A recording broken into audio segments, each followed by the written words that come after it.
Prologue. Nantes, 1789. Tyrant, tyrant, tyrant. It was Pierre who spoke. His voice was hardly raised above a murmur, but there was such an intensity of passion expressed in his face, in the fingers of his hand which closed slowly and convulsively as if they were clutching the throat of a struggling viper. There was so much hate in those muttered words, so much power, such compelling and awesome determination that an ominous silence fell upon the village lads and the men who sat with him in the low, narrow room of the Auberge des Trois Vertus. Even the man in the tattered coat and threadbare breeches, who perched upon the center table, had been haranguing the company on the subject of the rights of man, paused in his peroration and looked down on Pierre, half afraid of that fierce flame of passionate hate which his own words had helped to kindle. The silence, however, had only lasted a few moments. The next Pierre was on his feet, and a cry like that of a bull in a slaughterhouse escaped his throat. "In the name of God," he shouted, "let us cease all that senseless talking. Haven't we planned enough and talked enough to satisfy our puling consciences? The time has come to strike, mes amis, to strike, I say, to strike at those cursed aristocrats, who have made us what we are, ignore 12 rant, wretched, downtrodden, senseless clods to work our fingers to the bone, our bodies till they break so that they may wallow in their pleasures and their luxuries. Strike, I say," he reiterated while his eyes glowed and his breath came and went through his throat with a hissing sound. "Strike, as the men and women struck in Paris on that great day in July. Them the Bastille stood for tyranny, and they struck at it as they would at the head of a tyrant, and the tyrant cowered, cringed, made terms, he was frightened at the wrath of the people. That is what happened in Paris. That is what must happen in Nantes. The chateau of the Duc de Kernogan is our Bastille. Let us strike at it tonight, and if the arrogant aristocrat resists, we'll raze his house to the ground. The hour, the day, the darkness are all propitious. The arrangements hold good. The neighbors are ready. Strike, I say." He brought his hard fist crashing down upon the table, so that mugs and bottles rattled. His enthusiasm had fired all his hearers.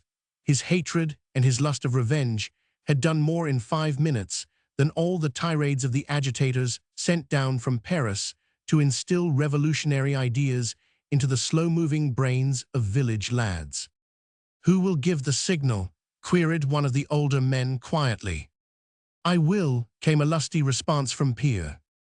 He strode to the door, and all the men jumped to their feet, ready to follow him, dragged into this hot-headed venture by the mere force of one man's towering passion. They followed Pierre like sheep, sheep that have momentarily become intoxicated, sheep that have become fierce. A strange sight truly, and yet one that the man in the tattered coat who had done so much speechifying lately watched 13 with eager interest and presently related with great wealth of detail to M. de Mirabeau, the champion of the people. "It all came about through the death of a pair of pigeons," he said. The death of the pigeons, however, was only the spark which set all these turbulent passions ablaze. They had been smoldering for half a century and had been ready to burst into flames for the past decade. Antoine Melon, the wheelwright, who was to have married Louise, Pierre's sister, had trapped a pair of pigeons in the woods of M. le Duc de Kernogan. He had done it to assert his rights as a man. He did not want the pigeons. Though he was a poor man, he was no poorer than hundreds of peasants for miles around. But he paid imposts and taxes until every particle of profit which he gleaned from his miserable little plot of land went into the hands of the collectors, whilst M. le Duc de Kernogan paid not 1 sou towards the costs of the state, and he had to live on what was left of his own rye and wheat after M. le Duc's pigeons had had their fill of them. Antoine Melon did not want to eat the pigeons which he had trapped, but he desired to let M. le Duc de Kernogan know that God and nature had never intended all the beasts and birds of the woods to be the exclusive property of one man rather than another. So he trapped and killed 2 pigeons, and M. le Duc's head bailiff caught him in the act of carrying those pigeons home. Whereupon Antoine was arrested for poaching and thieving. He was tried at Nantes under the presidency of M. le Duc de Kernogan, and 10 minutes ago, while the man in the tattered coat was declaiming to a number of peasant lads in the coffee-room of the Auberge des Trois Vertus on the subject of their rights as men and citizens, someone brought 14 the news that Antoine Melon had just been condemned to death and would be hanged on the morrow.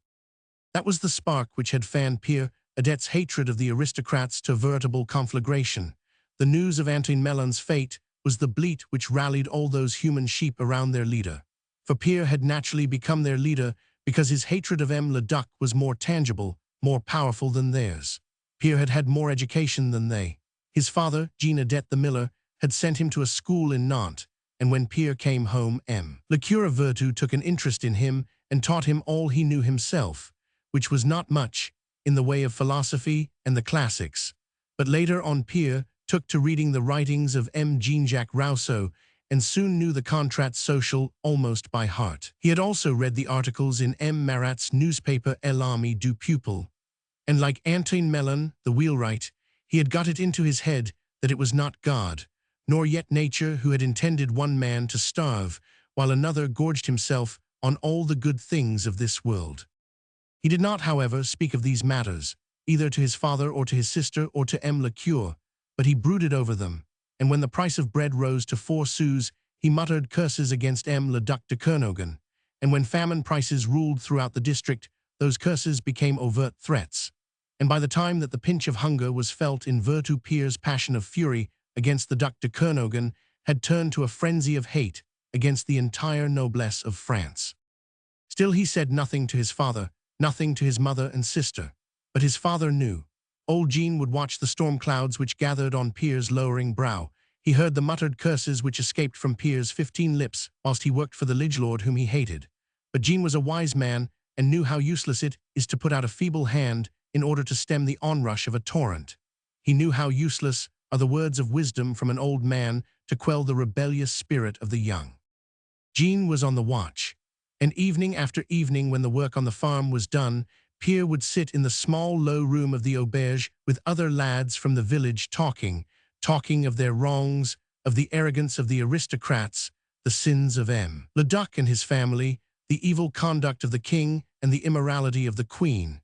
And men in ragged coats and tattered breeches came in from Nantes, and even from Paris, in order to harangue these village lads, and told them yet further tales of innumerable wrongs suffered by the people at the hands of the aristos, and stuffed their heads full of schemes, forgetting even once, and for all with those men and women who fattened on the sweat of the poor, and drew their luxury from the hunger and the toil of the peasantry. Pierre sucked in these harangues through every pore. They were meat and drink to him. His hate and passions fed upon these effusions till his whole being was consumed by a maddening desire for reprisals, for vengeance, for the lust of triumph over those whom he had been taught to fear.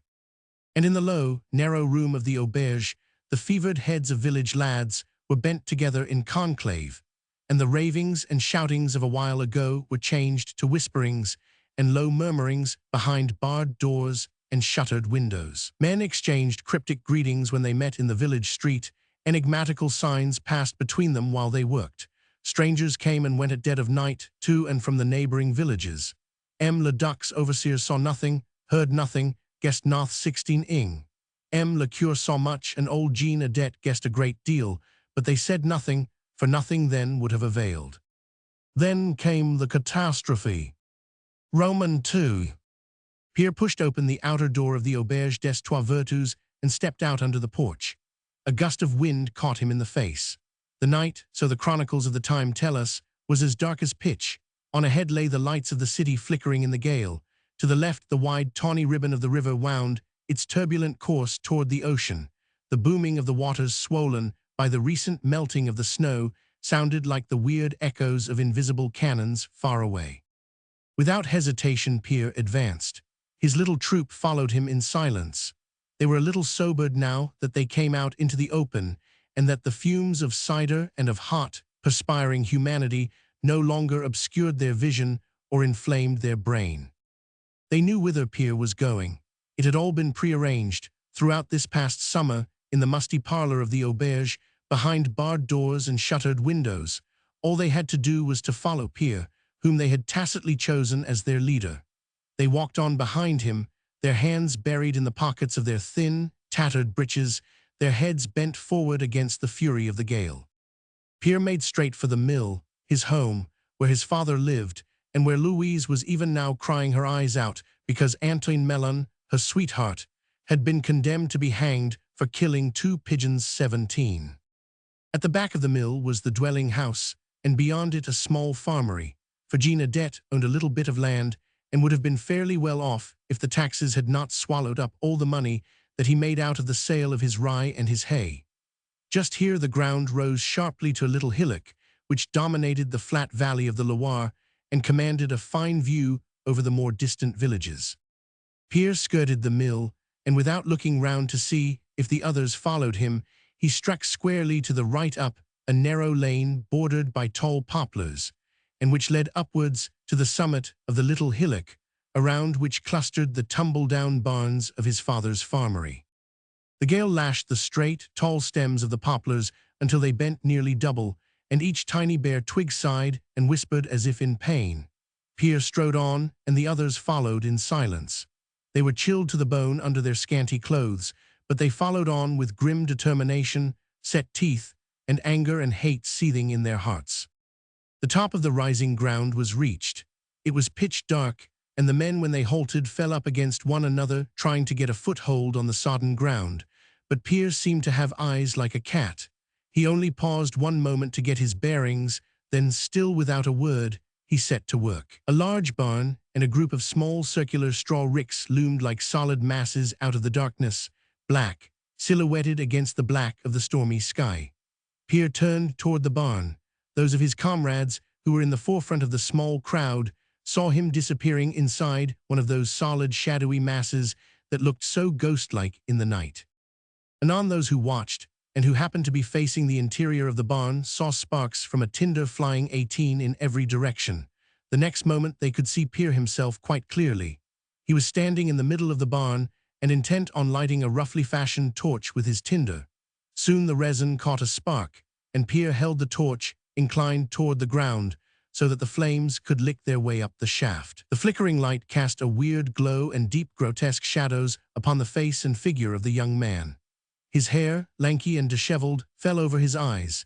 His mouth and jaw, illumined from below by the torch, looked unnaturally large and showed his teeth gleaming white, like the fangs of a beast of prey. His shirt was torn open at the neck, and the sleeves of his coat were rolled up to the elbow. He seemed not to feel either the cold from without or the scorching heat of the flaming torch in his hand. But he worked deliberately and calmly, without haste or febrile movements. Grim determination held his excitement in check. At last his work was done. The men who had pressed forward in order to watch him fell back as he advanced, torch in hand. They knew exactly what he was going to do. They had thought it all out, planned it, spoken of it, till even their unimaginative minds had visualized this coming scene with absolutely realistic perception. And yet, now that the supreme hour had come, now that they saw Pierre, torch in hand, prepared to give the signal which would set ablaze the seething revolt of the countryside, their heart seemed to stop its beating within their body. They held their breath. Their toil-worn hands went up to their throats, as if to repress that awful choking sensation which was so like fear. But Pierre had no such hesitations. If his breath seemed to choke him as it reached his throat, if it escaped through his set teeth with a strange whistling sound, it was because his excitement was that of a hungry beast who had sighted his prey and is ready to spring and devour. His hand did not shake, his step was firm. The gusts of wind caught the flame of his torch till the sparks flew in every direction and scorched his hair and his hands, and while the others recoiled, he strode on to the strorick that was nearest. For one moment he held the torch aloft. There was triumph now in his eyes, in his whole attitude. He looked out into the darkness far away, which seemed all the more impenetrable beyond the restricted circle of flickering torchlight.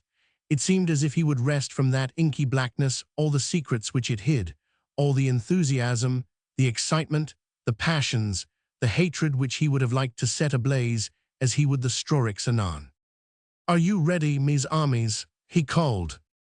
"Aye, aye," they replied, not gaily, not lustily, but calmly and under their breath. One touch of the torch and the dry straw began to crackle. A gust of wind caught the flame and whipped it into energy. It crept up the side of the little rick like a glowing python that wraps its prey in its embrace. Another gust of wind, and the flame leapt joyously up to the pinnacle of the rick, and sent forth other tongues to lick, to enfold the straw, to devour, to consume. But Pierre did not wait to see the consummation of his work of destruction. Already with a few rapid strides, he had reached his father's second stroric, and this too he set alight, and then another and another, until 6 blazing furnaces sent their lurid tongues of flames, twisting and twirling, writhing and hissing through the stormy night. Within the space of 2 minutes, the whole summit of the hillock seemed to be ablaze, and Pier, like a god of fire, torch in hand, seemed to preside over and command a multitude of ever-spreading flames to his will. Excitement had overmastered him now, the lust to destroy was upon him, and excitement had seized all the others too. There was shouting and cursing, and laughter that sounded mirthless and forced, and calls to Pier, and oaths of revenge. Memory, like an evil-intentioned witch, was riding invisibly in the darkness, and she touched each seething brain with her fever-giving wand. Every man had an outrage to remember, an injustice to recall, and strong brown fists were shaken aloft in the direction of the Château de Kernogan, whose lights glimmered feebly in the distance beyond the Loire. Death to the tyrant, a la lanterne les aristos, the people's hour has come at last, no more starvation, no more injustice, equality, liberty, a mort les aristos. The shouts, the curses, the crackling flames, the howling of the wind, the soughing of the trees, made up a confusion of sounds which seemed hardly of this earth. The blazing ricks, the flickering red light of the flames had finally transformed the little hillock behind the mill into another Brocken on whose summit witches and devils do of a truth hold their revels. "A moi," shouted Pier again, and he threw his torch down upon the ground and once more made for the barn. The others followed him. In the barn were such weapons as these wretched, penniless peasants had managed to collect: scythes, poles, axes, saws, anything that would prove useful for the destruction of the Château de Kernogan and the proposed browbeating of M. le Duc and his family. All the men trooped in the wake of Pier. The entire hillock was now a blaze of light, lurid and red and flickering, alternately teased and fanned and subdued by the gale, so that at times every object stood out clearly cut, every blade of 21 grass, every stone in bold relief, and in the ruts and fissures, every tiny pool of muddy water shimmered like strings of fire opals, whilst at others, a pall of inky darkness, smoke-laden and impenetrable, would lie over the ground and erase the outline of farm buildings and distant mill, and of the pushing and struggling mass of humanity inside the barn. But Pier, heedless of light and darkness, of heat or of cold, proceeded quietly and methodically to distribute the primitive implements of warfare to this crowd of ignorant men, who were by now over ready for mischief. And with every weapon which he placed in willing hands, he found the right words for willing ears, words which would kindle passion and lust of vengeance most readily where they lay dormant, or would fan them into greater vigor where they smoldered.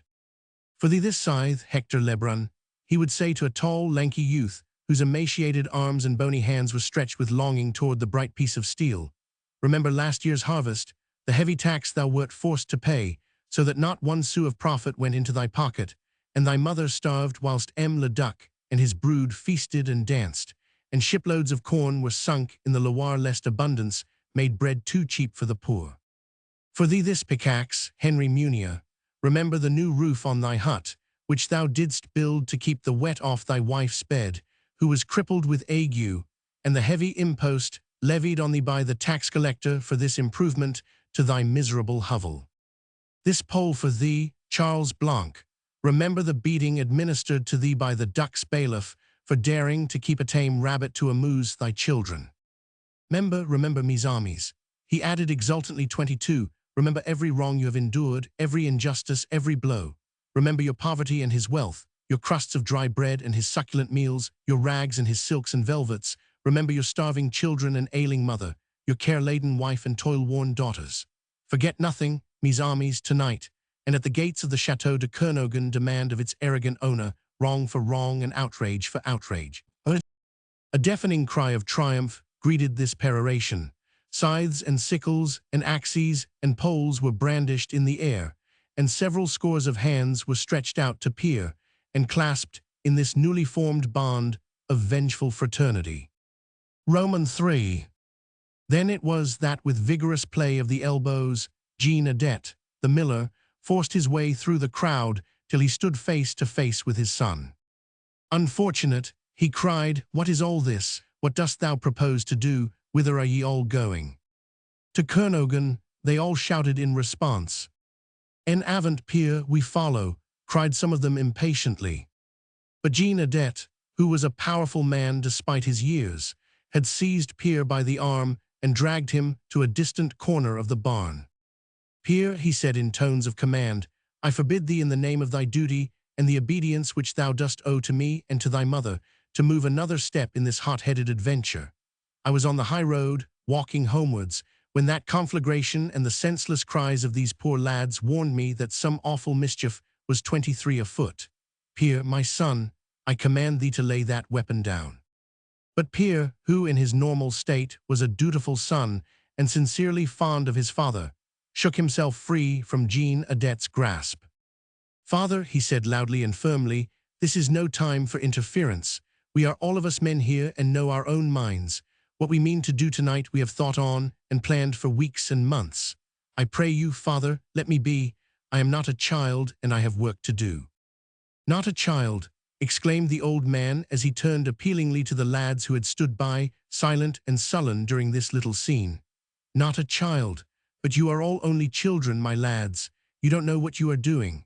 You don't know what terrible consequences this mad escapade will bring upon us all, upon the whole village, aye, and the countryside. Do you suppose for one moment that the chateau of Kernogan will fall at the mercy of a few ignorant, unarmed lads like yourselves?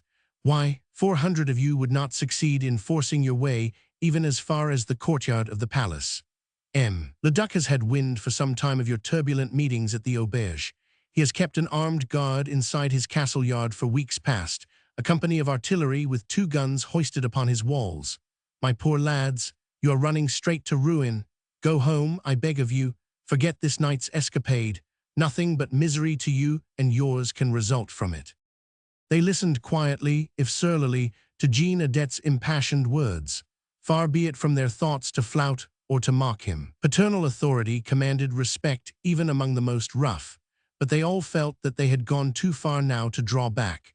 The savor of anticipated revenge had been too sweet to be foregone quite so readily, and Peer 24, with his vigorous personality, his glowing eloquence, his compelling power, had more influence over them than the sober counsels of prudence and the wise admonitions of old Jean Adet.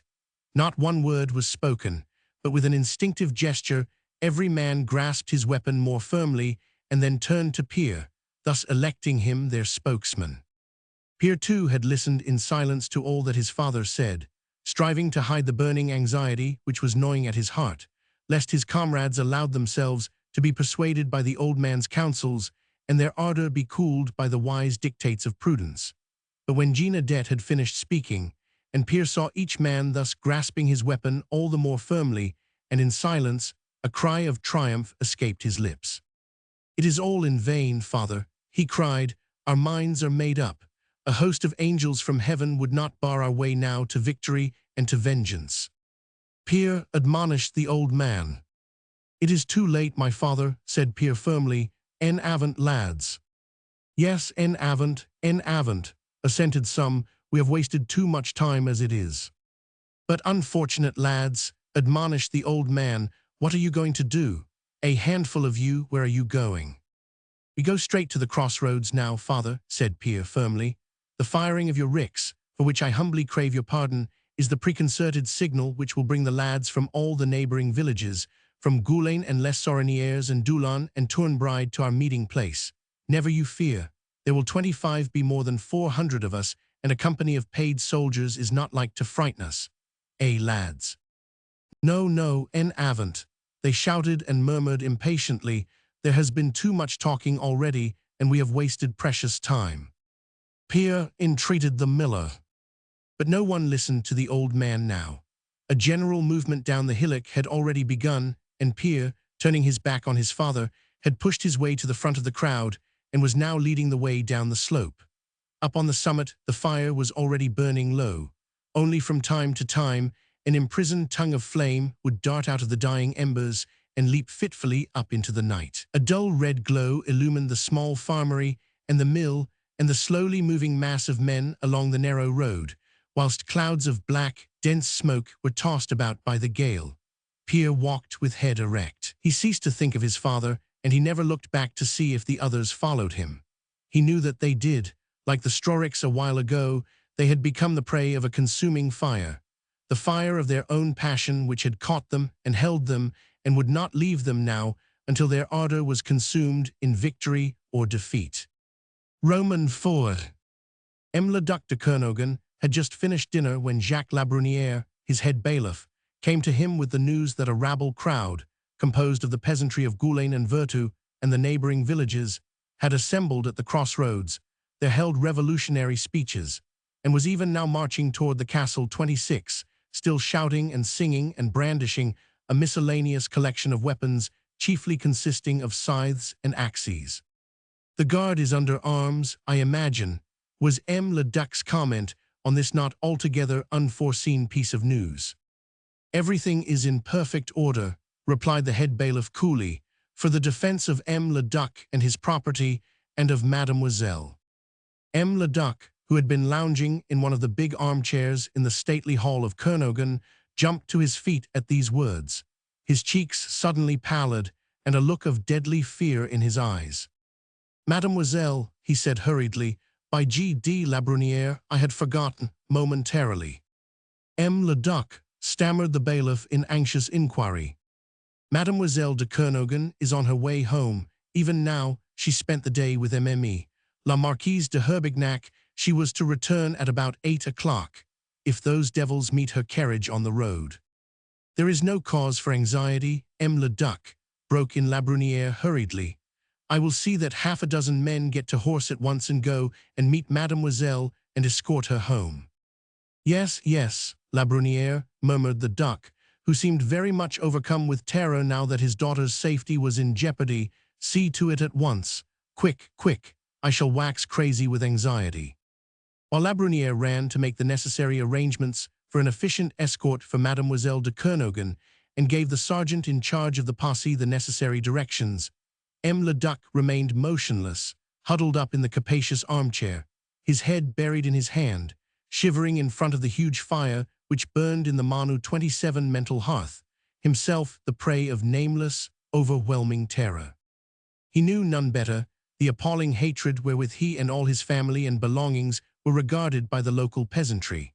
Astride upon his manifold rights, feudal, territorial, seigneurial rights, he had all his life ridden roughshod over the prejudices, the miseries, the undoubted rights of the poor people, who were little better than serfs in the possession of the high and mighty Duc de Kernogan. Also knew none better that gradually, very gradually it is true, but with unerring certainty, those same downtrodden, ignorant, miserable and half-starved peasants were turning against their oppressors, that riots and outrages had occurred in many rural districts in the north, and that the insidious poison of social revolution was gradually creeping toward the south and west, and had already infected the villages and small townships, which were situated quite unpleasantly close to Nantes and to Kernogan.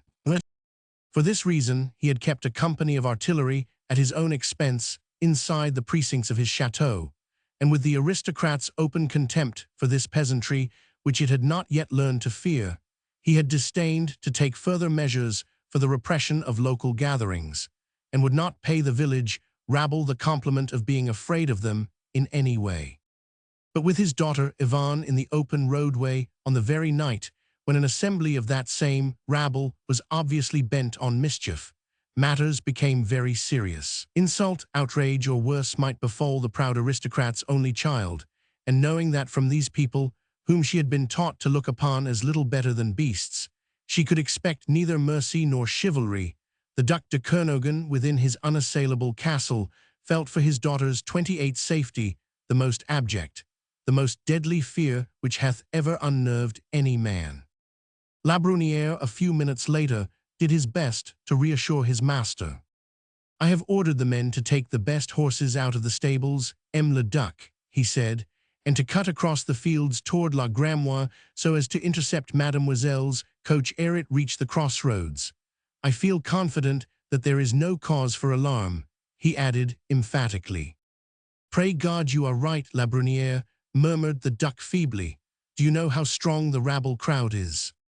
"No, Monseigneur, not exactly." Camille the under-bailiff, who brought me the news, was riding homewards across the meadows about an hour ago when he saw a huge conflagration which seemed to come from the back of a debt's mill. The whole sky has been lit up by a lurid light for the past hour, and I fancied myself that a debt's straw must be on fire. But Camille pushed his horse up the rising ground which culminates at a debt's farmery. It seems that he heard a great deal of shouting which did not seem to be accompanied by any attempt at putting out the fire. So he dismounted and led his horse round the hillock skirting a debt's farm buildings so that he should not be seen. Under cover of darkness he heard and saw the old miller with his son Pierre engaged in distributing scythes, poles and axes to a crowd of youngsters and haranguing them wildly all the time. He also heard Pierre Adet speak of the conflagration as a preconcerted signal and say that he and his mates would meet the lads of the neighboring villages at the crossroads, and that 400 of them would then march on Kernogan and pillage the castle. "Bah," quoth M. le Duc in a voice hoarse with execration and contempt, "a lot of oafs who will give the hangman 29 plenty of trouble tomorrow. As for that Adet and his son, they shall suffer for this. I can promise them that, if only Mademoiselle were home," he added with a heartrending sigh. Vey. Indeed, had M. le Duc de Kernogan been gifted with second sight, the agony of mind which he was enduring would have been aggravated 100-fold. At the very moment when the head bailiff was doing his best to reassure his liege lord as to the safety of M. de Kernogan, her coach was speeding along from the chateau of Herbignac toward those same crossroads where a couple of 100 hot-headed peasant lads were planning as much mischief as their unimaginative minds could conceive. The fury of the gale had in no way abated, and now a heavy rain was falling, a drenching, sopping rain which in the space of half an hour had added 5 centimeters to the depth of the mud on the roads, and had in that same space of time considerably damped the enthusiasm of some of the poor lads. 80 or so had assembled from Goulaine, 20 from Les Sorinières, some 36 from Doulan.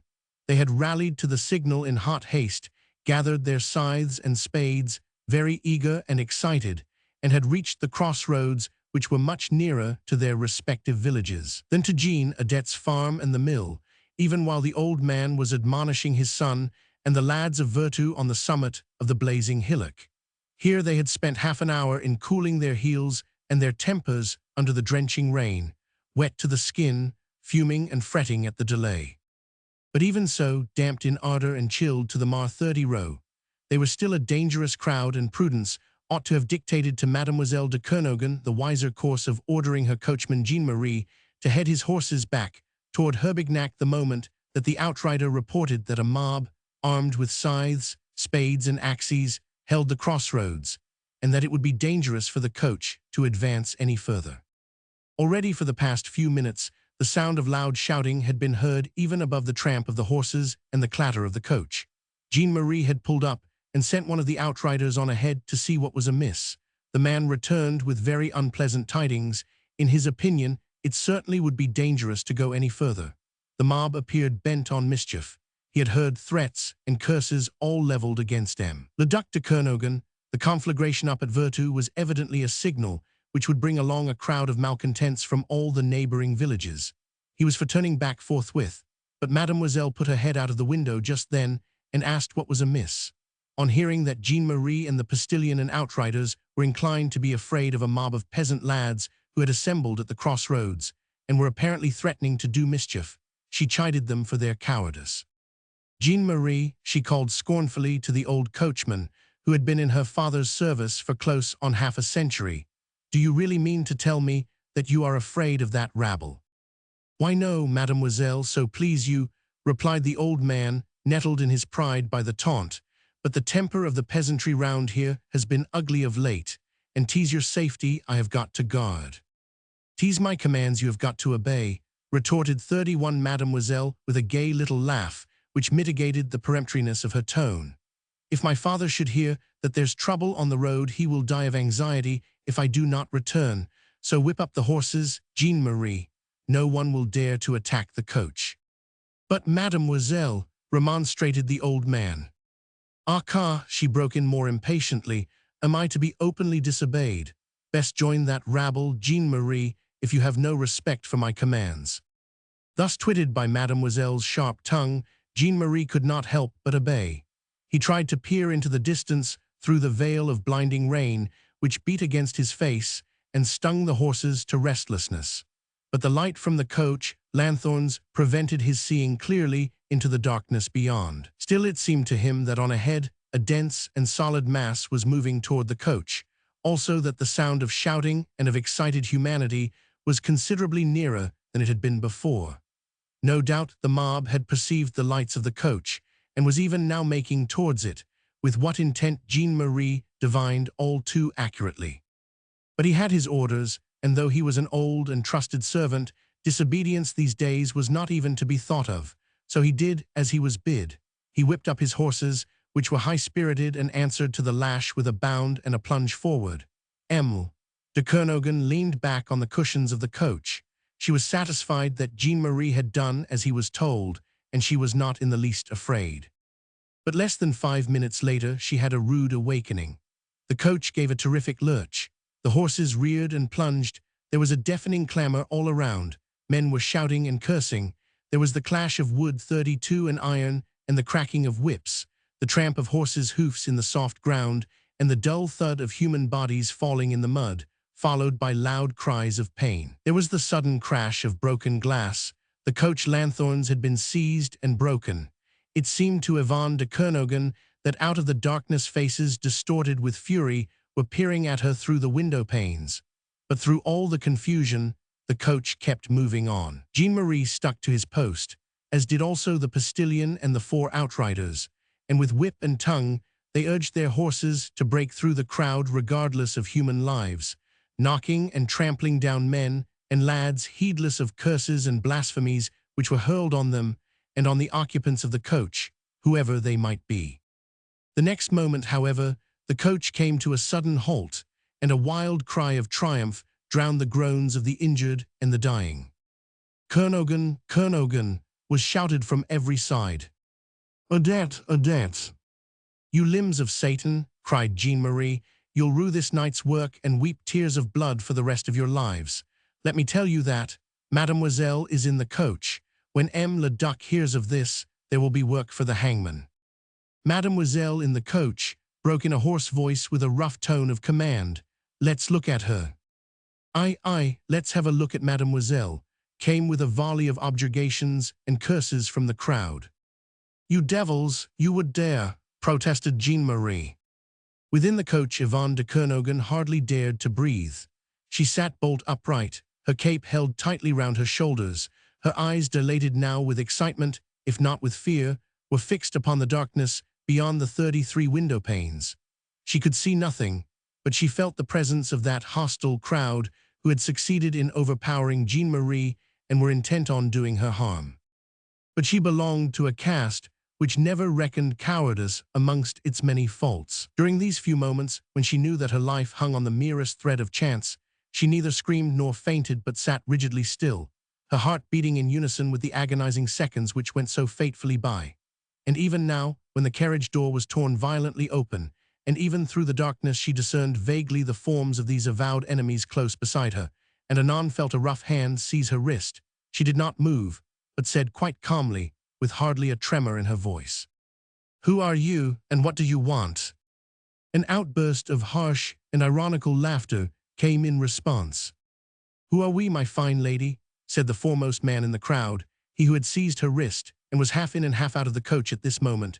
"We are the men who throughout our lives have toiled and starved, whilst you and such as you travel in fine coaches and eat your fill. What we want? Why, just the spectacle of such a fine lady as you are being knocked down into the mud, just as our wives and daughters are if they happen to be in the way when your coach is passing. Isn't that it, mes amis?" Aye, they replied, shouting lustily. "Into the mud with the fine lady, out with her, Odette. Let's have a look at Mademoiselle, how she will look with her face in the mud. Out with her, quick." But the man who was still half in and half out of the coach, and who had hold of Mademoiselle's wrist, did not obey his mates immediately. He drew her nearer to him 34, and suddenly threw his rough, begrimed arms round her, and with one hand pulled back her hood, then placing 2 fingers under her chin, he jerked it up till her face was level with his own. Yvonne de Kernogan was certainly no coward, but at the loathsome contact of this infuriated and vengeful creature, she was overcome with such a hideous sense of fear that for the moment consciousness almost left her. Not completely, alas, for though she could not distinguish his face, she could feel his hot breath upon her cheeks.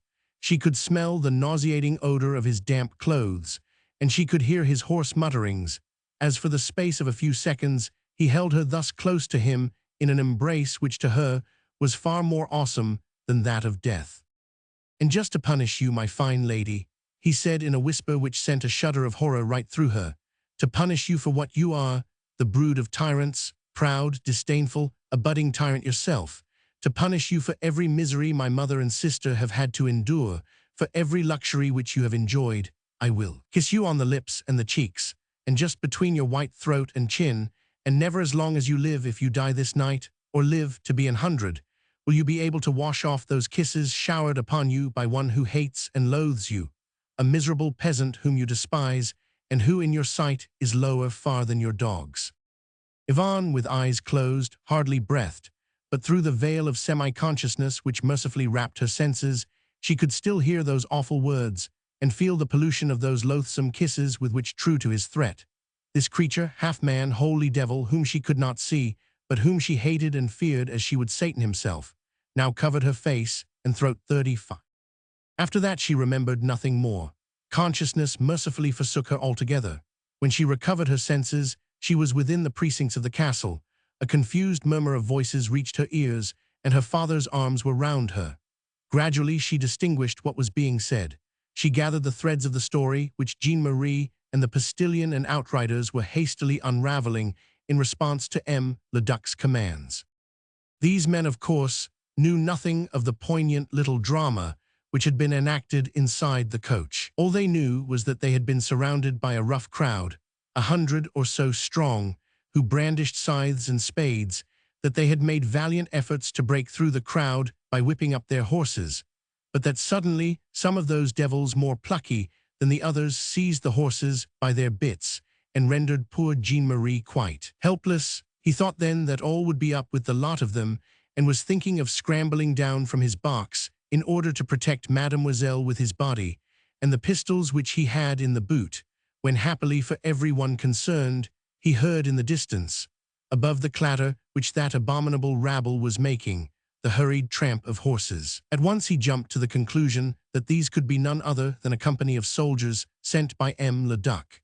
This spurred him to a fresh effort and gave him a new idea. To Carmel the postilion, who had a pistol in his holster, he gave the peremptory order to fire a shot into the air or into the crowd. Jean-Marie cared not which. This Carmel did, and at once the horses, already maddened by the crowd, plunged and reared wildly, shaking themselves free. Jean-Marie, however, had them well in hand, and from far away there came the cries of encouragement from the advancing horsemen who were bearing down on them 36 full tilt. The next moment there was a general melee. Jean-Marie saw nothing save his horses' heads, but the outriders declared that men were trampled down like flies all around, while others vanished into the night. What happened after that none of the men knew or cared. Jean-Marie galloped his horses all the way to the castle and never drew rein until the precincts were reached. Roman 6. Had M. de Kernogan had his way and a free hand to mete out retributive justice in the proportion that he desired, there is no doubt that the hangman of Nantes would have been kept exceedingly busy. As it was, a number of arrests were effected the following day. Half the manhood of the countryside was implicated in the aborted Jacquerie, and the city prison was not large enough to hold it all. A court of justice, presided over by M. Leduc, and composed of half a dozen men who were directly or indirectly in his employ, pronounced summary sentences on the rioters, which were to have been carried out as soon as the necessary arrangements for such wholesale executions could be made. Nantes was turned into a city of wailing.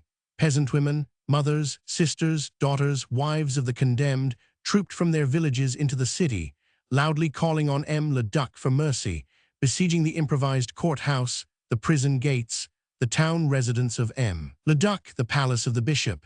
They pushed their way into the courtyards and the very corridors of those buildings. Flunkies could not cope with them. They fought with fists and elbows for the right to make a direct appeal to the liege lord, who had power of life and death over their men 37. The municipality of Nantes held aloof from this distressful state of things, and the town councillors, the city functionaries, and their families shut themselves up in their houses in order to avoid being a witness to the heartrending scenes which took place uninterruptedly round the courthouse and the prison. The mayor himself was powerless to interfere, but it is averred that he sent a secret courier to Paris to M. de Mirabeau, who was known to be a personal friend of his, with a detailed account of the Jacquerie and of the terrible measures of reprisal contemplated by M. le Duc de Kernogan, together with an earnest request that pressure from the highest possible quarters be brought to bear upon his grace, so that he should abate something of his vengeful rigors. Poor King Louis, who in these days was being terrorized by the National Assembly and swept off his feet by the eloquence of M. de Mirabeau, was only too ready to make concessions to the democratic spirit of the day. He also desired his noblesse to be equally ready with such concessions. He sent a personal letter to M. le Duc, not only asking him, but commanding him to show grace and mercy to a lot of misguided peasant lads whose loyalty and adherence, he urged, might be won by a gracious and unexpected act of clemency. The king's commands could not in the nature of things be disobeyed. The same stroke of the pen, which was about to send 100 young countrymen to the gallows, granted them M. le Duc's gracious pardon and their liberty, the only exception to this general amnesty being Pierre Adet, the son of the miller. M. le Duc's servants had deposed to seeing him pull open the door of the coach and stand for some time half in and half out of the carriage, obviously trying to terrorize Mademoiselle. Mademoiselle 38 refused either to corroborate or to deny this statement, but she had arrived fainting at the gate of the chateau, and she had been very ill ever since. She had sustained a serious shock to her nerves, so the doctor hastily summoned from Paris had averred, and it was supposed that she had lost all recollection of the terrible incidents of that night. But M. le Duc was satisfied that it was Pierre Adet's presence inside the coach which had brought about his daughter's mysterious illness, and that heartrending look of nameless horror which had dwelt in her eyes ever since. Therefore, with regard to that man, M. le Duc remained implacable, and as a concession to a father's outraged feelings, both the mayor of Nantes and the city functionaries accepted Adet's condemnation without a murmur of dissent. The sentence of death finally passed upon Pierre, the son of Jean Adet, miller of Vertou, could not, however, be executed for the simple reason that Pierre had disappeared, and that the most rigorous search instituted in the neighborhood and for miles around failed to bring him to justice. One of the outriders who had been in attendance on Mademoiselle on that fateful night declared that when Jean-Marie finally whipped up his horses at the approach of the party of soldiers, Adet fell backwards from the step of the carriage and was run over by the hind wheels and instantly killed. But his body was never found among the score or so which were left lying there in the mud of the road, until the women and old men came to seek their loved ones among the dead. Pierre Adet had disappeared, but M. le Duc's vengeance had need of a prey. The outrage which he was quite convinced had been perpetrated against his daughter must be punished by death, if not by the death of the chief offender, then by that of the one who stood nearest to him. Thus was Jean Adet the miller dragged from his home and cast into 39 prison. Was he not implicated himself in the riots? Camille the bailiff had seen and heard him among the insurgents on the hillock that night. At first it was stated that he would be held as hostage for the reappearance of his son. But Pierre Adet had evidently fled the countryside. He was obviously ignorant of the terrible fate which his own folly had brought upon his father. Many thought that he had gone to seek his fortune in Paris, where his talents and erudition would ensure him a good place in the present mad rush for equality amongst all men. Certain it is that he did not return, and that with merciless hate and vengeful relentlessness M. le Duc de Kernogan had Jean Adet hanged for a supposed crime said to be committed by his son. Jean Adet died protesting his innocence, but the outburst of indignation and revolt aroused by this crying injustice was swamped by the torrent of the revolution which, gathering force by these very acts of tyranny and of injustice, soon swept innocent and guilty alike into a vast whirlpool of blood and shame and tears. Book 1, Bath, 1793. Chapter 1. The Moor. Silence, loneliness, desolation. In the darkness of late afternoon in November, when the fog from the Bristol Channel has laid its pall upon moor and valley and hill, the last grey glimmer of a wintry sunset has faded in the west. Earth and sky are wrapped in the gloomy veils of oncoming night. Some little way ahead, a tiny light flickers feebly. Surely we cannot be far now. A little more patience, Mounseer. 20 minutes and we be there. 20 minutes, mordieu, and I have ridden since the morning, and you tell me it was not far. Not far, Mounseer, but we be not oarsmen either of us. We don't travel very fast. How can I ride fast on this heavy beast, and in this Satan mud? My horse is up to his knees in it, and I am wet, wet to my skin in this sacker fog of yours. The other made no reply. Indeed, he seemed little inclined for conversation. His whole attention appeared to be riveted on the business of keeping in his saddle, and holding his horse's head turned in the direction in which he wished it to go. He was riding a yard or two ahead of his calm 44 Panion, and it did not need any assurance on his part that he was no horseman. He sat very loosely in his saddle, his broad shoulders bent, his head thrust forward, his knees turned out, his hands clinging alternately to the reins and to the pommel with that ludicrous inconsequent gesture peculiar to those who are wholly unaccustomed to horse exercise.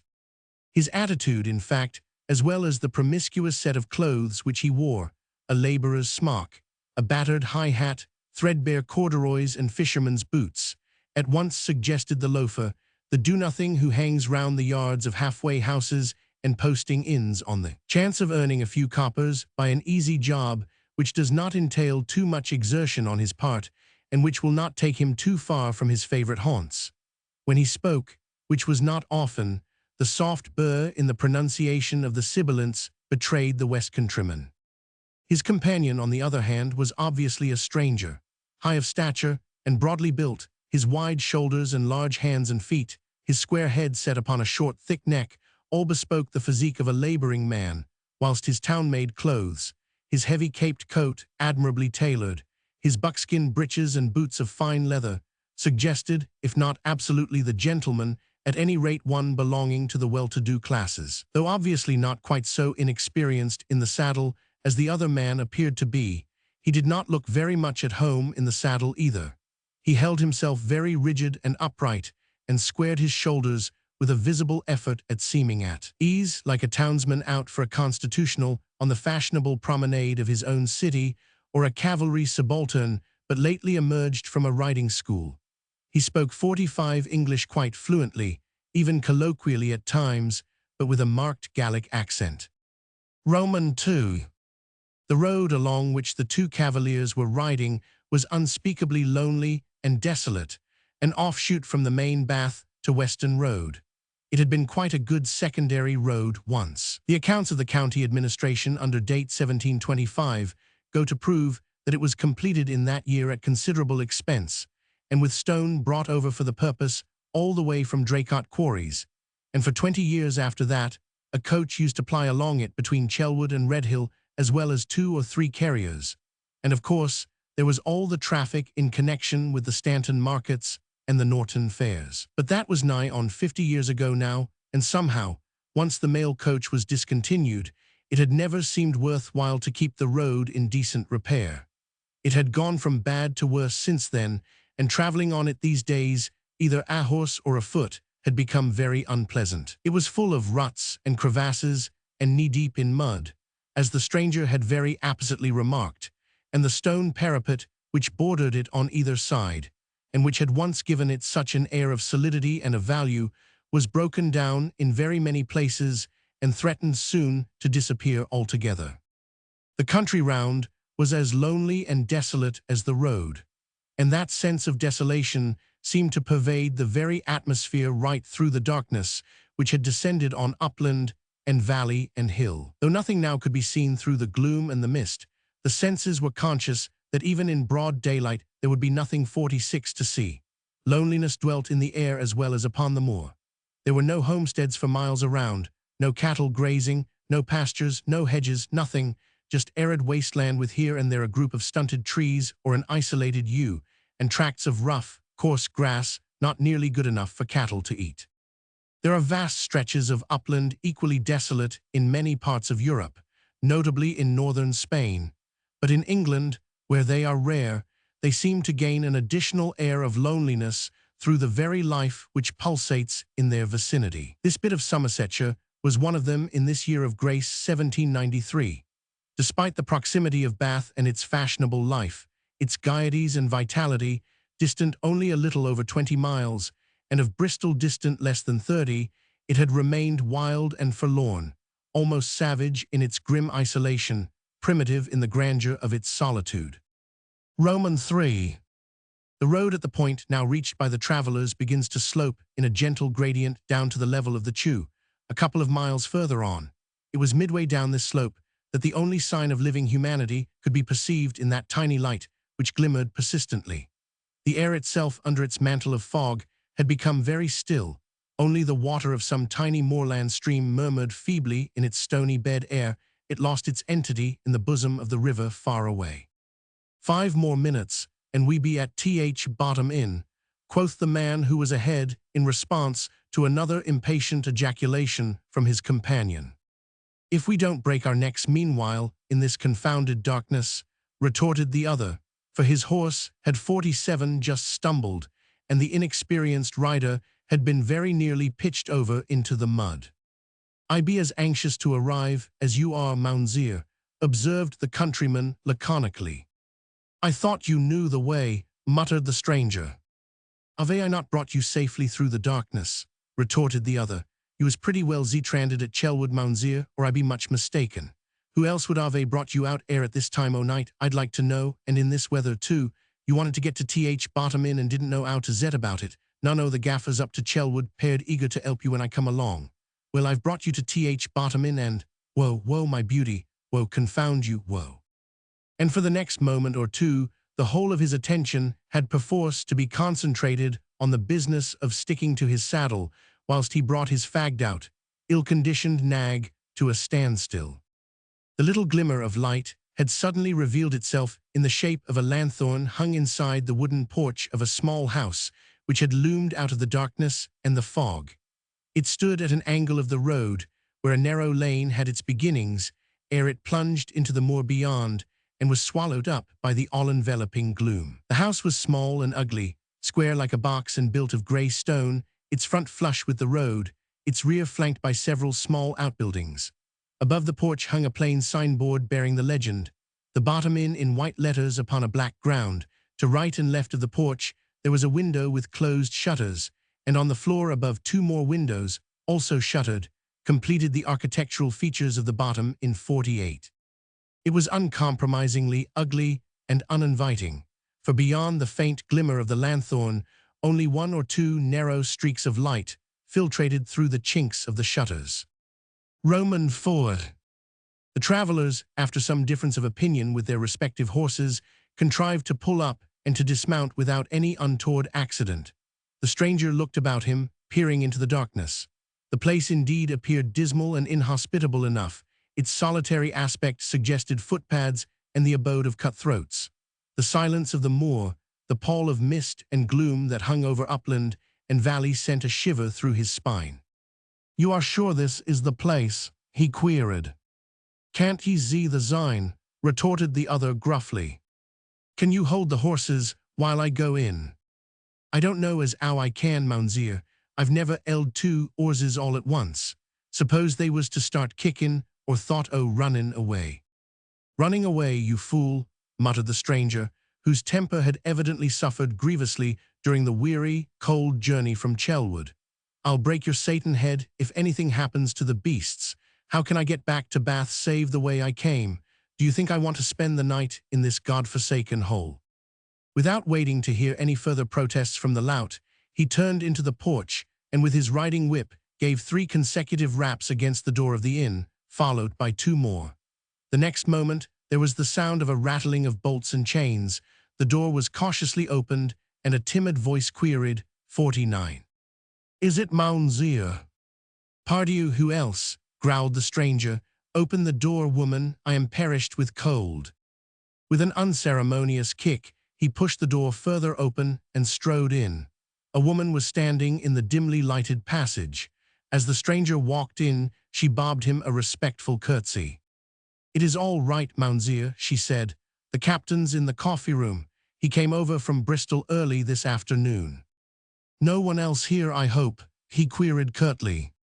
"No one, Zir. It ain't their hour not yet. You'll have the ooze to yourself till after midnight. After that, there'll be a bustle, I reckon. 2 shiploads come in to watch it last night, brandy and cloth, Mounseer, so the captain says, and worth a mint o' money. The pack oarses will be through yer in the small hours." "That's all right, then. Send me in a bite and a mug of hot ale." "I'll see to it, Mounseer. And stay, have you some sort of stabling where the man can put the 2 horses up for an hour's rest?" "Aye, Zir." "Very well then, see to that too, and see that the horses get a feed and a drink, and give the man something to eat." "Very good, Mounseer. This way, Zir. I'll see the man presently. Straight down the passage, Zir. The coffee room is on the right. The captain's there, waiting for ye." She closed the front door carefully, then followed the stranger to the door of the coffee room. Outside, an anxious voice was heard muttering a string of inconsequent and wholly superfluous woes. Of a truth, the 2 wearied nags were only too anxious for a little rest. Chapter 2. The Bottom End. A man was sitting, huddled up in the inglenook of the small coffee room, sipping hot ale from a tankard which he had in his hand. Anything less suggestive of a rough seafaring life than his appearance it would be difficult to conceive, and how he came by the appellation, the captain, must forever remain a mystery. He was small and spare, with thin delicate face and slender hands. Though dressed in very rough garments, he was obviously ill at ease in them. His narrow shoulders scarcely appeared able to bear the weight of the coarsely made coat, and his thin legs did not begin to fill the big fisherman's boots, which reached midway up his lean thighs. His hair was lank and plentifully sprinkled with gray. He wore it tied at the nape of the neck with a silk bow, which certainly did not harmonize with the rest of his clothing. A wide-brimmed felt hat, something the shape of a sailor's, but with higher crown, of the shape worn by the peasantry in Brittany, lay on the bench beside him. When the stranger entered, he had greeted him curtly, speaking in French. The room was inexpressibly stuffy, and reeked of the fumes of stale tobacco, stale victuals, and stale beer. But it was warm, and the stranger, stiff to the marrow and wet to the skin, uttered an exclamation of well-being as he turned 51 to the hearth, wherein a bright fire burned cheerily. He had put his hat down when first he entered, and had divested himself of his big coat.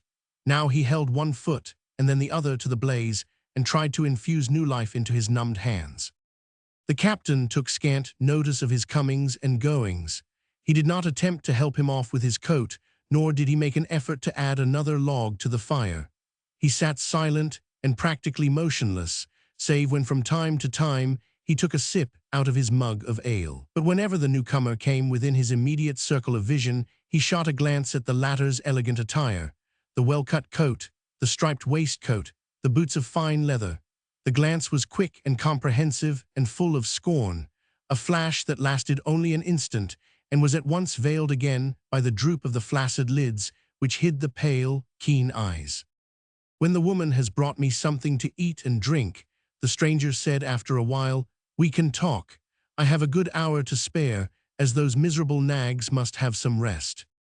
He too spoke in French, and with an air of authority, not to say arrogance, which caused the captain's glance of scorn to light up with an added gleam of hate and almost of cruelty. But he made no remark, and continued to sip his ale in silence, and for the next half-hour the 2 men took no more notice of one another, just as if they had never traveled all those miles and come to this desolate spot for the sole purpose of speaking with one another. During the course of that half-hour, the woman brought in a dish of mutton stew, a chunk of bread, a piece of cheese, and a jug of spiced ale, and placed them on the table. All of these good things the stranger consumed with an obviously keen appetite. When he had eaten and drunk his fill, he rose from 52 the table, drew a bench into the inglenook, and sat down so that his profile only was visible to his friend, the captain. "Now, citizen Chauvelin," he said, with that attempt at ease and familiarity not unmixed with condescension, I am ready for your news. Roman 2. Chauvelin had winced perceptibly both at the condescension and the familiarity. It was such a very little while ago that men had trembled at a look, a word from him. His silence had been wont to strike terror in quaking hearts. It was such a very little while ago that he had been president of the Committee of Public Safety, all-powerful, the right hand of Citizen Robespierre, the master sleuthhound who could track an unfortunate suspect down to his most hidden lair, before whose keen, pale eyes the innermost secrets of a soul stood revealed, who guessed at treason ere it was wholly born, who scented treachery ere it was formulated. A year ago he had with a word sent scores of men, women and children to the guillotine. He had with a sign brought the whole machinery of the ruthless committee to work against innocent or guilty alike on mere suspicion, or to gratify his own hatred against all those whom he considered to be the enemies of that bloody revolution which he had helped to make. Now his presence, his silence, had not even the power to ruffle the self-assurance of an upstart. But in the hard school both of success and of failure through which he had passed during the last decade, there was one lesson which Armand, once Marquis de Chauvelin, had learned to the last letter, and that was the lesson of self-control. He had winced at the other's familiarity, but 53 neither by word nor gesture did he betray what he felt. "I can tell you," he merely said quite curtly, "all I have to say in far less time than it has taken you to eat and drink, Citizen Adet." But suddenly, at sound of that name, the other had put a warning hand on Chauvelin's arm, even as he cast a rapid, anxious look all round the narrow room. "Hush, man," he murmured hurriedly, "you know quite well that that name must never be pronounced here in England. I am Martin Roget now," he added, as he shook off his momentary fright with equal suddenness, and once more resumed his tone of easy condescension, "and try not to forget it." Chauvelin, without any haste, quietly freed his arm from the other's grasp. His pale face was quite expressionless, only the thin lips were drawn tightly over the teeth now, and a curious hissing sound escaped faintly from them as he said, "I'll try and remember, citizen, that here in England you are an aristo, the same as all these confounded English, whom may the devil sweep into a bottomless sea." Martin Roget gave a short, complacent laugh. "Ah," he said lightly, "no wonder you hate them, Citizen Chauvelin. You too were an aristo here in England once, not so very long ago, I am thinking, special envoy to His Majesty King George, what? Until failure to bring one of these Satan Britishers to book made you, made you what you are now." He drew up his tall, broad figure as he spoke, and squared his massive shoulders, as he looked down with a fatuous smile, and no small measure of scorn, on the hunched-up little figure beside him. It had seemed to him that something in the nature of a threat had crept into Chauvelin's attitude 54, and he, still flushed with his own importance, his immeasurable belief in himself, at once chose to measure his strength against this man who was the personification of failure and disgrace, this man whom so many people had feared for so long, and whom it might not be wise to defy even now. "No offense meant, Citizen Chauvelin," he added with an air of patronage which once more made the other wince. "I had no wish to wound your susceptibilities. I only desired to give you timely warning that what I do here is no one's concern, and that I will brook interference and criticism from no man." And Chauvelin, who in the past had oft with a nod sent a man to the guillotine, made no reply to this arrogant taunt. His small figure seemed to shrink still further within itself, and anon he passed his thin, claw-like hand over his face, as if to obliterate from its surface any expression which might war with the utter humility wherewith he now spoke. "Nor was there any offense meant on my part, Citizen Martin Roget," he said suavely. "Do we not both labor for the same end, the glory of the Republic and the destruction of her foes?"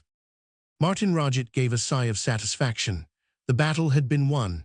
He felt himself strong again, stronger than before through that very act of deference paid to him by the once all-powerful Chauvelin. Now he was quite prepared to be condescending and jovial once again. Of course," he said pleasantly, as he once more bent his tall figure to the fire. "We are both servants of the Republic, and I may yet help you to retrieve your past failures, citizen, by giving you an active part in the work I have in hand. And now," he added in a calm, businesslike manner, the manner of a master addressing a Sir 55 Vant who has been found at fault and is taken into favor again. Let me hear your news. I have made all the arrangements about the ship, said Chauvelin quietly. Ah, that is good news indeed. What is she? She is a Dutch ship. Her master and crew are all Dutch. That's a pity. A Danish master and crew would have been safer. I could not come across any Danish ship willing to take the risks, said Chauvelin dryly. Well, and what about this Dutch ship then? She is called the Hollandia and is habitually engaged in the sugar trade, but her master does a lot of contraband, more that than fair trading, I imagine. Anyway, he is willing for the sum you originally named to take every risk and incidentally to hold his tongue about the whole business. For 2,000 francs. Yes. And he will run the Hollandia into Le Croisic. When you command. And there is suitable accommodation on board her for a lady and her woman. I don't know what you call suitable, said Chauvelin with a sarcastic tone, which the other failed or was unwilling to note, and I don't know what you call a lady. The accommodation available on board the Hollandia will be sufficient for 2 men and 2 women. And her master's name, queried Martin Roget. Some outlandish Dutch name, replied Chauvelin. It is spelt Kuyper, the devil only knows how it is pronounced. 56. Well, and does Captain Kuyper understand exactly what I want? He says he does. The Hollandia will put into Portishead on the last day of this month. You and your guests can get aboard her any day after that you choose. She will be there at your disposal and can start within an hour of your getting aboard. Her master will have all his papers ready. He will have a cargo of West Indian sugar on board, destination Amsterdam, consignee Mynheer van Smeer, everything perfectly straight and square. French aristos, emigrants on board on their way to join the army of the princes. There will be no difficulty in England. And none in Le Croisic. The man is running no risks. He thinks he is. France does not make Dutch ships and Dutch crews exactly welcome just now, does she? Certainly not, but in Le Croisic and with Citizen Adet on board. I thought that name was not to be mentioned here, retorted Chauvelin dryly. You are right, citizen, whispered the other. It escaped me and... Already he had jumped to his feet, his face suddenly pale, his whole manner changed from easy, arrogant self-assurance to uncertainty and obvious dread. He moved to the window, trying to subdue the sound of his footsteps upon the uneven floor. Roman 3. Are you afraid of eavesdroppers, Citizen Roget? Queried Chauvelin with a shrug of his narrow shoulders. No, there is no one there, only a lout from Chelwood who brought me here. The people of the house are safe 57 enough. They have plenty of secrets of their own to keep. He was obviously saying all this in order to reassure himself, for there was no doubt that his fears were on the alert. With a febrile gesture, he unfastened the shutters and pushed them open, peering out into the night. "Hallo," he called. But he received no answer. "It has started to rain," he said more calmly. "I imagine that lout has found shelter in an outhouse with the horses." "Very likely," commented Chauvelin laconically.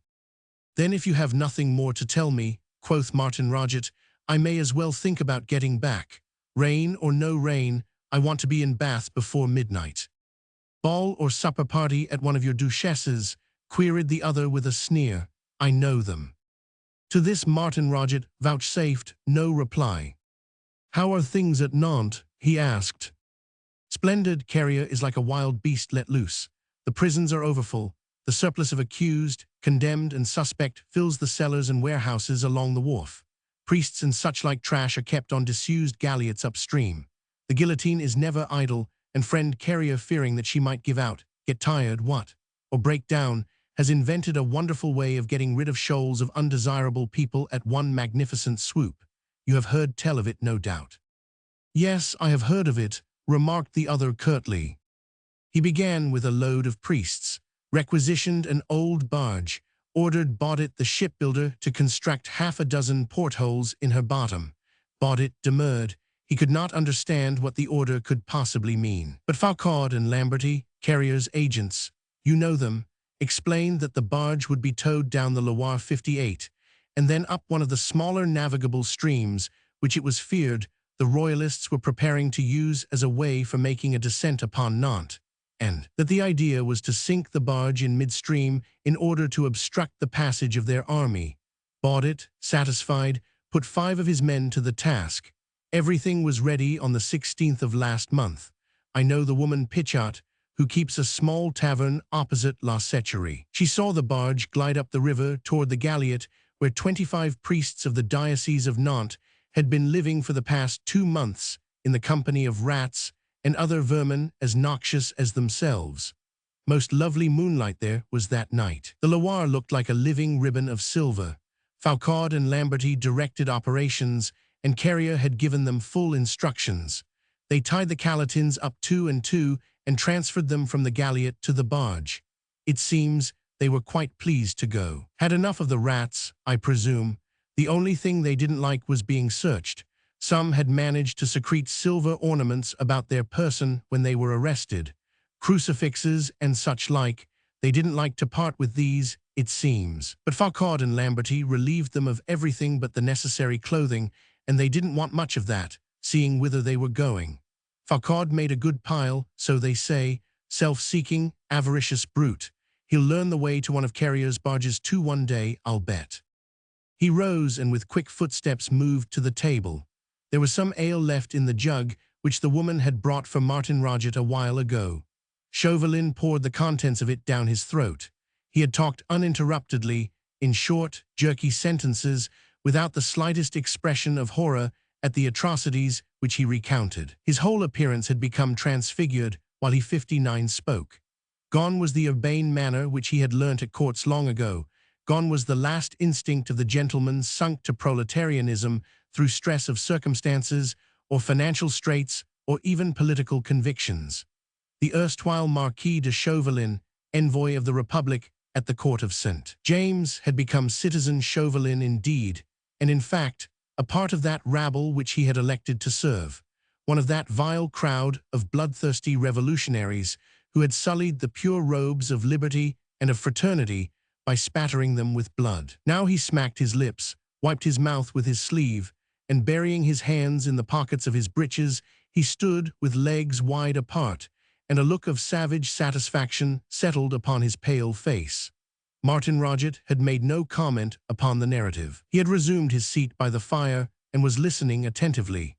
Now while the other drank and paused, he showed no sign of impatience, but there was something in the look of the bent shoulders, in the rigidity of the attitude, in the large, square hands tightly clasped together, which suggested the deepest interest and an intentness that was almost painful.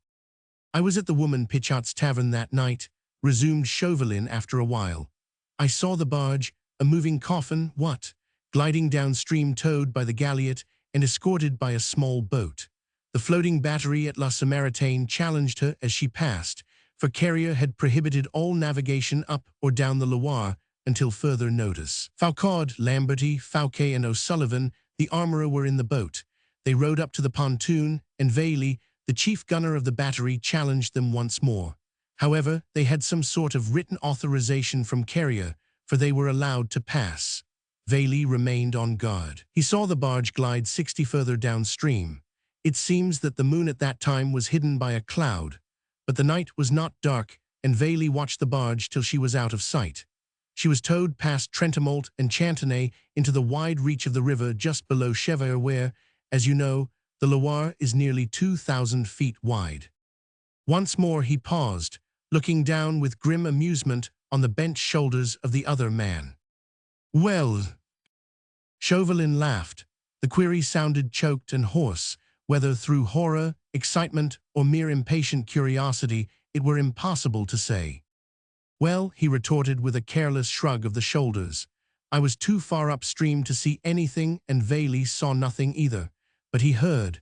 So did others who happened to be on the shore close by." "What did they hear?"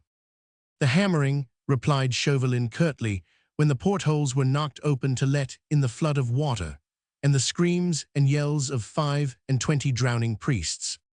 Not one of them escaped, I suppose." Not one. Once more Chauvelin laughed. He had a way of laughing, just like that, in a peculiar, mirthless, derisive manner, as if with joy at another man's discomfiture, at another's material or moral downfall. There is only one language in the world which has a word to express that type of mirth. The word is schadenfreude. It was Chauvelin's turn to triumph now. He had distinctly perceived the signs of an inward shudder which had gone right through Martin Roget's spine.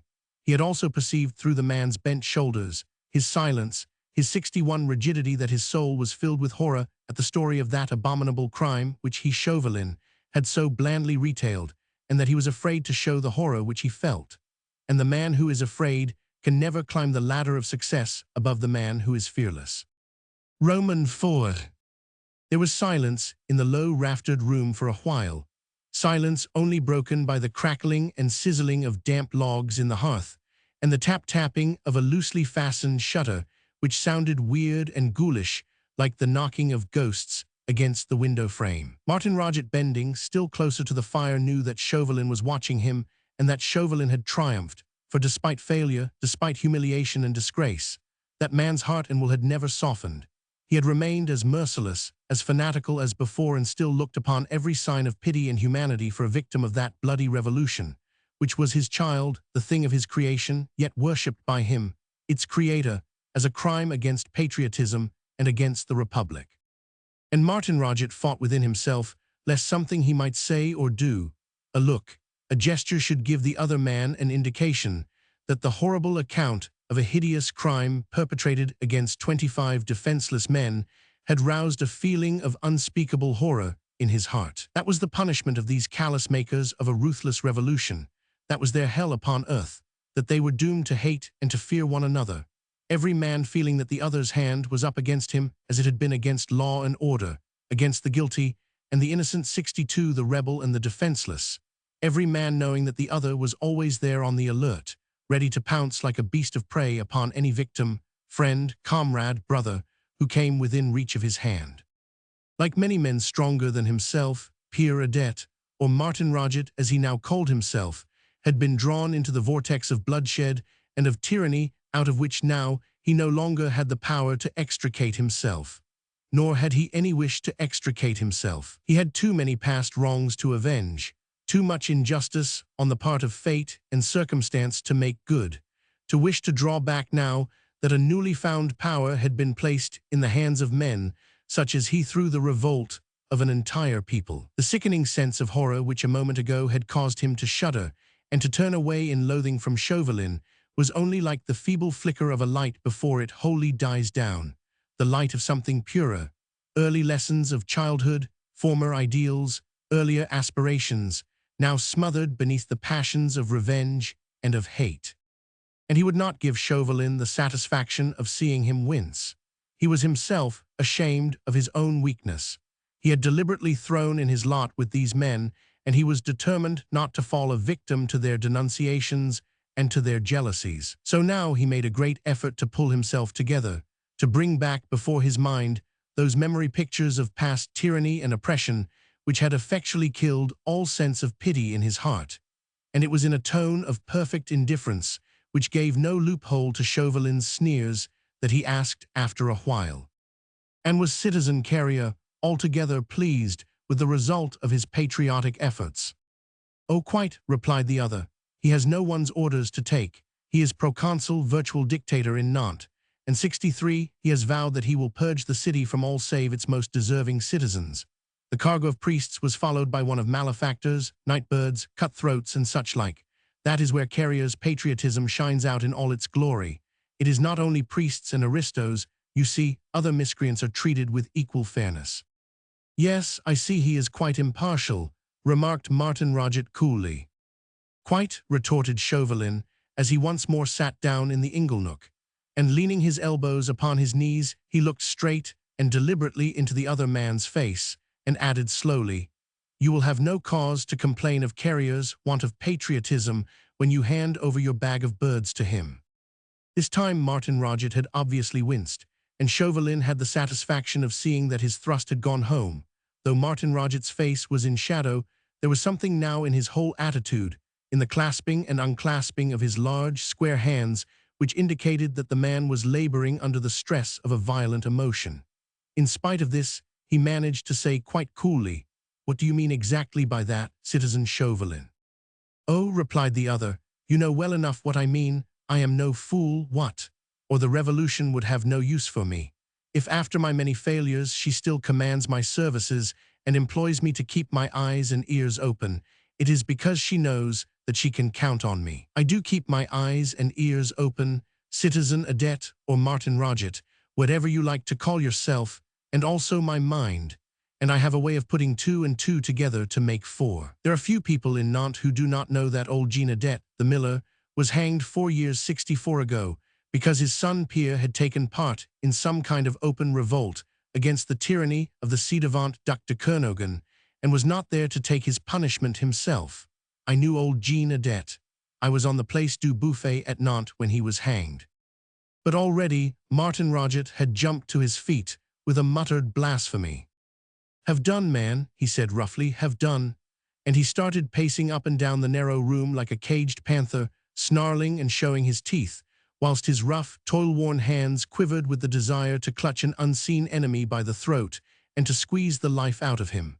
"Think you," he added hoarsely, "that I need reminding of that?"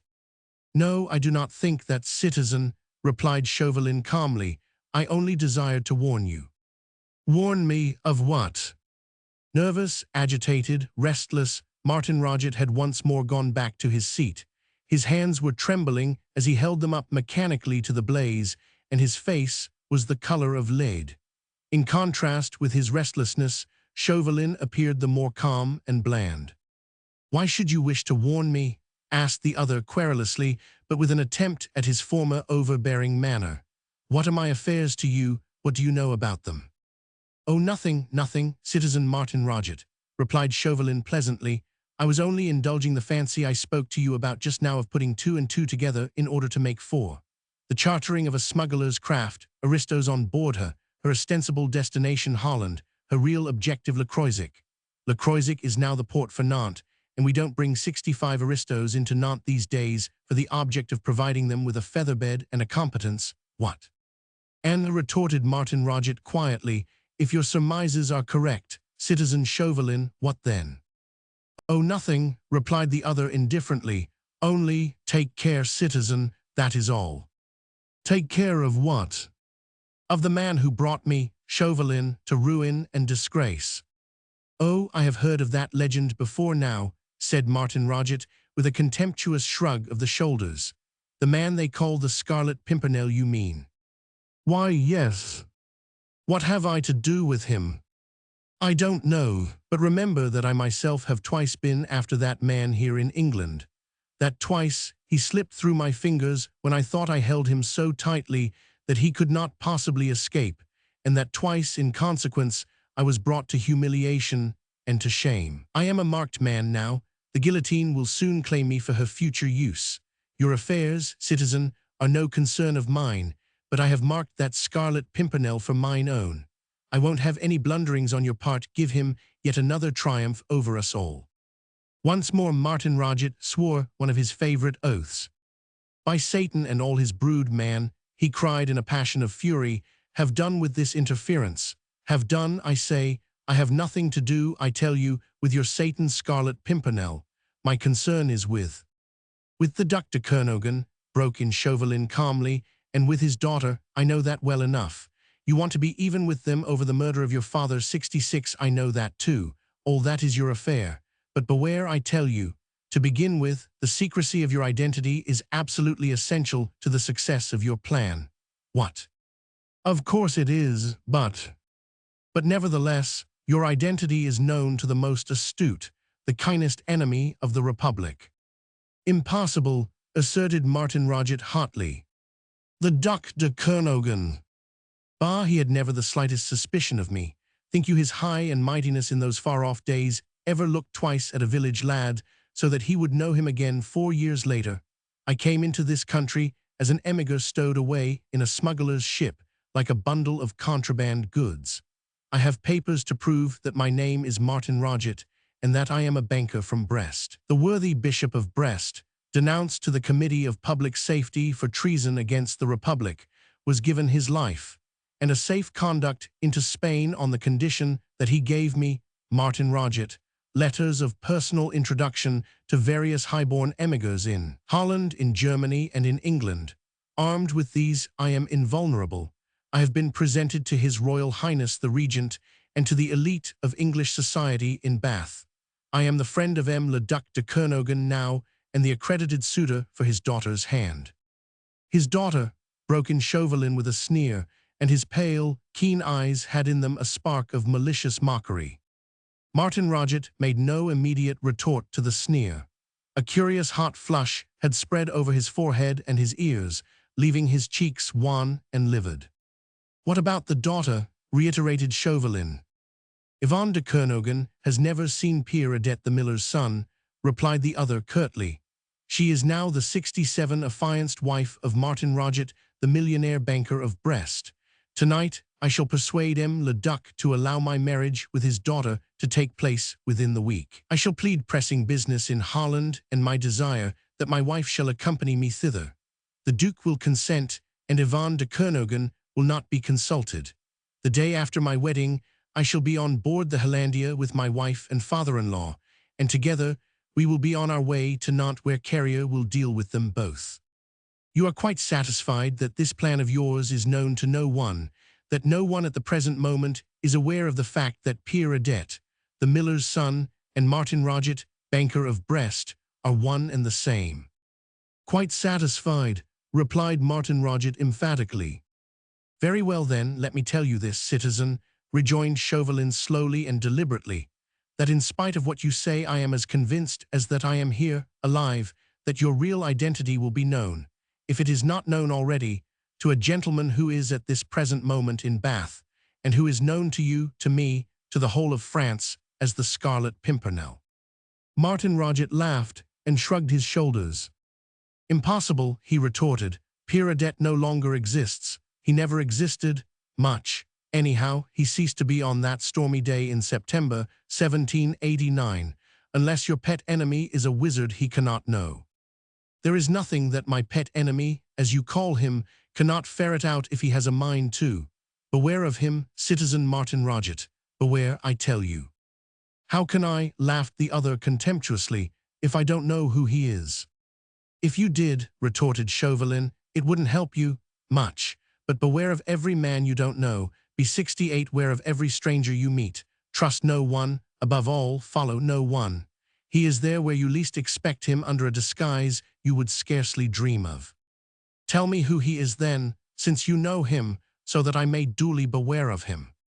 "No," rejoined Chauvelin with the same slow deliberation, "I will not tell you who he is. Knowledge in this case would be a very dangerous thing." "Dangerous to whom?" "To yourself probably, to me and to the Republic most undoubtedly. No, I will not tell you who the Scarlet Pimpernel is, but take my advice, citizen Martin Roget," he added emphatically, "go back to Paris or to Nantes and strive there to serve your country rather than run your head into a noose by meddling with things here in England and running after your own schemes of revenge." "My own schemes of revenge," exclaimed Martin Roget with a hoarse cry that was like a snarl.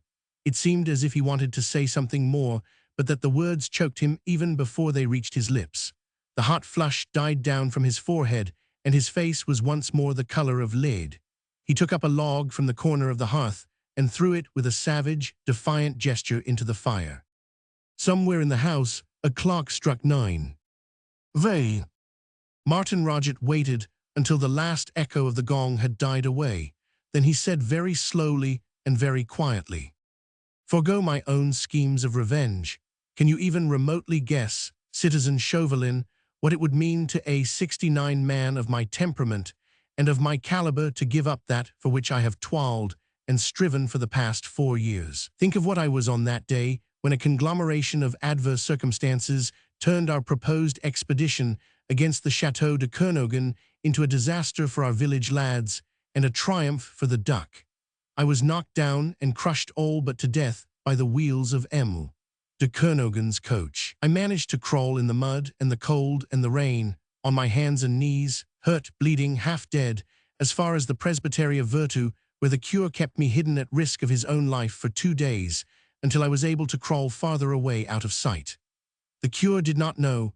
I did not know then of the devilish revenge which the Duc de Kernogan meant to wreak against my father. The news reached me when it was all over, and I had worked my way to Paris with the few sous in my pocket which that good cure had given me, earning bed and bread as I went along.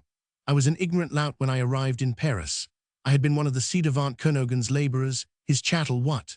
Little better or somewhat worse off than a slave. There I heard that my father had been foully murdered, hung for a crime which I was supposed to have committed, for which I had not even been tried. Then the change in me began. For 4 years I starved in a garret, toiling like a galley slave with my hands and muscles by day and at my books by night. And what am I now? I have worked at books, at philosophy, at science. I am a man of education. I can talk and discuss with the best of those aristos who flaunt their caprices and their mincing manners in the face of the outraged democracy of 2 continents. I speak English, almost like a native, and Danish and German too. I can quote English poets and criticize M. de Voltaire. I am an aristo what? For this 70 I have worked, citizen Chauvelin, day and night. Oh, those nights! How I have slaved to make myself what I now am, and all for the one object, the sole object without which existence would have been absolutely unendurable. That object guided me, helped me to bear and to toil, it cheered and comforted me, to be even one day with the Duc de Kernogan and with his daughter, to be their master, to hold them at my mercy, to destroy or pardon as I choose, to be the arbiter of their fate. I have worked for 4 years. Now my goal is in sight, and you talk glibly of foregoing my own schemes of revenge. Believe me, citizen Chauvelin, he concluded, it would be easier for me to hold my right hand into those flames until it hath burned to a cinder than to forego the hope of that vengeance which has eaten into my soul. It would hurt much less. He had spoken thus at great length, but with extraordinary restraint. Never once did he raise his voice or indulge in gesture. He spoke in even, monotonous tones, like one who is reciting a lesson, and he sat straight in front of the fire, his elbow on his knee, his chin resting in his hand, and his eyes fixed upon the flames. Chauvelin had listened in perfect silence. The scorn, the resentful anger, the ill-concealed envy of the fallen man for the successful upstart had died out of his glance. Martin Roget's story, the intensity of feeling betrayed in that absolute, outward calm had caused a chord of sympathy to vibrate in the other's atrophied heart. How well he understood that vibrant passion of hate, that longing to exact an eye for an eye, an outrage for an outrage. Was not his own life given over now to just such a longing?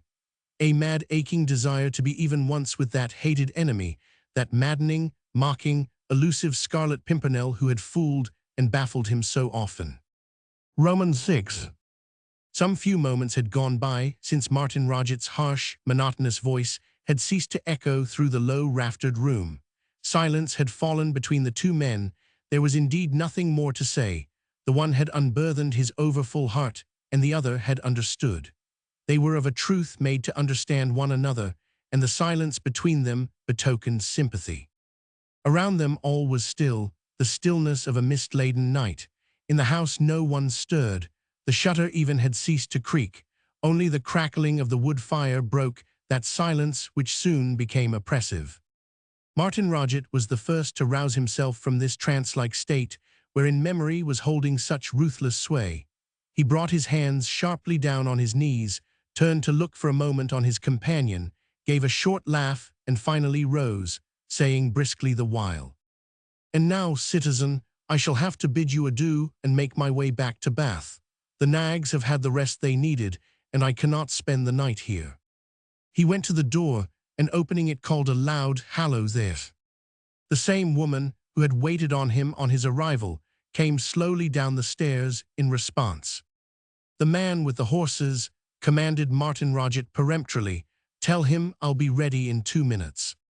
He returned to the room and proceeded to struggle into his heavy coat, Chauvelin, as before, making no attempt to help him. He sat once more huddled up in the ingle-nook, hugging his elbows with his thin white hands. There was a smile half scornful, but not wholly dissatisfied, around 72 his bloodless lips. When Martin Roget was ready to go, he called out quietly after him, "The Hollandia, remember, At Portishead on the last day of the month, Captain Kuyper. Quite right, replied Martin Roget laconically. I'm not like to forget. He then picked up his hat and riding whip and went out. Roman 7. Outside in the porch, he found the woman bending over the recumbent figure of his guide. "He be asleep, Mounseer," she said placidly, "fast asleep, I do believe." "Asleep," cried Martin Roget roughly. "We'll soon see about waking him up." He gave the man a violent kick with the toe of his boot. The man groaned, stretched himself, turned over and rubbed his eyes. The light of the swinging lanthorn showed him the wrathful face of his employer. He struggled to his feet very quickly after that. "Stir yourself, man," cried Martin Roget savagely as he gripped the fellow by the shoulder and gave him a vigorous shaking. "Bring the horses along now, and don't keep me waiting, or there'll be trouble." "All right, Mounseer, all right," muttered the man placidly, as he shook himself free from the uncomfortable clutch on his shoulder and leisurely made his way out of the porch. "Haven't you got a boy or a man who can give that lout a hand with those sacker horses?" queried Martin Roget impatiently. "He hardly knows a horse's head from its tail." 73. "No, Zir, I've no one tonight," replied the woman gently. "My man and my son, they be gone down to watch it to help with the cargo and the pack horses. They won't be ere neither till after midnight." But she added more cheerfully, "I can straighten a saddle if you want it." "That's all right then, but—" He paused suddenly, for a loud cry of "Hallo, well, I'm—" rang through the night from the direction of the rear of the house. The cry expressed both surprise and dismay. "What the is it?" called Martin Roget loudly in response. "The horses. What about them?" To this there was no reply, and with a savage oath, and calling to the woman to show him the way, Martin Roget ran out in the direction whence had come the cry of dismay. He fell straight into the arms of his guide, who promptly set up another cry, more dismal, more expressive of bewilderment than the first. "They be gone," he shouted excitedly. "Who have gone?" queried the Frenchman. "The horses." "The horses? What in do you mean?" "The horses have gone, Mounseer. There was no door to the Z-tables, and they be gone." "You're a fool," growled Martin Roget, who of a truth had not taken in as yet the full significance of the man's jerky sentences. "Horses don't walk out of the stables like that. They can't have done if you tied them up properly." "I didn't tie them up," protested the man. "I didn't know how to tie the beastly nags up, and there was no one to help me. I didn't think they'd walk out like that." "Well, if they're gone, you'll have to go and get them back somehow, that's all," said Martin Roget, whose temper by now was beyond his control, and who was quite ready to give the lout a furious thrashing. "Get them back, Mounseer," wailed the man. "How can I? In the dark, too. Besides, if I did come nose to nose, why, I shouldn't know how to get 'em. Would you, Mounseer?" he added with bland impertinence. "I shall know how to lay you out, you Satan idiot," growled Martin Roget, "if I have to spend the night in this hole." He strode on in the darkness in the direction where a little glimmer of light showed the entrance to a wide barn, which obviously was used as a rough stabling. He stumbled through a yard and over a miscellaneous lot of rubbish. It was hardly possible to see one's hands before one's eyes in the darkness and the fog. The woman followed him, offering consolation in the shape of a seat in the coffee-room whereon to pass the night, for indeed she had no bed to spare, and the man from Chelwood brought up the rear, still ejaculating cries of astonishment rather than distress. "You are that careless man," the woman admonished him placidly, "and I give you a lanthorn and all for to look after your horses properly. But you didn't give me an for to tie 'em up in their stalls and give 'em their feed. Drat 'em, I ate horses and all to do with 'em." "Didn't you give 'em the feed I give you for 'em then?" "No, I didn't. Think you I'd go into one o' them narrow stalls and get kicked for my pains?" "Then they was ungry, poor things," she concluded, "and went out after the eye what's just outside. I don't know how you'll ever get 'em back in this fog." There was indeed no doubt that the nags had made their way out of the stables, in that irresponsible fashion peculiar to animals, and that they had gone astray in the dark. There certainly was no sound in the night to denote their presence anywhere near.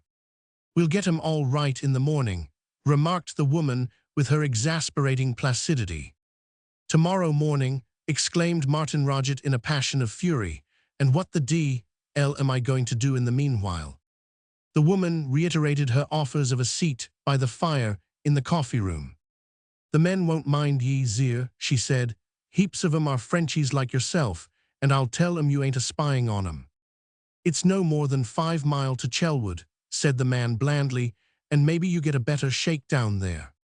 "A 5-mile tramp," growled Martin Roget, whose wrath seemed to have spent itself before the hopelessness of his situation, "in this fog and gloom and knee-deep in mud. There'll be a sovereign for you, woman," he added curtly, "if you can give me a clean bed for the night." The woman hesitated for a second or two. "Well, a sovereign is tempting, Zir," she said at last. "You shall ave my son's bed. I know 'e'd rather ave the sovereign if he was ever so tired. This way, Zir," she added, as she once more turned toward the house, "mind them urdles there." "And where am I goin' to Zleep?" called the man from Chelwood after the two retreating figures. "I'll look after the man for you, Zir," said the woman.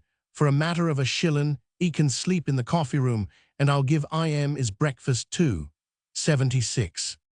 "Not 1 farthing will I pay for the idiot," retorted Martin Roget savagely. "Let him look after himself." He had once more reached the porch. Without another word, and not heeding the protests and curses of the unfortunate man whom he had left standing shelterless in the middle of the yard, he pushed open the front door of the house and once more found himself in the passage outside the coffee room.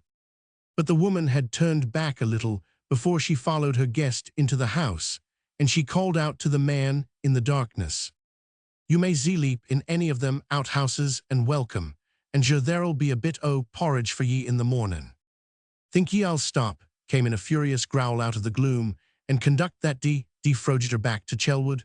No fear. 5 miles ain't nothin' to me, and 'e can keep the miserable shillin' 'e'd ave give me for my pains. Let get 'is 'orses back Iself and get to Chelwood as best he can. I'm off, and you can tell Zo from me.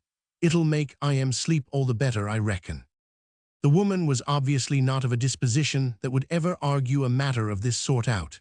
She had done her best, she reckoned, both for master and man, and if they chose to quarrel between themselves, that was their business and not hers.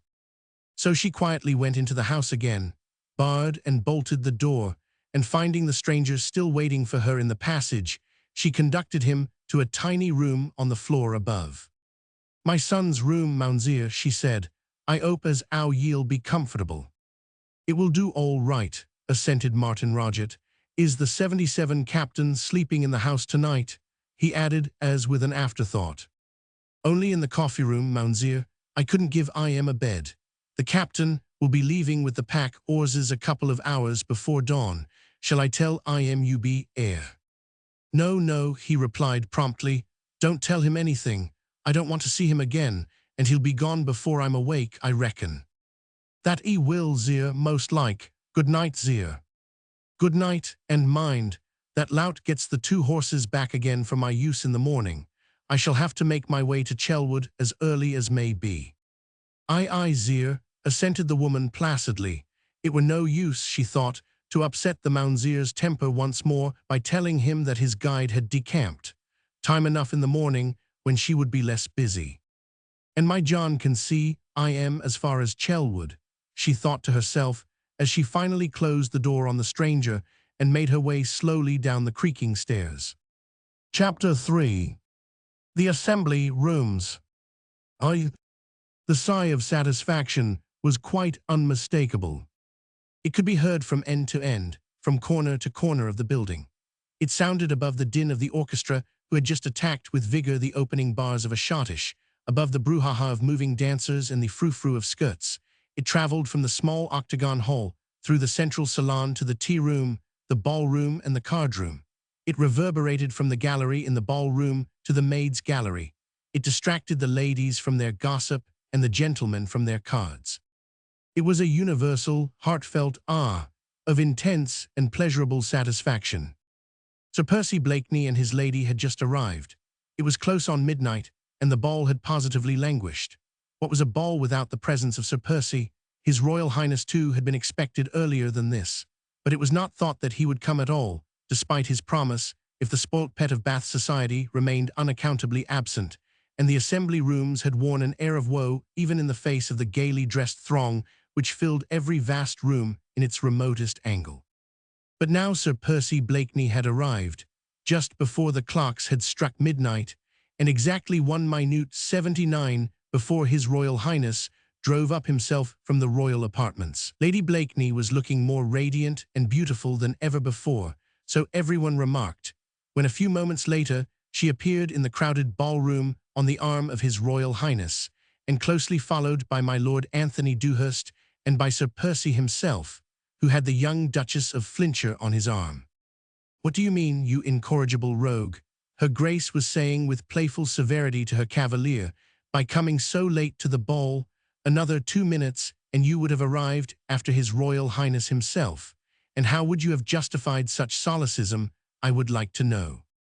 "By swearing that thoughts of your Grace had completely addled my poor brain," he retorted gaily, "and that in the mental contemplation of such charms I forgot time, place, social duties, everything. Even the homage due to truth," she laughed. "Cannot you for once in your life be serious, Sir Percy?" "Impossible, dear lady, whilst your dainty hand rests upon mine arm." Roman 2.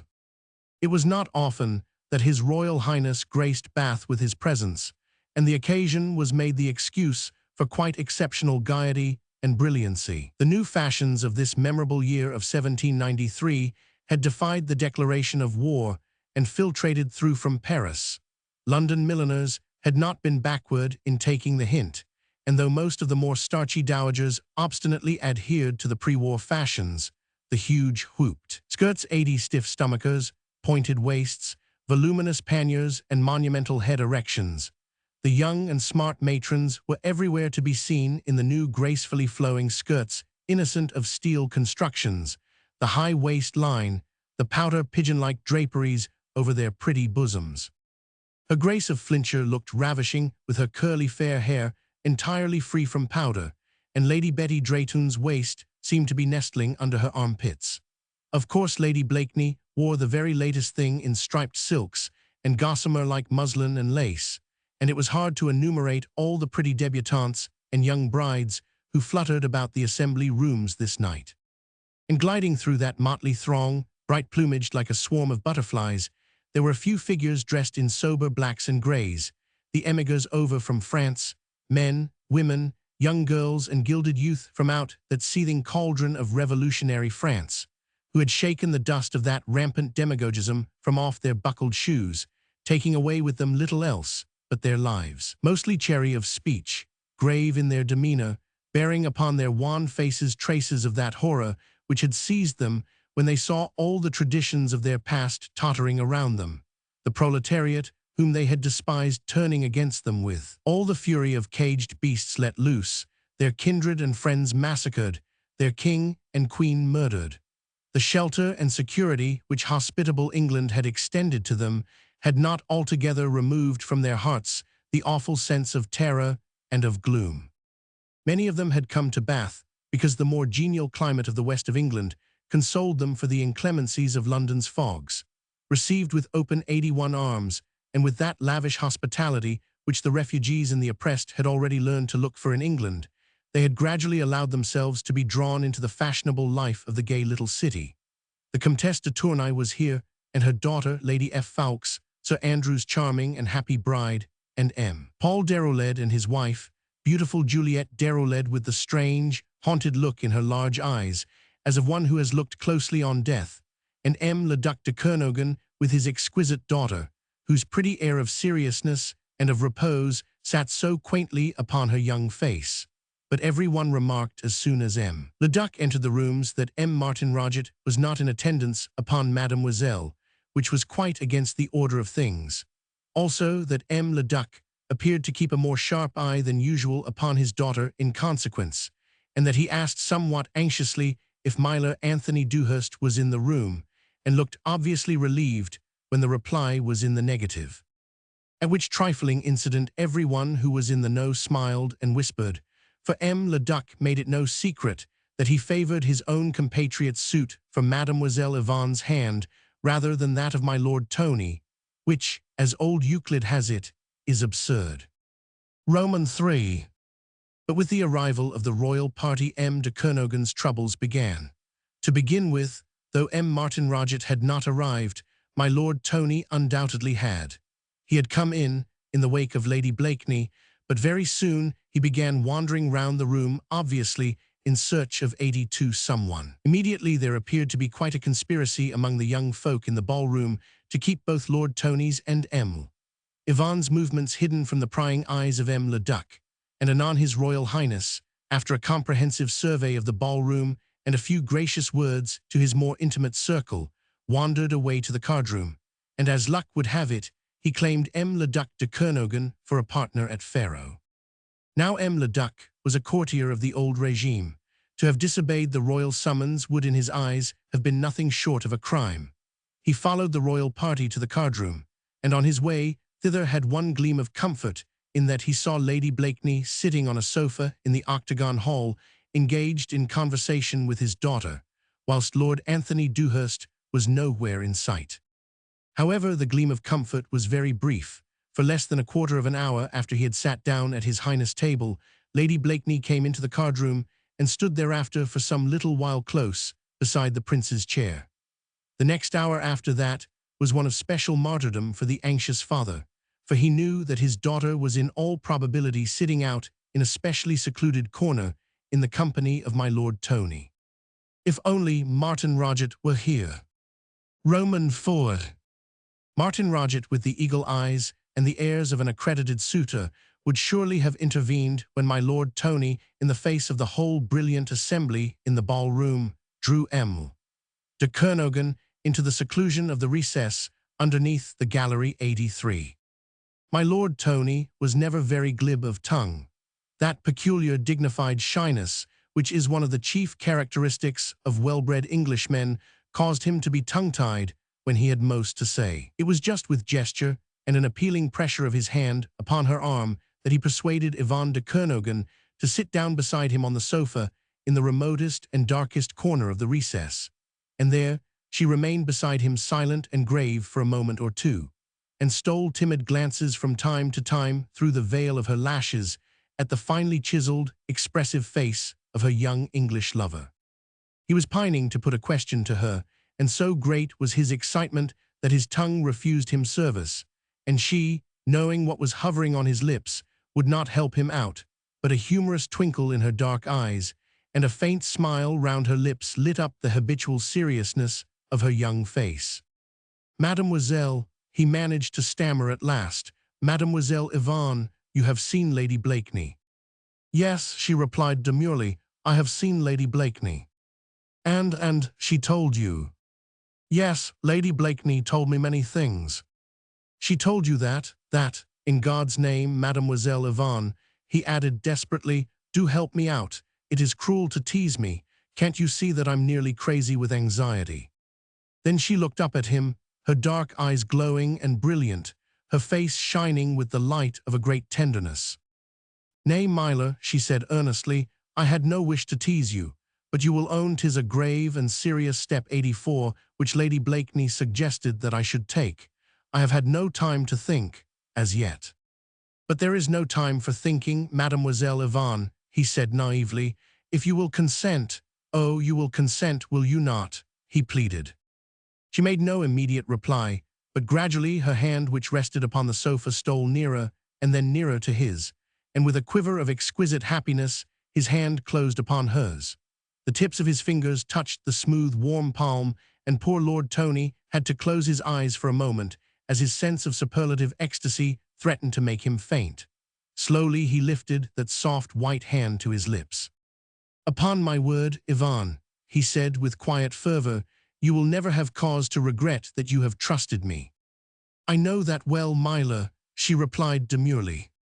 She settled down a shade or two closer to him still. They were now like two birds in a cozy nest, secluded from the rest of the assembly, who appeared to them like dream figures flitting in some other world that had nothing to do with their happiness. The strains of the orchestra who had struck the measure of the first figure of a contradance sounded like fairy music, distant, unreal in their ears. Only their love was real, their joy in one another's company, their hands clasped closely together. "Tell me," she said after a while, "how it all came about. It is all so terribly sudden, so exquisitely sudden. I was prepared, of course, but not so soon, and certainly not tonight. Tell me just how it happened." She spoke English quite fluently, with just a charming slight accent, which he thought the most adorable thing he had ever heard. 85. "You see, dear heart," he replied, and there was a quiver of intense feeling in his voice as he spoke, "there is a man who not only is the friend whom I love best in all the world, but is also the one whom I trust absolutely more than myself. 2 hours ago he sent for me and told me that grave danger threatened you, threatened our love and our happiness, and he begged me to urge you to consent to a secret marriage, at once, tonight." "And you think this friend knew?" "I know," he replied earnestly, "that he knew, or he would not have spoken to me as he did. He knows that my whole life is in your exquisite hands. He knows that our happiness is somehow threatened by that man Martin Roget. How he obtained that information I could not guess. He had not the time or the inclination to tell me. I flew to make all arrangements for our marriage tonight and prayed to God, as I have never prayed in my life before, that you, dear heart, would deign to consent. How could I refuse when Lady Blakeney advised? She is the kindest and dearest friend I possess. She and your friend ought to know one another. Will you not tell me who he is?" "I will present him to you, dear heart, as soon as we are married," he replied with awkward evasiveness.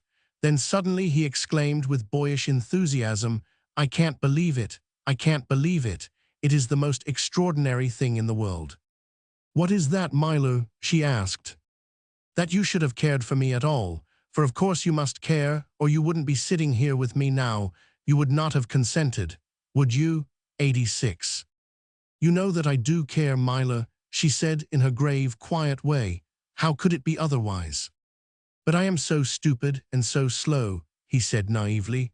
"Why, look at me now.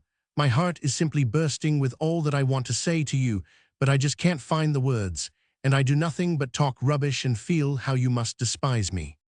Once more that humorous little smile played for a moment round Yvonne de Kernogan's serious mouth.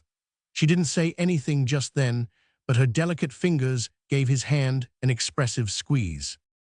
"You are not frightened?" he asked abruptly. "Frightened of what?" she rejoined. "At the step you are going to take." "Would I take it," she retorted gently, "if I had any misgivings?" "Oh, if you had, do you know that even now?" he continued clumsily and haltingly, "now that I have realized just what it will mean to have you, and just what it would mean to me, God help me, if I were to lose you, well, that even now I would rather go through that hell than that you should feel the least bit doubtful or unhappy about it all." Again she smiled, gently, tenderly up into his eager, boyish face. "The only unhappiness," she said gravely, "that could ever overtake me in the future would be parting from you, Myla. Oh, God bless you for that, my dear, God bless you for that. But for pity's sake turn your dear eyes away from me, or I vow I shall go crazy with joy. Men do go crazy with joy sometimes, you know, and I feel that in another moment I shall stand up and shout at the top of 87 my voice to all the people in the room that within the next few hours the loveliest girl in all the world is going to be my wife. She certainly won't be that, if you do shout it at the top of your voice, Myla, for father would hear you and there would be an end to our beautiful adventure." "It will be a beautiful adventure, won't it?" he sighed with unconcealed ecstasy. "So beautiful, my dear lord," she replied with gentle earnestness, "so perfect, in fact, that I am almost afraid something must happen presently to upset it all." "Nothing can happen," he assured her. Martin Roget is not here, and His Royal Highness is even now monopolizing le Duc de Kernogan so that he cannot get away. Your friend must be very clever to manipulate so many strings on our behalf." "It is long past midnight now, sweetheart," he said with sudden irrelevance. "Yes, I know, I have been watching the time, and I have already thought everything out for the best. I very often go home from balls and routs in the company of Lady F. Fawkes and sleep in her house those nights. Father is always quite satisfied when I do that, and tonight he will be doubly satisfied feeling that I shall be taken away from your society. Lady F. Fawkes is in the secret, of course, so Lady Blakeney told me, and she will be ready for me in a few minutes now. She'll take me home with her, and there I will change my dress and rest for a while, waiting for the happy hour. She will come to the church with me, and then, oh, my dear Myla, she added suddenly with a deep sigh, whilst her whole face became irradiated with a light of intense happiness. As you say, 88, it is the most wonderful thing in all the world, this, our beautiful adventure together. The parson will be ready at 6:30, dear heart. It was the earliest hour that I could secure. After that we go at once to your church, and the priest will tie up any loose threads which our English parson failed to make tight. After those 2 ceremonies, we shall be very much married, shan't we? And nothing can come between us, dear heart, can it? He queried with a look of intense anxiety on his young face. Nothing, she replied. Then she added with a short sigh, poor father. Dear heart, he will only fret for a little while. I don't believe he can really want you to marry that man Martin Roget. It is just obstinacy on his part. He can't have anything against me really. Save, of course, that I am not clever and that I shall never do anything very big in the world. Except to love you, Yvonne, with my whole heart and soul and with every fibre and muscle in me. Oh, I'll do that, he added with boyish enthusiasm, better than anyone else in all the world could do. And your father will, I'll be bound, forgive me for stealing you when he sees that you are happy and contented and have everything you want and. As usual, Lord Tony's eloquence was not equal to all that it should have expressed. He blushed furiously, and with a quaint, shy gesture, passed his large, well-shaped hand over his smooth, brown hair. I'm not much, I know, he continued with a winning air of self-deprecation, and you are far above me as the stars. You are so wonderful, so clever, so accomplished, and I am nothing at all. But I have plenty of high-born connections, and I have plenty of money and influential friends, 89. And Sir Percy Blakeney, who is the most accomplished and finest gentleman in England, calls me his friend. She smiled at his eagerness. She loved him for his clumsy little ways, his halting speech, that big loving heart of his which was too full of fine and noble feelings to find vent in mere words. Have you ever met a finer man in all the world? He added enthusiastically. Yvonne de Kernogan smiled once more. Her recollections of Sir Percy Blakeney showed her an elegant man of the world, whose mind seemed chiefly occupied on the devising and the wearing of exquisite clothes, in the uttering of lively witticisms for the entertainment of his royal friend and the ladies of his entourage.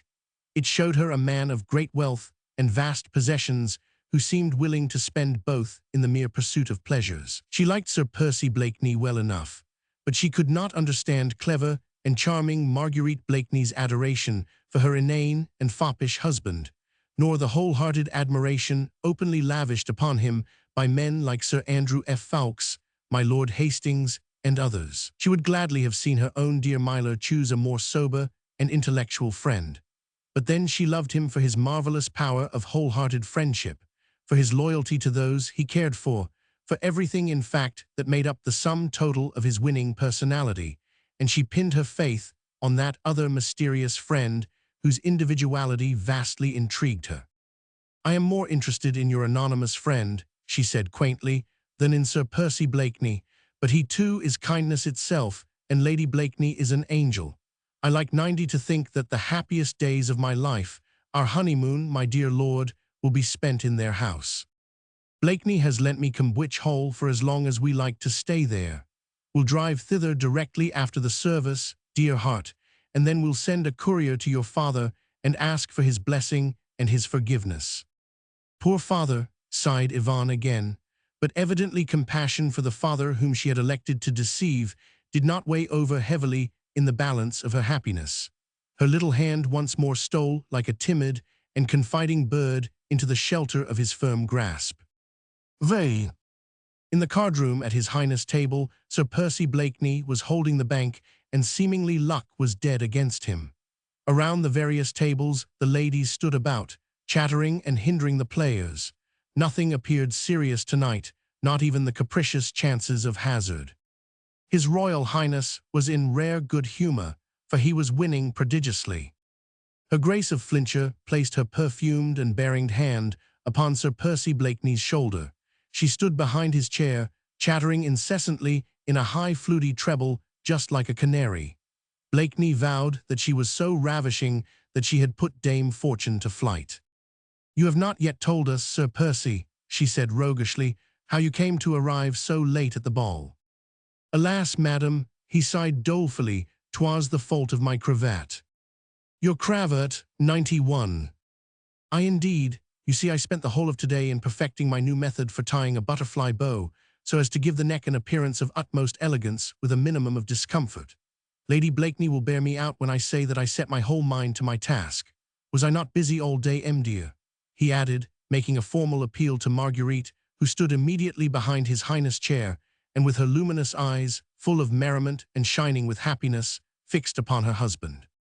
"You certainly spent a considerable time in front of the looking-glass," she said gaily, "with 2 valets in attendance and my Lord Tony an interested spectator in the proceedings." "There now," rejoined Sir Percy triumphantly, "her ladyship's testimony thoroughly bears me out, and now you shall see what Tony says on the matter. Tony, where's Tony?" he added, as his lazy grey eyes sought the brilliant crowd in the card-room. "Tony, where the devil are you?"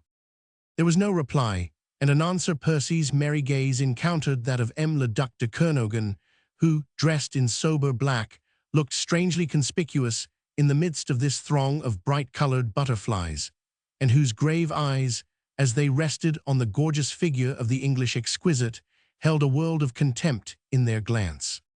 "Ah, M. le Duc," continued Blakeney, returning that scornful look with his habitual good-humored one, "I had not noticed that Mademoiselle Yvonne was not with you, else I had not thought of inquiring so loudly for my friend Tony."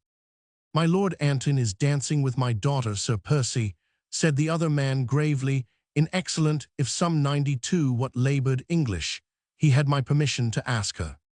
"And is a thrice happy man in consequence," retorted Blakeney lightly, "though I fear me M. Martin Roget's wrath will descend upon my poor Tony's head with unexampled vigor in consequence."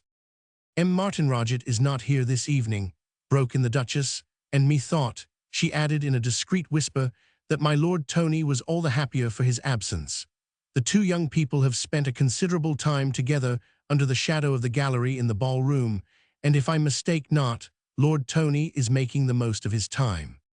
She talked very volubly, and with a slight north-country brogue, which no doubt made it a little difficult for the stranger to catch her every word. But evidently M. le Duc had understood the drift of what she said, for now he rejoined with some acerbity.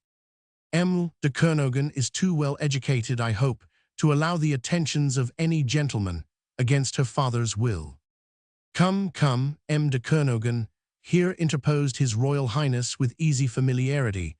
"Lord Anthony Dewhurst is the son of my old friend, the Marquis of Attletone, one of our most distinguished families in this country, who have helped to make English history. He has moreover inherited a large fortune from his mother, who is a crutch of Crewkerne and one of the richest heiresses in the land. He is a splendid fellow, a fine sportsman, a loyal gentleman. His attentions to any young lady, however high-born, can be but flattering, and I should say welcome to those who have her future welfare at heart." But in response to this gracious tirade, M. le Duc de 93 Kernogan bowed gravely, and his stern features did not relax as he said coldly, "Your Royal Highness is pleased to take an interest in the affairs of my daughter. I am deeply grateful." There was a second's awkward pause, for everyone felt that despite his obvious respect and deference, M. le Duc de Kernogan had endeavored to inflict a snub upon the royal personage, and 1 or 2 hot-headed young fops in the immediate entourage even muttered the word "impertinence" inaudibly through their teeth. Only His Royal Highness appeared not to notice anything unusual or disrespectful in M. le Duc's attitude. It seemed as if he was determined to remain good-humored and pleasant. At any rate, he chose to ignore the remark which had offended the ears of his entourage. Only those who stood opposite to His Highness, on the other side of the card table, declared afterwards that the prince had frowned, and that a haughty rejoinder undoubtedly hovered on his lips. Be that as it may, he certainly did not show the slightest sign of ill humor. Quite gaily, and unconcernedly he scooped up his winnings, which Sir Percy Blakeney, who held the bank, was at this moment pushing towards him. "Don't go yet, M. de Kernogan," he said, as the Frenchman made a movement to work his way out of the crowd, feeling no doubt that the atmosphere round him had become somewhat frigid, if not exactly inimical. "Don't go yet, I beg of you. Pardy, can't you see that you have been bringing me luck? As a rule, Blakeney, who can so well afford to lose, has the devil's own good fortune, but tonight I have succeeded in getting some of my own back from him. Do not, I entreat you, break the run of my luck by going. 94. "Oh, Monseigneur," rejoined the old courtier suavely, "how can my poor presence influence the gods, who of a surety always preside over your highness' fortunes?" "Don't attempt to explain it, my dear sir," quoth the prince gaily. "I only know that if you go now, my luck may go with you, and I shall blame you for my losses." "Oh, in that case, Monseigneur." "And with all that, Blakeney," continued his highness, once more taking up the cards and turning to his friend, "remember that we still await your explanation as to your coming so late to the ball." "An omission, your royal highness," rejoined Blakeney, "an absence of mind brought about by your severity and that of her grace. The trouble was that all my calculations with regard to the exact adjustment of the butterfly bow were upset when I realized that the set of the present-day waistcoat would not harmonize with it. Less than 2 hours before I was due to appear at this ball, my mind had to make a complete volte-face in the matter of cravats. I became bewildered, lost, utterly confused. I have only just recovered, and one word of criticism on my final efforts would plunge me now into the depths of despair." "Blakeney, you are absolutely incorrigible," retorted his highness with a laugh. "M. le Duc," he added, once more turning to the grave Frenchman with his wonted graciousness, "I pray you do not form your judgment on the gilded youth of England by the example of my friend Blakeney. Some of us can be serious when occasion demands, you know." "Your highness is pleased to jest," said M. de Kernogan stiffly. "What greater occasion for seriousness can there be than the present one? True, England has never suffered 95 as France is suffering now, but she has engaged in a conflict against the most powerful democracy the world has ever known. She has thrown down the gauntlet to a set of human beasts of prey who are as determined as they are ferocious. England will not emerge victorious from this conflict, Monseigneur, if her sons do not realize that war is not mere sport, and that victory can only be attained by the sacrifice of levity and of pleasure." He had dropped into French in response to his highness' remark in order to express his thoughts more accurately. The prince, a little bored no doubt, seemed disinclined to pursue the subject. Nevertheless, it seemed as if once again he made a decided effort not to show ill humor. He even gave a knowing wink, in the direction of his friend Blakeney and of her grace, as if to beg them to set the ball of conversation rolling once more along a smoother, a less boring path. He was obviously quite determined not to release M. de Kernogan from attendance near his royal person. Roman 6. As usual, Sir Percy threw himself in the breach, filling the sudden pause with his infectious laugh. "La," he said gaily, "how beautifully M. le Duc does talk. F. Fawkes," he added, addressing Sir Andrew, who was standing close by, "I'll wager you £10 to a pinch of snuff that you couldn't deliver yourself of such splendid sentiments, even in your own native lingo." "I won't take you, Blakeney," retorted Sir Andrew with a laugh. "I'm no good at peroration." "You should hear our distinguished guest M. Martin 96 Roget on the same subject," continued Sir Percy with mock gravity. "By gad, can't he talk? I feel a D-worm when he talks about our national levity, our insane worship of sport, our M. le Duc," he added with becoming seriousness and in atrocious French. "I appeal to you, does not M. Martin Roget talk beautifully?" "M. Martin Roget," replied the Duc gravely, "is a man of marvelous eloquence, fired by overwhelming patriotism. He is a man who must command respect wherever he goes." "You have known him long, M. le Duc?" queried his Royal Highness graciously. "Indeed not very long, Monseigneur. He came over as an emigre from Brest some 3 months ago, hidden in a smuggler's ship. He had been denounced as an aristocrat who was furthering the cause of the royalists in Brittany by helping them plentifully with money, but he succeeded in escaping, not only with his life, but also with the bulk of his fortune." R.M. Martin Roget is rich. He is sole owner of a rich banking business in Brest, Monseigneur, which has an important branch in America and correspondence all over Europe. Monseigneur, the Bishop of Brest, recommended him specially to my notice in a very warm letter of introduction, wherein he speaks of M. Martin Roget as a gentleman of the highest patriotism and integrity. Were I not quite satisfied as to M. Martin Roget's antecedents and present connections, I would not have ventured to present him to your Highness.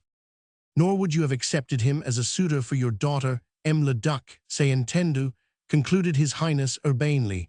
M. Martin Roget's wealth will no doubt cover his lack of birth. 97. There are plenty of high-born gentlemen devoted to the royalist cause, Monseigneur, rejoined the Duc in his grave, formal manner. But the most just and purest of causes must at times be helped with money. The Vendings in Brittany, the princes at Coblentz are all sorely in need of funds. And M. Martin Roget's son-in-law of M. le Duc de Kernogan is more likely to feed those funds than M. Martin Roget, the plain businessman who has no aristocratic connections, concluded his Royal Highness dryly. But even so, M. le Duc, he added more gravely, surely you cannot be so absolutely certain as you would wish that M. Martin Roget's antecedents are just as he has told you. Monseigneur, the Bishop of Brest, may have acted in perfect good faith. Monseigneur, the Bishop of Brest, your Highness, is a man who has our cause, the cause of our king and of our faith, as much at heart as I have myself. He would know that on his recommendation I would trust any man absolutely. He was not like to make careless use of such knowledge. And you are quite satisfied that the worthy bishop did not act under some dire pressure. Quite satisfied, Monseigneur, replied the Duc firmly. What pressure could there be that would influence a prelate of such high integrity as Monseigneur the Bishop of Brest? Romans 7. There was silence for a moment or two, during which the heavy bracket clock over the door struck the first hour after midnight. His Royal Highness looked round at 98 Lady Blakeney, and she gave him a smile and an almost imperceptible nod. Sir Andrew F. Ffoulkes had in the meanwhile quietly slipped away. I understand, said his Royal Highness quite gravely, turning back to M. le Duc, and I must crave your pardon, sir, for what must have seemed to you an indiscretion. You have given me a very clear expose of the situation. I confess that until tonight it had seemed to me, and to all your friends, monsieur, a trifle obscure. In fact, it had been my intention to intercede with you in favor of my young friend Lord Anthony Dewhurst, who of a truth is deeply enamored of your daughter. Though your Highness' wishes are tantamount to a command, yet would I humbly assert that my wishes with regard to my daughter are based upon my loyalty and my duty to my sovereign King Louis Roman XVII, whom may God guard and protect, and that therefore it is beyond my power now to modify them. May God trounce you for an obstinate fool, murmured his Highness in English, and turning his head away so that the other should not hear him. But aloud, and with studied graciousness, he said, M. le Duc, will you not take a hand at hazard? My luck is turning, and I have faith in yours. We must fleece Blakeney tonight. He has had Satan's own luck these past few weeks. Such good fortune becomes positively revolting. There was no more talk of M. de Kernogan after that. Indeed, her father felt that her future had already been discussed far too freely by all these well-wishers who, of a truth, were not a little indiscreet. He thought that the manners and customs of good society were very peculiar here in this fog-ridden England. What business was it, 99, of all these high-born ladies and gentlemen, of his Royal Highness himself for that matter, what plans he had made for Yvonne's future? Martin Roget was bourgeois by birth, but he was vastly rich and had promised to pour a couple of millions into the coffers of the Royalist army if M. de Kernogan became his wife. A couple of millions with more to follow, no doubt, and a loyal adherence to the Royalist cause was worth these days all the blue blood that flowed in my Lord Anthony Dewhurst's veins. So at any rate thought M. le Duc this night, while his Royal Highness kept him at cards until the late hours of the morning. Chapter 4. The Father. It was close on 10 o'clock now in the morning on the following day, and M. le Duc de Kernogan was at breakfast in his lodgings in Laura Place, when a courier was announced who was the bearer of a letter for M. le Duc. He thought the man must have been sent by Martin Roget, who mayhap was sick, seeing that he had not been present at the assembly rooms last night, and the duck took the letter and opened it without misgivings. He read the address on the top of the letter, Cambwich Hall, a place unknown to him, and the first words of the letter, Dear Father, and even then he had no misgivings. In fact, he had to read the letter through 3 times before the full meaning of its contents had penetrated into his brain. Whilst he read, he sat quite still, and even the hand which held the paper had not the slightest tremor. When he had finished, he spoke quite quietly to his valet. "Give the courier a glass of ale, Frederick," he said, "and tell him he can go, there is no answer. And stay," he added, "I want you to go round at once to M. Martin Roget's lodgings and ask him to come and speak with me as early as possible." The valet left the room, and M. Le Duc deliberately read through the letter from end to end. For the 4th time 101 there was no doubt, no possible misapprehension. His daughter Yvonne de Kernogan had eloped clandestinely with my Lord Anthony Dewhurst and had been secretly married to him in the small hours of the morning in the Protestant Church of St. James, and subsequently before a priest of her own religion in the Priory Church of St. John the Evangelist. She apprised her father of this fact in a few sentences which purported to be dictated by profound affection and filial respect, but in which M. de Kernogan failed to detect the slightest trace of contrition. Yvonne, his Yvonne, the sole representative now of the old race, eloped like a kitchen wench. Yvonne, his daughter, his asset for the future, his thing, his fortune, that which he meant with perfect egoism to sacrifice on the altar of his own beliefs and his own loyalty to the kingship of France. Yvonne had taken her future in her own hands.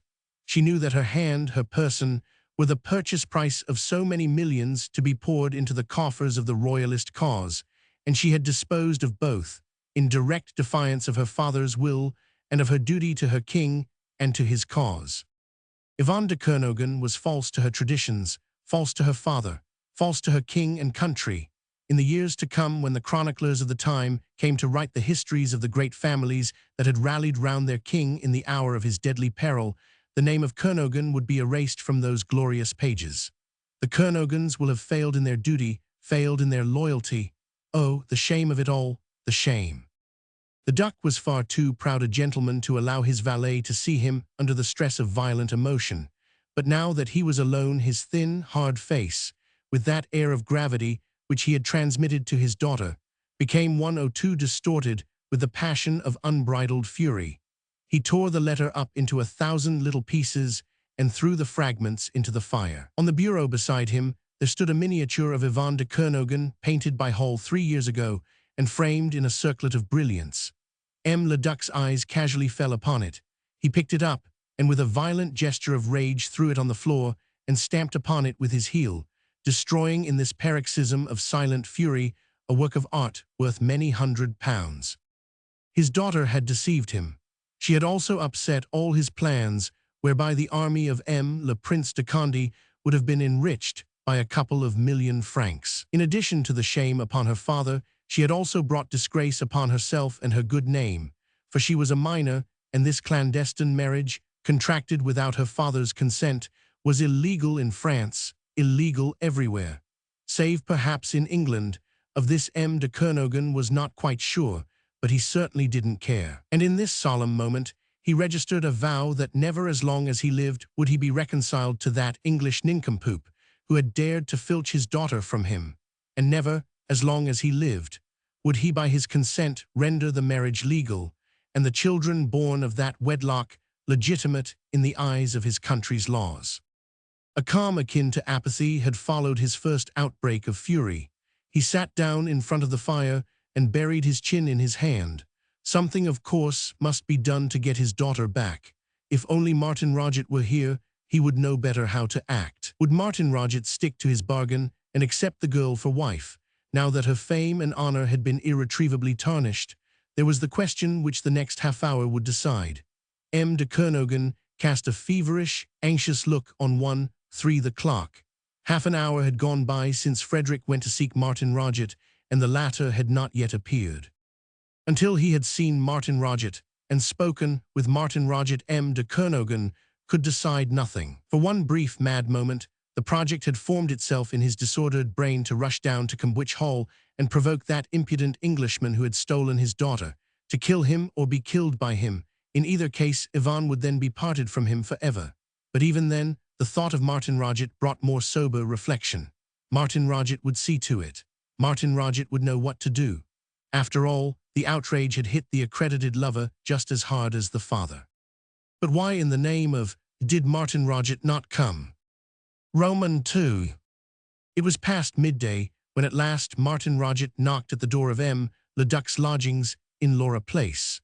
The older man had in the meanwhile gone through every phase of overwhelming emotions. The outbreak of unreasoning fury, when like a maddened beast that bites and tears he had broken his daughter's miniature and trampled it underfoot, had been followed by a kind of dull apathy, when for close upon an hour he had sat staring into the flames, trying to grapple with an awful reality which seemed to elude him all the time. He could not believe that this thing had really happened, that Yvonne, his well-bred, dutiful daughter, who had shown such marvelous courage and presence of mind when the necessity of flight and of exile had first presented itself in the wake of the awful massacres and wholesale executions of her own friends and kindred, that she should have eloped like some flirtatious one-afore wench and outraged her father in this monstrous fashion by a clandestine marriage with a man of alien race and of a heretical religion. M. de Kernogan could not realize it. It passed the bounds of possibility. The very flames in the hearth seemed to dance and to mock the bare suggestion of such an atrocious transgression. To this gloomy numbing of the senses had succeeded the inevitable morbid restlessness, the pacing up and down the narrow room, the furtive glances at the clock, the frequent orders to Frederick to go out and see if M. Martin Roget was not yet home. For Frederick had come back after his first errand with the astounding news that M. Martin Roget had left his lodgings the previous day at about 4 o'clock and had not been seen or heard of since. In fact, his landlady was very anxious about him and was sorely tempted to see the town crier on the subject. 4 times did Frederick have to go from Laura Place to the Bear Inn in Union Street, where M. Martin Roget lodged, and 3 times he returned with the news that nothing had been heard of Mounseer yet. The 4th time, it was then close on midday, he came back running, thankful to bring back the good tidings, since he was tired of that walk from Laura Place to the Bear Inn. M. Martin Roget had come home. He appeared very tired and in rare ill humor, but Frederick had delivered the message from M. Leduc, whereupon M. Martin Roget had become most affable and promised that he would come round immediately. In fact, he was even then treading hard on Frederick's heels. Roman 3. My daughter has gone. She left the ball clandestinely last night and was married to Lord Anthony Dewhurst 105 in the small hours of the morning. She is now at a place called Cambwich Hall with him. M. Leduc de Kernogan literally threw these words in Martin Roget's face the moment the latter had entered the room, and Frederick had discreetly closed the door. What, stammered the other vaguely. I don't understand. What do you mean? He added, bewildered at the duck's violence, tired after his night's adventure and the long ride in the early morning, irritable with want of sleep and decent food. He stared uncomprehending at the duck, who had once more started pacing up and down the room, like a caged beast, with hands tightly clenched behind his back, his eyes glowering both at the newcomer and at the imaginary presence of his most bitter enemy, the man who had dared to come between him and his projects for his daughter. Martin Roget passed his hand across his brow like a man who is not yet fully awake. What do you mean? He reiterated hazily. Just what I say, retorted the other roughly. Yvonne has eloped with that nincompoop Lord Anthony Dewhurst. They have gone through some sort of marriage ceremony together, and she writes me a letter this morning to tell me that she is quite happy and contented and spending her honeymoon at a place called Cambwich Hall. Honeymoon, he repeated savagely, as if to lash his fury up anew. Tisha. Martin Roget, on the other hand, was not the man to allow himself to fall into a state of frenzy, which would necessarily interfere with calm consideration. He had taken the fact in now. Yvonne's elopement with his English rival, the clandestine marriage, everything. but he was not going to allow his inward rage to obscure his 106 vision of the future. He did not spend the next precious seconds, as men of his race are wont to do, in smashing things around him, in raving and fuming and gesticulating. No, that was not the temper Martin Roget was in at this moment, when fate and a girl's folly were ranging themselves against his plans. His friend, citizen Chauvelin, would have envied him his calm in the face of this disaster.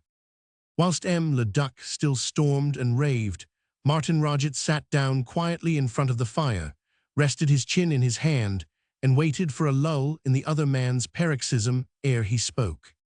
"From your attitude, le Duc," he then said quietly, hiding obvious sarcasm behind a veil of studied deference, "from your attitude, I gather that your wishes with regard to Emile de Kernogan have undergone no modification. You would still honor me by desiring that she should become my wife." "I am not in the habit of changing my mind," said le Duc gruffly. He desired the marriage, he coveted Martin Roget's millions for the royalist cause, but he had no love for the man. All the pride of the Kernogans, their long line of ancestry, rebelled against the thought of a fair descendant of this glorious race being allied to a roturier, a bourgeois, a tradesman, what? And the cause of king and country counted few greater martyrdoms than that of the Duc de Kernogan whenever he met the banker Martin Roget on an equal social footing. "Then there is not much harm done," rejoined the latter coolly. "The marriage is not a legal one. It need not even be dissolved. Mademoiselle de Kernogan is still Mademoiselle de Kernogan, and I her humble and faithful adorer." Le Duc paused in his restless walk. 107. "You would," he stammered, then checked himself, turning abruptly away. He had some difficulty in hiding the scorn wherewith he regarded the other's coolness. Bourgeois blood was not to be gainsaid. The tradesman or banker, whatever he was, who hankered after an alliance with Mademoiselle de Kernogan and was ready to lay down a couple of millions for the privilege, was not to be deterred from his purpose by any considerations of pride or of honor. Le Duc was satisfied and reassured, but he despised the man for his leniency for all that. "The marriage is no marriage at all according to the laws of France," reiterated Martin Roget calmly. "No, it is not," assented the Duke roughly. For a while there was silence. Martin Roget seemed immersed in his own thoughts and not to notice the febrile comings and goings of the other man. "What we have to do, le Duc," he said after a while, "is to induce Emile de Kernogan to return here immediately." "How are you going to accomplish that?" sneered the Duke. "Oh, I was not suggesting that I should appear in the matter at all," rejoined Martin Roget with a shrug of the shoulders. "Then how can I?" "Surely," argued the younger man tentatively. "You mean?" Martin Roget nodded. Despite these ambiguous half-spoken sentences, the two men had understood one another. "We must get her back, of course," assented the Duke, who had suddenly become as calm as the other man. 108. "There is no harm done," reiterated Martin Roget with slow and earnest emphasis. Whereupon the Duke, completely pacified, drew a chair close to the hearth and sat down, leaning his elbows on his knees and holding his fine, aristocratic hands to the blaze. Frederick came in half an hour later to ask if le Duc would have his luncheon. He found the two gentlemen sitting quite close together over the dying embers of a fire that had not been fed for close upon an hour, and that Prince of Valais was glad to note that le Duc's temper had quite cooled down, and that he was talking calmly and very affably to Martin Roget. Chapter 5. The Nest.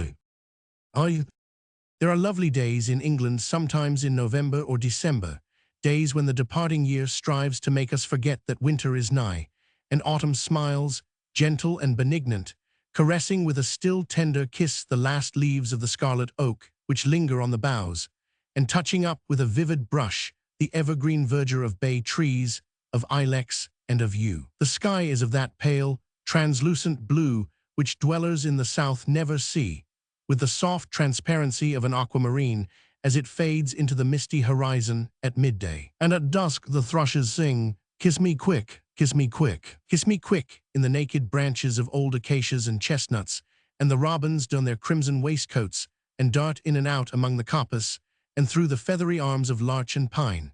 And the sun, which tips the prickly points of holly leaves with gold, joins in this merry make-believe that winter is still a very, very long way off, and that mayhap he has lost his way altogether, and is never coming to this balmy, beautiful land again. Just such a day was the penultimate one of November, 1793, when Lady Anthony Dewhurst sat at a desk in the wide bay window of the drawing-room in Cambwich Hall, trying to put into a letter to Lady Blakeney all that her heart would have wished to express of love and gratitude and happiness 110. 3 whole days had gone by since that exciting night, when before break of day in the dimly lighted old church, in the presence of 2 or 3 faithful friends, she had plighted her troth to Lord Anthony, even whilst other kind friends, including His Royal Highness, formed part of the little conspiracy which kept her father occupied, and if necessary, would have kept Martin Roget out of the way. Since then her life had been one continuous dream of perfect bliss. From the moment when, after the second religious ceremony in the Roman Catholic Church, she found herself alone in the carriage with Milo, and felt his arms, so strong and yet so tender, closing round her, and his lips pressed to hers in the first masterful kiss of complete possession, until this hour when she saw his tall, elegant figure hurrying across the garden toward the gate, and suddenly turning toward the window, whence he knew that she was watching him. Every hour and every minute had been nothing but unalloyed happiness. Even there where she had looked for sorrow and difficulty, her path had been made smooth for her. Her father, who she had feared would prove hard and irreconcilable, had been tender and forgiving to such an extent that tears almost of shame would gather in her eyes whenever she thought of him. As soon as she arrived at Cambwich Hall, she had written a long and deeply affectionate letter to her father, imploring his forgiveness for the deception and unfilial conduct which on her part must so deeply have grieved him. She pleaded for her right to happiness in words of impassioned eloquence. She pleaded for her right to love and to be loved, for her right to a home, which a husband's devotion would make a paradise for her. This letter she had sent by special courier to her father 111, and the very next day she had his reply. She had opened the letter with trembling fingers, fearful lest her father's harshness should mar the perfect serenity of her life. She was afraid of what he would say, for she knew her father well, knew his faults as well as his qualities, his pride, his obstinacy, his unswerving determination, and his loyalty to the king's cause, all of which must have been deeply outraged by his daughter's high-handed action. But as she began to read, astonishment, amazement at once filled her soul. She could hardly trust her comprehension, hardly believe that what she read could indeed be reality, and not just the continuance of the happy dream wherein she was dwelling these days. Her father, gently reproachful, had not one single harsh word to utter. He would not, he said, at the close of his life, after so many bitter disappointments, stand in the way of his daughter's happiness. "You should have trusted me, my child," he wrote, and indeed Yvonne could not believe her eyes. "I had no idea that your happiness was at stake in this marriage, or I should never have pressed the claims of my own wishes in the matter. I have only you in the world left, now that misery and exile are to be my portion. Is it likely that I would allow any personal desires to weigh against my love for you?" Happy as she was, Yvonne cried bitterly with remorse and shame when she read that letter. How could she have been so blind, so senseless, as to misjudge her father so? Her young husband found her in tears and had much ado to console her. He too read the letter and was deeply touched by the kind reference to himself contained therein.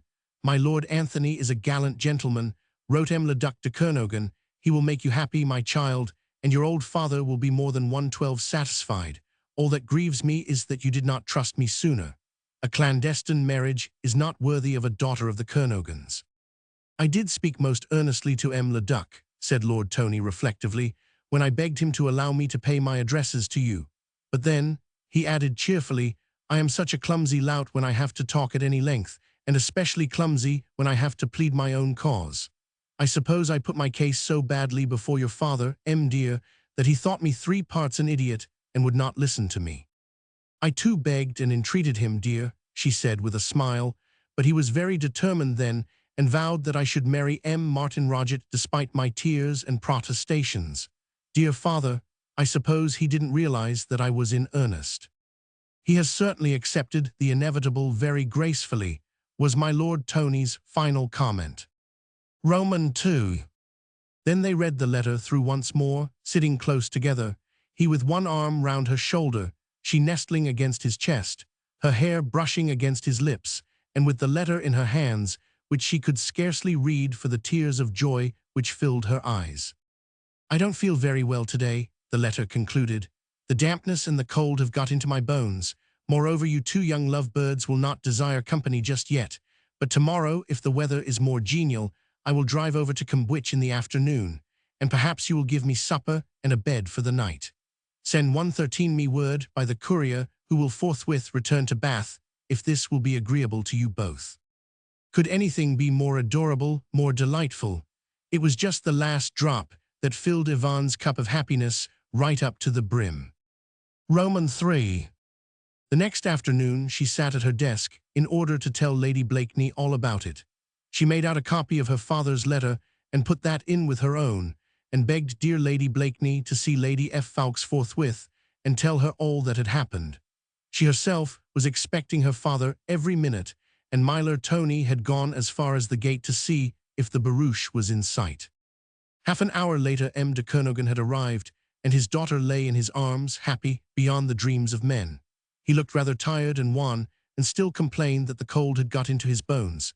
Evidently he was not very well, and Yvonne, after the excitement of the meeting, felt not a little anxious about him. As the evening wore on he became more and more silent. He hardly would eat anything, and soon after 8 o'clock he announced his desire to retire to bed. I am not ill, he said as he kissed his daughter and bade her a fond good night, only a little wearied, with emotion no doubt. I shall be better after a night's rest. He had been quite cordial with my Lord Tony, though not effusive, which was only natural. He was at all times a very reserved man, and unlike those of his race, never demonstrative in his manner. But with his daughter he had been singularly tender, with a wistful affection which Al 114 most suggested remorse, even though it was she who, on his arrival, had knelt down before him and had begged for his blessing and his forgiveness. Roman 4. But the following morning he appeared to be really ill. His cheeks looked sunken, almost livid, his eyes dim and hollow. Nevertheless, he would not hear of staying on another day or so. No, no, he declared emphatically, I shall be better in Bath. It is more sheltered there. Here the north winds would drive me to my bed very quickly. I shall take a course of baths at once.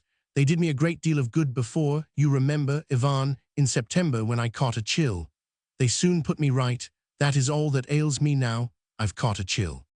He did his best to reassure his daughter, but she was far from satisfied, more especially as he hardly would touch the cup of chocolate which she had prepared for him with her own hands. I shall be quite myself again in Bath, he declared, and in a day or two, when you can spare the time, or when Myler can spare you, perhaps you will drive over to see how the old father is getting on, eh? Indeed, she said firmly, I shall not allow you to go to Bath alone. If you will go, I shall accompany you. Nay, he protested, that is foolishness, my child. The barouche will take me back quite comfortably. It is less than 2 hours' drive, and I shall be quite safe and comfortable. You will be quite safe and comfortable in my calm 115 penny, she retorted with a tender, anxious glance at his pale face and the nervous tremor of his hands. I have consulted with my dear husband, and he has given his consent that I should accompany you. But you can't leave Myler like that, my child, he protested once more. He will be lonely and miserable without you. Yes, I think he will, she said wistfully, but he will be all the happier when you are well again, and I can return to Cambwich satisfied. Whereupon M. le Duc yielded. He kissed and thanked his daughter, and seemed even relieved at the prospect of her company. The barouche was ordered for 11 o'clock, and a quarter of an hour before that time Lord Tony had his young wife in his arms, bidding her a sad farewell. I hate your going from me, sweetheart, he said, as he kissed her eyes, her hair, her lips. I cannot bear you out of my sight even for an hour, let alone a couple of days. Yet I must go, dear heart, she retorted, looking up with that sweet, grave smile of hers into his eager young face. I could not let him travel alone. could I? No, no, he assented somewhat dubiously, but remember, dear heart, that you are infinitely precious, and that I shall scarce live for sheer anxiety until I have you here safe once more in my arms. I'll send you a courier this evening, she rejoined, as she extricated herself gently from his embrace, and if I can come back tomorrow. I'll ride over to Bath in any case in the morning, so that I may escort you back if you really can come. I will come if I am reassured about father. Oh, my 116 dear lord, she added with a wistful little sigh, I knew yesterday morning that I was too happy and that something would happen to mar the perfect felicity of these last few days. You are not seriously anxious about Le Duc's health, dear heart? No, not seriously anxious. Farewell, Myla, it is au revoir, a few hours and we'll resume our dream. Vey. There was nothing in all that to arouse my Lord Tony's suspicions. All day he was miserable and forlorn because Yvonne was not there, but he was not suspicious. Fate had a blow in store for him, from which he was destined never wholly to recover, but she gave him no warning, no premonition. He spent the day in making up arrears of correspondence, for he had a large private fortune to administer, trust funds on behalf of brothers and sisters who were minors, and he always did it conscientiously and to the best of his ability. The last few days he had lived in a dream, and there was an accumulation of business to go through. In the evening he expected the promised courier, who did not arrive. But his was not the sort of disposition that would fret and fume because of a contretemps which might be attributable to the weather. It had rained heavily since afternoon, or to sundry trifling causes which he at Cambwich, 10 or a dozen miles from Bath, could not estimate. He had no suspicions even then. How could he have? How could he guess? Nevertheless, when he ultimately went to bed, it was with the firm resolve that he would in any case go over to Bath in the 1:17 morning and remain there until Yvonne was able to come back with him. Cambwich without her was anyhow unendurable. Romans 6. He started for Bath at 9 o'clock in the morning. It was still raining hard. It had rained all night, and the roads were very muddy. He started out without a groom. A little after 10:30, he drew rein outside his house in Chandos Buildings, and having changed his clothes, he started to walk to Laura Place. The rain had momentarily left off, and a pale wintry sun peeped out through rolling banks of grey clouds. He went round by way of Saw Close and the Upper Borough walls, as he wanted to avoid the fashionable throng that crowded the neighbourhood of the pump room and the baths. His intention was to seek out the Blakeneys at their residence in the Circus after he had seen Yvonne and obtained news of Le Duc. He had no suspicions. Why should he have? The Abbey clock struck 11:15 when finally he knocked at the house in Laura Place. Long afterwards, he remembered how just at that moment a dense grey mist descended into the valley. He had not noticed it before. Now he saw that it had enveloped this part of the city so that he could not even see clearly across the place. A woman came to open the door. Lord Tony then thought this strange, considering how particular Le Duc always was about everything pertaining to the management of his household. The house of a poor exile, he was wont to say, but nevertheless that of a gentleman. "Can I go straight up?" he asked the woman, who he 1:18 thought was standing ostentatiously in the hall as if to bar his way. "I desire to see Le Duc." "Ye can walk upstairs, Zir," said the woman, speaking with a broad Somersetshire accent, "but I doubt me if ye'll see His Grace the Duke. He's been gone these 2 days." Tony had paid no heed to her at first. He had walked across the narrow hall to the oak staircase and was halfway up the first flight when her last words struck upon his ear, quite without meaning for the moment. But nevertheless he paused, 1 foot on 1 tread and the other 2 treads below, and he turned round to look at the woman, a swift frown across his smooth forehead. "Gone these 2 days," he repeated mechanically. "What do you mean?" "Well, His Grace left the day afore yesterday, Thursday it was. His man went yesterday afternoon with luggage and sich. He went by coach, he did." "Leave off," she cried suddenly. "What are ye doing? Ye're hurtin' me."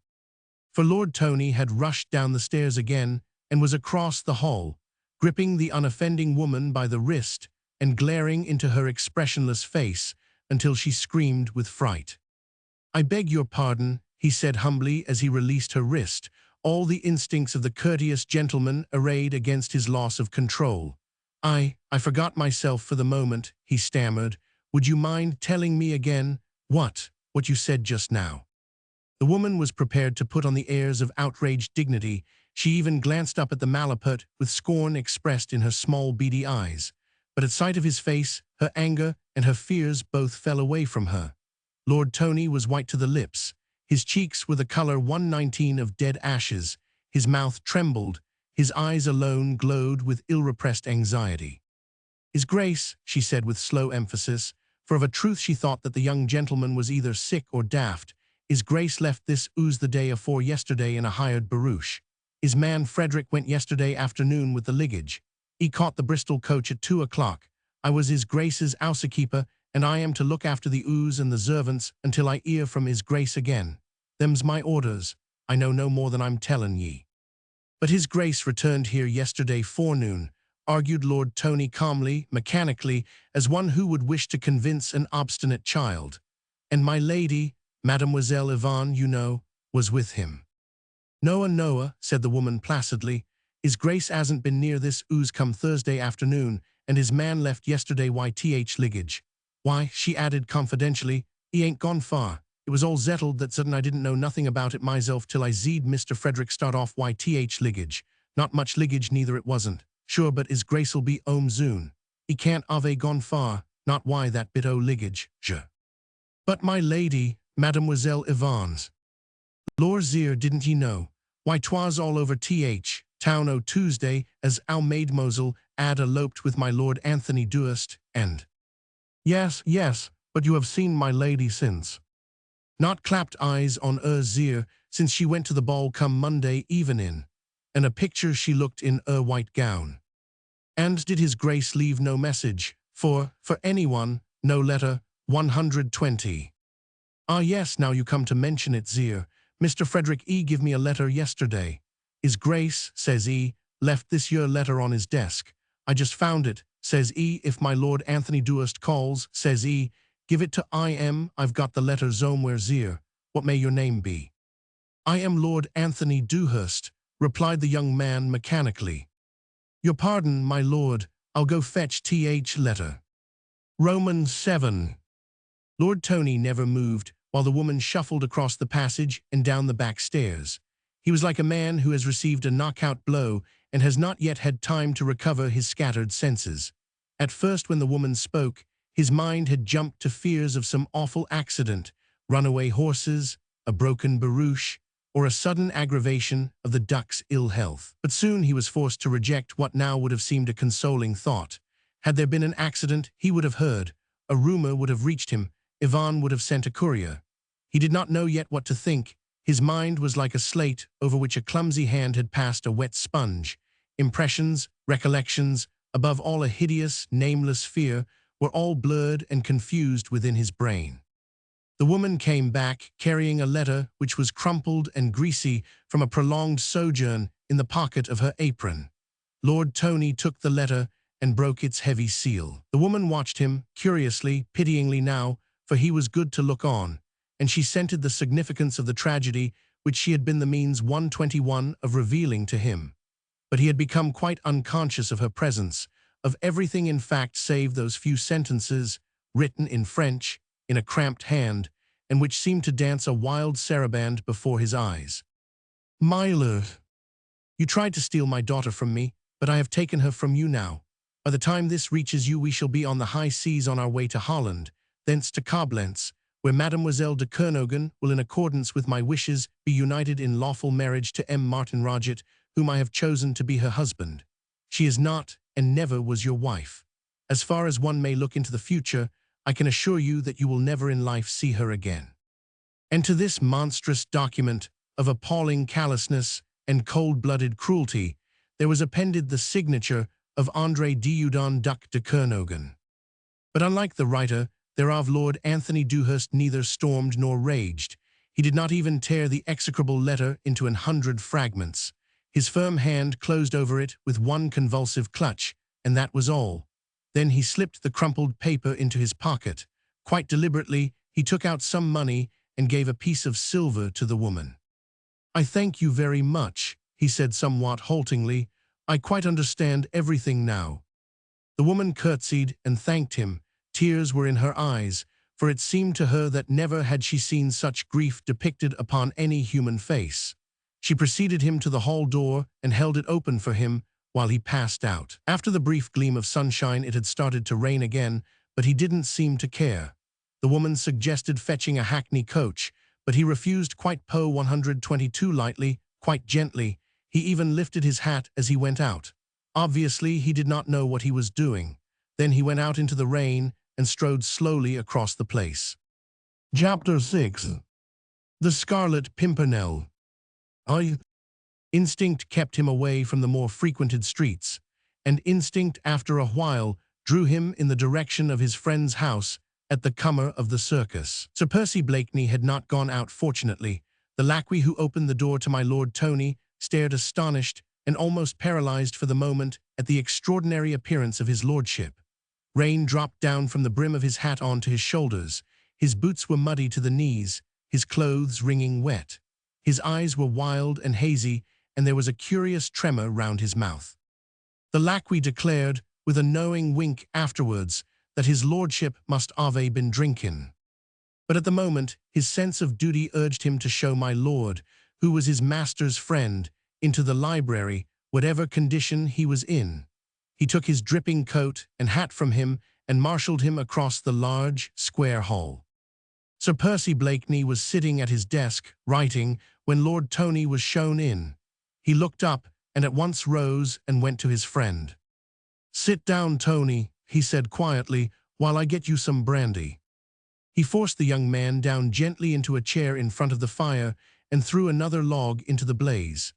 Then 124 from a cupboard, he fetched a flask of brandy and a glass, poured some out, and held it to Tony's lips. The latter drank, unresisting, like a child.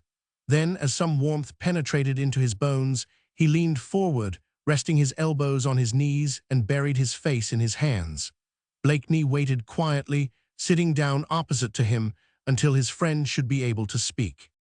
"And after all that you told me on Monday night," were the first words which came from Tony's quivering lips, "and the letter you sent me over on Tuesday, oh, I was prepared to mistrust Martin Roget. Why, I never allowed her out of my sight, but her father, how could I guess? Can you tell me exactly what happened?" Lord Tony drew himself up, and staring vacantly into the fire told his friend the events of the past 4 days. On Wednesday, the courier with M. de Kernogan's letter, breathing kindness and forgiveness. On Thursday, his arrival and seeming ill health. On Friday, his departure with Yvonne. Tony spoke quite calmly. He had never been anything but calm since first, in the house in Laura Place, he had received that awful blow. "I ought to have known," he concluded dully. "I ought to have guessed, especially since you warned me." "I warned you that Martin Roget was not the man he pretended to be," said Blakeney gently. "I warned you against him, but I too failed to suspect the Duc de Kernogan. We are Britishers, you and I, my dear Tony," he added with a quaint little laugh. "Our minds will never be quite equal to the tortuous ways of these Latin races, but we are not going to waste time now talking about the past. We have got to find your wife before those brutes have time to wreak their devilries against her." "On the high seas, on the way to Holland, thence to Koblenz," murmured Tony. "I have not yet shown you the Duc's letter to me."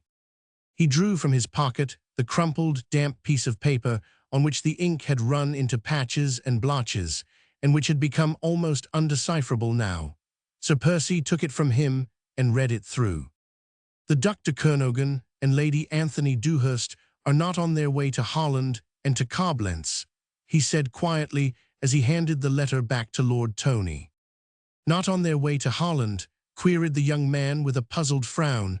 "What do you mean?" Blakeney drew his chair closer to his friend. A marvelous and subtle change had suddenly taken place in his individuality. Only a few moments ago, he was the polished, elegant man of the world, then the kindly and understanding friend, self-contained, reserved, with a perfect manner redolent of sympathy and dignity.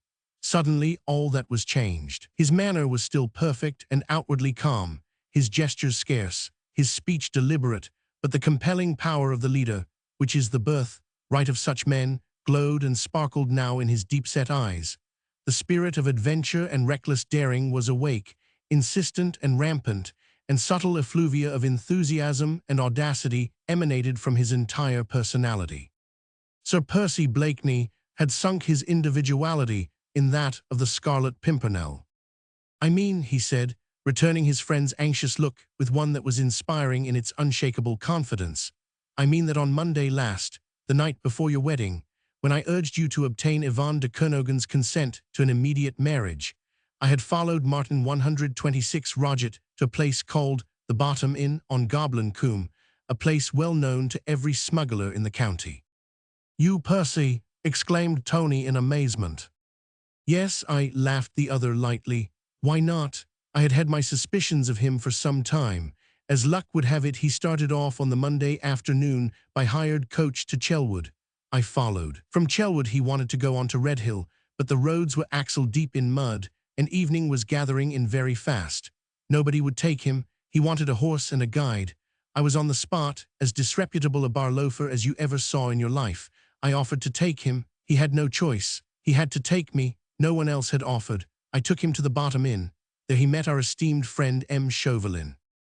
"Chauvelin!" cried Tony, suddenly roused from the dull apathy of his immeasurable grief, at sound of that name which recalled so many exciting adventures, such mad, wild, hairbreadth escapes. "Chauvelin, what in the world is he doing here in England?" "Brewing mischief, of course," replied Blakeney dryly.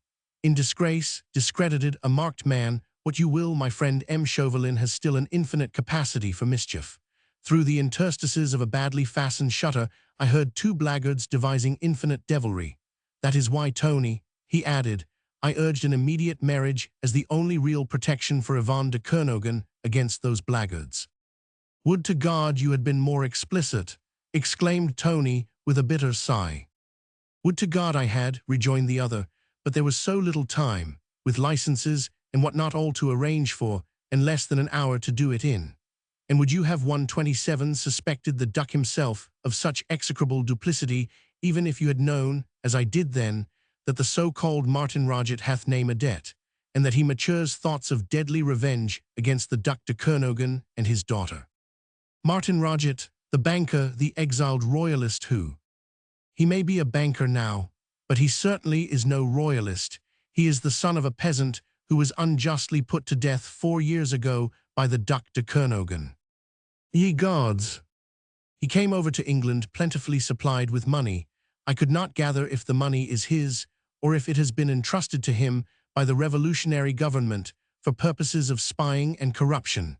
But he came to England in order to ingratiate himself with the Duc de Kernogan and his daughter, and then to lure them back to France, for what purpose you may well imagine. Good God, man, you can't means. He has chartered a smuggler's craft, or rather Chauvelin has done it for him. Her name is the Hollandia, her master hath name Kuiper. She was to be in Portishead Harbour on the last day of November, all her papers in order. Cargo of West India sugar, destination Amsterdam, consignissime min here over there. But Martin Roget, or whatever his name may be, and no doubt our friend Chauvelin too, were to be aboard her, and also M. le Duc de Kernogan and his daughter. And the Hollandia is to put into Le Croisic for Nantes, whose revolutionary proconsul, that infamous carrier, is of course Chauvelin's bosom friend. Sir Percy Blakeney finished speaking. Lord Tony had listened to him quietly and in silence. Now he rose, and 128 turned resolutely to his friend. There was no longer any trace in him of that stunned apathy which had been the primary result of the terrible blow. His young face was still almost unrecognizable from the lines of grief and horror which marred its habitual fresh, boyish look.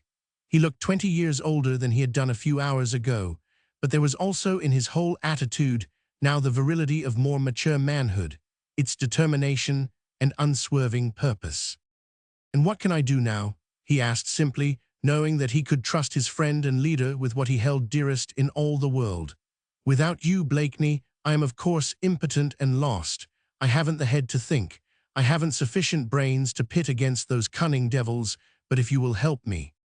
Then he checked himself abruptly, and the look of hopeless despair once more crept into his eyes.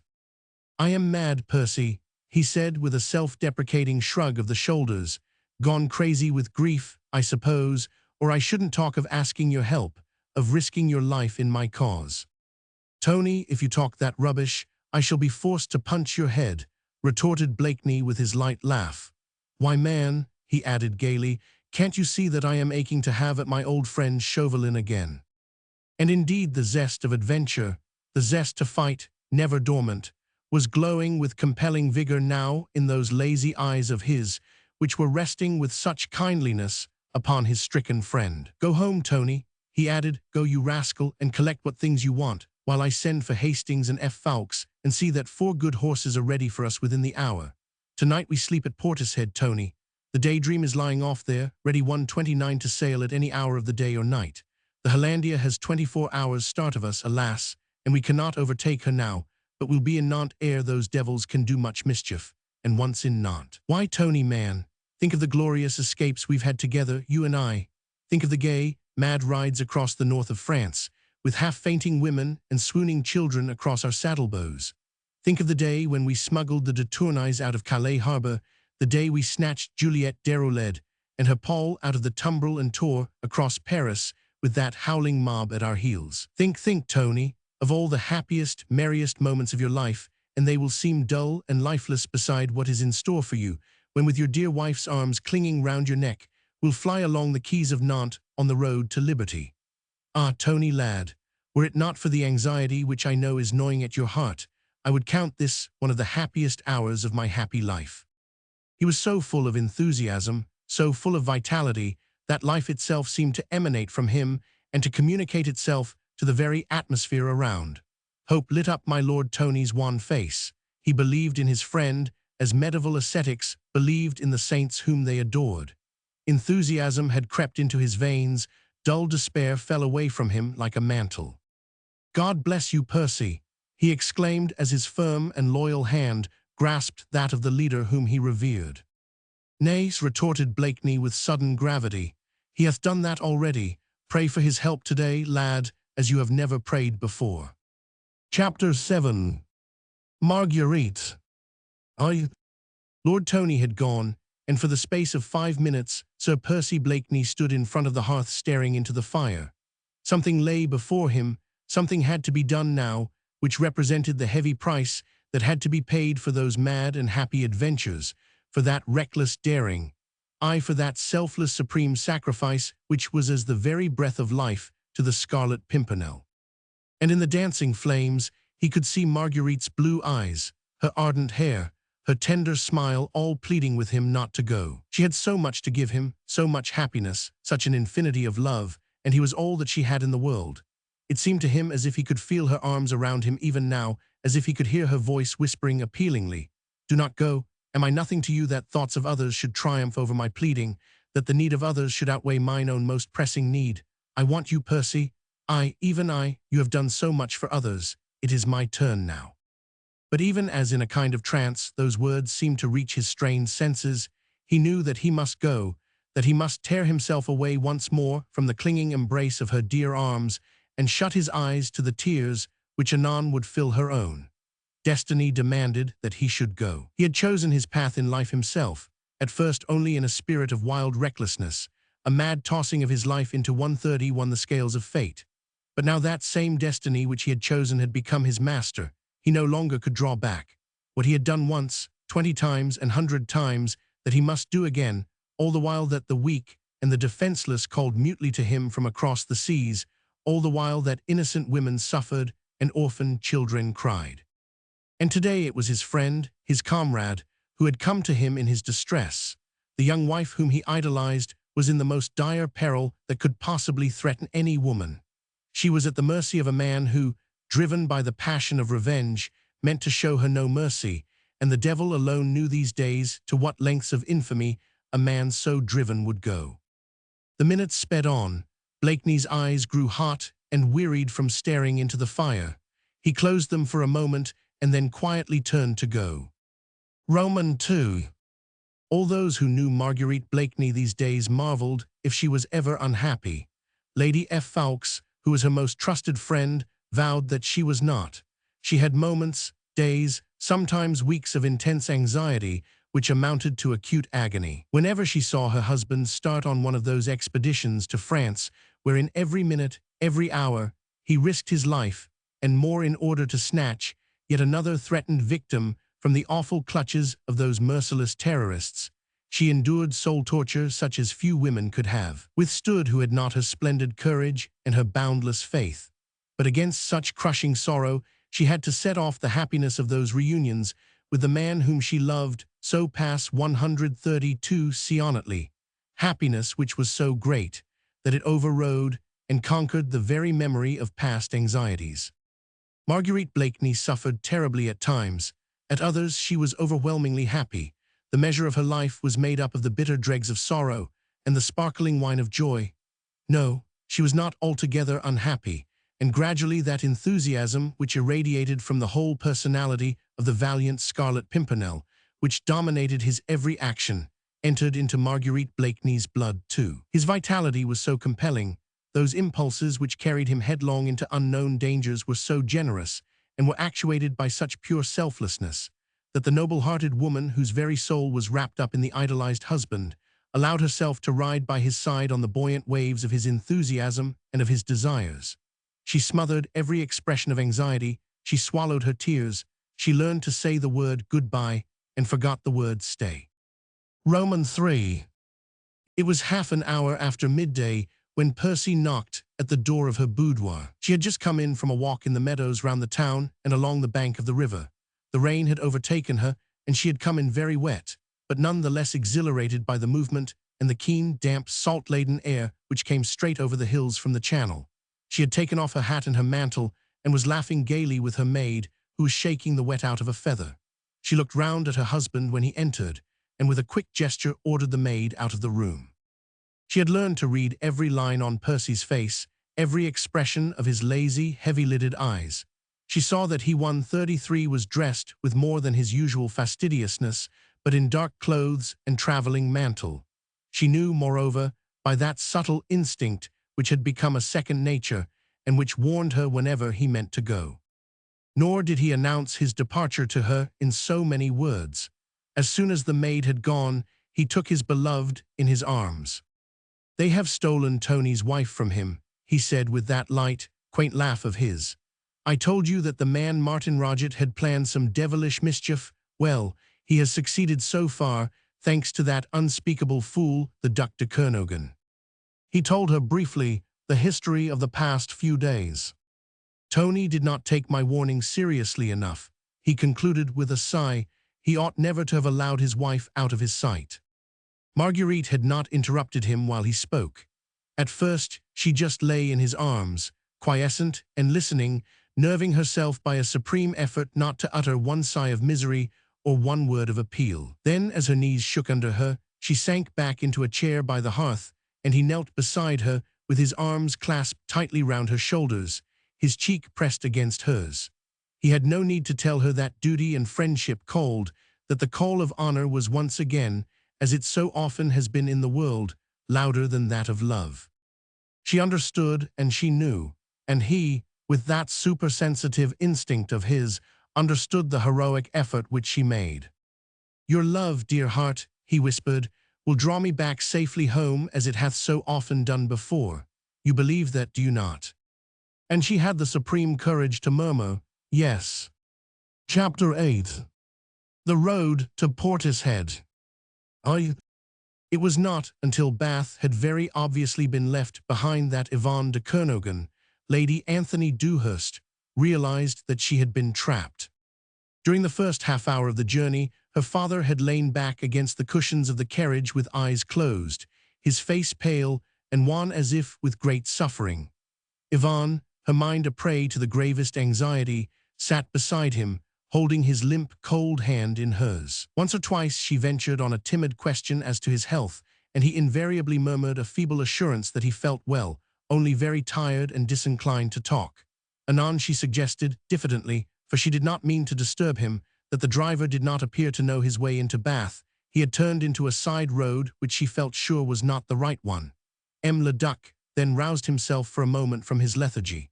He leaned forward and gazed out of the window. "The man is quite right, Ivan," he said quietly. "He knows his way. He brought me along this road yesterday. He gets into Bath by a slight detour, but it is pleasanter driving." This reply satisfied her. She was a stranger in the land and knew little or nothing of the environs of Bath. True, last Monday morning, after the ceremony of her marriage, she had driven out to Cambwich, but dawn was only just 1:35 breaking then, and she had lain for the most part, wearied and happy, in her young husband's arms. She had taken scant note of roads and signposts. A few minutes later the coach came to a halt, and Ivan, looking through the window, saw a man who was muffled up to the chin and enveloped in a huge traveling cape, mount swiftly up beside the driver. "Who is that man?" she queried sharply. "Some friend of the coachman's, no doubt," murmured her father in reply, "to whom he is giving a lift as far as Bath." The barouche had moved on again. Yvonne could not have told you why, but at her father's last words she had felt a sudden cold grip at her heart, the first since she started. It was neither fear nor yet suspicion, but a chill seemed to go right through her. She gazed anxiously through the window and then looked at her father with eyes that challenged and that doubted. But M. Leduc would not meet her gaze. He had once more closed his eyes and sat quite still, pale and haggard, like a man who is suffering acutely. Roman 2. "Father, we are going back to Bath, are we not?" The query came out trenchant and hard from her throat, which now felt hoarse and choked. Her whole being was suddenly pervaded by a vast and nameless fear. Time had gone on, and there was no sign in the distance of the great city. M. de Kernogan made no reply, but he opened his eyes, and a curious glance shot from them at the terror-stricken face of his daughter. Then she knew that she had been tricked, and 136 trapped, that her father had played a hideous and complicated role of hypocrisy and duplicity in order to take her away from the husband whom she idolized. Fear and her love for the man of her choice gave her initiative and strength. Before M. de Kernogan could realize what she was doing, before he could make a movement to stop her, she had seized the handle of the carriage door, wrenched the door open, and jumped out into the road. She fell on her face in the mud, but the next moment she picked herself up again and started to run down the road which the carriage had just traversed, on and on as fast as she could go. She ran on blindly, unreasoningly, impelled by a purely physical instinct to escape, not thinking how childish, how futile such an attempt was bound to be. Already, after the first few minutes of this swift career over the muddy road, she heard quick, heavy footsteps behind her. Her father could not run like that, the coachman could not have thus left his horses, but still she could hear those footsteps at a run, a quicker run than hers, and they were gaining on her, every minute, every second. The next, she felt two powerful arms suddenly seizing her by the shoulders. She stumbled and would once more have fallen, but for those same strong arms which held her close. Let me go," she cried, panting. But she was held and could no longer move. She looked up into the face of Martin Roget, who without any hesitation or compunction lifted her up as if she had been a bale of light goods and carried her back toward the coach. She had forgotten the man who had been picked up on the road a while ago and had been sitting beside the coachman since.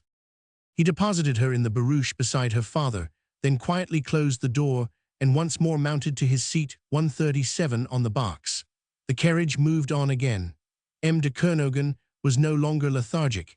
He looked down on his daughter's inert form beside him, and not one look of tenderness or compassion softened the hard callousness of his face.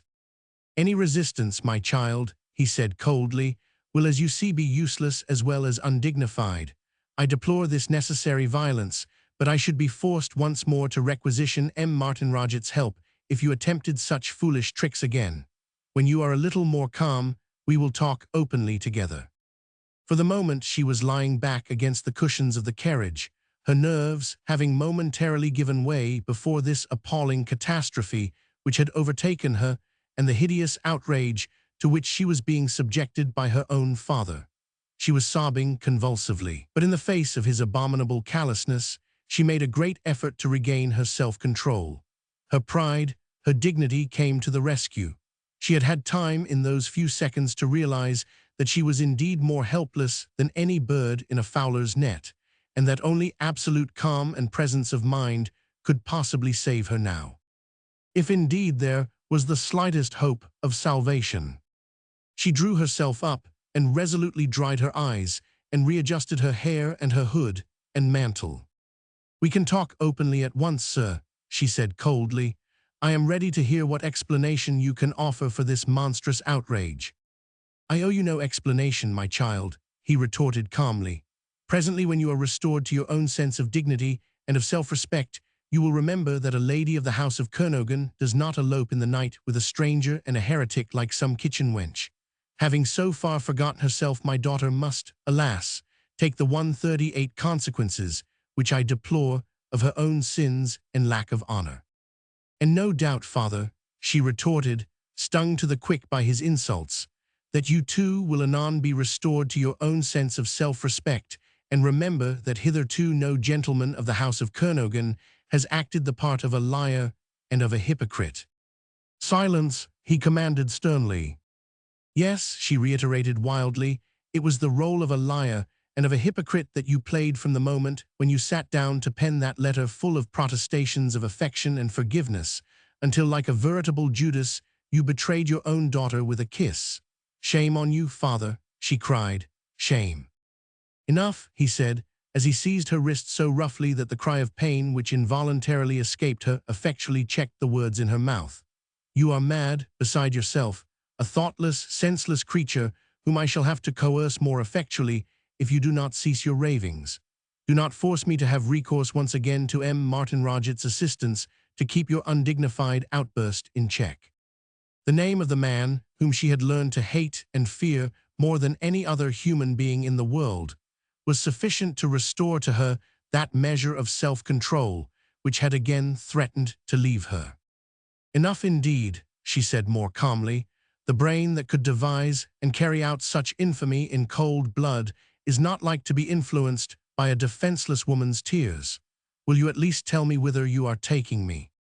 "We go to a place on the coast now," he replied coldly, "the outlandish name of which has escaped me. There we embark for Holland, from whence we shall join their royal 139 Highnesses at Koblenz. It is at Koblenz that your marriage with Martin Roget will take place, and—" "Stay, father," she broke in, speaking quite as calmly as he did, "ere you go any further. Understand me clearly, for I mean every word that I say. In the sight of God, if not in that of the laws of France, I am the wife of Lord Anthony Dewhurst. By everything that I hold most sacred and most dear, I swear to you that I will never become Martin Roget's wife. I would die first," she added with burning but resolutely suppressed passion. He shrugged his shoulders. "Sure, my child," he said quietly, "many a time since the world began have women registered such solemn and sacred vows, only to break them when force of circumstance and their own good sense made them ashamed of their own folly." "How little you know me, father," was all that she said in reply. Roman 3. Indeed, Yvonne de Kernogan, Yvonne Dewhurst, as she was now in sight of God and men, had far too much innate dignity and self-respect to continue this discussion, seeing that in any case she was physically the weaker, and that she was absolutely helpless and defenseless in the hands of two men, one of whom, her own father, who should have been her protector, was leagued with her bitterest enemy against her. That Martin Roget was her enemy, aye, and her father's too, she had absolutely no doubt. Some obscure yet keen instinct was working in her heart, urging her to mistrust him even more wholly than she had done before. Just now 1:40 when he laid ruthless hands on her and carried her, inert and half-swooning, back into the coach, and she lay with closed eyes, her very soul in revolt against this contact with him, against the feel of his arms around her. A vague memory surcharged with horror and with dread stirred within her brain, and over the vista of the past few years she looked back upon an evening in the autumn, a rough night with the wind from the Atlantic blowing across the lowlands of Poitou and soughing in the willow trees that bordered the Loire. She seemed to hear the tumultuous cries of enraged human creatures dominating the sound of the gale. She felt the crowd of evil-intentioned men around the closed carriage wherein she sat, calm and unafraid. Darkness then was all around her. She could not see. She could only hear and feel, and she heard the carriage door being wrenched open, and she felt the cold breath of the wind upon her cheek, and also the hot breath of a man in a passion of fury and of hate. She had seen nothing then, and mercifully semi-unconsciousness had dulled her aching senses, But even now her soul shrunk with horror at the vague remembrance of that ghost-like form, the spirit of hate and of revenge, of its rough arms encircling her shoulders, its fingers under her chin, and then that awful, loathsome, contaminating kiss which she thought then would have smirched her forever. It had taken all the pure, sweet kisses of a brave and loyal man whom she loved and revered to make her forget that hideous, indelible stain, and in the arms of her dear Milo she had forgotten that one terrible moment, when she had felt that the embrace of death must be more endurable than that of this unknown and hated man. It was the memory of that awful night which had come back to her as in a flash, while she lay passive and broken 141 in Martin Roget's arms. Of course, for the moment, she had no thought of connecting the rich banker from Brest, the enthusiastic royalist and emigre, with one of those turbulent, uneducated peasant lads who had attacked her carriage that night. All that she was conscious of was that she was outraged by his presence, just as she had been outraged then, and that the contact of his hands, of his arms, was absolutely unendurable. To fight against the physical power which held her a helpless prisoner in the hands of the enemy was sheer impossibility. She knew that, and was too proud to make feeble and futile efforts which could only end in defeat and further humiliation. She felt hideously wretched and lonely. Thoughts of her husband, who at this hour was still serenely unconscious of the terrible catastrophe which had befallen him, brought tears of acute misery to her eyes. What would he do when tomorrow, perhaps, he realized that his bride had been stolen from him, that he had been fooled and duped as she had been too? What could he do when he knew? She tried to solace her own soul agony by thinking of his influential friends who, of course, would help him as soon as they knew. There was that mysterious and potent friend of whom he spoke so little, who already had warned him of coming danger and urged on the secret marriage which should have proved a protection. There was Sir Percy Blakeney, of whom he spoke much, who was enormously rich, independent, the most intimate friend of the regent himself. There was. But what was the use of clinging, even for one instant, to those feeble chords of hope's broken lyre? By the time her dear lord knew that she was gone, she would be on the high seas, far out of his reach, 142. And she had not even the solace of tears. Heartbroken sobs rose in her throat, but she resolutely kept them back. Her father's cold, impassive face, the callous glitter in his eyes, told her that every tear would be in vain, her most earnest appeal an object for his sneers. Roman 4. As to how long the journey in the coach lasted after that, Yvonne Dewhurst could not have said. It may have been a few hours, it may have been a cycle of years. She had been young, a happy bride, a dutiful daughter, when she left Combwich Hall.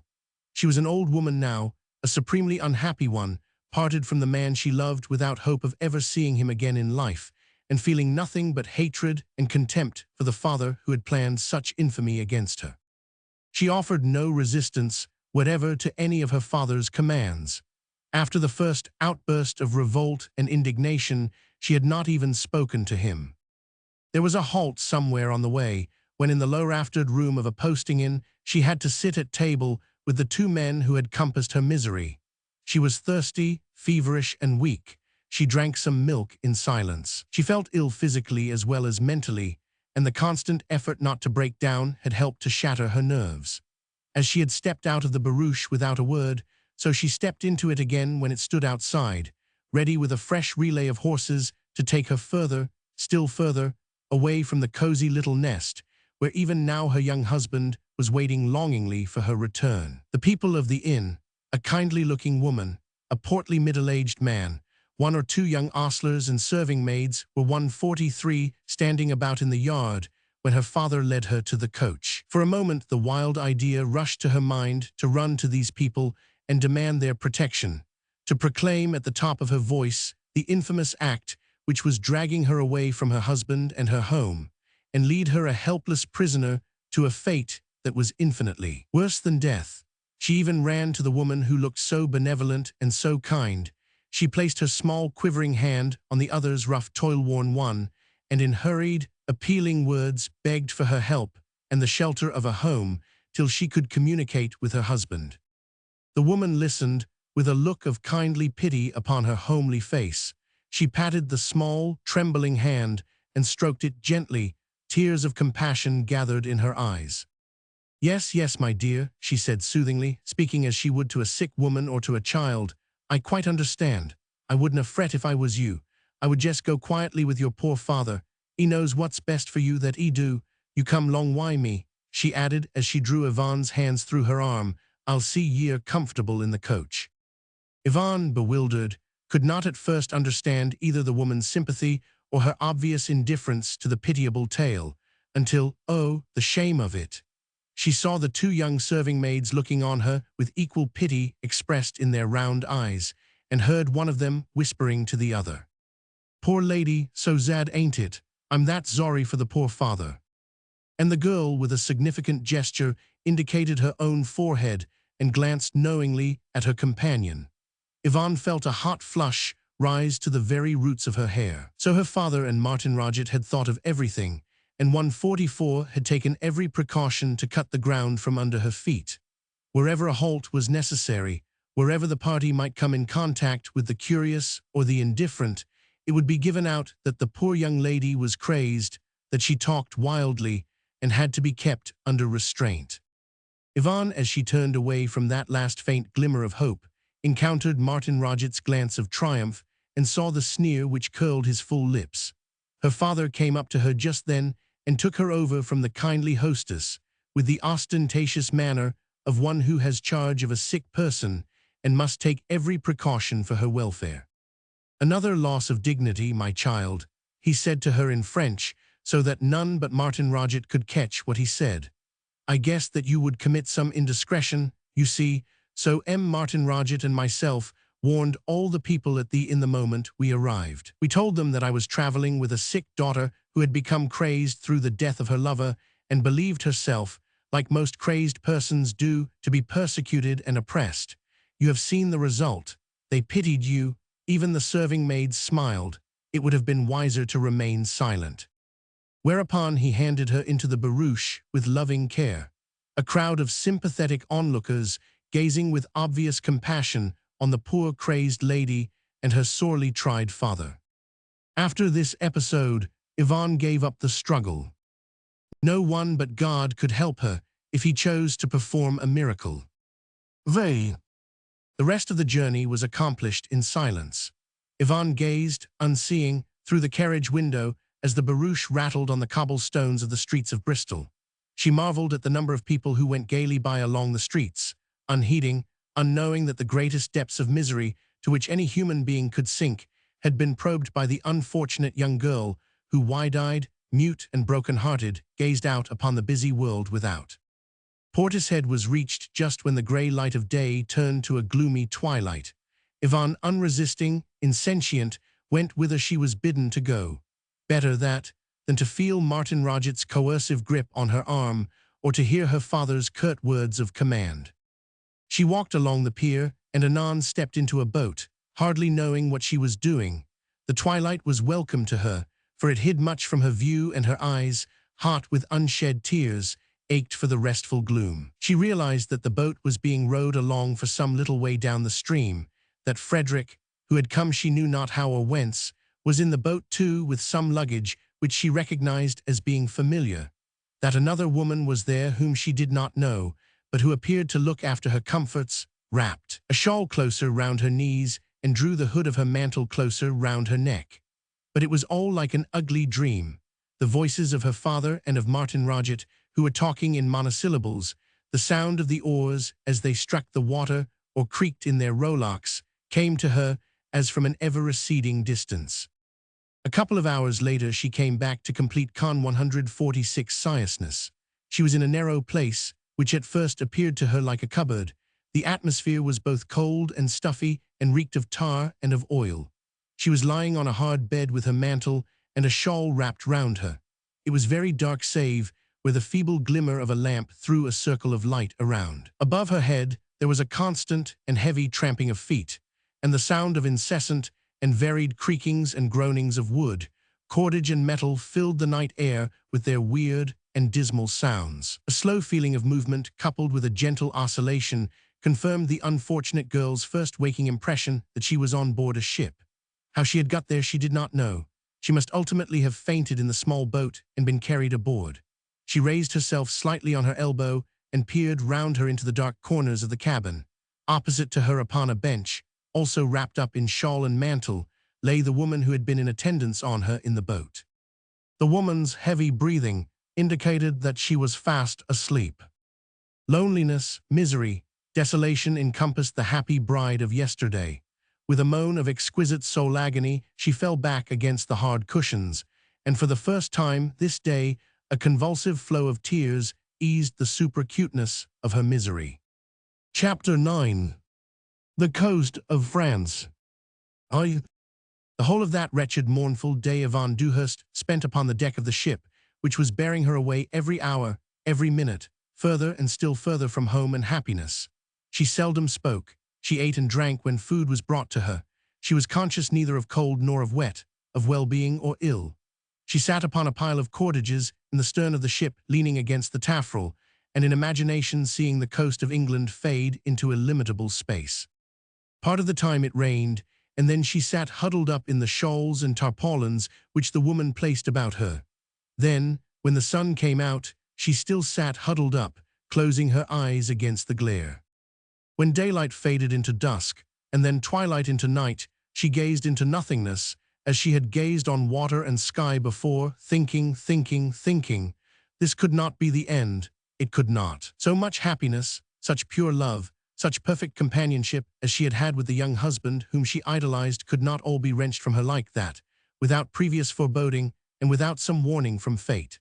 This miserable, sordid, wretched journey to an unknown land could not be the epilogue to the exquisite romance which had suddenly changed the dreary monotony of her life into one long 148 glowing dream of joy and of happiness.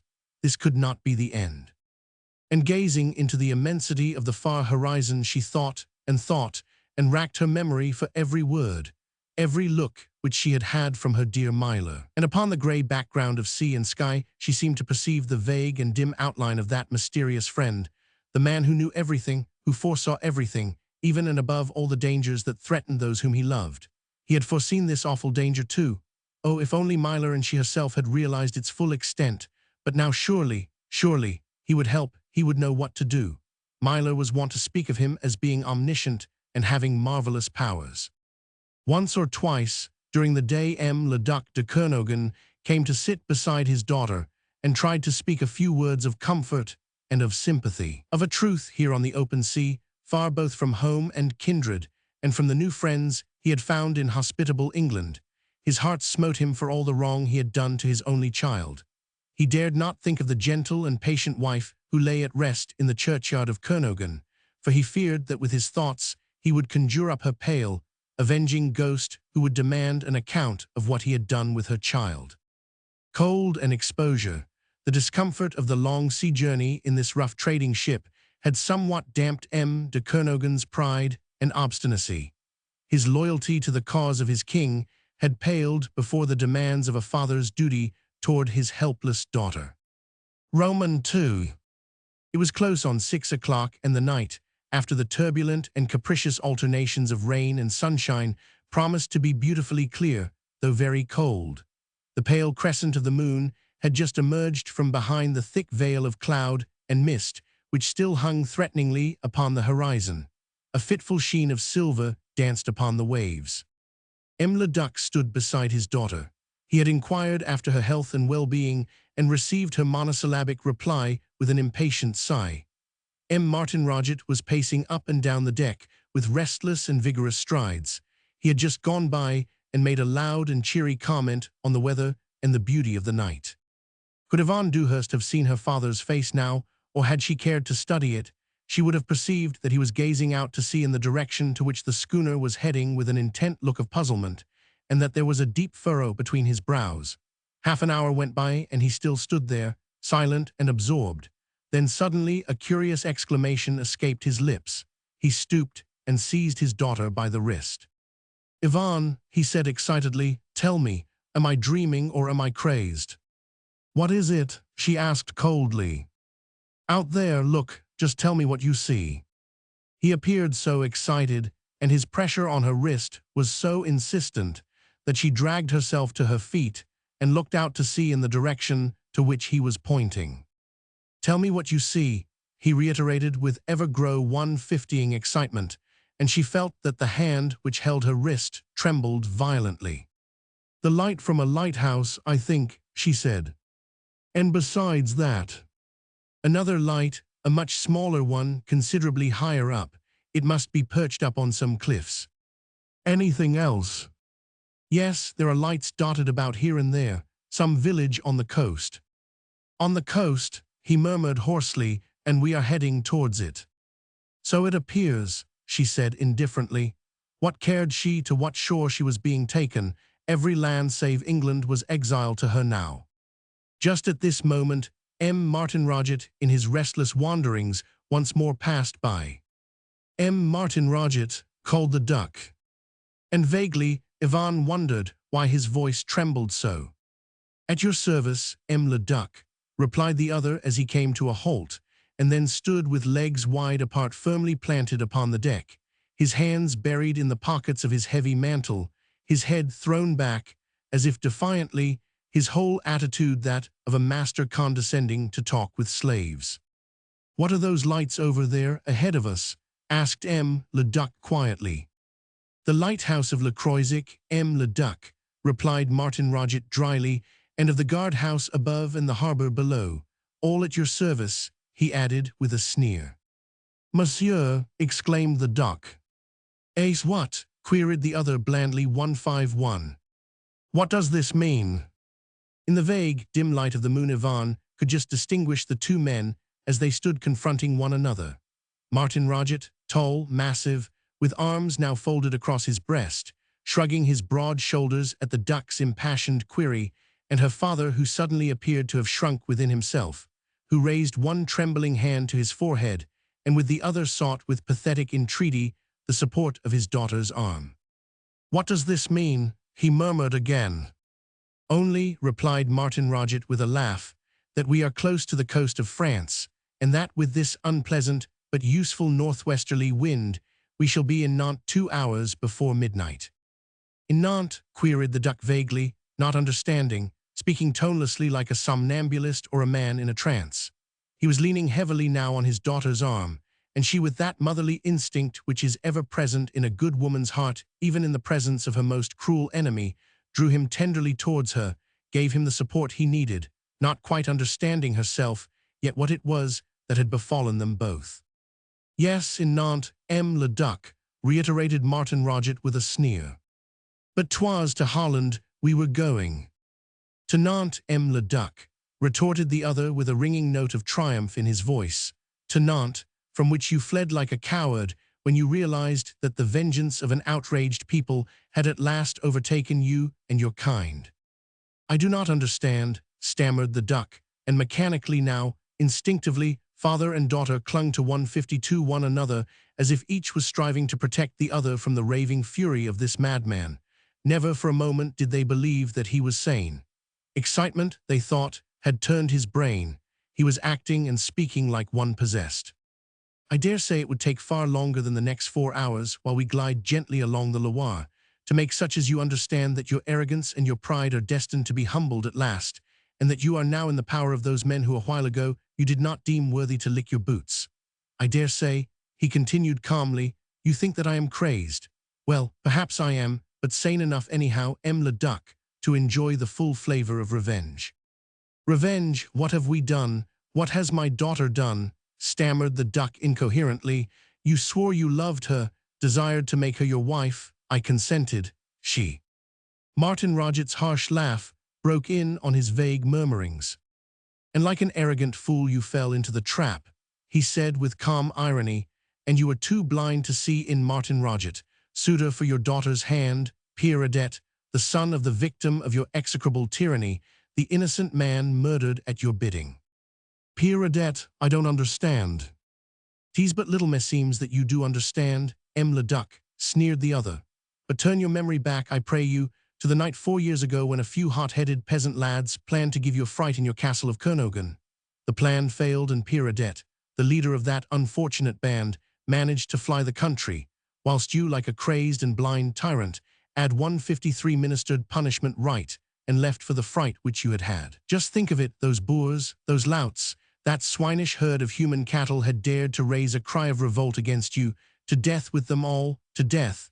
Where is Pere Adet, the leader of those hogs? To him, an exemplary punishment must be meted, a deterrent against any other attempt at revolt. Well, Leduc, do you remember what happened then? Pere Adet, severely injured in the melee, had managed to crawl away into safety. While he lay betwixt life and death, first in the presbytery of Vertu, then in various ditches on his way to Paris, he knew nothing of what happened at Nantes. When he returned to consciousness and to active life, he heard that his father, Jean Adet the miller, who was innocent of any share in the revolt, had been hanged by order of Le Duc de Kernogan. He paused a while, and a curious laugh, half convulsive and not unmixed with sobs, shook his broad shoulders. Neither the Duc nor Ivan made any comment on what they heard. The Duc felt like a fly caught in a death-dealing web. He was dazed with the horror of his position, dazed above all with the rush of bitter remorse which had surged up in his heart and mind, when he realized that it was his own folly, his obstinacy, and his heartlessness which had brought this awful fate upon his daughter. And Ivan felt that whatever she might endure of misery and hopelessness was nothing in comparison with what her father must feel, with the addition of bitter self-reproach. "Are you beginning to understand the position better now, Le Duc?" queried Martin Roget after a while. The Duc sank back nerveless upon the pile of cordages close by.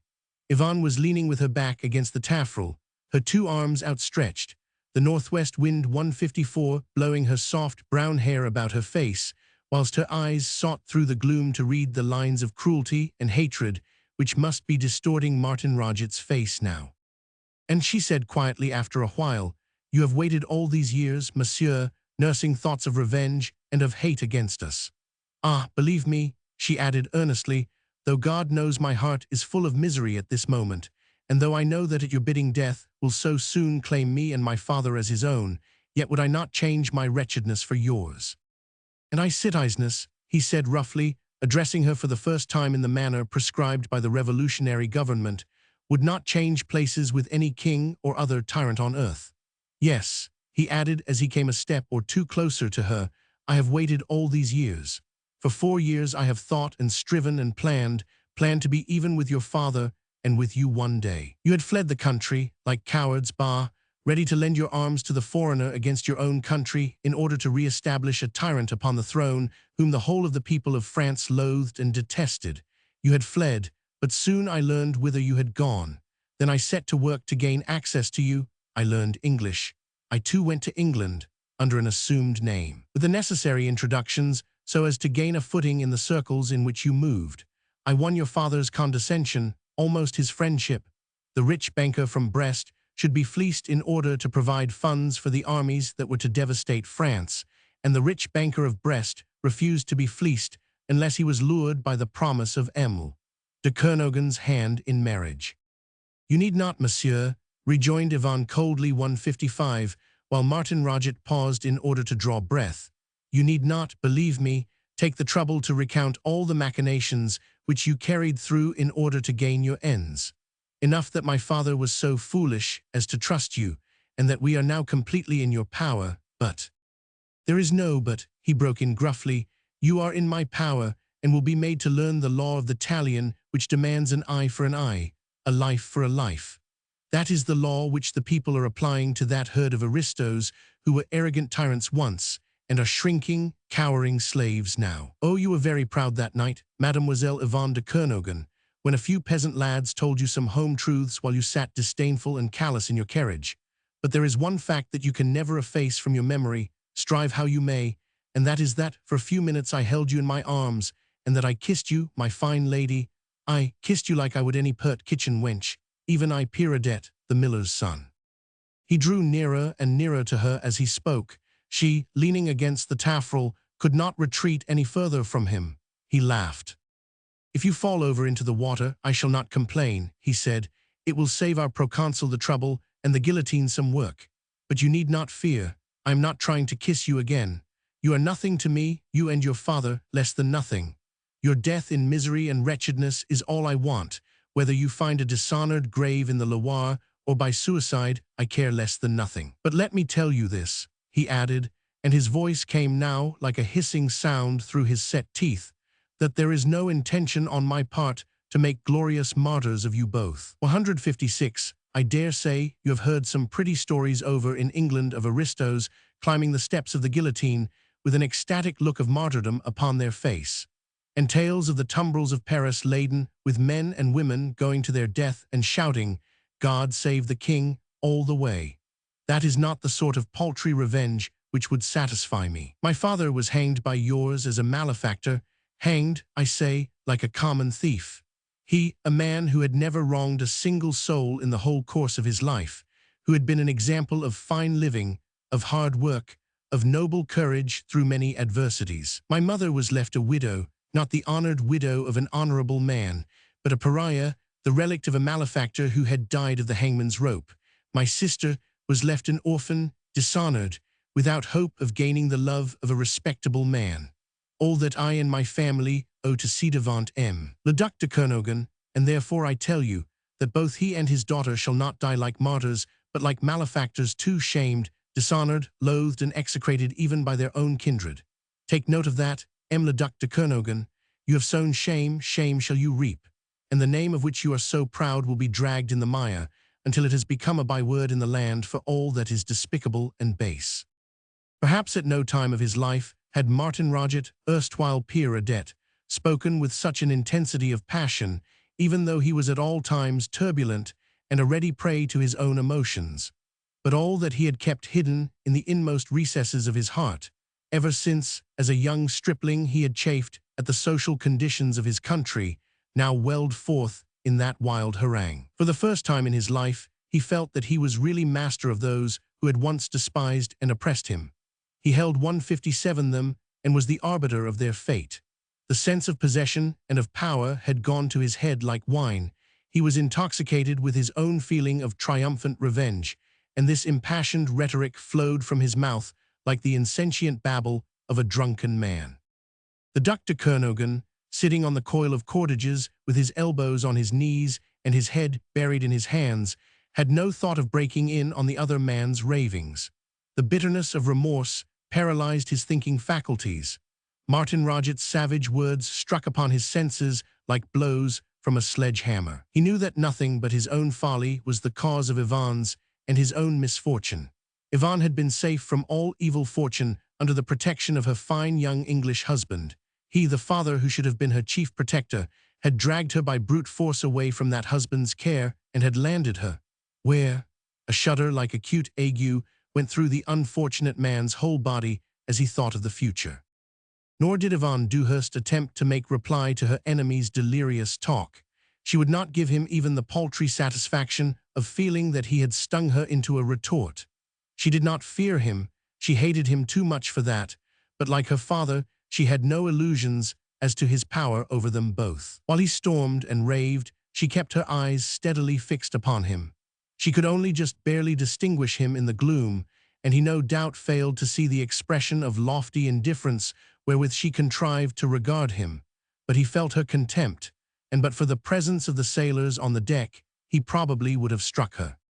As it was when, from sheer lack of breath, he had to pause, he gave one last look of hate on the huddled figure 158 of the Duc, and the proud, upstanding one of Yvonne, then with a laugh which sounded like that of a fiend, so cruel, so callous was it, he turned on his heel, and as he strode away towards the bow, his tall figure was soon absorbed in the surrounding gloom. Roman 3. The Duc de Kernogan and his daughters saw little or nothing of Martin Roget after that. For a while longer, they caught sight of him from time to time as he walked up and down the deck with ceaseless restlessness, and in the company of another man who was much shorter and slimmer than himself, and whom they had not noticed hitherto. Martin Roget talked most of the time in a loud and excited voice, the other appearing to listen to him with a certain air of deference. Whether the conversation between these two was actually intended for the ears of the two unfortunates, or whether it was merely chance which brought certain phrases to their ears when the two men passed closely by, it were impossible to say. Certain it is that from such chance phrases they gathered that the bark would not put into Nantes, as the navigation of the Loire was suspended for the nonce by order of Proconsul Carrier. He had need of the river for his awesome and nefarious deeds. Yvonne's ears were regaled with tales, told with loud ostentation, of the terrible noyades, the wholesale drowning of men, women, and children, malefactors and traitors, so as to ease the burden of the guillotine. After 3 bells, it got so bitterly cold that Yvonne, fearing that her father would become seriously ill, suggested their going down to their stuffy cabins together.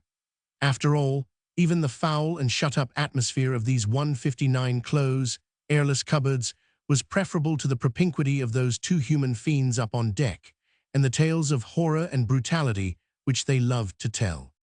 And for 2 hours after that, father and daughter sat in the narrow cell-like place, locked in each other's arms. She had everything to forgive, and he everything to atone for, but Yvonne suffered so acutely, her misery was so great, that she found it in her heart to pity the father whose misery must have been even greater than hers. The supreme solace of bestowing love and forgiveness, and of easing the racking paroxysms of remorse which brought the unfortunate man to the verge of dementia, warmed her heart towards him and brought surcease to her own sorrow. Book 2, Nantes, December, 1793. Chapter 1. The Tiger's Lair. Nantes is in the grip of the tiger. Representative Carrier, with powers as of a proconsul, has been sent down to stamp out the lingering remnants of the counter-revolution. La Vendée is temporarily subdued, the army of the royalists driven back across the Loire, but traitors still abound. This the National Convention in Paris hath decreed. There are traitors everywhere. They were not all massacred at Scarlet and Savonay.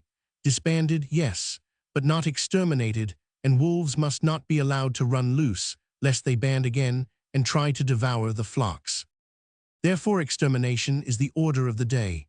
Every traitor or would-be traitor, every son and daughter and father and mother of traitors must be destroyed ere they do more mischief. And Carrier the coward who turned tail and bolted at Scarlet, is sent to Nantes to carry on the work of destruction. Wolves and wolflings all, let none survive. Give them fair trial, of course. As traitors they have deserved death. Have they not taken up arms against the Republic and against the will and the reign of the people? But let a court of justice sit in Nantes town. Let the whole nation know how traitors are 164 dealt with. Let the nation see that her rulers are both wise and just. Let wolves and wolflings be brought up for trial, and set up the guillotine on Place du Buffet, with 4 executioners appointed to do her work. There would be too much work for 2, or even 3. Let there be 4, and let the work of extermination be complete. And Carrier, with powers as of a proconsul, arrives in Nantes town and sets to work to organize his household, civil and military, with pomp and circumstance, for the son of a small farmer, destined originally for the church, and for obscurity is now virtual autocrat in one of the great cities of France. He has power of life and death over thousands of citizens, under the direction of justice, of course. So now he has citizens of the bedchamber and citizens of the household. He has a guard of honor and a company of citizens of the guard. And above all, he has a crowd of spies around him, servants of the Committee of Public Safety, so they are called. They style themselves La Compagnie Marat, in honor of the great patriot who was foully murdered by a female wolfling. So La Compagnie Marat is formed. They wear red bonnets on their heads, no stockings on their feet, short breeches to display their bare shins. Their captain, Fleury, has access at all times to the person of the proconsul to make report on the raids which his company effect at all hours of the day or night. Their powers are supreme too. In and out of houses, however private, up and down the streets, through shops, taverns and warehouses, along the quays and the yards, everywhere they go, everywhere they have the right to go, to ferret and to spy, to listen, to search, to interrogate, the red-capped company is paid for what it can find. Piecework, what? Work for the guillotine, 165. And they it is who keep the guillotine busy, too busy in fact, and the court of justice sitting in the Hotel du Department is overworked too. Carrier gets impatient. Why waste the time of patriots by so much paraphernalia of justice? Wolves and wolflings can be exterminated so much more quickly, more easily than that. It only needs a stroke of genius, one stroke, and Carrier has it. He invents the noyades. The drownages, we may call them. They are so simple, an old flat-bottomed barge, the work of 2 or 3 ship's carpenters, portholes below the waterline and made to open at a given moment. Also very, very simple. Then a journey downstream as far as Belle Isle or La Merchelle, and sentence of deportation, executed without any trouble on a whole crowd of traitors. Vertical deportation, Carrier calls it facetiously, and is mightily proud of his invention and of his witticism too. The first attempt was highly successful. 90 priests, and not one escaped. Think of the work it would have entailed on the guillotine, and on the friends of Carrier who sit in justice in the Hotel du Department. 90 heads. Bah, that old flat-bottomed barge is the most wonderful labor-saving machine. After that, the drownages become the order of the day. The red-capped company recruits victims for the hecatomb, and over Nantes town there hangs a pall of unspeakable horror. The prisons are not vast enough to hold all the victims, so the huge entrepot, the bonded warehouse on the quay, is converted. Instead of chests of coffee, it is now encumbered with human freight. Into it, pell-mell, are thrown all those who are destined to assuage Carrier's passion for killing, 10,000 of them. Men 166 women, and young children, counter-revolutionists, innocent tradesmen, thieves, aristocrats, criminals and women of evil fame. They are herded together like cattle, without straw whereon to lie, without water, without fire, with barely food enough to keep up the last attenuated thread of a miserable existence. And when the warehouse gets over full, to the Loire with them, 100 or 2 at a time, pestilence, dysentery decimates their numbers. Under pretense of hygienic requirements, 200 are flung into the river on the 14th day of December. 200, many of them women, crowds of children, and a batch of parish priests. Some there are among Carrier's colleagues, those up in Paris, who protest. Such wholesale butchery will not redound to the credit of any revolutionary government. It even savors of treachery. It is unpatriotic. There are the emissaries of the National Convention, deputed from Paris to supervise and control. They protest as much as they dare, but such men are swept off their feet by the torrent of Carrier's gluttony for blood. Carrier's mission is to purge the political body of every evil that infests it. Vague and yet precise, he reckons that he has full powers and thinks he can flaunt those powers in the face of those sent to control him. He does it too for 3 whole months ere he in his turn meets his doom, but for the moment he is omnipotent. He has to make report every week to the Committee of Public Safety, and he sends brief, garbled versions of his doings. He is pacifying La Vendée, he is stamping out the remnants of the rebellion, he is purging the political body of every evil that infests it. Anon he succeeds in getting the emissaries of the National Convention recalled. He is impatient of 167 control. They are weak, pusillanimous, unpatriotic. He must have freedom to act for the best. After that he remains virtual dictator, with none but obsequious, terrified myrmidons around him. These are too weak to oppose him in any way, and the municipality dare not protest either, nor the district council, nor the departmental. They are merely sheep who watch others of their flock being sent to the slaughter. After that, from within his lair, the man-tiger decides that it is a pity to waste good barges on the cattle. Fling them out, he cries, fling them out, tie 2 and 2 together. Man and woman, criminal and aristo, the thief with the ci-devant duke's daughter, the ci-devant marquis with the slut from the streets, fling them all out together into the Loire and pour a hail of grape shot above them until the last struggler has disappeared. Equality, he cries, equality for all, fraternity, unity in death. His friends call this new invention of his marriage republicain, and he is pleased with the mot. And republican marriages become the order of the day. Roman 2. Nantes itself now is akin to a desert wherein the air is filled with weird sounds of cries and of moans, of furtive footsteps scurrying away into dark and secluded byways, of musketry and confused noises, of sorrow and of lamentations. Nantes is a city of the dead, a city of sleepers. Only Carrier is awake, thinking and devising and planning shorter ways and swifter for the extermination of traitors. In the Hôtel de la Villestreux, the tiger has built his lair. At the apex of the island of Feydeau, with the windows of 168, the hotel facing straight down the Loire. From here, there is a magnificent view downstream upon the quays, which are now deserted, and upon the once prosperous port of Nantes. The staircase of the hotel, which leads up to the apartments of the proconsul, is crowded every day and all day with suppliants and with petitioners, with the citizens of the household and the members of the Compagnie Marat. But no one has access to the person of the dictator. He stands aloof, apart, hidden from the eyes of the world, a mysterious personality whose word sends hundreds to their death, whose arbitrary will has reduced a once flourishing city to abject poverty and squalor. No tyrant has ever surrounded himself with a greater paraphernalia of pomp and circumstance. No aristo has ever dwelt in greater luxury. The spoils of churches and chateaux fill the Hotel de la Villestreux from attic to cellar. Gold and silver plate adorn his table. Priceless works of art hang upon his walls. He lolls on couches and chairs which have been the resting place of kings.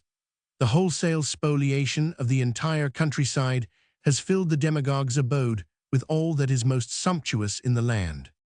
And he himself is far more inaccessible than was Le Roi Soleil in the days of his most towering arrogance, than were the popes in the glorious days of medieval Rome.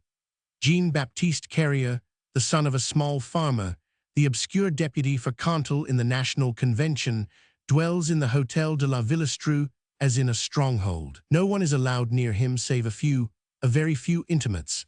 His valet, 2 or 3 women, Fleury the commander of the Marats, and that strange and abominable youngster, Jacques Lalouette, about whom the chroniclers of that tragic epoch can tell us so little, a cynical young braggart, said 169 to be a cousin of Robespierre and the son of a midwife of Nantes, beardless, handsome, and vicious, the only human being, so we are told, who had any influence over the sinister proconsul, mere hanger-on of Carrier or spy of the National Convention, no one can say, a malignant personality which has remained an enigma and a mystery to this hour.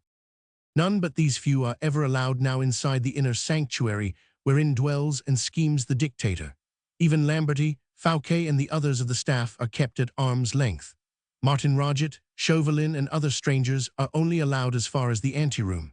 The door of the inner chamber is left open, and they hear the proconsul's voice and see his silhouette pass and repass in front of them, but that is all. Fear of assassination, the inevitable destiny of the tyrant, haunts the man-tiger even within the fastnesses of his lair. Day and night, a carriage with 4 horses stands in readiness on La Petite Hollande, the great, open, tree-bordered place at the extreme end of the Isle Feydeau, and on which give the windows of the Hotel de la Villestreux. Day and night the carriage is ready, with coachman on the box and postilion in the saddle, who are relieved every 2 hours lest they get sleepy or slack, with luggage in the boot and provisions always kept fresh inside the coach. Everything always ready lest something, a warning from a friend or a threat from an enemy, or merely a sudden access of unreasoning terror, the haunting memory of a bloody act, should decide the tyrant at a moment's notice to fly from the scenes of his brutalities. Roman 3. Carrier, in the small room which he has fitted up for himself as a sumptuous boudoir, paces up and down just like a wild beast in its cage, and he rubs his large, bony hands together with the excitement engendered by his own cruelties, by the success of this wholesale butchery which he has invented and carried through. There never was an uglier man than Carrier, with that long hatchet face of his, those abnormally high cheekbones, that stiff, lanky hair, that drooping, flaccid mouth, and protruding underlip. Nature seemed to have set herself the task of making the face a true mirror of the soul, the dark and hideous soul on which of a surety Satan had already set his stamp. But he is dressed with scrupulous care, not to say elegance, and with a display of jewelry, the provenance of which is as unjustifiable as that of the works of art which fill his private sanctum in every nook and cranny. In front of the tall window, heavy curtains of crimson damask are drawn closely together in order to shut out the light of day. The room is in all but total darkness, for that is the proconsul's latest caprice, that no one shall see him save in semi-obscurity. Captain Fleury has stumbled into the room, swearing lustily as he barks his shins against the angle of a priceless Louis Roman 15 bureau. He has to make report on the work done by the Compagnie Marat. 53 priests from the Department of Anjou who have refused to take the new oath of obedience to the government of the Republic. The red-capped company who tracked them down and arrested them vow that all these Calatins have precious objects, money, jewelry, gold plate, concealed about their 171 persons. What is to be done about these things? Are the Calatins to be allowed to keep them or to dispose of them for their own profit? Carrier is highly delighted. What a haul. Confiscate everything, he cries, then ship the whole crowd of that pestilential rabble, and don't let me hear another word about them. Flurry goes, and that same night 53 priests are shipped, in accordance with the orders of the proconsul, and Carrier, still rubbing his large bony hands contentedly together, exclaims with glee. What a torrent, what a torrent, what a revolution. And he sends a letter to Robespierre, and to the Committee of Public Safety he makes report. Public spirit in Nantes, he writes, is magnificent. It has risen to the most sublime heights of revolutionary ideals. Roman forward. After the departure of Fleury, Carrier suddenly turned to a slender youth, who was standing close by the window, gazing out through the folds of the curtain on the fine vista of the Loire and the quays which stretched out before him. Introduce citizen Martin Roget into the anteroom now, Lallouet, he said loftily. I will hear what he has to say, and citizen Chauvelin may present himself at the same time. Young Lallouet lolled across the room, smothering a yawn. Why should you trouble about all that rabble? He 172 said roughly. It is nearly dinner time, and you know that the chef hates the soup to be kept waiting. I shall not trouble about them very long, replied Carrier, who had just started picking his teeth with a tiny gold tool. Open the door, boy, and let the two men come. Lallouet did as he was told. The door through which he passed he left wide open. He then crossed the anteroom to a further door, threw it open, and called in a loud voice. Citizen Chauvelin, citizen Martin Roget. For all the world like the ceremonious audiences at Versailles in the days of the great Louis. There was sound of eager whisperings, of shuffling of feet, of chairs dragged across the polished floor. Young Lallouet had already, and quite unconcernedly, turned his back on the two men who, at his call, had entered the room. Two chairs were placed in front of the door which led to the private sanctuary, still wrapped in religious obscurity, where Carrier sat enthroned. The youth curtly pointed to the two chairs, then went back to the inner room. The two men advanced. The full light of midday fell upon them from the tall window on their right, the pale, grey, colourless light of December. They bowed slightly in the direction of the audience chamber, where the vague silhouette of the proconsul was alone visible. The whole thing was a farce. Martin Roget held his lips tightly closed together lest a curse or a sneer escaped them. Chauvelin's face was impenetrable, but it is worthy of note that just 1 year later, when the half-demented tyrant was in his turn brought before the bar of the Convention and sentenced to the guillotine, it was citizen Chauvelin's testimony which weighed most heavily against him. There was silence for a time. Martin Roget and Chow 173 Vellin were waiting for the dictator's word. He sat at his desk with the scanty light, which filtrated between the curtains, immediately behind him, his ungainly form with the high shoulders and mop-like, shaggy hair half swallowed up by the surrounding gloom. He was deliberately keeping the other two men waiting and busied himself with turning over desultorily the papers and writing tools upon his desk, in the intervals of picking at his teeth and muttering to himself all the time, as was his wont. Young Lallouet had resumed his post beside the curtained window, and he was giving sundry signs of his growing impatience. At last Carrier spoke. And now, citizen Martin Roget, he said in tones of that lofty condescension which he loved to affect, I am prepared to hear what you have to tell me with regard to the cattle which you brought into our city the other day. Where are the aristos now, and why have they not been handed over to Commandant Fleury? The girl, replied Martin Roget, who had much ado to keep his vehement temper in check, and who chose for the moment to ignore the second of Carrier's peremptory queries. The girl is in lodgings in the Carrefour de la Poissonnerie. The house is kept by my sister, whose lover was hanged 4 years ago by the ci-devant Duc de Kernogan for trapping 2 pigeons. A dozen or so lads from our old village, men who worked with my father and others who were my friends, lodge in my sister's house. They keep a watchful eye over the wench for the sake of the past, for my sake, and for the sake of my sister Louise. The ci-devant Kernogan woman is well guarded. I am satisfied as to that. And where is the ci-devant Duc?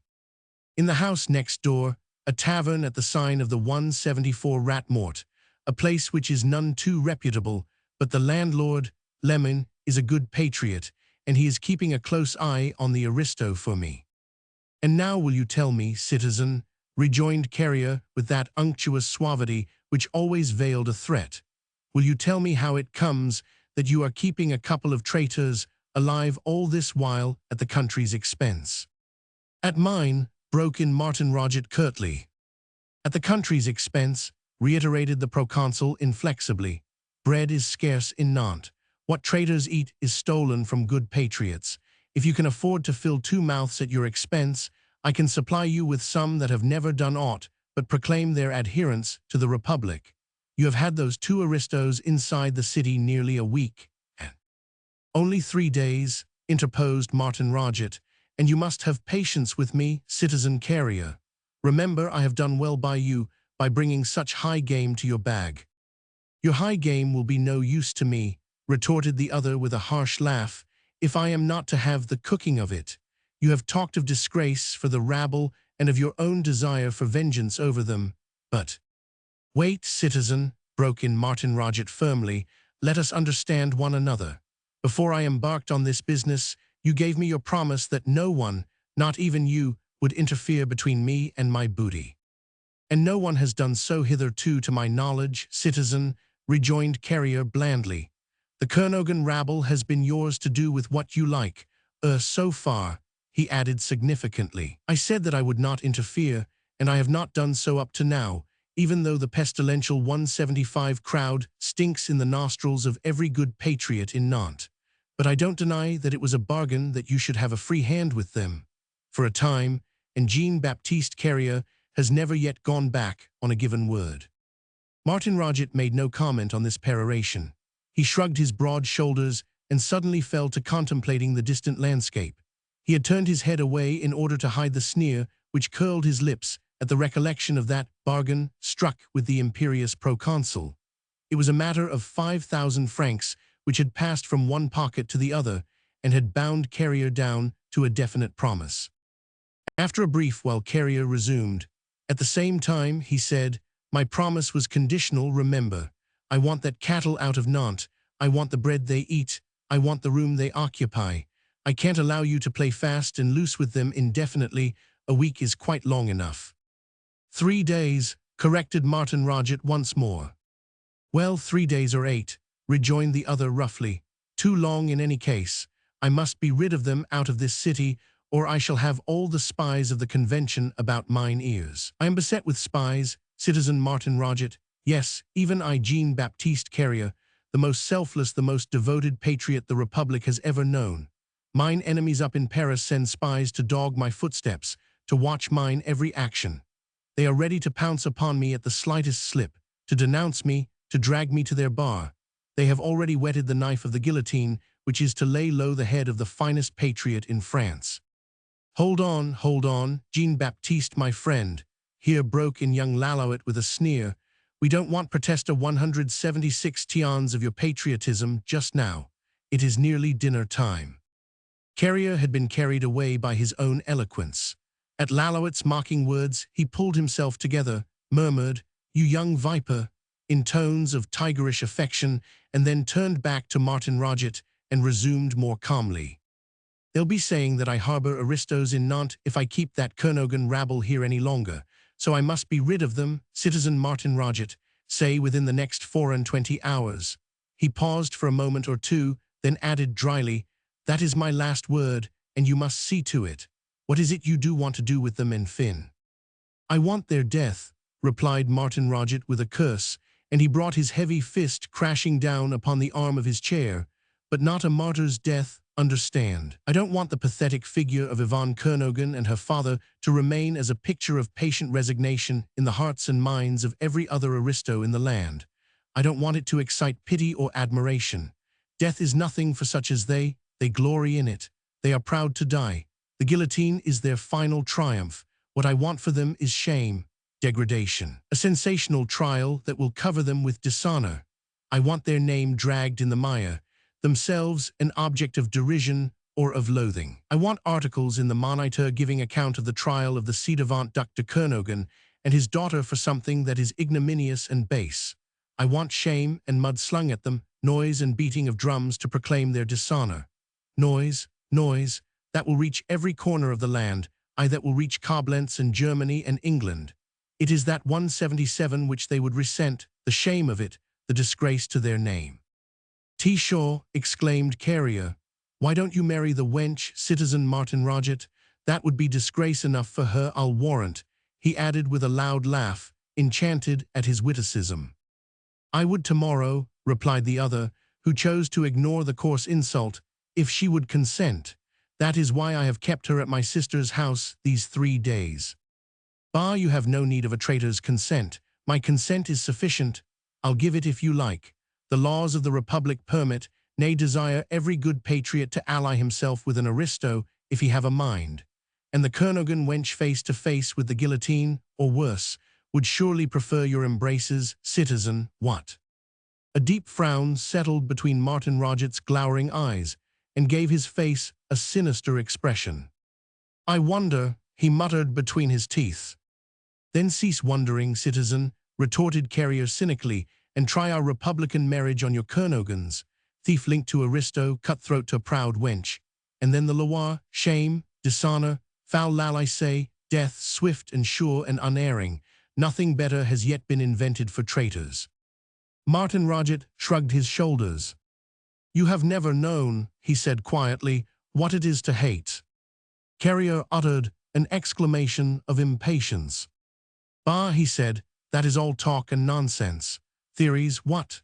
Citizen Chauvelin is a living example of the futility of all that rubbish. He too has an enemy, it seems, whom he hates more thoroughly than any good patriot has ever hated the enemies of the Republic. And hath 178, this deadly hatred availed him forsooth.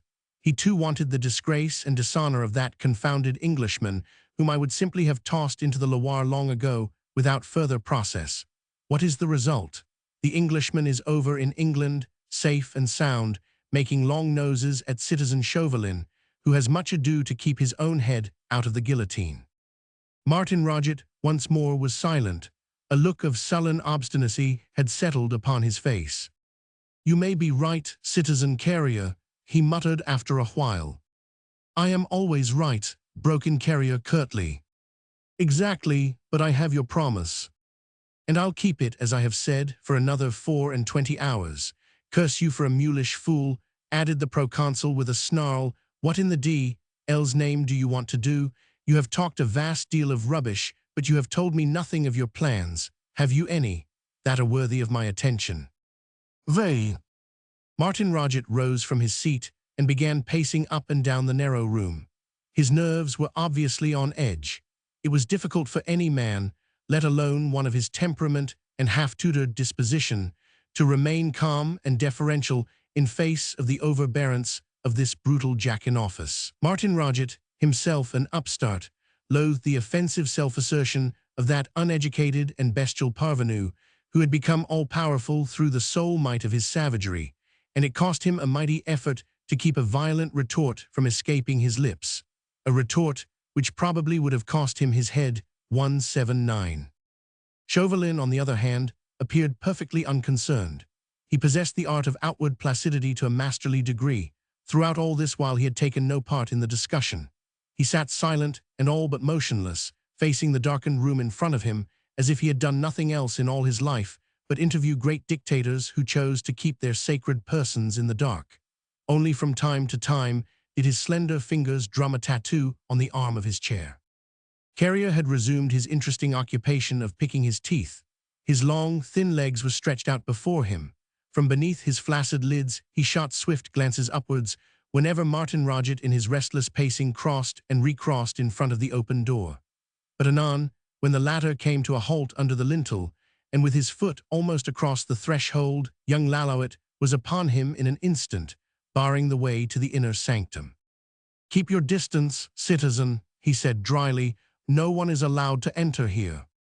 Instinctively, Martin Roget had drawn back, suddenly awed despite himself by the air of mystery which hung over that darkened room, and by the dim silhouette of the sinister tyrant who, at his approach, had with equal suddenness cowered in his lair, drawing his limbs together and thrusting his head forward, low down over the desk, like a leopard crouching for a spring. But this spell of awe only lasted a few seconds, during which Martin Roget's unsteady gaze encountered the half-mocking, wholly supercilious glance of young Lalauet. The next, he had recovered his presence of mind, but this crowning act of audacious insolence broke the barrier of his self-restraint. An angry oath escaped him 180. "Are we," he exclaimed roughly, "back in the days of Capet, the tyrant, and of Versailles, that patriots and citizens are treated like menials and obtrusive slaves? Pardieu, citizen Carrier, let me tell you this." "Pardieu, citizen Martin Roget," retorted Carrier with a growl like that of a savage dog, "let me tell you that for less than 2 pins, I'll throw you into the next barge that will float with open portholes down the Loire. Get out of my presence, you swine, ere I call Fleury to throw you out." Martin Roget at the insult, and the threat had become as pale as the linen at his throat. A cold sweat broke out upon his forehead, and he passed his hand 2 or 3 times across his brow like a man dazed with a sudden and violent blow. His nerves, already overstrained and very much on edge, gave way completely. He staggered and would have measured his length across the floor, but that his hand encountered the back of his chair, and he just contrived to sink into it, sick and faint, horror-struck and pallid. A low cackle, something like a laugh, broke from Chauvelin's thin lips. As usual, he had witnessed the scene quite unmoved. "My friend Martin Roget forgot himself for the moment, citizen Carrier," he said suavely. "Already he is ready to make amends." Jacques Lalauet looked down for a moment with infinite scorn expressed in his fine eyes, on the presumptuous creature who had dared to defy the omnipotent representative of the people. Then he turned on his heel, but he did not go far this time. He remained standing close beside the door, the terrier guarding his master 181. Carrier laughed loud and long. It was a hideous, strident laugh which had not a tone of merriment in it. "Wake up, friend Martin Roget," he said harshly. "I bear no malice. I am a good dog when I am treated the right way. But if anyone pulls my tail or treads on my paws, why, I snarl and growl, of course. If the offense is repeated, I bite. Remember that. And now let us resume our discourse, though I confess I am getting tired of your Kernogan rabble." While the great man spoke, Martin Roget had succeeded in pulling himself together. His throat felt parched, his hands hot and moist. He was like a man who had been stumbling along a road in the dark and been suddenly pulled up on the edge of a yawning abyss into which he had all but fallen. With a few harsh words, with a monstrous insult, Carrier had made him feel the gigantic power which could hurl any man from the heights of self-assurance and of ambition to the lowest depths of degradation. He had shown him the glint of steel upon the guillotine. He had been hit as with a sledgehammer. The blow hurt terribly, for it had knocked all his self-esteem into nothingness and pulverized his self-conceit. It had in one moment turned him into a humble and cringing sycophant. "I had no mind," he began tentatively, "to give offense. My thoughts were bent on the Kernogans.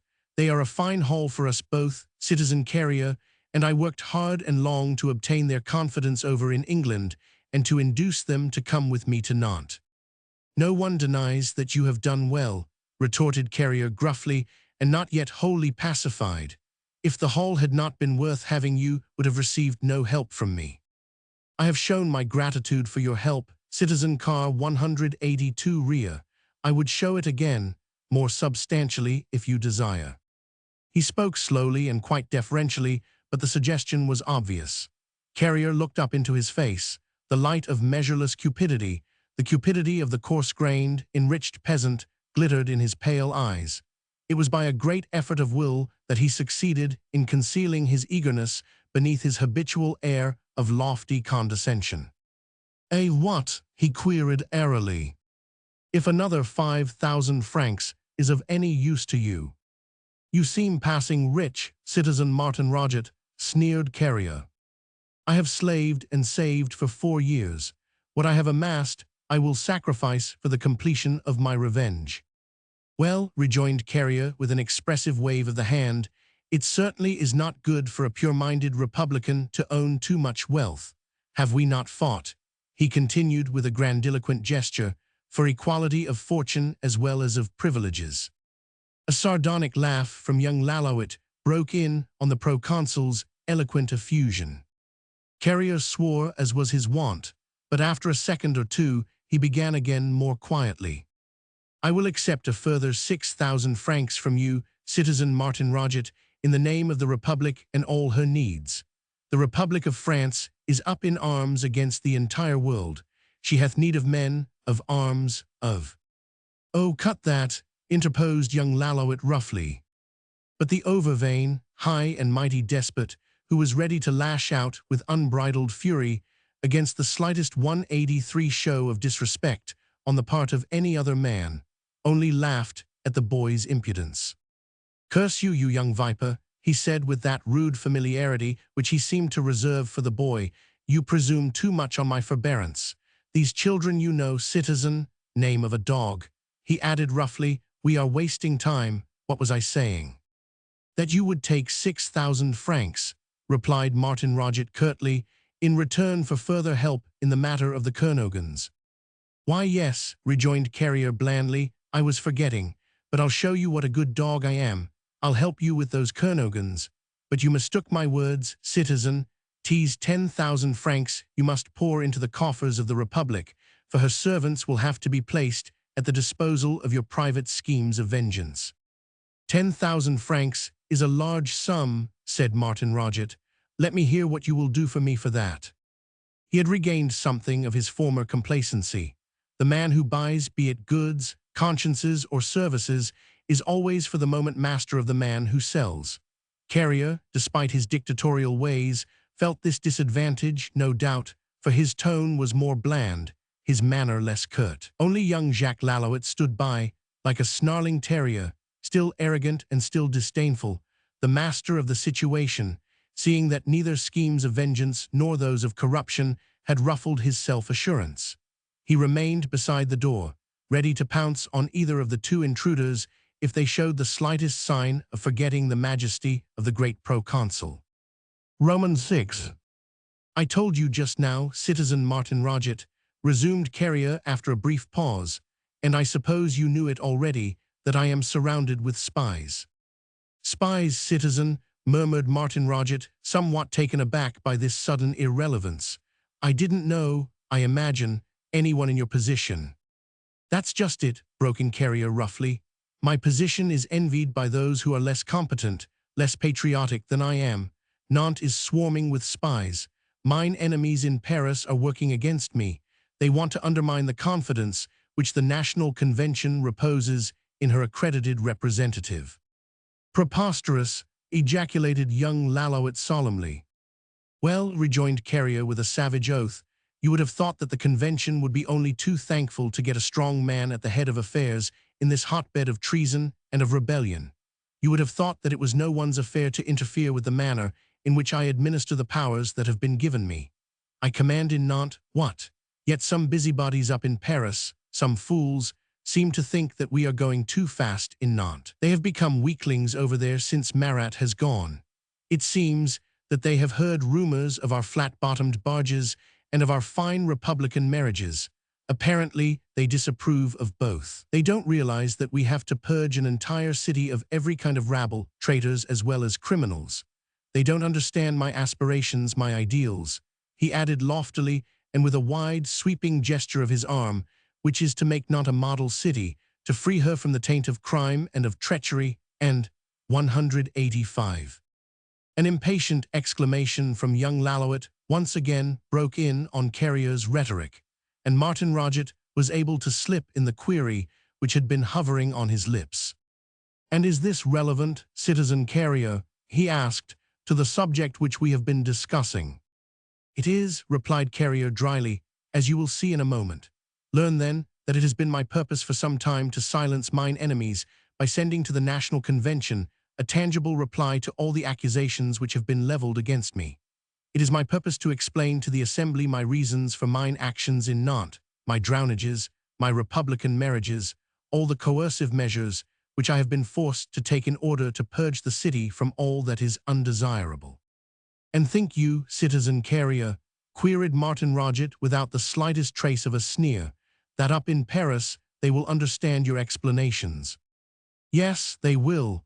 They must when they realize that everything that I have done has been necessitated by the exigencies of public safety. They will be slow to realize that, mused the other. The National Convention today is not what the Constitutional Assembly was in '92. It has become soft and sentimental. Many there are who will disapprove of your doings. Robespierre talks loftily of the dignity of the Republic, her impartial justice, the Girondins. Carrier interposed with a coarse imprecation.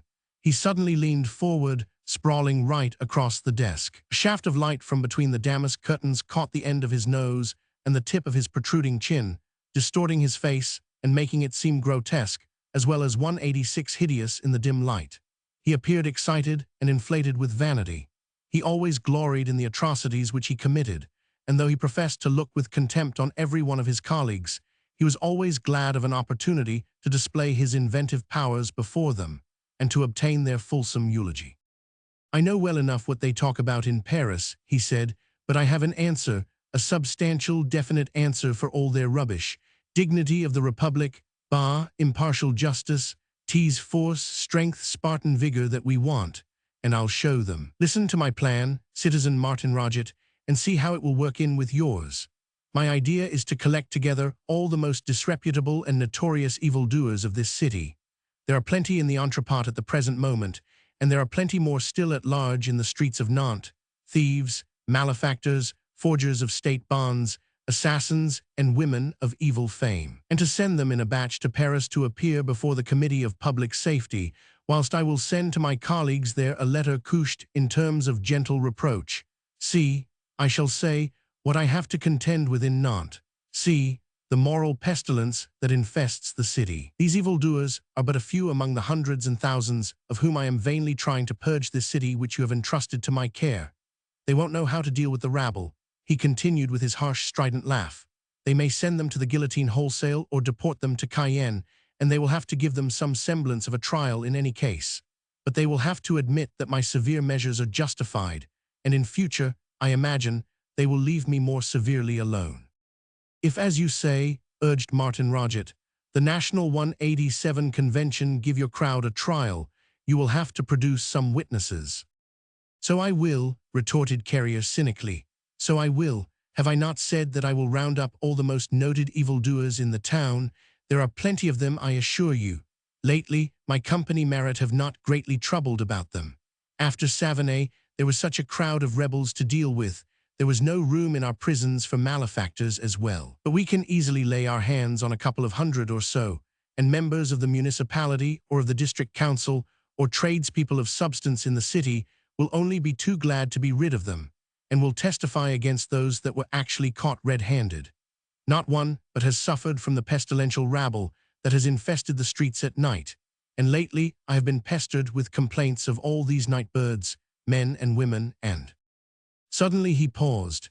He had caught Martin Roget's feverish gaze fixed excitedly upon him, whereupon he leaned back in his chair, threw his head back, and broke into loud and immoderate laughter. "By the devil and all his myrmidons, citizen," he said, as soon as he had recovered his breath, "meseems you have tumbled to my meaning as a pig into a heap of garbage. Is not 10,000 francs far too small a sum to pay for such a perfect realization of all your dreams? We'll send the Kernogan girl and her father to Paris with the herd. What? I promise you that such filth and mud will be thrown on them, and on their precious name, that no one will care to bear it for centuries to come." Martin Roget, of a truth, had much ado to control his own excitement. As the proconsul unfolded his infamous plan, he had at once seen, as in a vision, the realization of 188 all his hopes. What more awful humiliation, what more dire disgrace could be devised for proud Kernogan and his daughter than being herded together with the vilest scum that could be gathered together among the flotsam and jetsam of the population of a seaport town? What more perfect retaliation could there be for the ignominious death of Jean Adet the miller? Martin Roget leaned forward in his chair. The hideous figure of Carrier was no longer hideous to him. He saw in that misshapen, gawky form the very embodiment of the god of vengeance, the wielder of the flail of retributive justice, which was about to strike the guilty at last. "You are right, Citizen Carrier," he said, and his voice was thick and hoarse with excitement. He rested his elbow on his knee and his chin in his hand. He hammered his nails against his teeth. That was exactly in my mind while you spoke. I am always right, retorted Carrier loftily. No one knows better than I do how to deal with traitors. And how is the whole thing to be accomplished? The wench is in my sister's house at present. The father is in the rat mort. And the rat mort is an excellent place. I know of none better. It is one of the worst famed houses in the whole of Nantes, the meeting place of all the vagabonds, the thieves, and the cutthroats of the city. Yes, I know that to my cost. My sister's house is next door to it.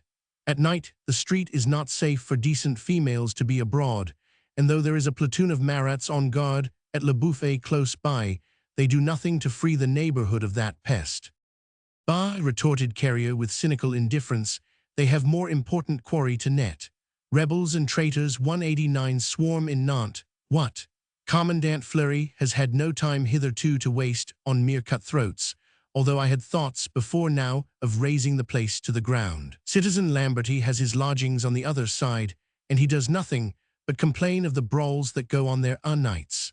Sure it is that while a stone of the rat mort remains standing, all the night hawks of Nantes will congregate around it and brew mischief there, which is no good to me and no good to the Republic.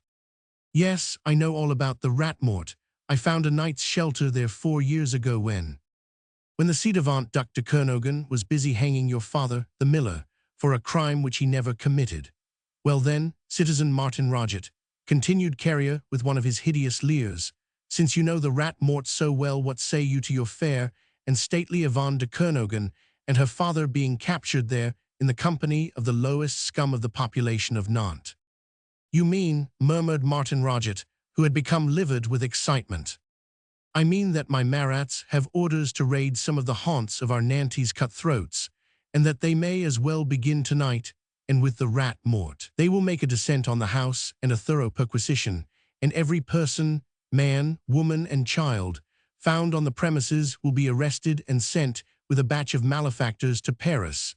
They are to be tried as felons and criminals and deported to Cayenne, where they will, I trust, rot as convicts in that pestilential climate. Think you, concluded the odious creature with a sneer, that when put face to face with the alternative, your Kernogan wench will still 190 refuse to become the wife of a fine patriot like yourself? I don't know, murmured Martin Roget. I. But I do know, broke in Carrier roughly, that 10,000 francs is far too little to pay for so brilliant a realization of all one's hopes. 10,000 francs, 'tis 100,000 you should give to show your gratitude. Martin Roget rose and stretched his large, heavy figure to its full height. He was at great pains to conceal the utter contempt which he felt for the abominable wretch before whom he was forced to cringe. You shall have 10,000 francs, Citizen Carrier, he said slowly. It is all that I possess in the world now, the last remaining fragment of a sum of 25,000 francs which I earned and scraped together for the past 4 years. You have had 5,000 francs already, and you shall have the other 10. I do not grudge it. If 20 years of my life were any use to you, I would give you that, in exchange for the help you're giving me in what means far more than life to me. The proconsul laughed and shrugged his shoulders. Of a truth, he thought Citizen Martin Roget an awful fool. Very well then, he said, we will call the matter settled. I confess that it amuses me, although remember that I have warned you. With all these aristos, I believe in the potency of my barges rather than in your elaborate schemes. Still, it shall never be said that Jean-Baptiste Carrier has left a friend in the lurch. I am grateful for your help, Citizen Carrier, said Martin Roget coldly. Then he added slowly, as if reviewing the situation in his own mind, tonight, you say, 191. Yes, tonight, my marats under the command of Citizen Fleury will make a descent upon the rat mort. Those shall be my orders. The place will be swept clean of every man, woman, and child who is inside. If your 2 Kernogans are there, well, he said with a cynical laugh and a shrug of his shoulders, they can be sent up to Paris with the rest of the herd. The dinner bell has gone long ago, here interposed young Lalouette dryly. The soup will be stone cold, and the chef red-hot with anger. You are right, Citizen Lalouette, said Carrier as he leaned back in his chair once more and stretched out his long legs at his ease. We have wasted far too much time already over the affairs of a couple of aristos who ought to have been at the bottom of the Loire a week ago. The audience is ended, he added airily, and he made a gesture of overweening condescension, for all the world like the one wherewith the grand monarch was wont to dismiss his courtiers. Chauvelin rose too and quietly turned to the door. He had not spoken a word for the past half-hour, ever since, in fact, he had put in a conciliatory word on behalf of his impetuous colleague. Whether he had taken an active interest in the conversation or not it were impossible to say. But now, just as he was ready to go, and young Lallouet prepared to close the doors of the audience chamber, something seemed suddenly to occur to him, and he called somewhat peremptorily to the young man. "One moment, citizen," he said. "What is it now?" queried the youth insolently, and from his fine eyes there shot a glance of contempt on the meager figure of the once powerful terrorist 192. "About the Kernogan wench," continued Chauvelin. "She will have to be conveyed some time before night to the tavern next door. There may be agencies at work on her behalf." "Agencies?" broke in the boy gruffly. "What agencies?" "Oh," said Chauvelin vaguely, "we all know that aristos have powerful friends these days. It will not be over safe to take the girl across after dark from one house to another. The alley is badly lighted. The wench will not go willingly. She might scream and create a disturbance and draw, those same unknown agencies to her rescue. I think a body of Marats should be told off to convey her to the rat mort." Young Lallouet shrugged his shoulders. "That's your affair," he said curtly. Carrier," and he glanced over his shoulder at the proconsul, who at once assented. Martin Roget, struck by his colleague's argument, would have interposed, but Carrier broke in with one of his uncontrolled outbursts of fury. "Aka," he exclaimed, "enough of this now. Citizen Lallouet is right, and I have done enough for you already. If you want the Kernogan wench to be at the rat mort, you must see to getting her there yourself. She is next door. What? I won't have anything to do with it, and I won't have my Marats implicated in the affair either. Name of a dog, have I not told you that I am beset with spies? It would of a truth be a climax if I was denounced as having dragged aristos to a house of ill fame and then had them arrested there as malefactors. Now out with you, I have had enough of this. If your rabble is at the rat mort tonight, they shall be arrested with all the other coup 193 teeth-throats. That is my last word. The rest is your affair. Lallouet, the door."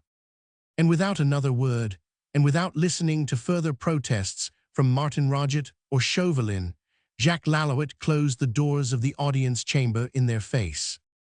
Romans 7. Outside on the landing, Martin Roget swore a violent, all-comprehensive oath. "To think that we are under the heel of that skunk," he said. "And that in the pursuit of our own ends we have need of his help," added Chauvelin with a sigh. "If it were not for that, and even now," continued Martin Roget moodily, "I doubt what I can do. Yvonne de Kernogan will not follow me willingly either to the rat mort or elsewhere, and if I am not to have her conveyed by the guard." He paused and swore again. His companion's silence appeared to irritate him.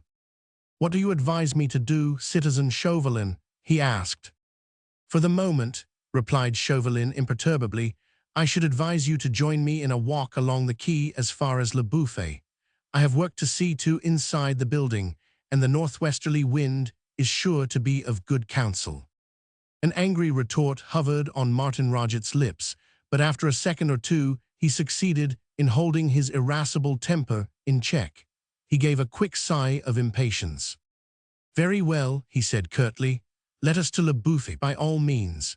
I have much to think on, and as you say, the 194 northwesterly wind may blow away the cobwebs which for the nonce do o'ercloud my brain."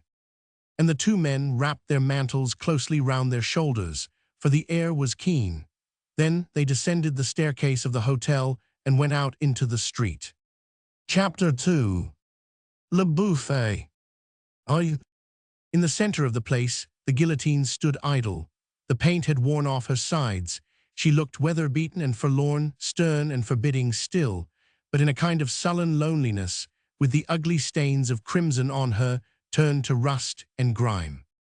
The place itself was deserted, in strange contrast to the bustle and the movement which characterized it in the days when the death of men, women, and children was a daily spectacle here for the crowd. Then a constant stream of traffic, of carts, and of tumbrils, of soldiers and gaffers encumbered it in every corner. now a few tumble-down booths set up against the frontage of the grim edifice. Once the stronghold of the Dukes of Brittany, now little else but a huge prison. A few vendors, and still fewer purchasers of the scanty wares displayed under their ragged awnings. One or two idlers loafing against the mud-stained walls, one or two urchins playing in the gutters, were the only signs of life. Martin Roget with his colleague Chauvelin turned into the place from the quay.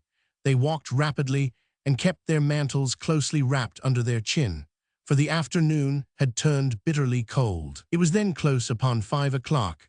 A dark, moonless, starless night had set in with only a suspicion of frost in the damp air, but a blustering northwesterly wind blowing down the river 196 and tearing round the narrow streets and the open place caused passers-by to muffle themselves, shivering yet tighter in their cloaks.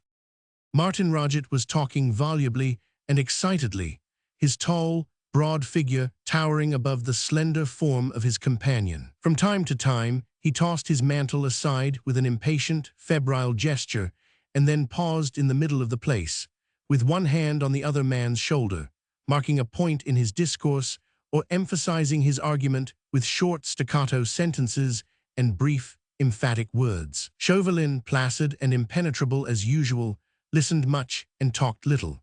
He was ready to stand still or to walk along just as his colleague's mood demanded, in the darkness, and with the collar of a large mantle pulled tightly up to his ears. It was impossible to guess by any sign in his face what was going on in his mind. They were a strange contrast, these two men, temperamentally as well as physically, even though they had so much in common, and were both the direct products of that same social upheaval which was shaking the archaic dominion of France to its very foundations. Martin Roget, tall, broad-shouldered, bull-necked, the typical self-educated peasant, with square jaw and flat head, with wide bony hands and spatulated fingers, and Chauvelin, the aristocrat-turned-demagogue, thin and frail-looking, bland of manner and suave of speech, with delicate hands and pale, almost ascetic face. The one represented all that was most brutish and sensual in this fight of one caste against the other, the thirst for the other's blood, the human beast that has been brought to bay through wrongs perpetrated against it by others and has turned upon its oppressors, lashing out right and left, with 197 blind and lustful fury at the crowd of tyrants that had kept him in subjection for so long, whilst Chauvelin was the personification of the spiritual side of this bloody revolution, the spirit of cool and calculating reprisals that would demand an eye for an eye and see that it got two. The idealist who dreams of the righteousness of his own cause and the destruction of its enemies, but who leaves to others the accomplishment of all the carnage and the bloodshed which his idealism has demanded, and which his reason has appraised as necessary for the triumph of which he dreams. Chauvelin was the man of thought, and Martin Roget the man of action. With the one, revenge and reprisals were selfish desires, the avenging of wrongs done to himself or to his caste, hatred for those who had injured him or his kindred. The other had no personal feelings of hatred. He had no personal wrongs to avenge. His enemies were the enemies of his party, the erstwhile tyrants who in the past had oppressed an entire people. Every man, woman, or child who was not satisfied with the present reign of terror, who plotted or planned for its overthrow, who was not ready to see husband, father, wife, or child sacrificed for the ultimate triumph of the revolution, was in Chauvelin's sight a noxious creature, fit only to be trodden under heel and ground into subjection or annihilation as a danger to the state. Martin Roget was the personification of sansculottism, of rough manners and foul speech. He chafed against the conventions which forced him to wear decent clothes and boots on his feet. He would gladly have seen everyone go about the streets half-naked, unwashed, a living sign of that downward leveling of castes which he and his friends stood for, and for which they had fought and striven and committed every crime which human passions let loose could 198 invent. Chauvelin, on the other hand, was one of those who wore fine linen and buckled shoes, and whose hands were delicately washed and perfumed, whilst they signed decrees which sent hundreds of women and children to a violent and cruel death. The one trod in the paths of Danton, the other followed in the footsteps of Robespierre. Roman II. Together the two men mounted the outside staircase, which leads up past the lodge of the concierge and through the clerk's office to the interior of the stronghold. Outside the monumental doors, they had to wait a moment or two while the clerk examined their permits to enter. "Will you come into my office with me?" asked Chauvelin of his companion. "I have a word or two to add to my report for the Paris Courier tonight. I won't be long." "You are still in touch with the Committee of Public Safety then?" asked Martin Roget. "Always," replied the other curtly. Martin Roget threw a quick, suspicious glance on his companion. Darkness and the broad brim of his sugarloaf hat effectually concealed even the outlines of Chauvelin's face, and Martin Roget fell to musing over one or two things which Carrier had blurted out a while ago. The whole of France was overrun with spies these days. Everyone was under suspicion. Everyone had to be on his guard. Every word was overheard, every glance seen, every sign noted. What was this man Chauvelin doing here in Nantes? What reports did he send up to Paris by special courier? He, the miserable failure who had ceased to count, was 199 nevertheless, in constant touch with that awful Committee of Public Safety which was wont to strike at all times and unexpectedly in the dark. Martin Roget shivered beneath his mantle. For the first time since his schemes of vengeance had wholly absorbed his mind, he regretted the freedom and safety which he had enjoyed in England, and he marveled if the miserable game which he was playing would be worth the winning in the end. Nevertheless, he had followed Chauvelin without comment. The man appeared to exercise a fascination over him, a kind of subtle power, which emanated from his small, shrunken figure, from his pale, keen eyes, and his well-modulated, suave mode of speech. Roman 3. The clerk had handed the two men their permits back. They were allowed to pass through the gates. In the hall some half-dozen men were nominally on guard, nominally because discipline was not over strict these days, and the men sat or lolled about the place. Two of them were intent on a game of dominoes, another was watching them, whilst the other three were settling some sort of quarrel among themselves, which necessitated vigorous and emphatic gestures and the copious use of expletives. One man, who appeared to be in command, divided his time impartially between the domino players and those who were quarreling.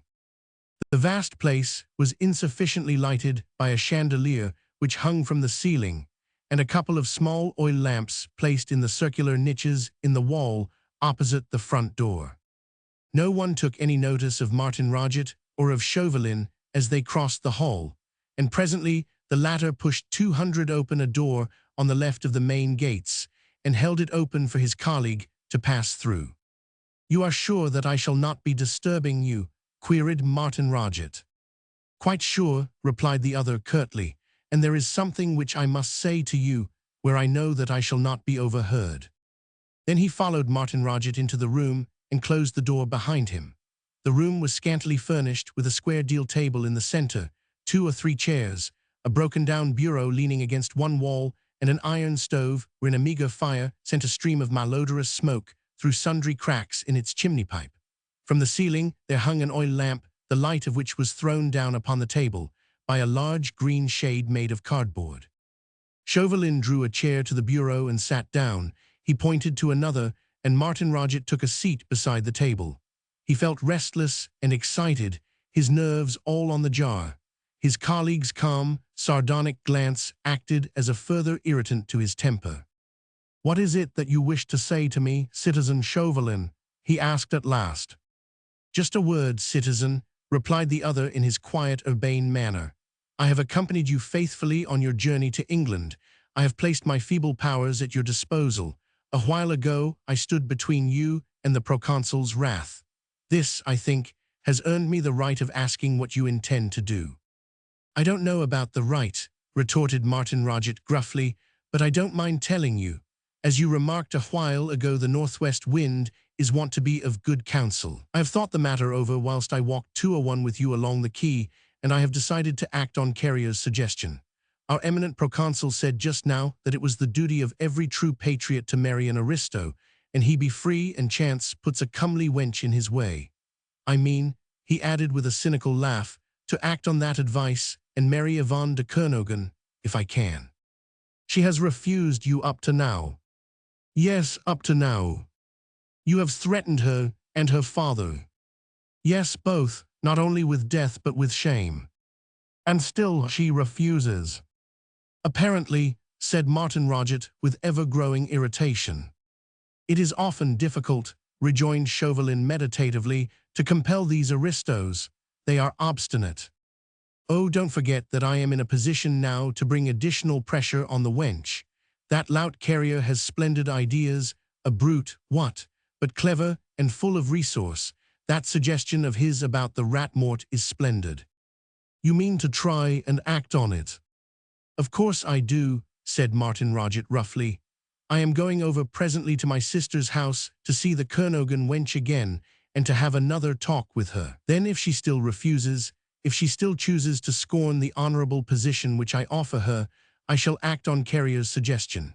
It will be at the rat-mort tonight that she and I will have our final interview, and there when I dangle the prospect of Cayenne and the convict's brand before her, she may not prove so obdurate as she has been up to now. That is as may be, was Chauvelin's dry comment.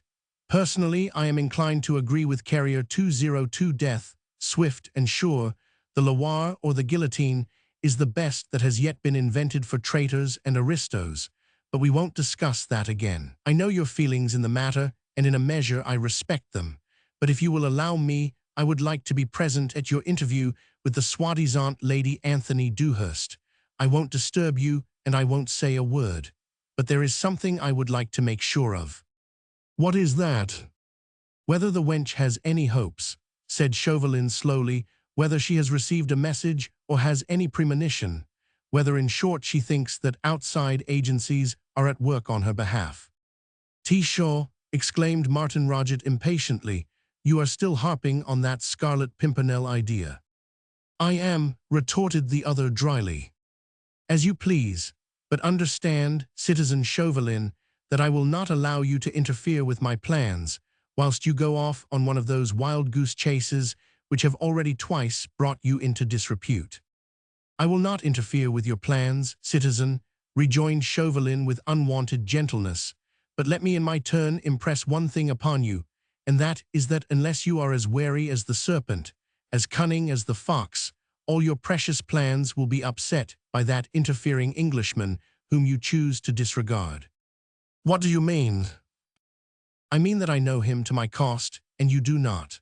But you will, and I am not gravely mistaken, make acquaintance with him ere your great adventure with these Kernogan people is successfully at an end. Believe me, citizen Martin Roget, he added impressively, you would have 2 or 3 been far wiser to accept Carrier's suggestion and let him fling that rabble into the Loire for you. Sure, you are not childish enough to imagine, citizen Chauvelin, that your Englishman can spirit away that wench from under my sister's eyes. Do you know what my sister suffered at the hands of the Kernogans? Do you think that she is like to forget my father's ignominious death any more than I am? And she mourns a lover as well as a father. She mourns her youth, her happiness, the mother whom she worshipped. Think you a better jailer could be found anywhere?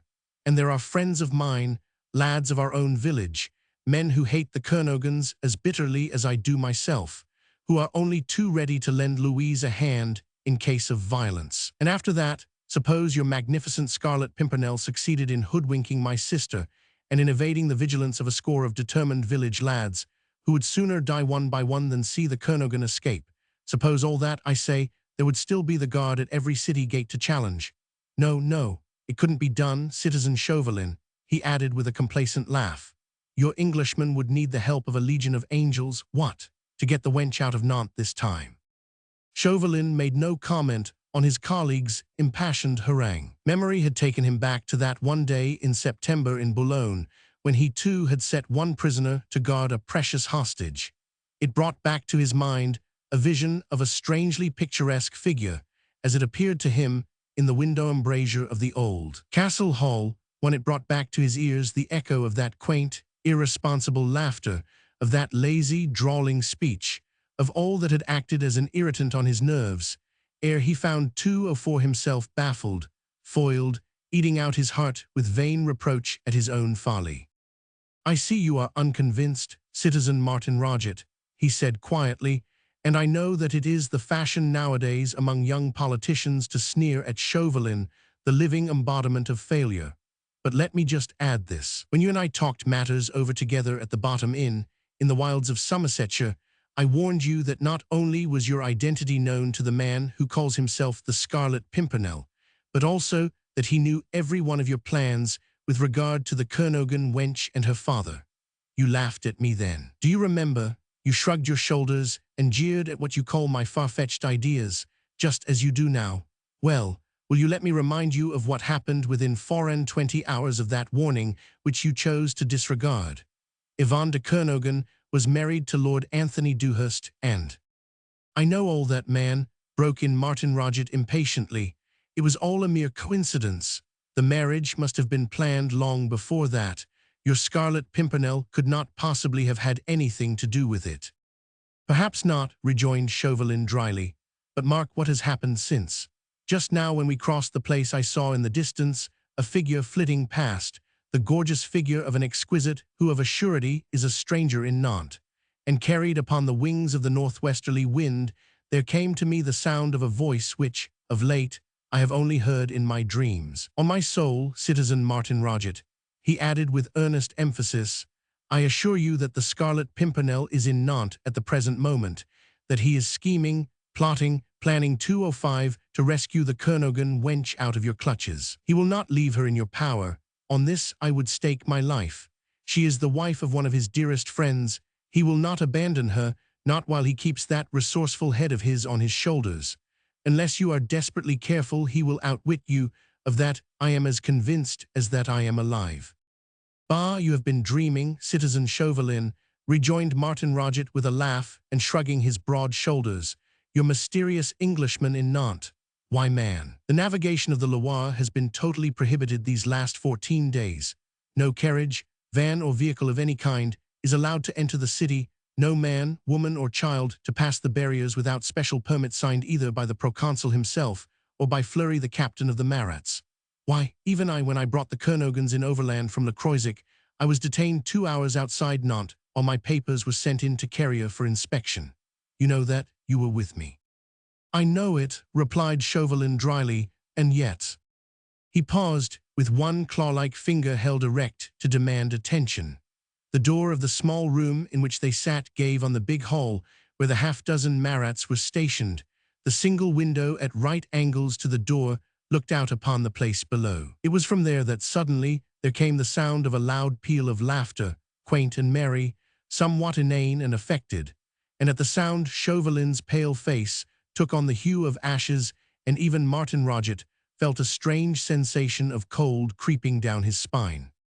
For a few seconds the two men remained quite still, as if a spell had been cast over them through that light-hearted peal of rippling laughter. Then equally suddenly 206, the younger man shook himself free of the spell. With a few long strides, he was already at the door and out in the vast hall, Chauvelin following closely on his heels. Roman 4.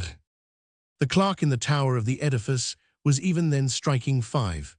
The Marats in the hall looked up with lazy indifference at the two men who had come rushing out in such an abrupt and excited manner.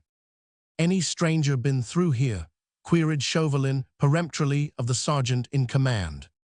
No, replied the latter curtly. How could they without a permit? He shrugged his shoulders, and the men resumed their game and their argument. Martin Roget would have parleyed with them, but Chauvelin had already crossed the hall and was striding past the clerk's office and the lodge of the concierge out toward the open.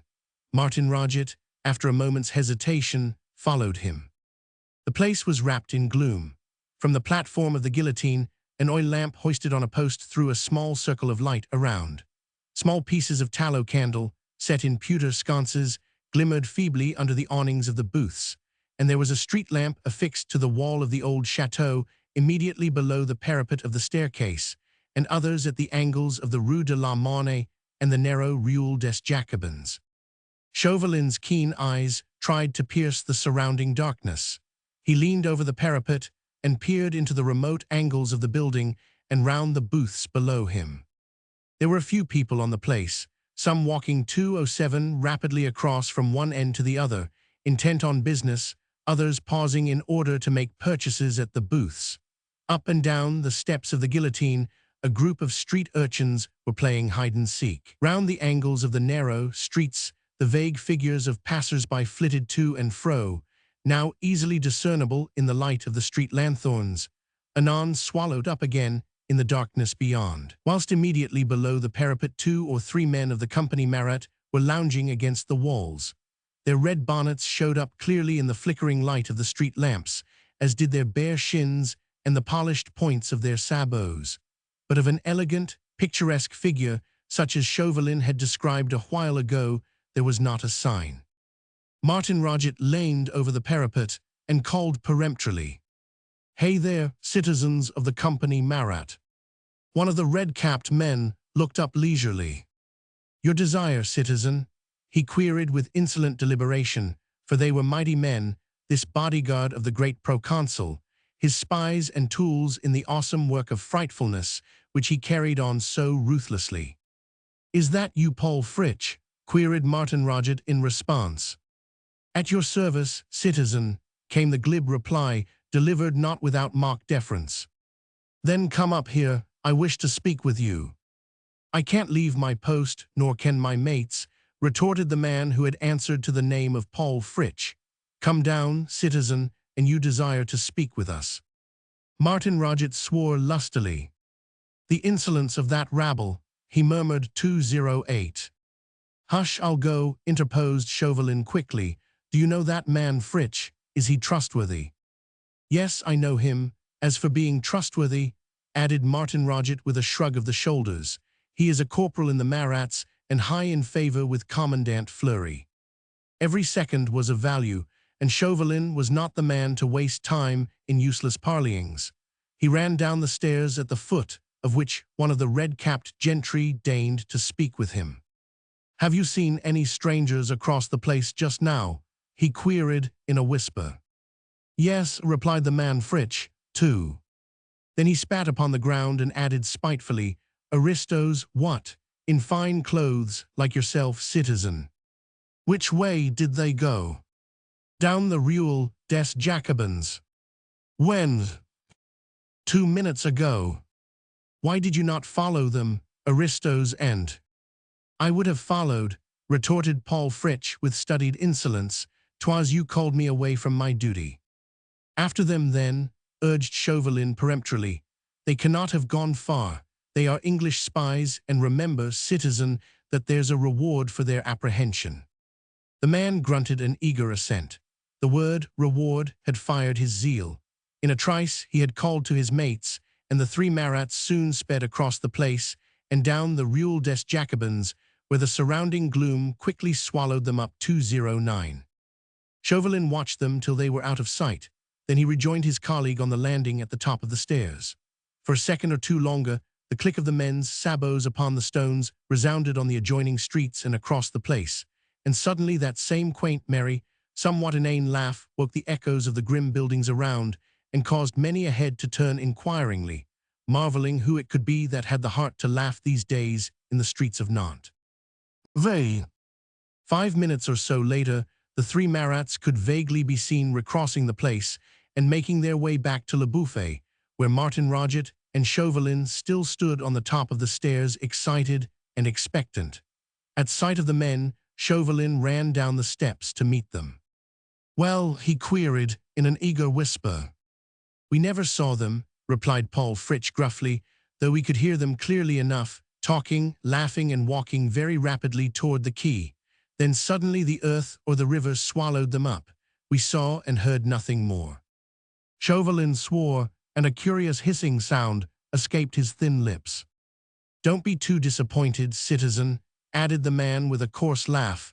"My mate picked this up at the corner of the Rue, when, I fancy, we were pressing the aristos pretty closely." He held out a small bundle of papers tied together with a piece of red ribbon. The bundle had evidently rolled in the mud, for the papers were covered with grime. Chauvelin's thin, claw-like fingers had at once closed over them. "You must give me back those papers, citizen," said the 210 man. "They are my booty. I can only give them up to Citizen Captain Fleury." "I'll give them to the Citizen Captain myself," retorted Chauvelin. "For the moment you had best not leave your post of duty," he added more peremptorily, seeing that the man made as he would follow him. "I take orders from no one except," protested the man gruffly. "You will take them from me now," broke in Chauvelin with a sudden assumption of command and authority which sat with weird strangeness upon his thin, shrunken figure. "Go back to your post at once, ere I lodge a complaint against you for neglect of duty with the citizen proconsul." He turned on his heel, and without paying further heed to the man and his mutterings, he remounted the stone stairs. "No success, I suppose?" queried Martin Roget. "None," replied Chauvelin curtly. He had the packet of papers tightly clasped in his hand. He was debating in his mind whether he would speak of them to his colleague or not. "What did Fritz say?" asked the latter impatiently. "Oh, very little. He and his mates caught sight of the strangers and followed them as far as the quays, but they were walking very fast and suddenly the Marats lost their trace in the darkness. It seemed, according to Paul Fritsch, as if the earth or the night had swallowed them up." "And was that all?" "Yes, that was all." "I wonder," added Martin Roget with a light laugh and a careless shrug of his wide shoulders, "I wonder if you and I, Citizen Chauvelin, and Paul Fritsch too for that matter, have been the victims of our nerves." 211. "I wonder," assented Chauvelin dryly, and quite quietly he slipped the packet of papers in the pocket of his coat. "Then we may as well adjourn. There is nothing else you wish to say to me about that enigmatic Scarlet Pimpernel of yours?" "No, nothing."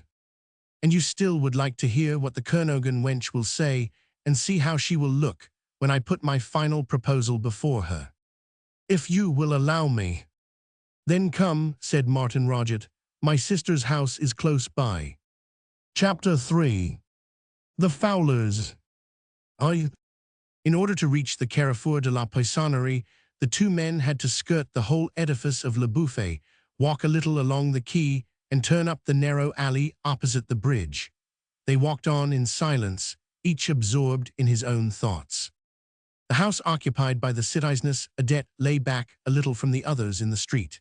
It was one of an irregular row of mean, squalid, tumble-down houses, some of them little more than lintel sheds built into the walls of Le Buffet.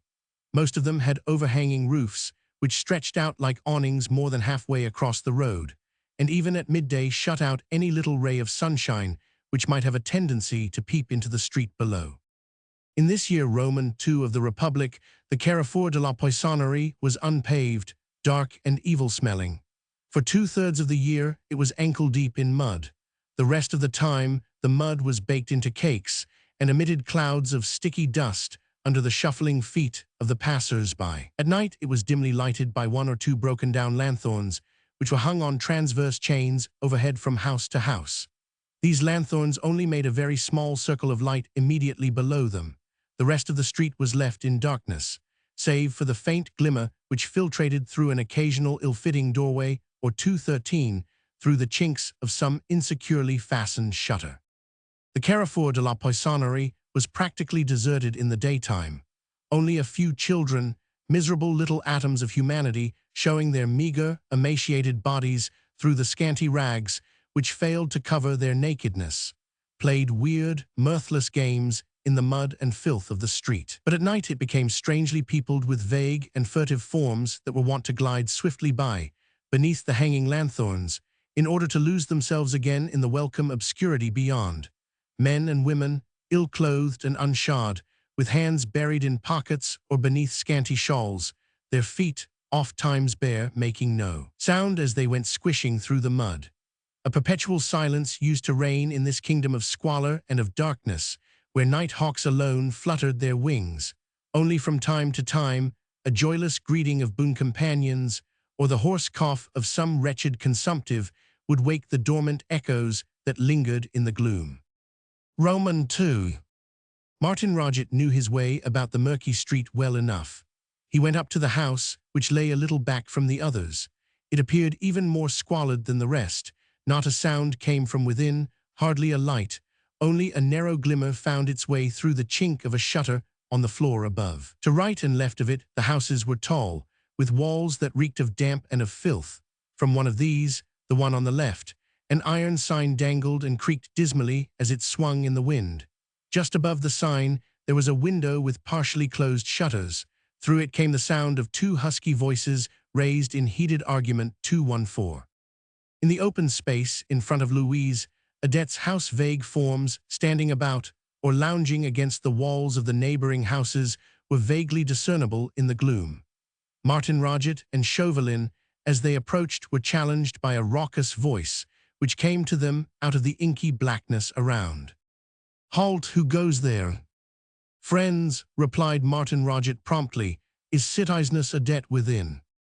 "Yes, she is," retorted the man bluntly. "Excuse me, friend Odette, I did not know you in this confounded darkness." "No harm done," said Martin Roget, "and it is I who am grateful to you all for your vigilance." "Oh," said the other with a laugh, "there's not much fear of your bird getting out of its cage. Have no fear, friend Odette. That Kernogan rabble is well looked after." The small group dispersed in the darkness, and Martin Roget rapped against the door of his sister's house with his knuckles. "That is the Rat Mort," he said, indicating the building on his left with a nod of the head. "A very unpleasant neighborhood for my sister, and she has oft complained of it, but name of a dog, won't it prove useful this night?" Chauvelin had as usual followed his colleague in silence, but his keen eyes had not failed to note the presence of the village lads of whom Martin Roget had spoken. There are no eyes so watchful as those of hate, nor is there aught so incorruptible. Every one of these men here had an old wrong to avenge, an old score to settle with those ci-devant Kernogans who had once been their masters and who were so completely in their power now. Louise Odette had gathered 215 round her, a far more efficient bodyguard than even the proconsul could hope to have. A moment or two later the door was opened, softly and cautiously, and Martin Roget asked, "Is that you, Louise?" For of a truth the darkness was almost deeper within than without, and he could not see who it was that was standing by the door. "Yes, it is," replied a weary and querulous voice. "Enter quickly. The wind is cruel, and I can't keep myself warm. Who is with you, Pierre?" "A friend," said Martin Roget dryly. "We want to see the aristo." The woman, without further comment, closed the door behind the newcomers. The place now was as dark as pitch, but she seemed to know her way about like a cat, for her shuffling footsteps were heard moving about unerringly. A moment or two later she opened another door opposite the front entrance, revealing an inner room, a sort of kitchen, which was lighted by a small lamp. "You can go straight up," she called curtly to the two men. The narrow, winding staircase was divided from this kitchen by a wooden partition. Martin Roget, closely followed by Chauvelin, went up the stairs. On the top of these, there was a tiny landing with a door on either side of it. Martin Roget, without any ceremony, pushed open the door on his right with his foot. A tallow candle fixed in a bottle and placed in the center of a table in the middle of the room flickered in the draught as the door flew open. It was bare of everything save a table and a chair, and a bundle of straw in one corner. The tiny window at right angles to the door was innocent of glass, and the northwesterly wind came in an icy stream 216 through the aperture. On the table, in addition to the candle, there was a broken pitcher half filled with water, and a small chunk of brown bread blotched with stains of mold. On the chair beside the table, and immediately facing the door, sat Yvonne Lady Dewhurst. On the wall above her head, a hand unused to calligraphy had traced in clumsy characters the words Libert, Fraternite, Egalite, and below that, O la mort. Roman 3. The men entered the narrow room, and Chauvelin carefully closed the door behind him. He at once withdrew into a remote corner of the room and stood there quite still, wrapped in his mantle, a small, silent, mysterious figure on which Yvonne fixed dark, inquiring eyes. Martin Roget, restless and excited, paced up and down the small space like a wild animal in a cage. From time to time, exclamations of impatience escaped him, and he struck one fist repeatedly against his open palm. Yvonne followed his movements with a quiet, uninterested glance, but Chauvelin paid no heed whatever to him. He was watching Yvonne ceaselessly and closely. 3 days' incarceration in this windswept attic, the lack of decent food and of warmth, the want of sleep, and the horror of her present position, all following upon the soul agony which she had endured when she was forcibly torn away from her dear Myla, had left their mark on Yvonne Dewhurst's fresh young face. The look of gravity, which had always sat so quaintly on her piquant features, had now changed to one of deep and abiding sorrow. Her large dark eyes were circled and sunk. They had in them the 217 unnatural glow of fever, as well as the settled look of horror and of pathetic resignation. Her soft brown hair had lost its luster. Her cheeks were drawn and absolutely colorless. Martin Roget paused in his restless walk. For a moment he stood silent and absorbed, contemplating by the flickering light of the candle all the havoc which his brutality had wrought upon Yvonne's dainty face. But Yvonne after a while ceased to look at him. She appeared to be unconscious of the gaze of these two men, each of whom was at this moment only thinking of the evil which he meant to inflict upon her, each of whom only thought of her as a helpless bird whom he had at last ensnared, and whom he could crush to death as soon as he felt so inclined. She kept her lips tightly closed and her head averted. She was gazing across at the unglazed window into the obscurity beyond, marveling in what direction lay the sea and the shores of England. Martin Roget crossed his arms over his broad chest and clutched his elbows with his hands with an obvious effort to keep control over his movements and his temper in check. The quiet, almost indifferent attitude of the girl was exasperating to his overstrung nerves. "Look here, my girl," he said at last, roughly and peremptorily. "I had an interview with the proconsul this afternoon. He chides me for my leniency toward you. 3 days he thinks is far too long to keep traitors eating the bread of honest citizens and taking up valuable space in our city. Yesterday I made a proposal to you. Have you thought on it?" Yvonne made no reply. She was still gazing out into nothingness, and just at that moment she was very far 218 away from the narrow, squalid room and the company of these two inhuman brutes.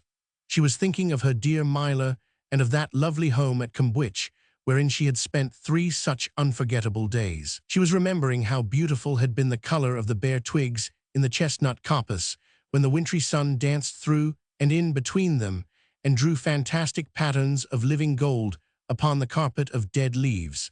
And she remembered, too, how exquisite were the tints of russet and blue on the distant hills, and how quaintly the thrushes had called, "Kiss me quick." She saw again those trembling leaves of a delicious faintly crimson hue which still hung upon the branches of the scarlet oak, and the early flowering heath which clothed the moors with a gorgeous mantle of rosy amethyst. Martin Roget's harsh voice brought her abruptly back to the hideous reality of the moment. "Your obstinacy will avail you nothing," he said, speaking quietly, even though a note of intense irritation was distinctly perceptible in his voice. "The proconsul has given me a further delay wherein to deal leniently with you and with your father if I am so minded. You know what I have proposed to you, life with me as my wife, in which case your father will be free to return to England or to go to the devil as he pleases, or the death of a malefactor for you both in the company of all the thieves and evildoers who are mouldering in the prisons of Nantes at this moment. Another delay wherein to choose between an honorable life and a shameful death. The proconsul waits, but tonight he must have his answer." Then Yvonne turned her head slowly and looked calmly on her enemy. "The tyrant who murders innocent men, women, and 219 children," she said, "can have his answer now. I choose death, which is inevitable in preference to a life of shame." "You seem," he retorted, "to have lost sight of the fact that the law gives me the right to take by force that which you so obstinately refuse." "Have I not said," she replied, "that death is my choice? Life with you would be a life of shame. I can get a priest to marry us without your consent, and your religion forbids you to take your own life," he said with a sneer. To this she made no reply, but he knew that he had his answer. Smothering a curse, he resumed after a while. "So you prefer to drag your father to death with you, yet he has begged you to consider your decision and to listen to reason. He has given his consent to our marriage." "Let me see my father," she retorted firmly, "and hear him say that with his own lips." "Ah," she added quickly, for at her words Martin Roget had turned his head away and shrugged his shoulders with well-assumed indifference. You cannot and dare not let me see him. For 3 days now you have kept us apart, and no doubt fed us both up with your lies. My father is Duc de Kernogan, Marquis de Trentemoult," she added proudly. "He would far rather die side by side with his daughter than see her wedded to a criminal." "And you, my girl," rejoined Martin Roget coldly, "would you see your father branded as a malefactor, linked to a thief, and sent to perish in the Loire?" "My father," she retorted, "will die as he has lived, a brave and honorable gentleman. The brand of a malefactor cannot cling to his name. Sorrow we are ready to endure, death is less than nothing to us. We will but follow 220 in the footsteps of our king and of our queen, and of many whom we care for, and whom you and your proconsul and your colleagues have brutally murdered. Shame cannot touch us, and our honor and our pride are so far beyond your reach that your impious and blood-stained hands can never sully them." She had spoken very slowly and very quietly. There were no heroics about her attitude. Even Martin Roget, callous brute though he was, felt that she had only spoken just as she felt, and that nothing that he might say, no plea that he might urge, would ever shake her determination. "Then it seems to me," he said, "that I am only wasting my time by trying to make you see reason and common sense. You look upon me as a brute. Well, perhaps I am. At any rate, I am that which your father and you have made me. 4 years ago, when you had power over me and over mine, you brutalized us. Today we, the people, are your masters, and we make you suffer, not for all that were impossible, but for part of what you made us suffer. That, after all, is only bare justice. By making you my wife, I would have saved you from death, not from humiliation, for that you must endure, and at my hands in a full measure. But I would have made you my wife, because I still have pleasant recollections of that kiss, which I snatched from you on that never-to-be-forgotten night, and in the darkness. A kiss for which you would gladly have seen me hang then, if you could have laid hands on me." He paused, trying to read what was going on behind those fine eyes of hers, with their vacant, far-seeing gaze, which seemed like another barrier between her and him. At this rough allusion to that moment of horror and of shame, she had not moved a muscle, nor did her gaze lose its fixity 2-1. He laughed. "It is an unpleasant recollection, my proud lady. The first kiss of passion was not implanted on your exquisite lips by that fine gentleman whom you deemed worthy of your hand and your love, but by Pierre, the miller's son. What? A creature not quite so human as your horse or your pet dog. Neither you nor I are like to forget that, methinks." Yvonne vouchsafed no reply to the taunt, and for a moment there was silence in the room, until Chauvelin's thin, suave voice broke in quite gently. "Do not lose your patience with the wench, citizen Martin Roget. Your time is too precious to be wasted in useless recriminations." "I have finished with her," retorted the other sullenly. "She shall be dealt with now as I think best. I agree with citizen Carrier. He is right after all. To the Loire with the lot of that foul brood." "Nay," here rejoined Chauvelin with placid urbanity, "are you not a little harsh, citizen, with our fair Yvonne? Remember, women have moods and megrims. What they indignantly refuse to yield to us one day, they will grant with a smile the next. Our beautiful Yvonne is no exception to this rule, I'll warrant." Even while he spoke, he threw a glance of warning on his colleague. There was something enigmatic in his manner at this moment, in the strange suavity wherewith he spoke these words of conciliation and of gentleness. Martin Roget was as usual ready with an impatient retort. He was in a mood to bully and to brutalize, to heap threat upon threat, to win by frightfulness that which he could not gain by persuasion. Perhaps that at this moment he desired Yvonne de Kernogan for wife, more even than he desired 222 her death. At any rate, his headstrong temper was ready to chafe against any warning or advice. But once again Chauvelin's stronger mentality dominated over his less resolute colleague.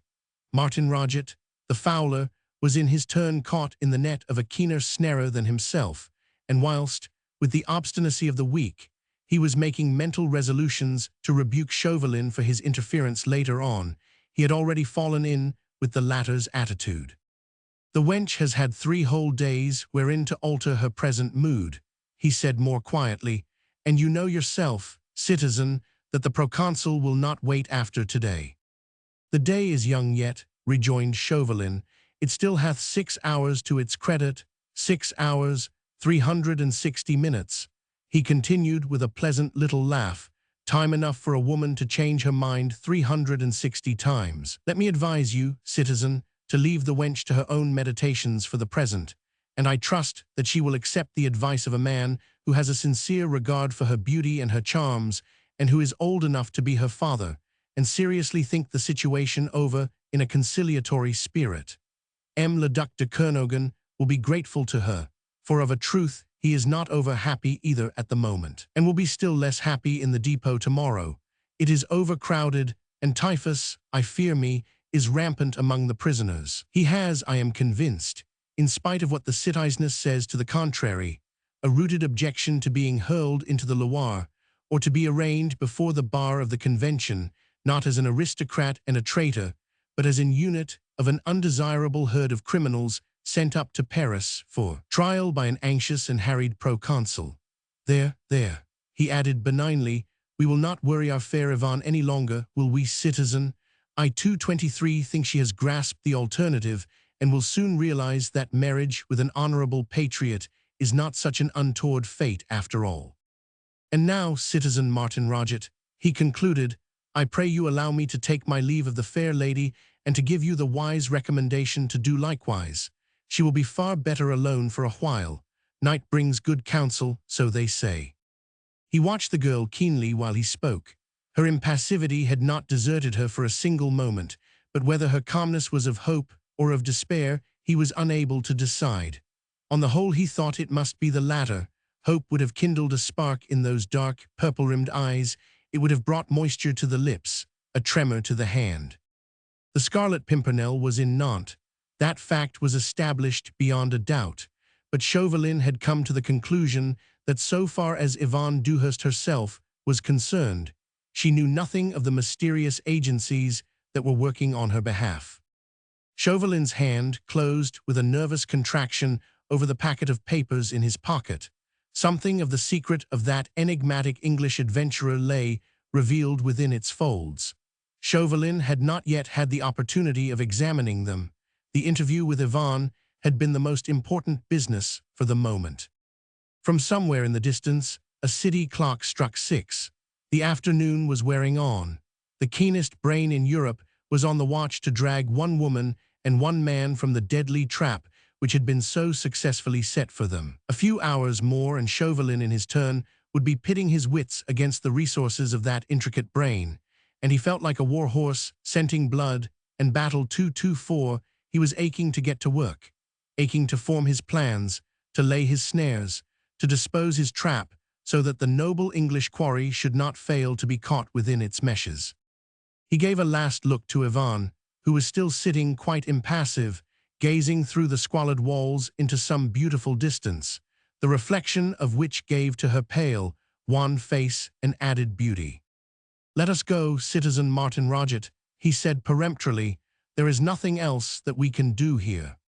And Martin Roget, the weaker morally of the two, yielded to the stronger personality of his colleague.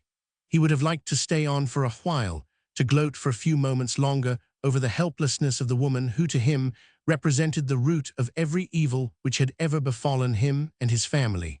But Chauvelin commanded, and he felt impelled to obey. He gave one long, last look on Yvonne, a look that was as full of triumph as of mockery. He looked round the 4 dank walls, the unglazed window, the broken pitcher, the mouldy bread. Revenge was of a truth the sweetest emotion of the human heart. Pierre Adet, son of the miller who had been hanged by orders of the Duc de Kernogan for a crime which he had never committed, would not at this moment have changed places with Fortune's Benjamin. Roman 4. Downstairs in Louise Adet's kitchen, Martin Roget seized his colleague by the arm. Sit down a moment, citizen, he said persuasively, and tell me what you think of it all. Chauvelin sat down at the other's invitation. All his movements were slow, deliberate, perfectly calm. I think, he said dryly, as far as your marriage with the wench is concerned, that you are beaten, my friend. Tichon, the exclamation, raucous and surcharged with hate, came from Louise Adet. She too, like Pierre, more so than Pierre mayhap, had cause to hate the Kernogans. She too, like Pierre, had lived the last 3 days in the full enjoyment of the thought that fate and chance were about to level things at last between herself, and those detested aristos. Silent and sullen, she was shuffling about in the room, among her pots and pans, but she kept an eye upon her brother's movements and an ear on what he said. Men were apt to lose grit where a pretty wench was concerned. It takes a woman's rancor and a woman's determination to carry a scheme of vengeance against another to a successful end. Martin Roget rejoined more calmly. I knew that she would still be obstinate, he said. If I forced her into a marriage, which I have the right to do, she might take her own life and make me look a fool, so I don't want to do that. I believe in the persuasiveness of the rat mort tonight, he added with a cynical laugh, and if that fails, well, I was never really in love with the fair Yvonne, and now she has even ceased to be desirable. If the rat mort fails to act on her sensibilities as I would wish, I can easily console myself by following Carrier's herd to Paris. Louise shall come with me, a little sister, and we'll give ourselves the satisfaction of seeing Le Duc de Kernogan and his exquisite daughter stand in the felon's dock, tried for malpractices and for evil living. We'll see them branded as convicts and packed off like so much cattle to Cayenne. That will be a sight. 226, he concluded with a deep sigh of satisfaction, which will bring rest to my soul. He paused. His face looked sullen and evil under the domination of that passion which tortured him. Louise Adet had shuffled up close to her brother. In one hand she held the wooden spoon wherewith she had been stirring the soup. With the other she brushed away the dark, lank hair which hung in strands over her high, pale forehead. In appearance, she was a woman immeasurably older than her years. Her face had the color of yellow parchment. Her skin was stretched tightly over her high cheekbones. Her lips were colorless, and her eyes, large, wide open, were pale in hue and circled with red. Just now, a deep frown of puzzlement between her brows added a sinister expression to her cadaverous face. "The rat mort," she queried in that tired voice of hers. "Cayenne, what is all that about?" "A splendid scheme of Carrier's, my Louise," replied Martin Roget airily. "We convey the Kernogan woman to the rat mort. Tonight a descent will be made on that tavern of ill fame by a company of Marats, and every man, woman, and child within it will be arrested and sent to Paris as undesirable inhabitants of this most moral city. In Paris, they will be tried as malefactors or evildoers, cut throats, thieves, and deported as convicts to Cayenne or else sent to the guillotine. The Kernogans among that herd. What sayest thou to that, little sister? Thy father, thy lover, hung as thieves, Le Duc and Mademoiselle branded as convicts.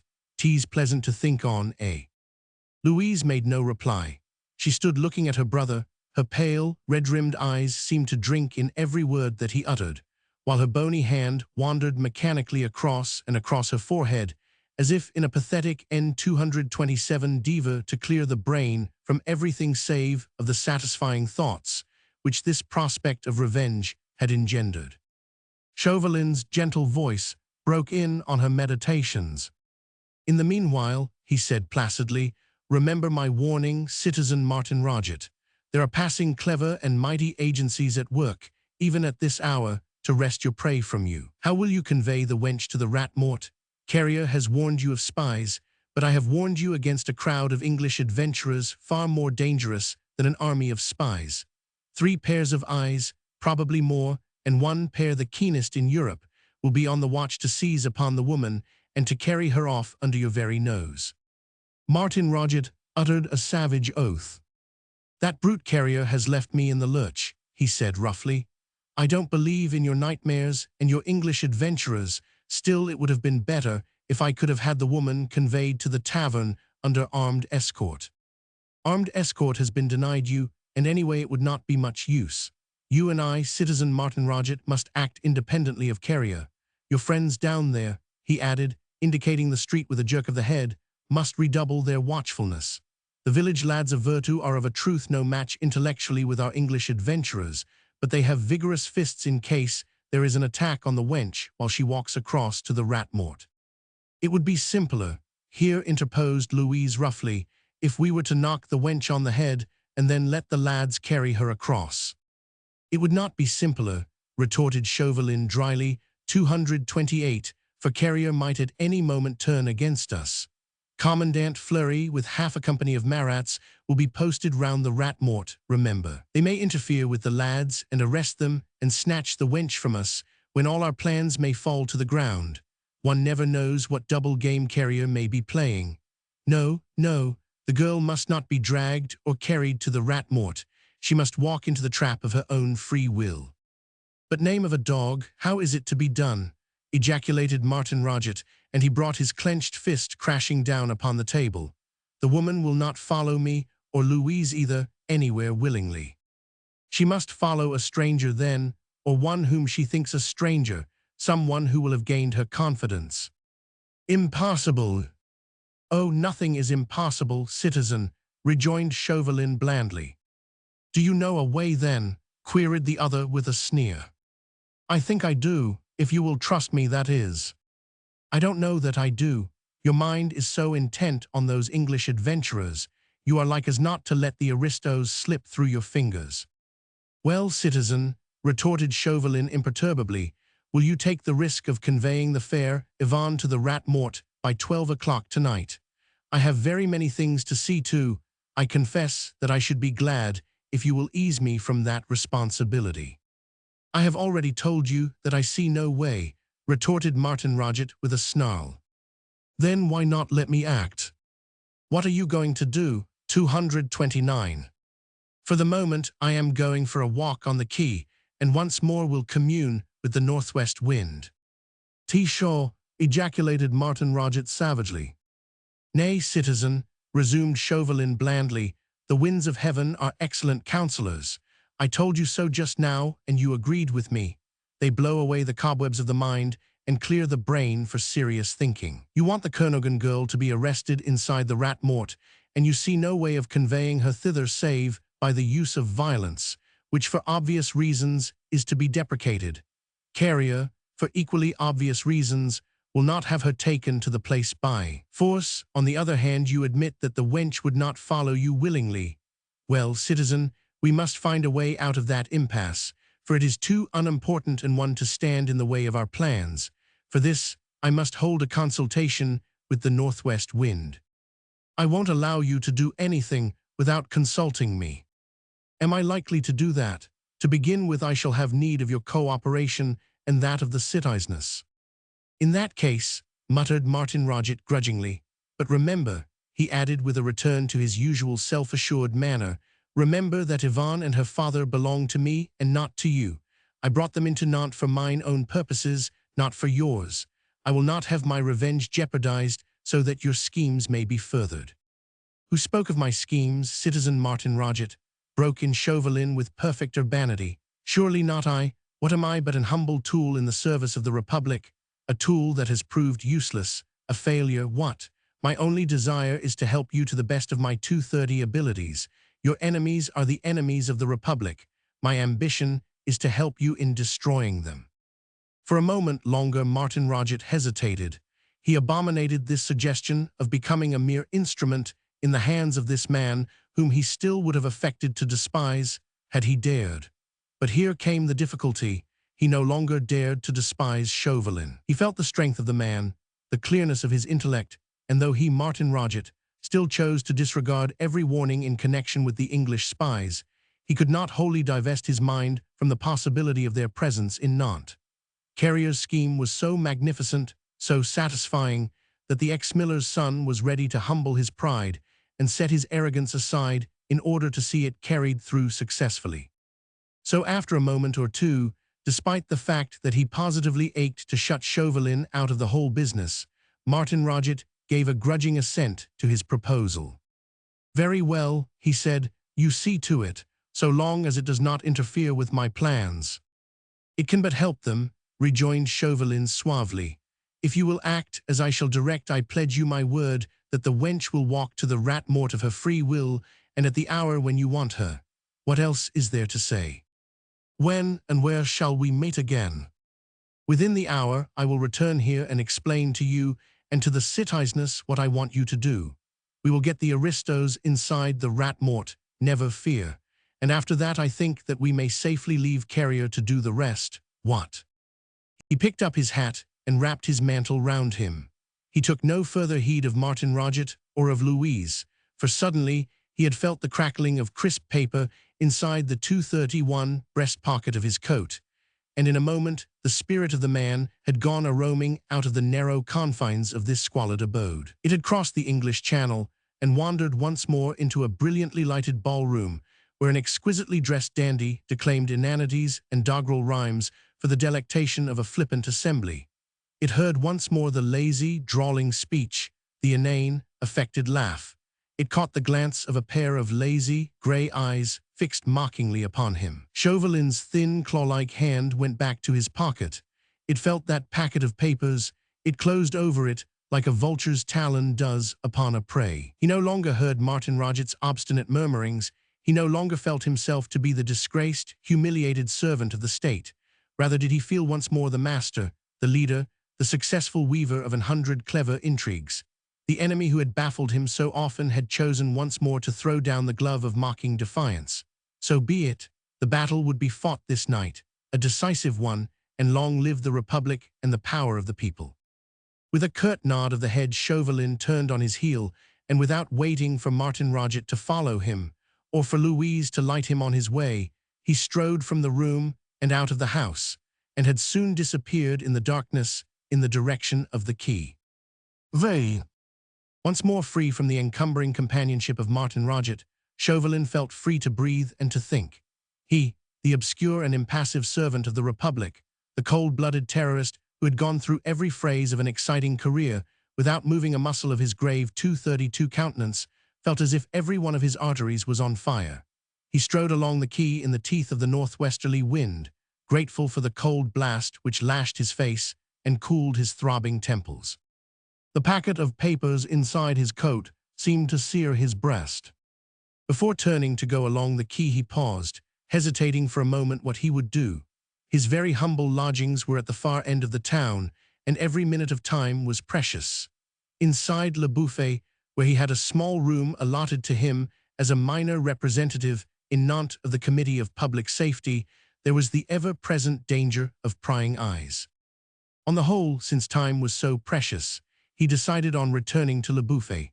The concierge and the clerk fortunately let him through without those official delays which he, Chauvelin, was wont to find so galling ever since his disgrace had put a bar against the opening of every door at the bare mention of his name or the display of his tricolour scarf.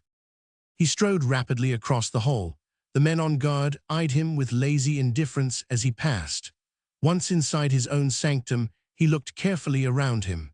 He drew the curtain closer across the window and dragged the table and a chair well away from the range, which might be covered by an eye at the keyhole. It was only when he had thoroughly assured himself that no searching eye or inquisitive ear could possibly be watching over him that he at last drew the precious packet of papers from his pocket.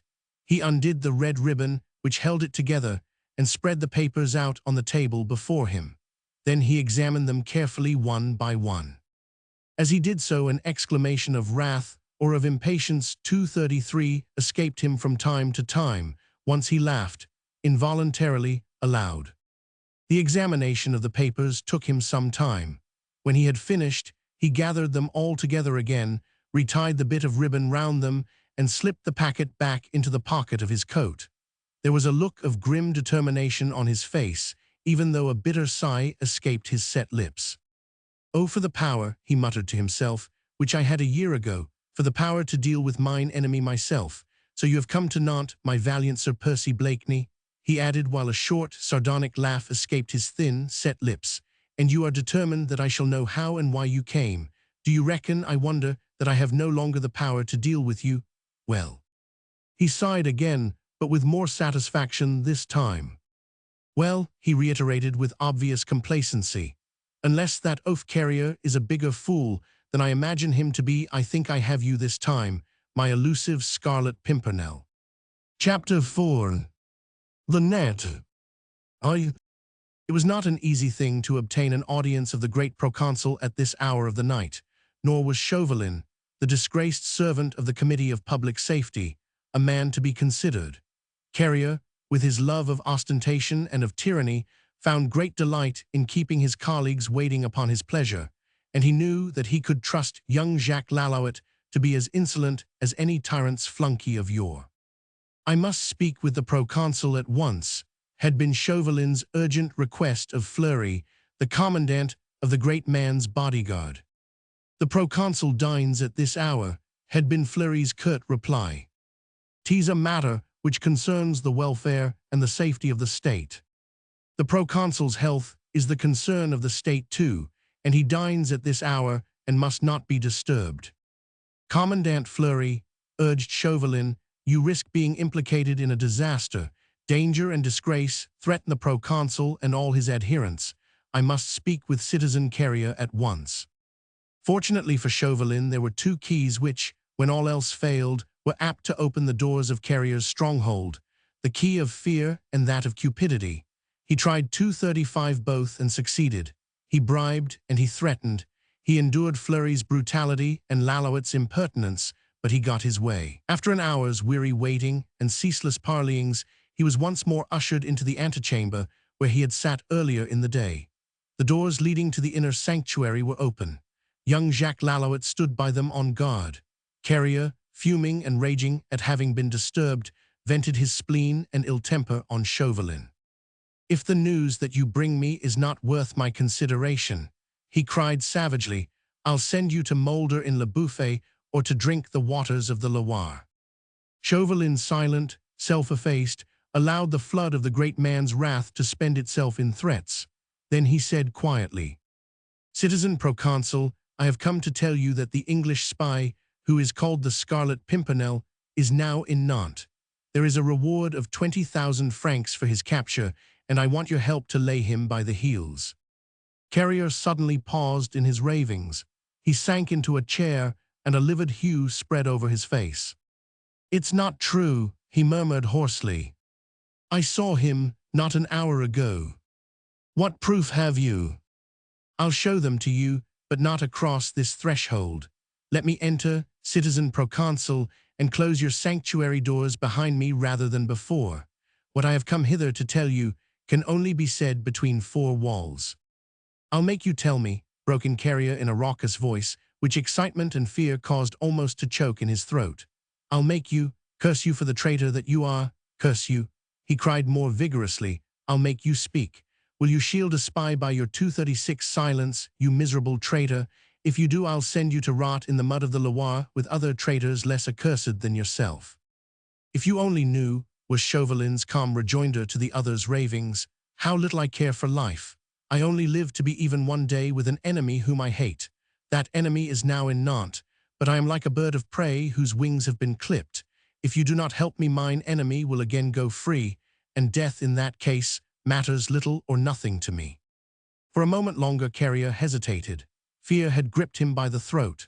Chauvelin's earnestness seemed to vouch for the truth of his assertion, and if this were so, if those English spies were indeed in Nantes, then his own life was in deadly danger. He, like every one of those bloodthirsty tyrants who had misused the sacred names of fraternity and of equality, had learned to dread the machinations of those mysterious Englishmen and of their unconquerable leader. Popular superstition had it that they were spies of the English government, and that they were not only bent on saving traitors from well-merited punishment, but that they were hired assassins paid by Mr. Pitt to murder every faithful servant of the Republic. The name of the Scarlet Pimpernel, so significantly uttered by Chauvelin, had turned Carrier's sallow cheeks to a livid hue. Sick with terror now, he called Lalouette to him. He clung to the boy with both arms as to the one being in this world whom he trusted. "What shall we do, Jacques?" he murmured hoarsely. "Shall we let him in?" The boy roughly shook himself free from the embrace of the great proconsul. "If you want 20,000 francs, he said, with a 237 dry laugh, "I should listen quietly to what Citizen Chauvelin has to say." Terror and rapacity were ranged on one side against inordinate vanity. The thought of 20,000 francs made Carrier's ugly mouth water. Money was ever scarce these days. Also, the fear of assassination was a specter which haunted him at all hours of the day and night. On the other hand, he positively worshipped the mystery wherewith he surrounded himself. It had been his boast for some time now that no one save the chosen few had crossed the threshold of his private chamber, and he was miserably afraid not only of Chauvelin's possible evil intentions, but also that this despicable ex-aristo and equally despicable failure would boast in the future of an ascendancy over him. He thought the matter over for fully 5 minutes, during which there was dead silence in the 2 rooms, silence only broken by the stertorous breathing of that wretched coward and the measured ticking of the fine buhl clock behind him.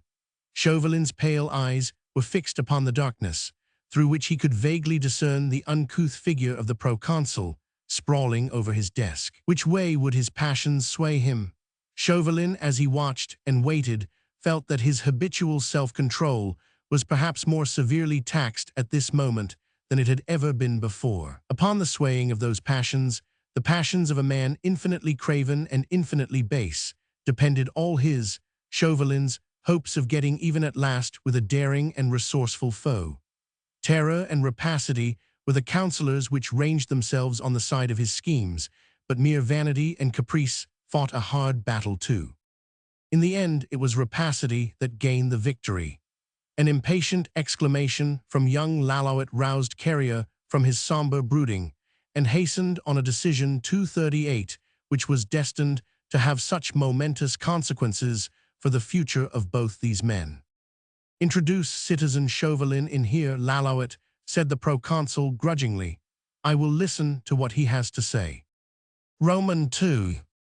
Chauvelin crossed the threshold of the tyrant's sanctuary, in no way awed by the majesty of that dreaded presence or confused by the air of mystery which hung about the room. He did not even bestow a glance on the multitudinous objects of art and the priceless furniture which littered the tiger's lair. His pale face remained quite expressionless as he bowed solemnly before Carrier, and then took the chair which was indicated to him. Young Lalauet fetched a candelabra from the anteroom and carried it into the audience chamber. Then he closed the communicating doors. The candelabra he placed on a console table immediately behind Carrier's desk and chair, so that the latter's face remained in complete shadow, whilst the light fell full upon Chauvelin. "Well, what is it?" queried the proconsul roughly. "What is this story of English spies inside Nantes? How did they get here? Who is responsible for keeping such rabble out of our city? Name of a dog, but someone has been careless of duty, and carelessness these days is closely allied to treason." He talked loudly and volubly, his inordinate terror causing the words to come tumbling, almost incoherently, out of his mouth. Finally, he turned on Chauvelin with a snarl like an angry cat. "And how comes it, citizen," he added savagely, "that 239 you alone here in Nantes are acquainted with the whereabouts of those dangerous spies?" "I caught sight of them," rejoined Chauvelin calmly, "this afternoon after I left you. I knew we should have them here the moment citizen Martin Roget brought the Kernogans into the city. The woman is the wife of one of them. Curse that blundering fool Martin Roget for bringing that rabble about our ears, and those assassins inside our gates." "Nay, why should you complain, citizen proconsul?" rejoined Chauvelin in his blandest manner. "Surely you are not going to let the English spies escape this time, and if you succeed in laying them by the heels, there where everyone else has failed, you will have earned 20,000 francs and the thanks of the entire Committee of Public Safety." He paused, and young Lalauet interposed with his impudent laugh. "Go on, citizen Chauvelin," he said. "If there is 20,000 francs to be made out of this game, I'll warrant that the proconsul will take a hand in it, Carrier." And with the insolent familiarity of a terrier teasing a grizzly, he tweaked the great man's ear. Chauvelin, in the meanwhile, had drawn the packet of papers from his pocket and untied the ribbon that held them together. He now spread the papers out on the desk. "What are these?" queried Carrier. "A few papers," replied Chauvelin, "which one of your Marats, Paul Fritsch by name, picked up in the wake of the Englishmen. I caught sight of them in the far distance and sent the Marats after them. For a while Paul 240 Fritsch kept on their track, but after that they disappeared in the darkness." "Who were the senseless louts," growled Carrier, "who allowed a pack of foreign assassins to escape? I'll soon make them disappear in the Loire." "You will do what you like about that, citizen Carrier," retorted Chauvelin dryly. In the meanwhile, you would do well to examine these papers. He sorted these out, examined them one by one, then passed them across to Carrier. Lallouette, impudent and inquisitive, sat on the corner of the desk, dangling his legs. With scant ceremony, he snatched one paper after another out of Carrier's hands and examined them curiously. "Can you understand all this gibberish?" he asked airily. "Jean-Baptiste, my friend, how much English do you know?" "Not much," replied the proconsul, "but enough to recognize that abominable doggerel rhyme which has gone the round of the committees of public safety throughout the country." "I know it by heart," rejoined young Lallouette. "I was in Paris once when Citizen Robespierre received a copy of it. Name of a dog," added the youngster with a coarse laugh, "how he cursed." It is doubtful, however, if Citizen Robespierre did, on that occasion, curse quite so volubly as Carrier did now.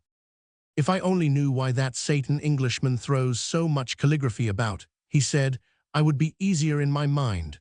Now this senseless rhyme, I don't see."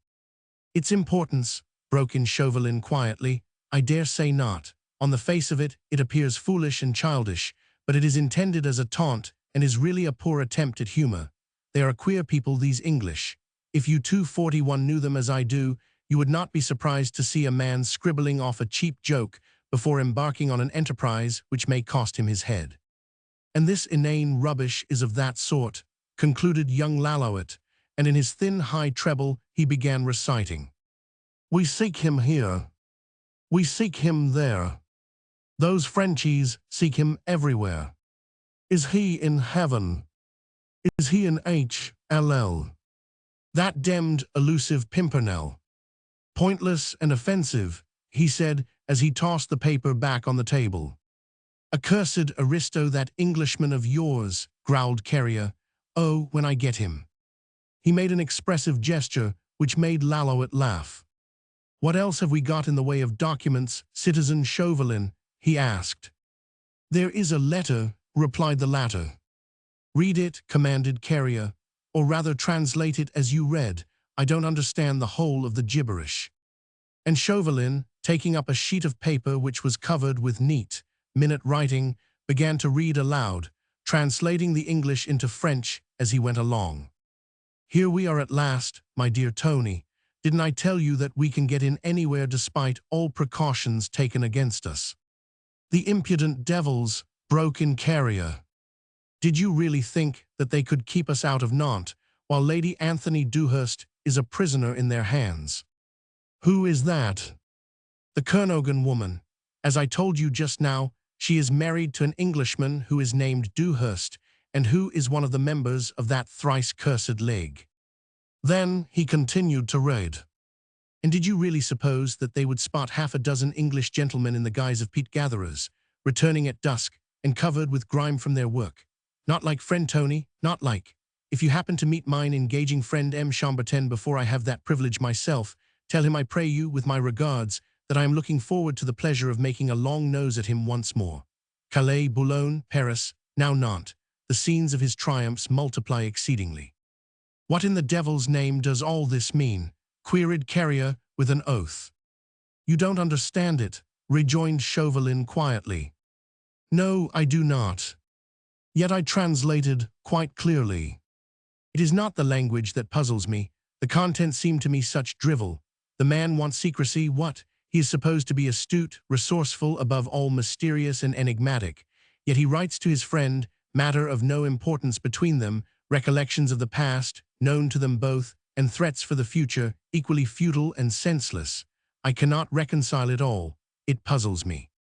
"And it would puzzle me," rejoined Chauvelin, while the ghost of a smile curled his thin lips, "did I not know the man. Futile, senseless, you say? Well, he does futile and senseless things one moment, and amazing deeds of personal bravery and of astuteness the next. He is 3 parts a braggart too. He wanted you, me, all of us to know how he and his followers succeeded in eluding our vigilance and entered our closely guarded city in the guise of grimy peat-gatherers. Now I come to think of it, it was easy enough for them to do that. Those peat-gatherers who live inside the city boundaries return from their work as the night falls in. Those cursed English adventurers are passing clever at disguise. They are born mountebanks, the lot of them. Money and impudence they have in plenty. They could easily borrow or purchase some filthy rags from the cottages on the dunes, then mix with the crowd on its return to the city. I dare say it was cleverly done. That Scarlet Pimpernel is just a clever adventurer and nothing more. So far his marvelous good luck has carried him through. Now we shall see. Carrier had listened in silence. Something of his colleague's calm had by this time communicated itself to him too. He was no longer raving like an infuriated bull. His terror no longer made a half-cringing, wholly savage brute of him. He was sprawling across the desk, his arms folded, his deep-set eyes studying closely the well-nigh inscrutable face of Chauvelin. Young Lalouette, too, had lost something of his impudence. That mysterious spell, which seemed to emanate from the elusive personality of the bold English adventurer, had been cast over these two callous, bestial natures, humbling their arrogance and making them feel that here was no ordinary situation to be dealt with by smashing, senseless hitting, and the spilling of innocent blood.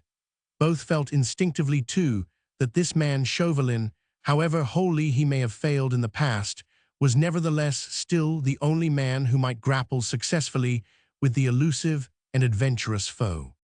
"Are you assuming, Citizen Chauvelin," queried Carrier after a while, "that this packet of papers was dropped per 244 Posley by the Englishman, so that it might get into our hands?" "There is always such a possibility," replied Chauvelin dryly. "With that type of man, one must be prepared to meet the unexpected." "Then go on, Citizen Chauvelin. What else is there among those Satan papers?" "Nothing further of importance. There is a map of Nantes, and one of the coast, and of Le Croisic. There is a cutting from Le Moniteur dated last September, and one from the London Gazette dated 3 years ago. The Moniteur makes reference to the production of Athalie at the Theatre Molière, and the London Gazette to the sale of fat cattle at an agricultural show. There is a receipted account from a London tailor for £200 worth of clothes supplied, and one from a Lyon mercer for 100 francs worth of silk cravats. Then there is the one letter which alone, amidst all this rubbish, appears to be of any consequence." He took up the last paper. His hand was still quite steady. "Read the letter," said Carrier. "It is addressed in the English fashion to Lady Anthony Dewhurst," continued Chauvelin slowly. "The Kernogan woman, you know, citizen, it says. Keep up your courage. Your friends are inside the city and on the watch. Try the door of your prison every evening at 1 hour before midnight. Once you will find it yield. Slip out and creep noiselessly down the stairs. At the bottom, a friendly hand will be stretched out to you. Take it with confidence. It will lead you to safety and to freedom, courage and secrecy." Lalouette had been looking over his shoulder while he read. Now he pointed to the bottom of the letter 245. "And there is the device," he said, "we have heard so much about of late, a 5-petalled flower drawn in red ink. The Scarlet Pimpernel, I presume." "Aye, the Scarlet Pimpernel," murmured Chauvelin. "As you say, braggadocio on his part or accident, his letters are certainly in our hands now and will prove, must prove, the tool whereby we can be even with him once and for all." "And you, Citizen Chauvelin," interposed Carrier with a sneer, "are mighty lucky to have me to help you this time. I am not going to be fooled, as Candé and you were fooled last September, as you were fooled in Calais and Heron in Paris. I shall be seeing this time to the capture of those English adventurers." "And that capture should not be difficult," added Lalouette with a complacent laugh. "Your famous adventurer's luck hath deserted him this time. An all-powerful proconsul is pitted against him, and the loss of his papers hath destroyed the anonymity on which he reckons." Chauvelin paid no heed to the fatuous remarks. How little did this flippant young braggart and this coarse-grained bully understand the subtle workings of that same adventurer's brain. He himself, one of the most astute men of the day, found it difficult. Even now, the losing of those letters in the open streets of Nantes, it was part of a plan. Chauvelin could have staked his head on that, a part of a plan for the liberation of Lady Anthony Dewhurst. But what plan? What plan? He took up the letter which his colleague had thrown down. He fingered it, handled it, letting the paper crackle through his fingers as if he expected it to yield up the secret which it contained. The time had come Of that he felt no doubt, when he could at last be even with his enemy. He had endured more bitter humiliation at the 246 hands of this elusive Pimpernel than he would have thought himself capable of bearing a couple of years ago. But the time had come at last, if only he kept his every faculty on the alert, if fate helped him and his own nerves stood the strain. Above all, if this blundering, self-satisfied carrier could be reckoned on. There lay the one great source of trouble. He, Chauvelin, had no power, he was disgraced, a failure, a nonentity to be sneered at. He might protest, entreat, wring his hands, weep tears of blood, and not one man would stir a finger to help him. This brute who sprawled here across his desk would not lend him half a dozen men to enable him to lay by the heels the most powerful enemy the government of the Terror had ever known. Chauvelin inwardly ground his teeth with rage at his own impotence, at his own dependence on this clumsy lout, who was at this moment possessed of powers which he himself would give half his life to obtain. But on the other hand, he did possess a power which no one could take from him, the power to use others for the furtherance of his own aims, to efface himself while others danced as puppets to his piping. Carrier had the power. He had spies, marats, prison guards at his disposal. He was greedy for the reward, and cupidity and fear would make of him a willing instrument. All that Chauvelin need do was to use that instrument for his own ends. One would be the head to direct, the other a mere insentient tool.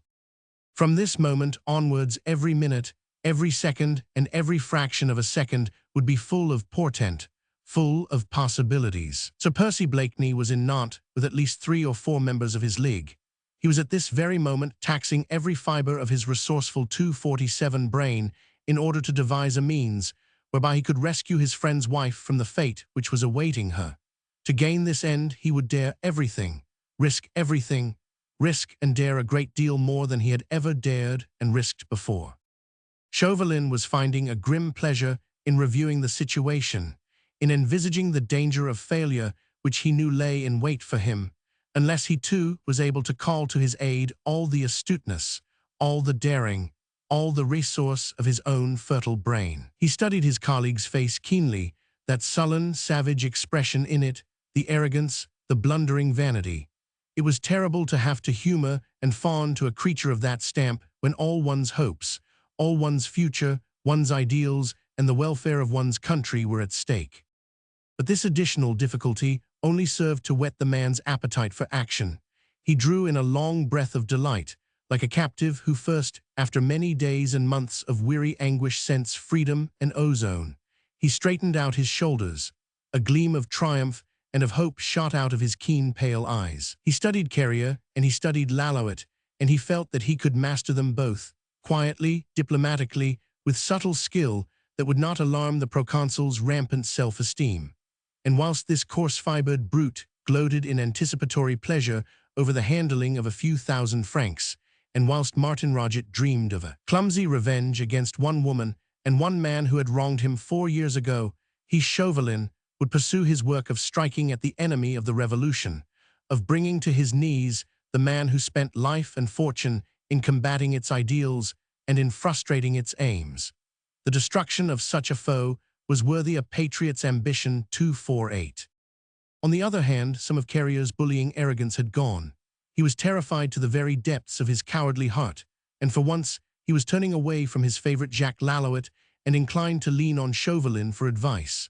Robespierre had been known to tremble at sight of that small scarlet device. How much more had he, Carrier, cause to be afraid? He knew his own limitations, and he was terrified of the assassin's dagger. As Marat had perished, so he too might end his days, and the English spies were credited with murderous intentions and superhuman power. In his innermost self, Carrier knew that despite countless failures, Chauvelin was mentally his superior, and though he never would own to this, and at this moment did not attempt to shed his overbearing manner, he was watching the other keenly and anxiously, ready to follow the guidance of an intellect stronger than his own. Roman 3. At last Carrier elected to speak. "And now, citizen Chauvelin," he said, "we know how we stand. We know that the English assassins are in Nantes. The question is, how are we going to lay them by the heels?" Chauvelin gave him no direct reply. He was busy collecting his precious papers together and thrusting them back into the pocket of his coat. Then he said quietly, It is through the Kernogan woman that we can get hold of him. How? Where she is, there will the Englishmen be. They are in Nantes for the sole purpose of getting the woman and her father out of your clutches. 249. Then it will be a fine haul inside the rat mort, ejaculated Carrier with a chuckle.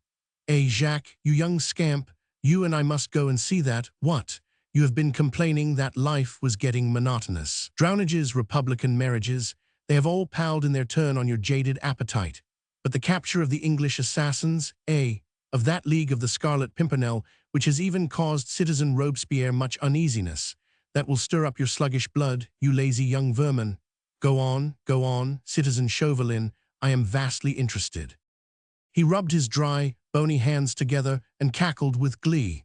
Chauvelin interposed quietly. Inside the rat mort, citizen, he queried. Why, yes, Citizen Martin Roget means to convey the Kernogan woman to the rat mort, doesn't he? He does.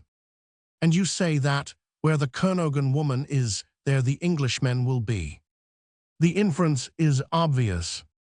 Which means 10,000 francs from that fool Martin Roget for having the wench and her father arrested inside the rat mort, and 20,000 for the capture of the English spies. Have you forgotten, Citizen Chauvelin, he added with a raucous cry of triumph, that Commandant Fleury has my orders to make a raid on the rat mort this night with half a company of my marats, and to arrest everyone whom they find inside. The Kernogan wench is not at the rat mort yet, quoth Chauvelin dryly, and you have refused to lend a hand in having her conveyed thither. I can't do it, my little Chauvelin, rejoined Carrier, somewhat sobered by this reminder. I can't do it. 250, you understand. My Marat's taking an arrest to a house of ill fame where presently I have her arrested. It won't do, it won't do. You don't know how I am spied upon just now. It really would not do. I can't be mixed up in that part of the affair. The wench must go to the rat mort of her own free will, or the whole plan falls to the ground. That fool Martin Roget must think of a way. It's his affair after all. He must see to it. Or you can think of a way, he added, assuming the coaxing ways of a tiger cat. You are so clever, my little Chauvelin. Yes, replied Chauvelin quietly, I can think of a way. The Kernogan wench shall leave the house of Citizeness Adet and walk into the tavern of the rat mort of her own free will. Your reputation, Citizen Carrier, he added without the slightest apparent trace of a sneer, your reputation shall be safeguarded in this matter. But supposing that in the interval of going from the one house to the other, the English adventurer succeeds in kidnapping her. Pa, is that likely? Quoth Carrier with a shrug of the shoulders. Exceedingly likely, citizen, and you would not doubt it if you knew this Scarlet Pimpernel as I do. I have seen him at his nefarious work. I know what he can do. There is nothing that he would not venture. There are few ventures in which he does not succeed. He is as strong as an ox, as agile as a cat. He can see in the dark, and he can always vanish in a crowd. Here, there, and everywhere, you never know where he will appear. He is a past master in the art of disguise, and he is a born mountebank. Believe me, citizen, we shall want all the resources of our joint intellects to frustrate the machinations of such a foe. 251. Carrier mused for a moment in silence. He said after a while and with a sardonic laugh. You may be right, Citizen Chauvelin. You have had experience with the rascal. You ought to know him. We won't leave anything to chance, don't be afraid of that. My Marats will be keen on the capture. We'll promise Commandant Fleury 1,000 francs for himself and another 1,000 to be distributed among his men if we lay hands on the English assassins tonight. We'll leave nothing to chance, he reiterated with an oath. In which case, Citizen Carrier, you must on your side agree to two things, rejoined Chauvelin firmly. What are they? You must order Commandant Fleury to place himself and half a company of his Marats at my disposal. What else? You must allow them to lend a hand if there is an attempt to kidnap the Kernogan wench while she is being conveyed to the rat mort. Carrier hesitated for a second or two, but only for form's sake. It was his nature, whenever he was forced to yield, to do so grudgingly. Very well, he said at last. I'll order Fleury to be on the watch and to interfere if there is any street brawling outside or near the rat mort. Will that suit you? Perfectly. I shall be on the watch too, somewhere close by. I'll warn Commandant Fleury, if I suspect that the English are making ready for a coup outside the tavern. Personally, I think it unlikely, because the Duc de Kernogan will be inside the rat mort all the time, and he too will be the object of the Englishman's attacks on his behalf. Citizen Martin Roget too has about a score or so of his friends posted outside his sister's house. They are lads 252 from his village who hate the Kernogans as much as he does himself. Still, I shall feel easier in my mind now that I am certain of Commandant Fleury's cooperation. Then it seems to me that we have arranged everything satisfactorily. What? Everything except the exact moment when Commandant Fleury shall advance with his men to the door of the tavern and demand admittance in the name of the Republic. Yes, he will have to make quite sure that the whole of our quarry is inside the net, before he draws the strings, or all our pretty plans fall to naught. As you say, rejoined Chauvelin, we must make sure. Supposing, therefore, that we get the wench safely into the tavern, that we have her there with her father, what we shall want will be someone in observation, someone who can help us to draw our birds into the snare just when we are ready for them. Now there is a man whom I have in my mind. He hath name Paul Fritsch, and is one of your Marats, a surly, ill-conditioned giant. He was on guard outside Le Buffet this afternoon. I spoke to him. He would suit our purpose admirably. What do you want him to do? Only to make himself look as like a Nantes cutthroat as he can. He looks like one already, broke in Jacques Lalouette with a laugh. So much the better. He'll excite no suspicion in that case in the minds of the frequenters of the Rat Mort. Then I'll instruct him to start a brawl, a fracas, soon after the arrival of the Kernogan wench. The row will inevitably draw the English adventurers hot haste to the spot, either in the hope of getting the Kernogans away 253 during the melee or with a view to protecting them. As soon as they have appeared upon the scene, the half-company of the Marats will descend on the house and arrest everyone inside it. It all sounds remarkably simple, rejoined Carrier, and with a leer of satisfaction he turned to Jacques Lalouette.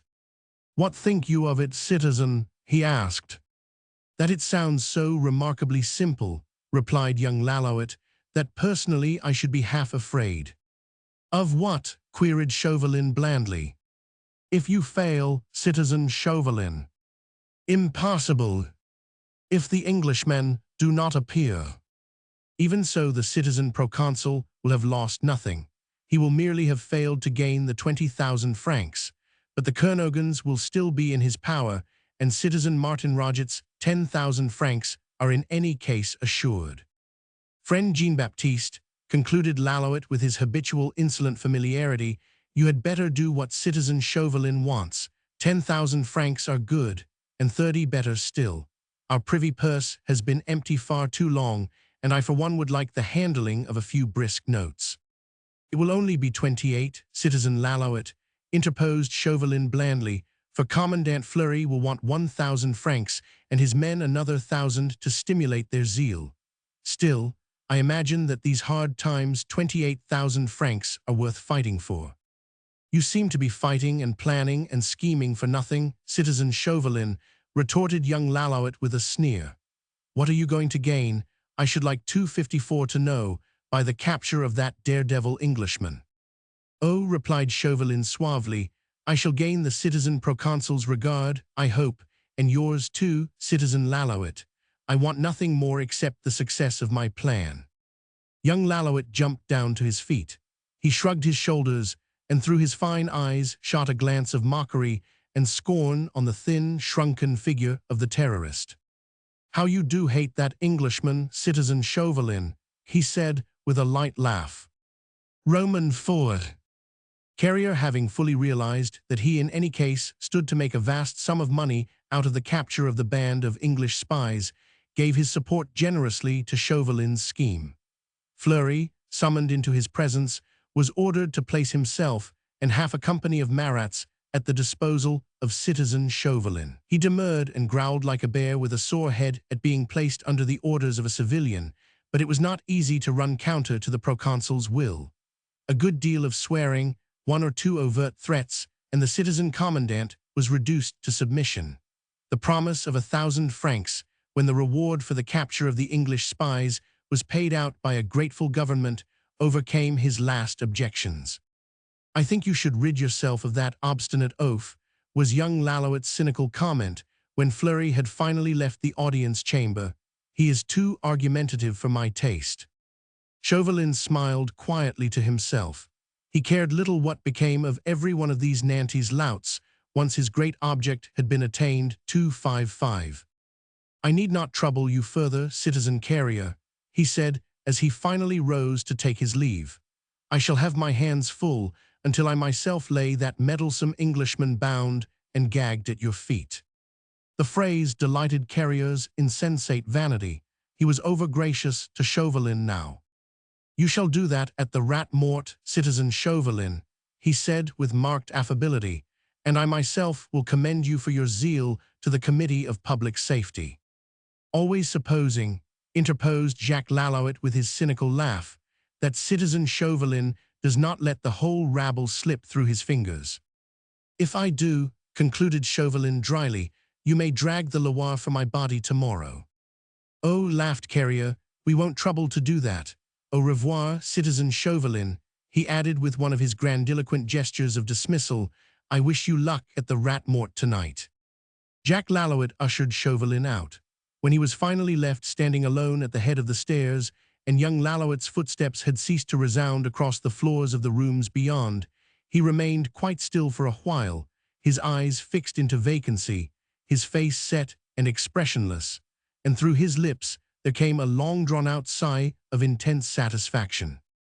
"And now, my fine Scarlet Pimpernel," he murmured softly, "once more a new stew." Then he ran swiftly down the stairs, and a moment later was once more speeding toward Le Bouffay. Chapter 5. The Message of Hope. After Martin Roget and Chauvelin had left her, Yvonne had sat for a long time motionless, almost unconscious. It seemed as if gradually, hour by hour, minute by minute, her every feeling of courage and of hope were deserting her.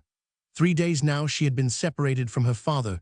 3 days she had been under the constant supervision of a woman who had not a single thought of compassion or of mercy for the aristocrat whom she hated so bitterly.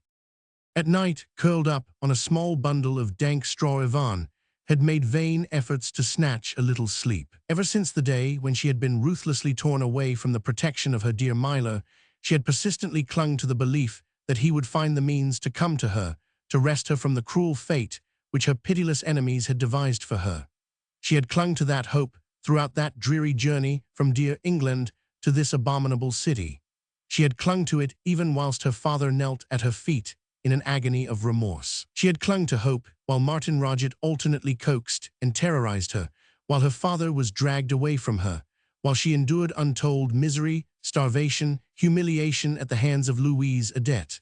But now, quite unaccountably, that hope seemed suddenly to have fled from her, leaving her. Lonely 257 and inexpressibly desolate. That small, shrunken figure which, wrapped in a dark mantle, had stood in the corner of the room watching her like a serpent watches its prey, had seemed like the forerunner of the fate with which Martin Roget, gloating over her helplessness, had already threatened her. She knew, of course, that neither from him nor from the callous brute who governed Nantes could she expect the slightest justice or mercy. She had been brought here by Martin Roget not only to die, but to suffer grievously at his hands in return for a crime for which she personally was in no way responsible. To hope for mercy from him at the 11th hour were worse than futile. Her already overburdened heart ached at thought of her father. He suffered all that she suffered, and in addition he must be tortured with anxiety for her and with remorse. Sometimes she was afraid that under the stress of desperate soul agony he might perhaps have been led to suicide. She knew nothing of what had happened to him, where he was, nor whether privations and lack of food or sleep, together with Martin Roget's threats, had by now weakened his morale and turned his pride into humiliating submission. Roman 2. A distant tower clock struck the evening hours one after the other.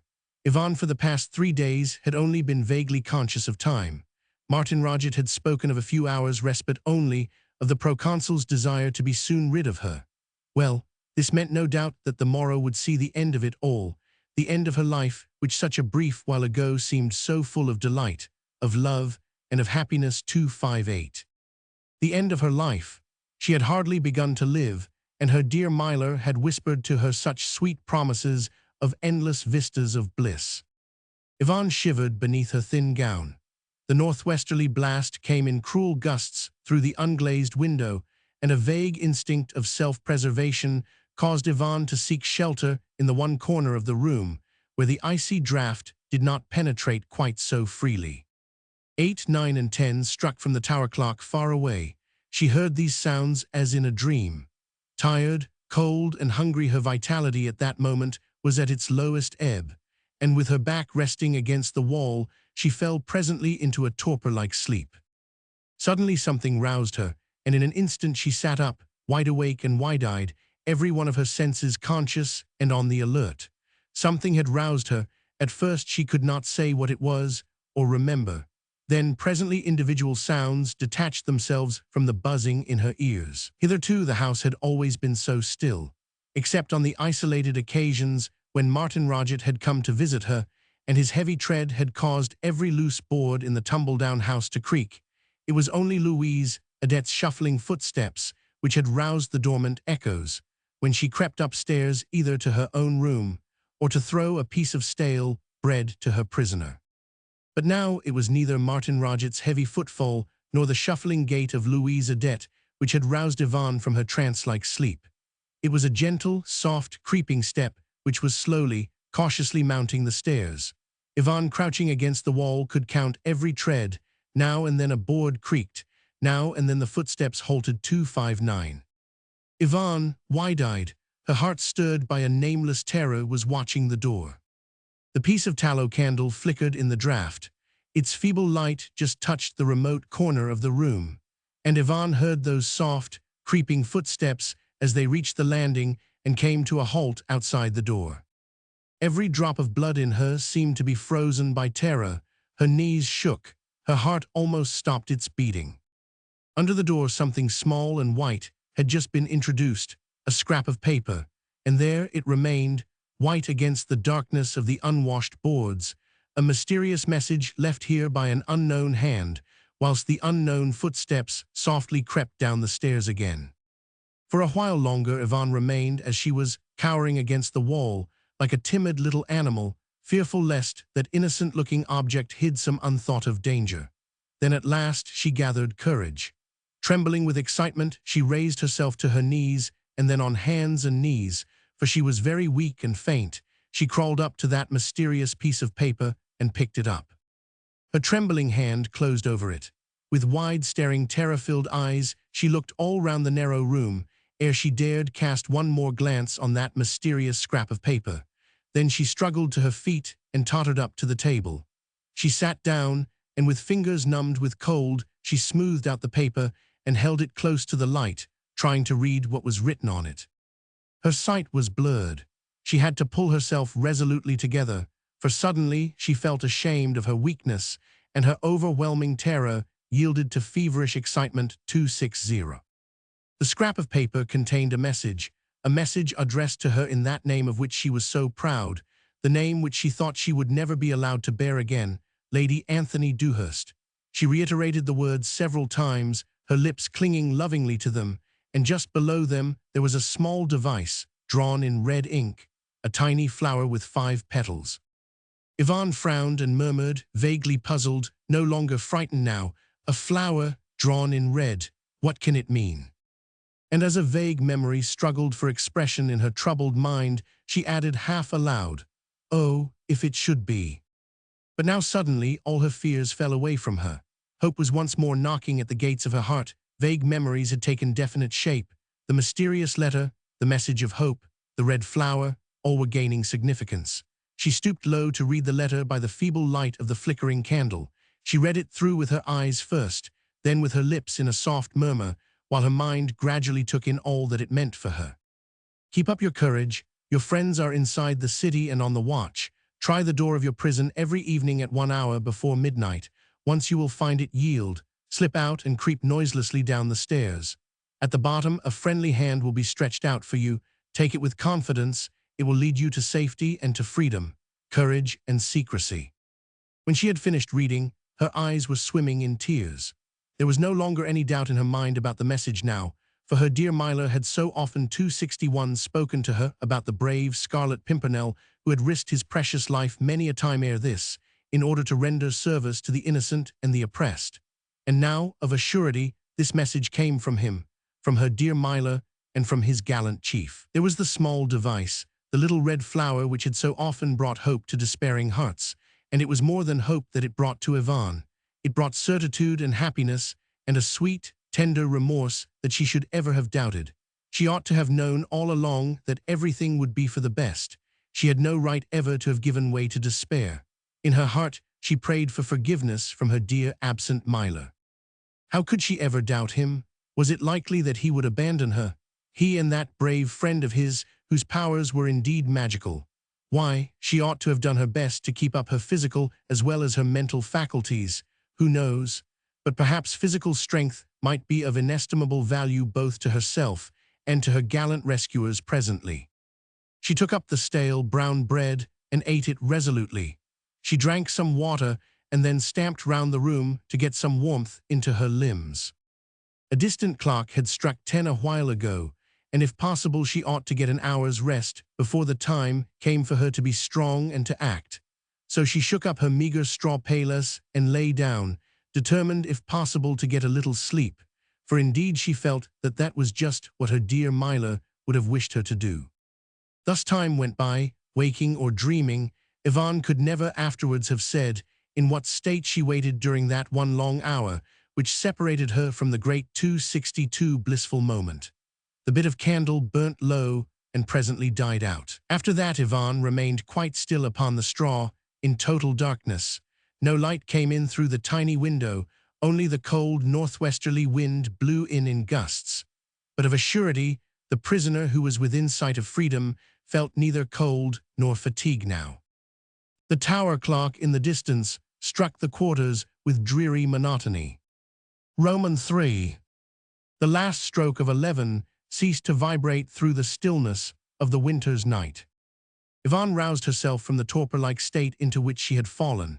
She tried to struggle to her feet, but intensity of excitement had caused a strange numbness to invade her limbs. She could hardly move. A second or two ago it had seemed to her that she heard a gentle scraping noise at the door, a drawing of bolts, the grating of a key in the lock, then again, soft, shuffling footsteps that came and went, and that were not those of Louise Adet. At last Yvonne contrived to stand on her feet, but she had to close her eyes and to remain quite still for a while after that, for her ears were buzzing and her head swimming. She thought that she must fall if she moved and mayhap lose consciousness.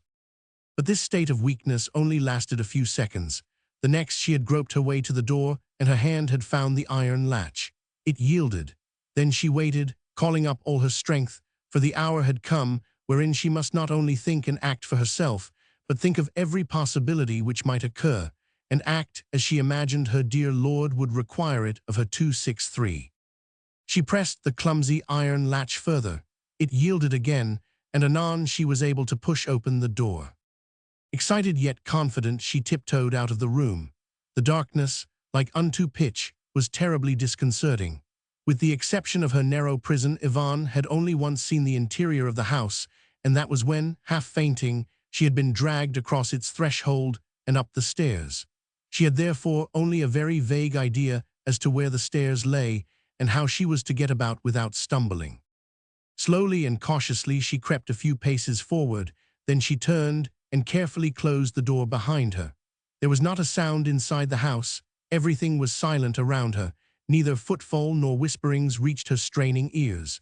She felt about her with her hands. She crouched down on her knees. Anon she discovered the head of the stairs. Then suddenly she drew back, like a frightened hare conscious of danger. All the blood rushed back to her heart, making it beat so violently that she once more felt sick and faint.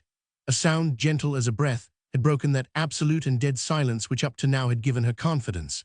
She felt suddenly that she was no longer alone in the darkness, that somewhere close by there was some one friend or foe who was lying in watch for her, that somewhere in the darkness something moved and breathed. The crackling of the paper inside her kerchief served to remind her that her dear Myla was on the watch, and that the blessed message had spoken of a friendly hand which would be stretched out to her, and which she was enjoined to take with confidence.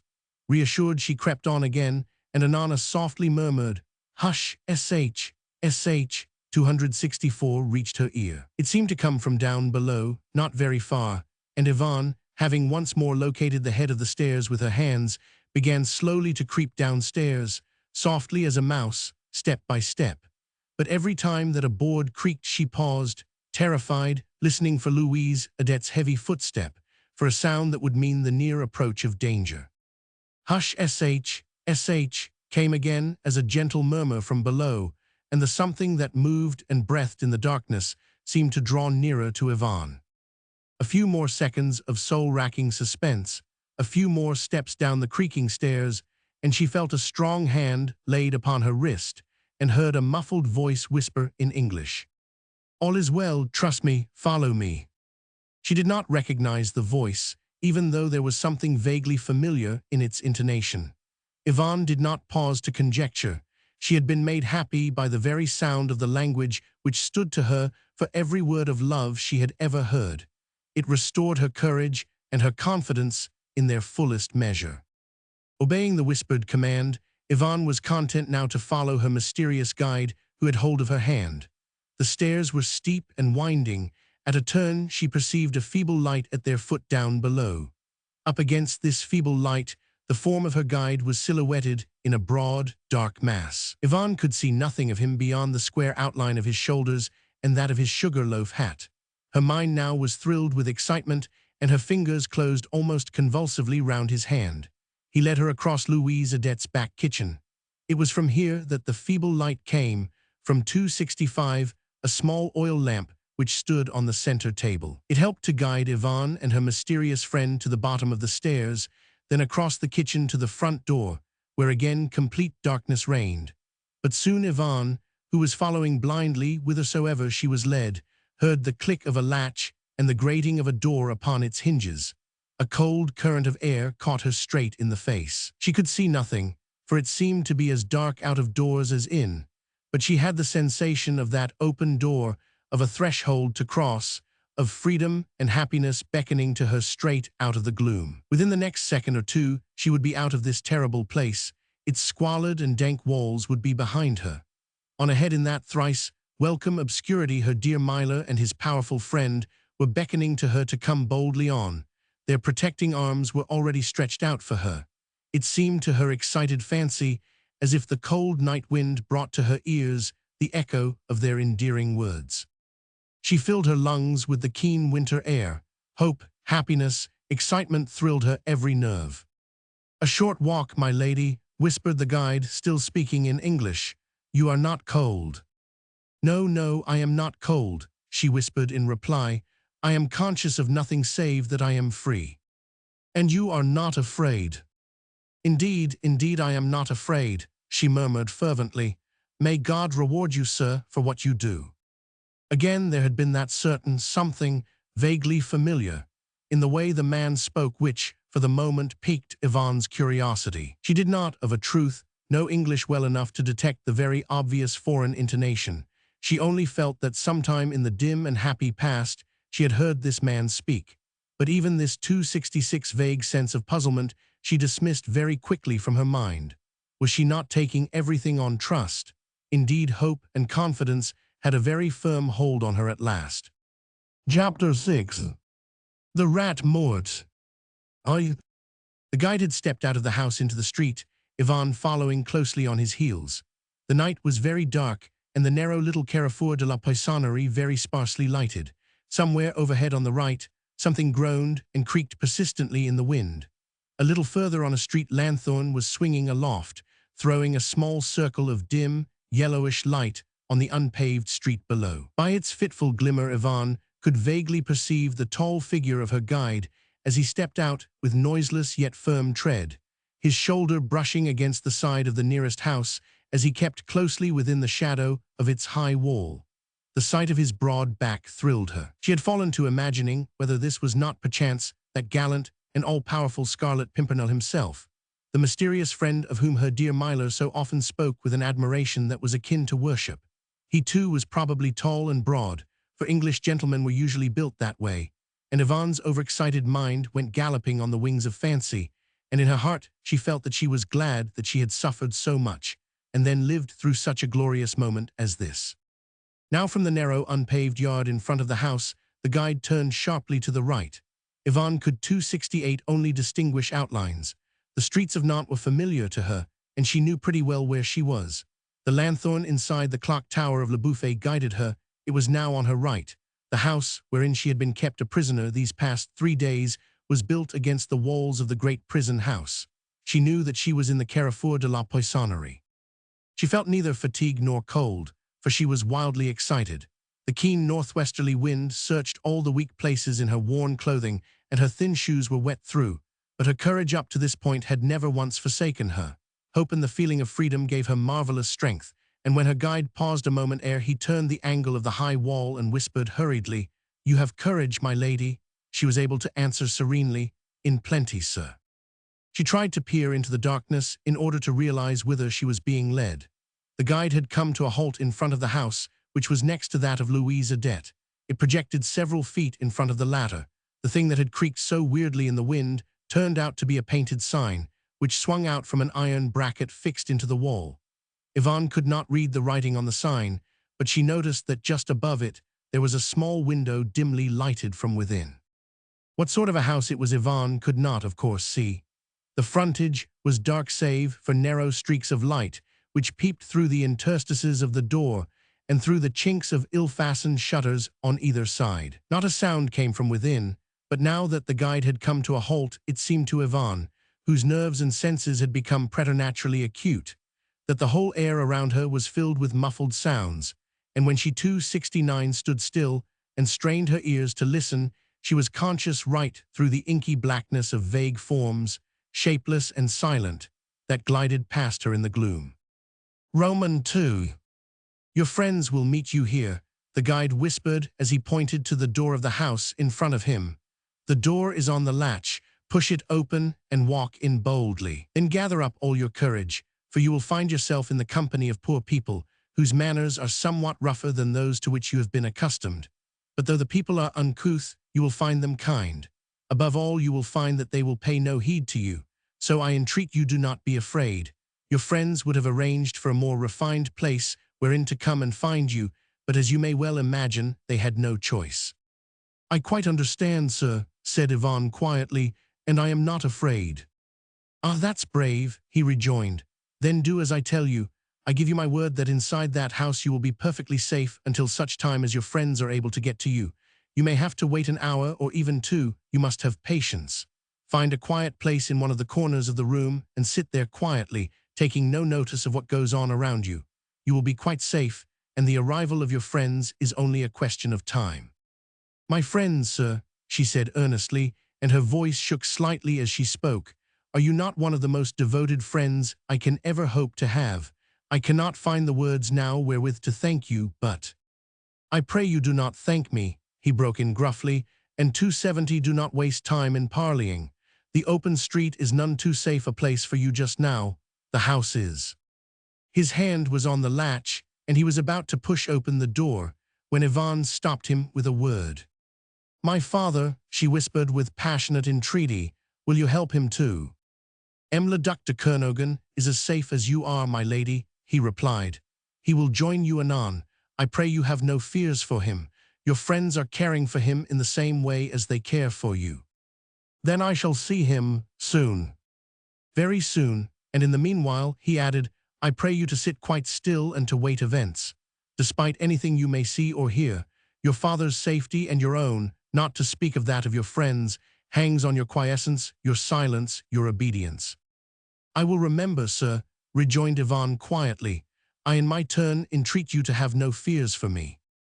Even while she said this, the man pushed the door open. Roman 3. Yvonne had meant to be brave. Above all, she had meant to be obedient. But even so, she could not help recoiling at sight of the place where she had just been told she must wait patiently and silently for an hour or even 2. The room into which her guide now gently urged her forward was large and low, only dimly lighted by an oil lamp which hung from the ceiling and emitted a thin stream of black smoke and evil smell. Such air as there was foul and reeked of the fumes of alcohol and charcoal, of the smoking lamp and of rancid grease. The walls had no doubt been whitewashed once. Now they were 271 of a dull grayish tint, with here and there hideous stains of red or the marks of a set of greasy fingers. The plaster was hanging in strips and lumps from the ceiling. It had fallen away in patches from the walls, where it displayed the skeleton laths beneath. There were 2 doors in the wall immediately facing the front entrance, and on each side of the latter there was a small window, both insecurely shuttered. To Yvonne, the whole place appeared unspeakably squalid and noisome.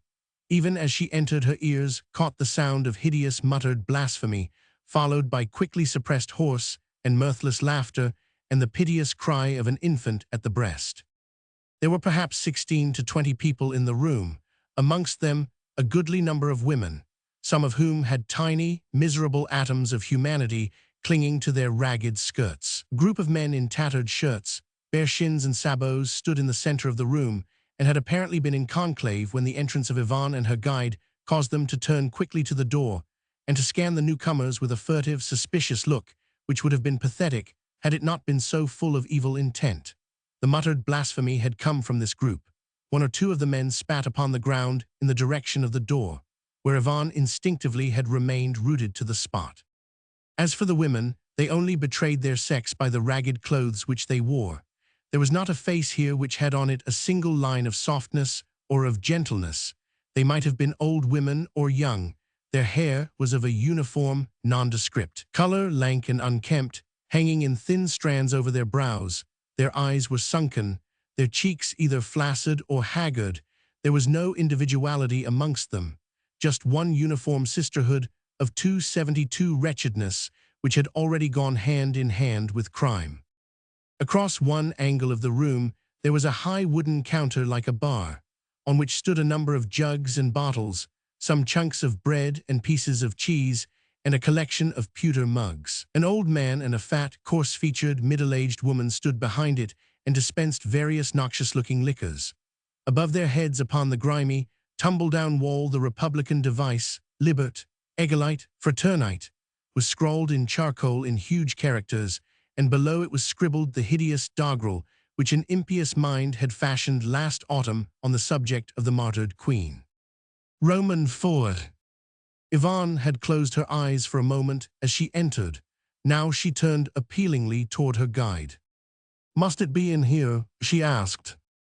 "I am afraid it must," he replied with a sigh. "You told me that you would be brave." She pulled herself together resolutely. "I will be brave," she said quietly. "Ah, that's better," he rejoined. "I give you my word that you will be absolutely safe in here until such time as your friends can get to you. I entreat you to gather up your courage. I assure you that these wretched people are not unkind. Misery, not unlike that which you yourself have endured, has made them what they are. No doubt we should have arranged for a better place for you wherein to await your friends if we had the choice. But you will understand that your safety and our own had to be our paramount consideration, and we had no choice." And without another word of protest, she stepped boldly into the room. For a moment or two, the guide remained standing on the threshold, watching Yvonne's progress. She had already perceived an empty bench in the furthest angle of the room, up against the door opposite, where she hoped or believed that she could remain unmolested while she waited patiently and in silence as she had been ordered to do.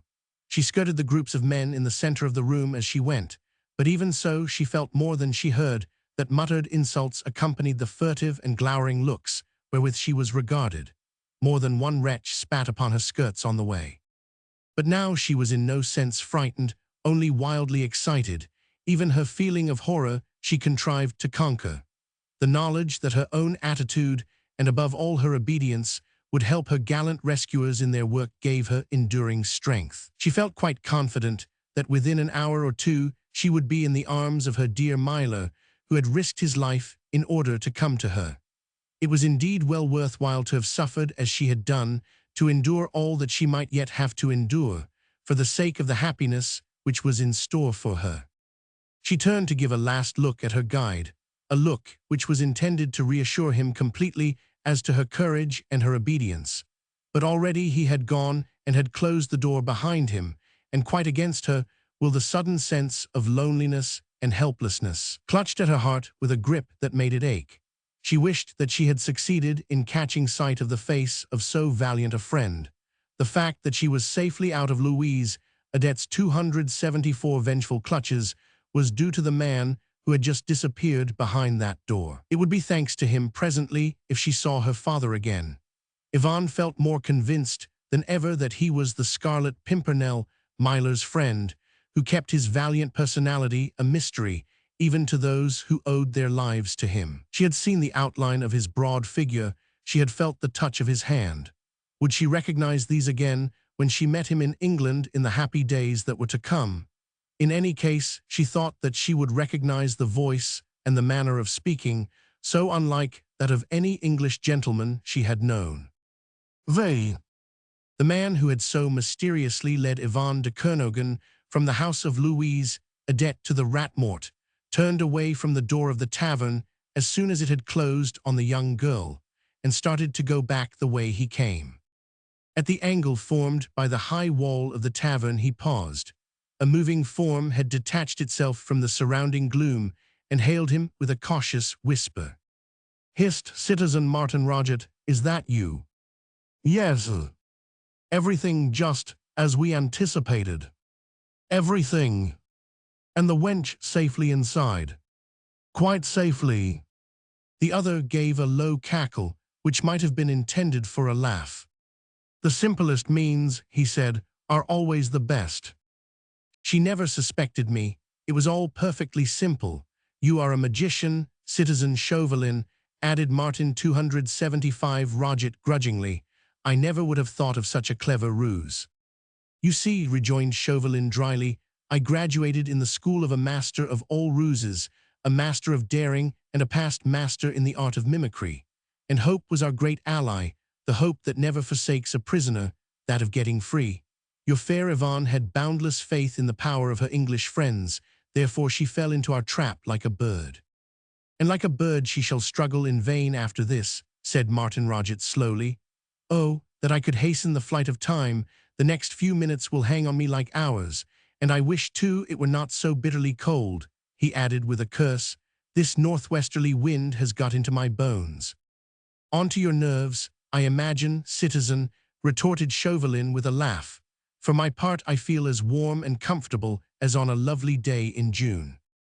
"Hark, who goes there?" broke in the other man abruptly, as a solitary moving form detached itself from the surrounding inky blackness, and the sound of measured footsteps broke the silence of the night. "Quite in order, citizen," was the prompt reply. The shadowy form came a step or two further forward. "Is it you, Citizen Fleury?" queried Chauvelin. "Himself, citizen," replied the other. The men had spoken in a whisper. Fleury now placed his hand on Chauvelin's arm.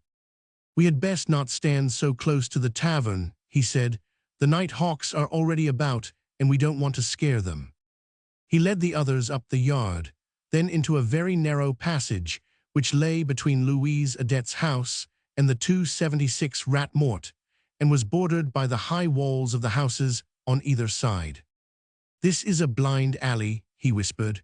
"We have the wall of Le Bouffay in front of us, the wall of the Rat-Mort is on one side, and the house of the Citizeness Adet on the other. We can talk here undisturbed." Overhead there was a tiny window dimly lighted from within. Chauvelin pointed up to it. "What is that?" he asked. "An aperture too small for any human being to pass through," replied Fleury dryly. "It gives on a small landing at the foot of the stairs. I told Fritsch to try and maneuver so that the wench and her father are pushed in there out of the way while the worst of the fracas is going on. That was your suggestion, Citizen Chauvelin." "It was. I was afraid the two aristos might get spirited away while your men were tackling the crowd in the taproom. I wanted them put away in a safe place." "The staircase is safe enough," rejoined Fleury. "It has no egress save that on the taproom and only leads to the upper story and the attic. The house has no back entrance. It is built against the wall of Le Bouffay." "And what about your Marats, Citizen Commandant?" "Oh, I have them all along the street, entirely under cover but closely on the watch, half a company and all keen after the game. The 1,000 francs you promised them has stimulated their zeal most marvelously, and as soon as Paul Fritch in there has whipped up the tempers of the frequenters of the Rat Mort, we shall be ready to rush the place, and I assure you, citizen Chauvelin, that only a disembodied ghost, if there be one in the place, will succeed in evading arrest. Is Paul Fritch already at his post then? 277. And at work, or I'm much mistaken, replied Fleury as he suddenly gripped Chauvelin by the arm. For just at this moment, the silence of the winter's night was broken by loud cries which came from the interior of the Rat Mort. Voices were raised to hoarse and raucous cries. Men and women all appeared to be shrieking together, and presently there was a loud crash as of overturned furniture and broken glass. A few minutes longer, citizen Fleury, said Chauvelin, as the commandant of the Marats turned on his heel and started to go back to the Carrefour de la Poissonnerie. Oh yes, whispered the latter, we'll wait a while longer to give the Englishmen time to arrive on the scene. The coast is clear for them. My Marats are hidden from sight behind the doorways and shop fronts of the houses opposite. In about 3 minutes from now, I'll send them forward. And good luck to your hunting, citizen, whispered Chauvelin in response. Fleury very quickly disappeared in the darkness, and the other 2 men followed in his wake. They hugged the wall of the Rat Mort as they went along, and its shadow enveloped them completely. Their shoes made no sound on the unpaved ground.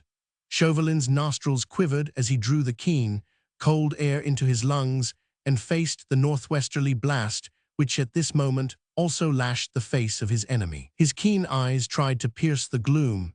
His ears were strained to hear that merry peal of laughter which in the unforgettable past had been wont to proclaim the presence of the reckless adventurer. He knew he felt, as certainly as he felt the air which he breathed, that the man whom he hated beyond everything on earth was somewhere close by, wrapped in the murkiness of the night, thinking 278, planning, intriguing, pitting his sharp wits, his indomitable pluck, his impudent daredevilry against the sure and patient trap which had been set for him. Half a company of Marats in front, the walls of Le Bouffay in the rear. Chauvelin rubbed his thin hands together. You are not a disembodied ghost, my fine Scarlet Pimpernel, he murmured, and this time I really think. Chapter 7.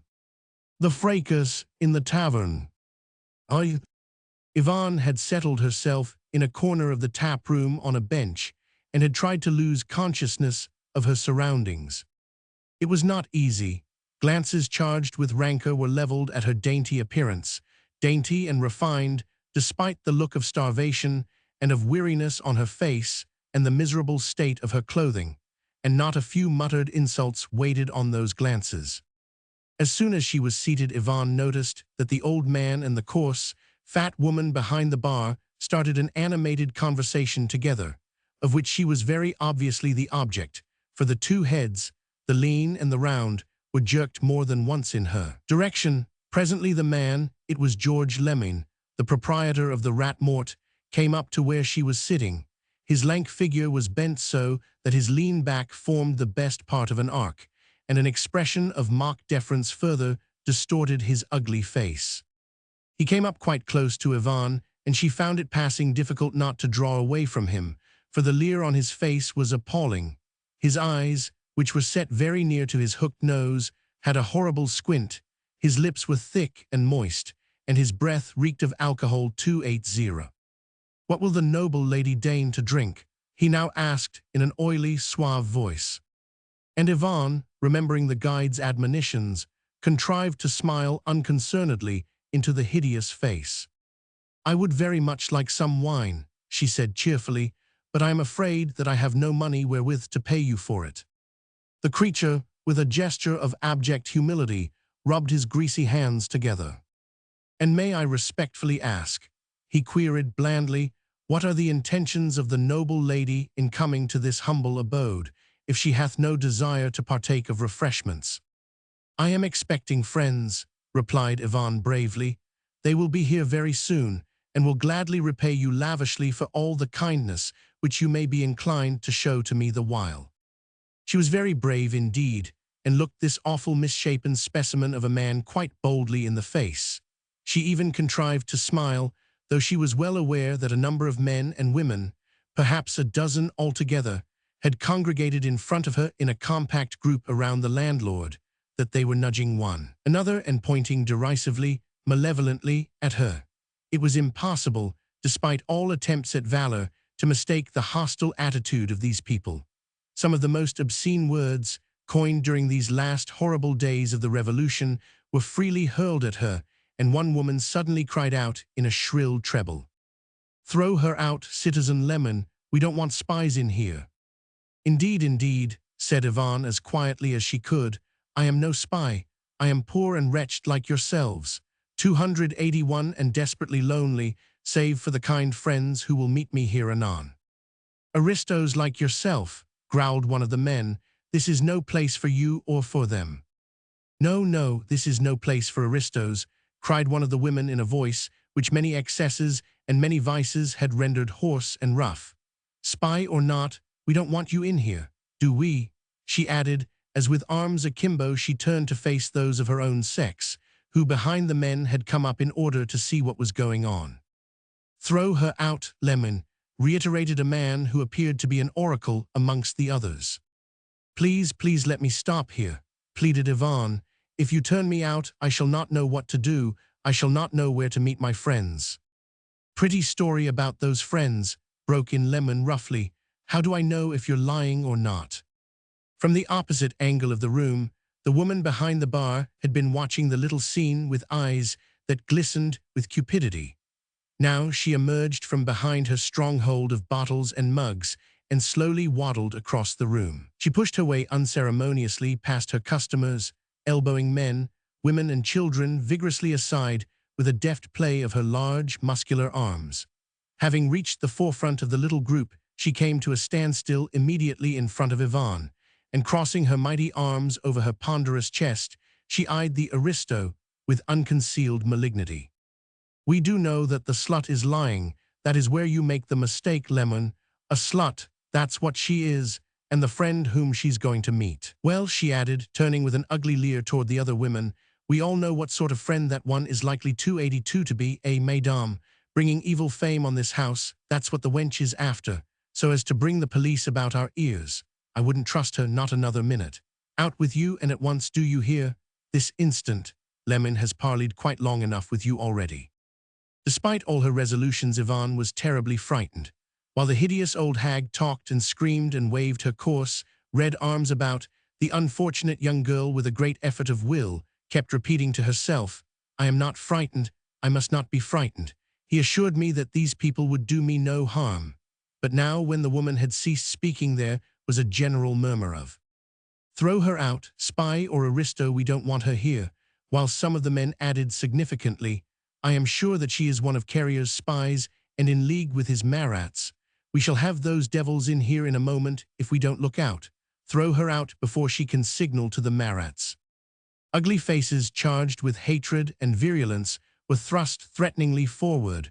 One or two of the women were obviously looking forward to joining in the scramble, when this stuck-up wench would presently be hurled out into the street. "Now then, my girl, out you get," concluded the woman Lemon, as with an expressive gesture she proceeded to roll her sleeves higher up her arm. She was about to lay her dirty hands on Yvonne, and the poor girl was nearly sick with horror, when one of the men, a huge, coarse giant, whose muscular torso, covered with grease and grime, showed almost naked through a ragged shirt which hung from his shoulders in strips, seized the woman Lemon by 283 the arm and dragged her back a step or two away from Yvonne. "Don't be a fool, petite mère," he said, accompanying this admonition with a blasphemous oath. "Slut or no, the wench may as well pay you something for the privilege of staying here.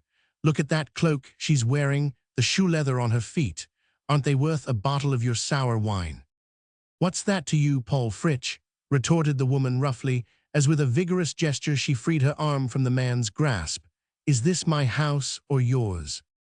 "Yours, of course," replied the man with a coarse laugh and a still coarser jest. "But this won't be the first time that I have saved you from impulsive folly. Yesterday you were for harboring a couple of rogues who were marats in disguise. If I hadn't given you warning, you would now have swallowed more water from the Loire than you would care to hold. But for me, 2 days ago, you would have received the goods pinched by Furt out of Ballet's shop, and been thrown to the fishes in consequence for the entertainment of the proconsul and his friends. You must admit that I've been a good friend to you before now. And if you have, Paul Fritsch, retorted the hag obstinately, I paid you well for your friendship, both yesterday and the day before, didn't I? You did, assented Fritsch imperturbably. That's why I want to serve you again tonight. Don't listen to him, petite mere, interposed one of two out of the crowd. He is a white-livered skunk to talk to you like that. Very well, quoth Paul Fritsch, and he spat vigorously on the ground in token that henceforth he divested himself from any responsibility in this matter. 284, don't listen to me. Lose a benefit of 20, perhaps 40 francs for the sake of a bit of fun. Very well, he continued as he turned and slouched out of the group to the further end of the room, where he sat down on a barrel. He drew the stump of a clay pipe out of the pocket of his breeches, stuffed it into his mouth, stretched his long legs out before him, and sucked away at his pipe with complacent detachment. I didn't know, he added with biting sarcasm by way of a parting shot, that you and Lemon had come into a fortune recently, and that 40 or 50 francs are nothing to you now. 40 or 50, come, protested Lemon feebly. Roman 2. Yvonne's fate was hanging in the balance. The attitude of the small crowd was no less threatening than before, but immediate action was withheld while the Lemons obviously debated in their minds what was best to be done. The instinct to have at an aristo with all the accumulated hatred of many generations was warring with the innate rapacity of the Breton peasant. 40 or 50, reiterated Paul Fritsch emphatically. Can't you see that the wench is an aristo escaped out of Le Buffet or the Entrepot? He added contemptuously. I know that she is an aristo, said the woman. That's why I want to throw her out.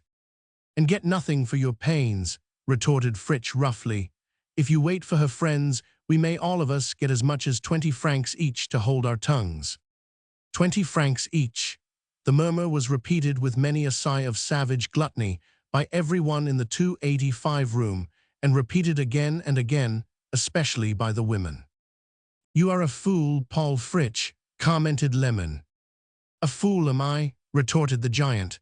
Then let me tell you that 'tis you who are a fool and worse. I happen to know, he added, as he once more rose and rejoined the group in the center of the room, I happen to know that you and everyone here is heading straight for a trap arranged by the Committee of Public Safety, whose chief emissary came into Nantes a while ago and is named Chauvelin. It is a trap which will land you all in the criminal dock first and on the way to Cayenne or the guillotine afterwards. This place is surrounded with Marats, and orders have been issued to them to make a descent on this place as soon as Papa Lemon's customers are assembled. There are 2 members of the accursed company amongst us at the present moment. He was standing right in the middle of the room, immediately beneath the hanging lamp. At his words, spoken with such firm confidence as one who knows and is therefore empowered to speak, a sudden change came over the spirit of the whole assembly. Everything was forgotten in the face of this new danger. 2 Marats, the sleuth-hounds of the proconsul, here present, as spies and as informants. Every face became more haggard, every cheek more livid. There was a quick and furtive scurrying toward the front door. 2 Marats here, shouted one man who was bolder than the rest. Where are they? Paul Fritsch, who towered above his friends, stood at this moment quite close to a small man, dressed like the others in ragged breeches and shirt, and wearing the 286 broad-brimmed hat usually affected by the Breton peasantry. 2 Marats, 2 spies, screeched a woman. Where are they? Here is one, replied Paul Fritsch with a loud laugh, and with his large grimy hand he lifted the hat from his neighbor's head and threw it on the ground. And there, he added, as with long bony finger he pointed to the front door, where another man, a square-built youngster with tow-colored hair somewhat resembling a shaggy dog, was endeavoring to effect a surreptitious exit. There is the other, and he is on the point of slipping quietly away in order to report to his captain what he has seen and heard at the Rat Mort. One moment, citizen, he added, and with a couple of giant strides, he too had reached the door. His large rough hand had come down heavily on the shoulder of the youth with the tow-colored hair, and had forced him to veer round and to face the angry, gesticulating crowd. 2 Marats, 2 spies, shouted the men, Now we'll soon settle their little business for them." "Marat yourself," cried the small man who had first been denounced by Fritsch. "I am no Marat, as a good many of you here know.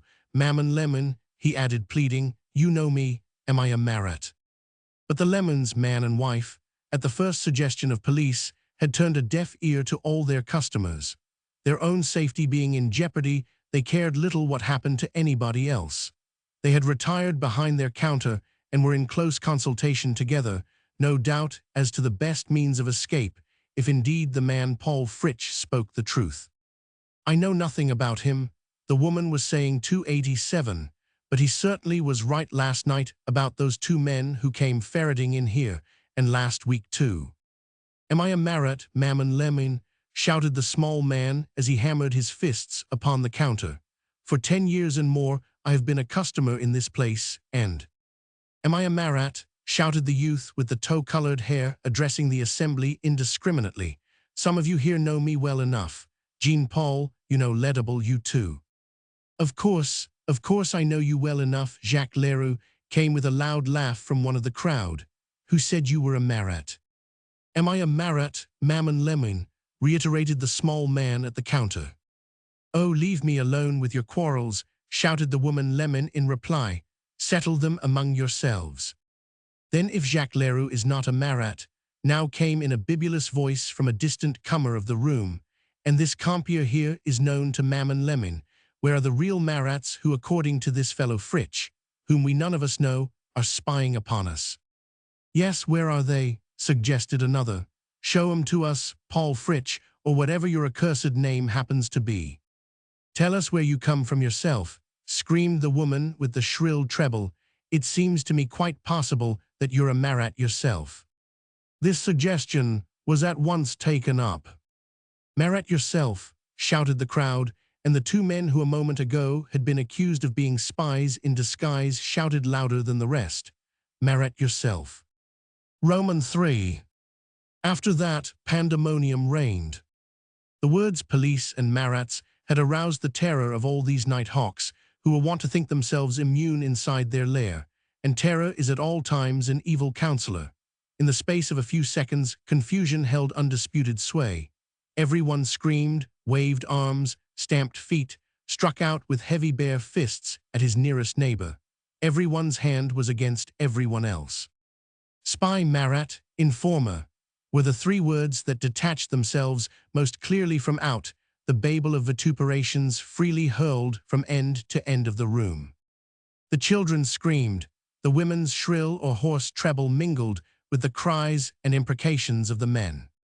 Paul Fritsch had noted that the turn of the tide was against him, long before the first naked fist had been brandished in his face. Agile as a monkey, he had pushed his way through to the bar, and placing his two hands upon it, with a swift leap, he had taken up a sitting position in the very middle of the table amongst the jugs and bottles, which he promptly seized and used as missiles and weapons, whilst with his dangling feet encased in heavy sabots, he kicked out vigorously and unceasingly against the shins of his foremost assailants. He had the advantage of position and used it cleverly.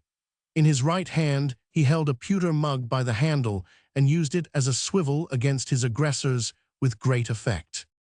"The Loire for you, you blackmailer, liar, traitor," shouted some of the women who, bolder than the men, thrust shaking fists at Paul Fritsch as closely as that pewter mug would allow 289. "Break his jaw before he can yell for the police," admonished one of the men from the rear, "before he can save his own skin." But those who shouted loudest had only their fists by way of weapon, and Paul Fritsch had mugs and bottles, and those sabots of his kicked out with uncomfortable agility. "Break my jaw, will you?" he shouted every time that a blow from the mug went home. "A spy am I? Very well then, here's for you, Jacques Leroux. Go and nurse your cracked skull at home. You want a row," he added, hitting at a youth who brandished a heavy fist in his face. "Well, you shall have it, and as much of it as you like. As much of it as will bring the patrols of police comfortably about your ears." Bang went the pewter mug crashing against a man's hard skull. Bang went Paul Fritsch's naked fist against the chest of another. He was a hard hitter and swift. The lemons from behind their bar shouted louder than the rest. doing as much as their lungs would allow them in the way of admonishing, entreating, protesting, cursing everyone for a set of fools who were playing straight into the hands of the police. Now then, children, stop that bellowing, will you? There are no spies here. Paul Fritsch was only having his little joke. We all know one another, what? Camels, added Lemon more forcibly. They'll bring the patrols about our ears for sure. Paul Fritsch was not by any means the only man who was being vigorously attacked. After the first 2 or 3 minutes of this kingdom of pandemonium, it was difficult to say who was quarreling with whom. Old grudges were revived, old feuds taken up there, where they 290 had previously been interrupted. Accusations of spying were followed by abuse for some past wrong of blacklegging or cheating a confrere. The temperature of the room became suffocating. All these violent passions seething within these 4 walls seemed to become tangible and to mingle with the atmosphere already surcharged with the fumes of alcohol, of tobacco, and of perspiring humanity. There was many a black eye already, many a contusion. More than one knife, surreptitiously drawn, was already stained with red. Roman forward. There was also a stampede for the door. One man gave the signal. Seeing that his mates were wasting precious time by venting their wrath against Paul Fritsch and then quarreling among themselves, he hoped to effect an escape ere the police came to stop the noise. No one believed in the place being surrounded. Why should it be?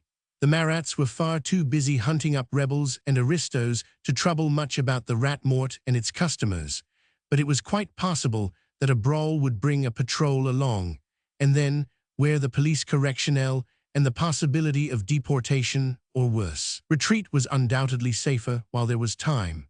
One man first, then 1 or 2 more on his heels, and those among the women who had children in their arms or clinging to their skirts. They turned stealthily to the door, almost ashamed of their cowardice, ashamed lest they were seen abandoning the field of combat.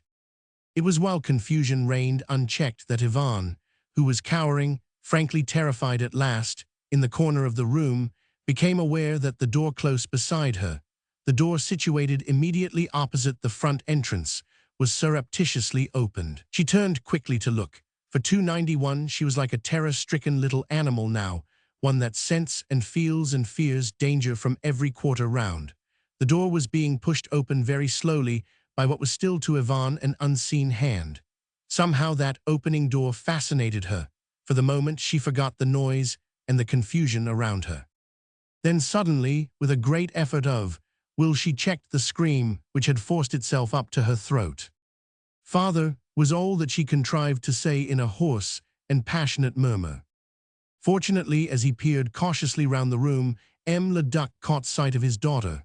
She was staring at him, wide-eyed, her lips bloodless, her cheeks the color of ashes. He looked but the ghost now of that proud aristocrat who little more than a week ago was the center of a group of courtiers round the person of the heir to the English throne. Starved, emaciated, livid, he was the shadow of his former self, and there was a haunted look in his purple-rimmed eyes which spoke with pathetic eloquence of sleepless nights and of a soul tortured with remorse. Just for the moment no one took any notice of him. Everyone was shrieking, everyone was quarreling, and Le Duc, placing a finger to his lips, stole cautiously round to his daughter. The next instant they were clinging to one another, these two who had endured so much together, he the father who had wrought such an unspeakable wrong, and she the child who was so lonely, so forlorn and almost happy in finding someone who belonged to her, someone to whom she could cling. "Father dear, what shall we do?" Yvonne murmured, for she felt the last shred of her fictitious courage oozing out of her, in face of this awful lawlessness, which literally paralyzed her thinking faculties. 292. "Sh dear," whispered Le Duc in reply, "we must get out of this loathsome place while this hideous row is going on. I heard it all from the filthy garret up above, where those devils have kept me these 3 days. The door was not locked. I crept downstairs. No one is paying heed to us. We can creep out. Come."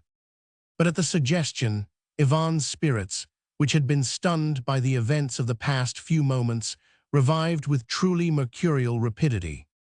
No, dear," she urged. "We must stay here. You don't know. I have had a message from my own dear Myler, my husband. He sent a friend to take me out of the hideous prison where that awful Pierre Adet was keeping me, a friend who assured me that my dear Myler was watching over me. He brought me to this place and begged me not to be frightened, but to wait patiently.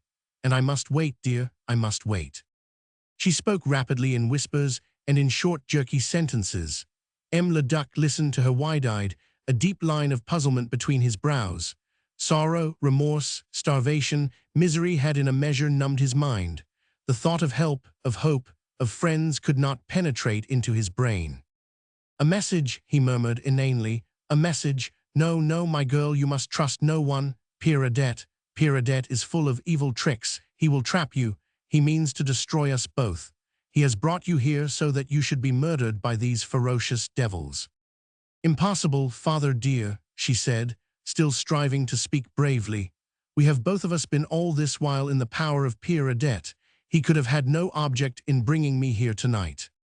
But the father, who had been an insentient tool in the schemes of that miserable intriguer, who had been the means of bringing his only child to this terrible and deadly pass, the man who had listened to the lying counsels and proposals of his own most bitter enemy, could only groan now in terror and in doubt. "Who can probe the depths of that abominable villain's plans?" he murmured vaguely. In the meanwhile, the little group who had thought prudence the better part of valor had reached the door. The foremost man amongst them opened it and peered cautiously out into the darkness. He turned back to those behind him, put a finger to his lip, and beckoned to them to follow him in silence. "Yvonne, let us go," whispered the Duc, who had seized his daughter by the hand. "But father—" "Let us go," he reiterated pitiably. "I shall die if we stay here." "It won't be for long, father dear," she entreated. "If Milo should come with his friend and find us gone, we should be endangering his life as well as our own." "I don't believe it," he rejoined with the obstinacy of weakness. "I don't believe in your message. How could Milo or anyone come to your rescue, my child? No one knows that you are here in this hell in Nantes." Yvonne clung to him with the strength of despair. She too was as terrified as any human creature could be alive, but terror had not altogether swept away her belief in that mysterious message, in that tall guide who had led her hither, in that scarlet device, the 5-petaled flower 294, which stood for everything that was most gallant and most brave. She desired with all her might to remain here, despite everything, despite the awful brawl that was raging round her and which sickened her, despite the horror of the whole thing, to remain here and to wait. She put her arms round her father. She dragged him back every time that he tried to move, but a sort of unnatural strength seemed to have conquered his former debility. His attempts to get away became more and more determined and more febrile. "Come, Yvonne, we must go," he continued to murmur intermittently and with ever-growing obstinacy. "No one will notice us. I heard the noise from my garret upstairs. I crept down. I knew no one would notice me. Come, we must go. Now is our time." "Father dear, whither could we go? Once in the streets of Nantes, what would happen to us?" "We can find our way to the Loire," he retorted almost brutally. He shook himself free from her restraining arms and gripped her firmly by the hand.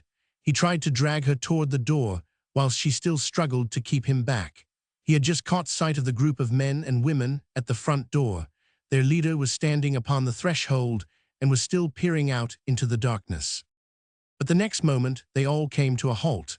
What their leader had perceived through the darkness did not evidently quite satisfy him.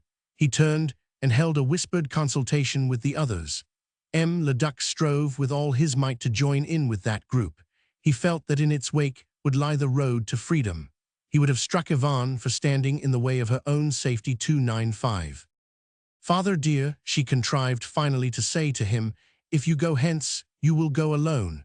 Nothing will move me from here, because I know that Milo will come." "Curse you for your obstinacy," retorted the Duc. "You jeopardize my life and yours." Then suddenly, from the angle of the room where wrangling and fighting were at their fiercest, there came a loud call. "Look out, Pierre Lemon, your aristos are running away. You are losing your last chance of those 50 francs. It was Paul Fritsch who had shouted. His position on the table was giving him a commanding view over the heads of the threatening, shouting, perspiring crowd, and he had just caught sight of Le Duc dragging his daughter by force toward the door. "The authors of all this pother," he added with an oath, and they will get away whilst we have the police about our ears." Name of a dog," swore Lemon from behind his bar. "That shall not be. Come along, Mammon, let us bring those aristos along here. Quick now." It was all done in a second. Lemon and his wife, with the weight and authority of the masters of the establishment, contrived to elbow their way through the crowd. The next moment, Yvonne felt herself forcibly dragged away from her father. "This way, my girl, and no screaming," a bibulous voice said in her ear. "No screaming, or I'll smash some of those front teeth of yours. You said some rich friends were coming along for you presently. Well then, come and wait for them out of the crowd." Indeed, Yvonne had no desire to struggle or to scream. Salvation, she thought, had come to her and to her father too, 96, in this rough guise. In another moment, mayhap, he would have forced her to follow him, to leave Myler in the lurch, to jeopardize forever every chance of safety. "It is all for the best, father dear," she managed to cry out over her shoulder, for she had just caught sight of him being seized round the shoulders by Lemon and heard him protesting loudly. I'll not go, let me go," he shouted hoarsely. "My daughter, Yvonne, let me go, you devil." But Lemon had twice the vigor of the Duc de Kernogan, nor did he care one jot about the other's protests. He hated all this row inside his house, but there had been rows in it before, and he was beginning to hope that nothing serious would come of it. On the other hand, Paul Fritsch might be right about these aristos.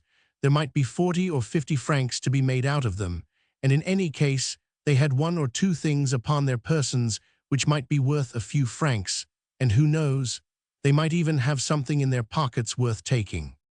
This hope and thought gave Lemon additional strength, and seeing that the aristo struggled so desperately, he thought to silence him by bringing his heavy fist with a crash upon the old man's head. "Yvonne, à moi," shouted Le Duc ere he fell back senseless.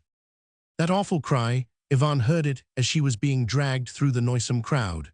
It mingled in her ear with the other awful sounds, the oaths and blasphemies which filled the air with their hideousness. It died away just as a formidable crash against the entrance door suddenly silenced every cry within 297. "All hands up," came with a peremptory word of command from the doorway. "Mercy on us," murmured the woman Lemon, who still had Yvonne by the hand. "We are undone this time." There was a clatter and grounding of arms, a scurrying of bare feet and sabots upon the floor, the mingled sounds of men trying to fly and being caught in the act and hurled back, screams of terror from the women, one or two pitiable calls, a few shrill cries from frightened children, a few dull thuds as of human bodies falling. It was all so confused, so unspeakably horrible. Yvonne was hardly conscious. Near her someone whispered hurriedly, "Put the aristos away somewhere, Mammon Lemon. The whole thing may only be a scare. The Marats may only be here about the aristos. They will probably leave you alone if you give them up. Perhaps you'll get a reward. Put them away till some of this row subsides. I'll talk to Commandant Fleury if I can." Yvonne felt her knees giving way under her. There was nothing more to hope for now, nothing. She felt herself lifted from the ground. She was too sick and faint to realize what was happening. Through the din which filled her ears, she vainly tried to distinguish her father's voice again. "Vey." A moment or two later, she found herself squatting somewhere on the ground. How she got here she did not know, where she was she knew still less. She was in total darkness. A fusty, close smell of food and wine gave her a wretched feeling of nausea. Her head ached intolerably, her eyes were hot, her throat dry, there was a constant buzzing in her ears. In the immediate nearness, all was silence and darkness. Chapter 8. The English Adventurers. It was with that muffled din still ringing in her ear, and with the conception of all that was going on the other side of the partition, standing like an awesome spectre of evil before her mind, that Yvonne woke to the consciousness that her father was dead. He lay along the last half-dozen steps of a narrow wooden staircase, which had its base in the narrow, cupboard-like landing on to which the Lemons had just thrust them both. Through a small heart-shaped hole cut in the door of the partition wall, a shaft of feeble light struck straight across to the foot of the stairs. It lit up the recumbent figure of the last of the Ducs de Kernogan, killed in a brawl in a house of evil fame. Weakened by starvation, by the hardships of the past few days, his constitution undermined by privations, and mayhap too by gnawing remorse, he had succumbed to the stunning blow dealt to him by a half-drunken brute. His cry, "Ivan, à moi," was the last despairing call of a soul racked with remorse to the daughter whom he had so cruelly wronged. When first that feeble shaft of light had revealed to her the presence of that inert form upon the steps, she had struggled to her feet and, dazed, had tottered up to it. Even before she had touched the face, the hands, before 300 she had bent her ear to the half-closed mouth and failed to catch the slightest breath. She knew the full extent of her misery. The look in the wide-open eyes did not terrify her, but they told her the truth, and since then she had cowered beside her dead father on the bottom step of the narrow stairs, her fingers tightly closed over that one hand which never would be raised against her. An unspeakable sense of horror filled her soul. The thought that he, the proud father, the haughty aristocrat, should lie like this and in such a spot, dragged in and thrown down, no doubt by Lemin, like a parcel of rubbish and left here to be dragged away again and thrown again like a dog into some unhallowed ground. That thought was so horrible, so monstrous, that at first it dominated even sorrow. Then came the heartrending sense of loneliness. Yvonne Dewhurst had endured so much these past few days that a while ago she would have affirmed that nothing could appall her in the future. But this was indeed the awful and overwhelming climax to what had already been a surfeit of misery. This, she Yvonne, cowering beside her dead father, with no one to stand between her and any insult, any outrage which might be put upon her, with nothing now but a few laths between her and that yelling, screeching mob outside. Oh, the loneliness, the utter, utter loneliness. She kissed the inert hand, the pale forehead. With gentle, reverent fingers she tried to smooth out those lines of horror and of fear which gave such a pitiful expression to the face. Of all the wrongs which her father had done her, she never thought for a moment. It was he who had brought her to this terrible pass. He who had betrayed her into the hands of her deadliest enemy. He who had torn 301 her from the protecting arms of her dear Myla, and flung her and himself at the mercy of a set of inhuman wretches who knew neither compunction nor pity. But all this she forgot, as she knelt beside the lifeless form, the last thing on earth that belonged to her, the last protection to which she might have clung. Roman 2. Out of the confusion of sounds which came, deadened by the intervening partition, to her ear, it was impossible to distinguish anything very clearly. All that Yvonne could do, as soon as she had in a measure collected her scattered senses, was to try and piece together the events of the last few minutes, minutes which indeed seemed like days and even years to her. Instinctively she gave to the inert hand which she held an additional tender touch. At any rate her father was out of it all. He was at rest and at peace. As for the rest, it was in God's hands. Having only herself to think of now, she ceased to care what became of her. He was out of it all, and those wretches after all could not do more than kill her. A complete numbness of senses and of mind had succeeded the feverish excitement of the past few hours. Whether hope still survived at this moment in Yvonne Dewhurst's mind, it were impossible to say. Certain it is that it lay dormant, buried beneath the overwhelming misery of her loneliness. She took the fichu from her shoulders and laid it reverently over the dead man's face. She folded the hands across the breast. She could not cry, she could only pray, and that quite mechanically. The thought of her dear Myla, of his clever friend, of 302, the message which she had received in prison, of the guide who had led her to this awful place, was relegated, almost as a memory, in the furthermost cell of her brain. Roman 3. But after a while outraged nature, still full of vitality and of youth, reasserted itself.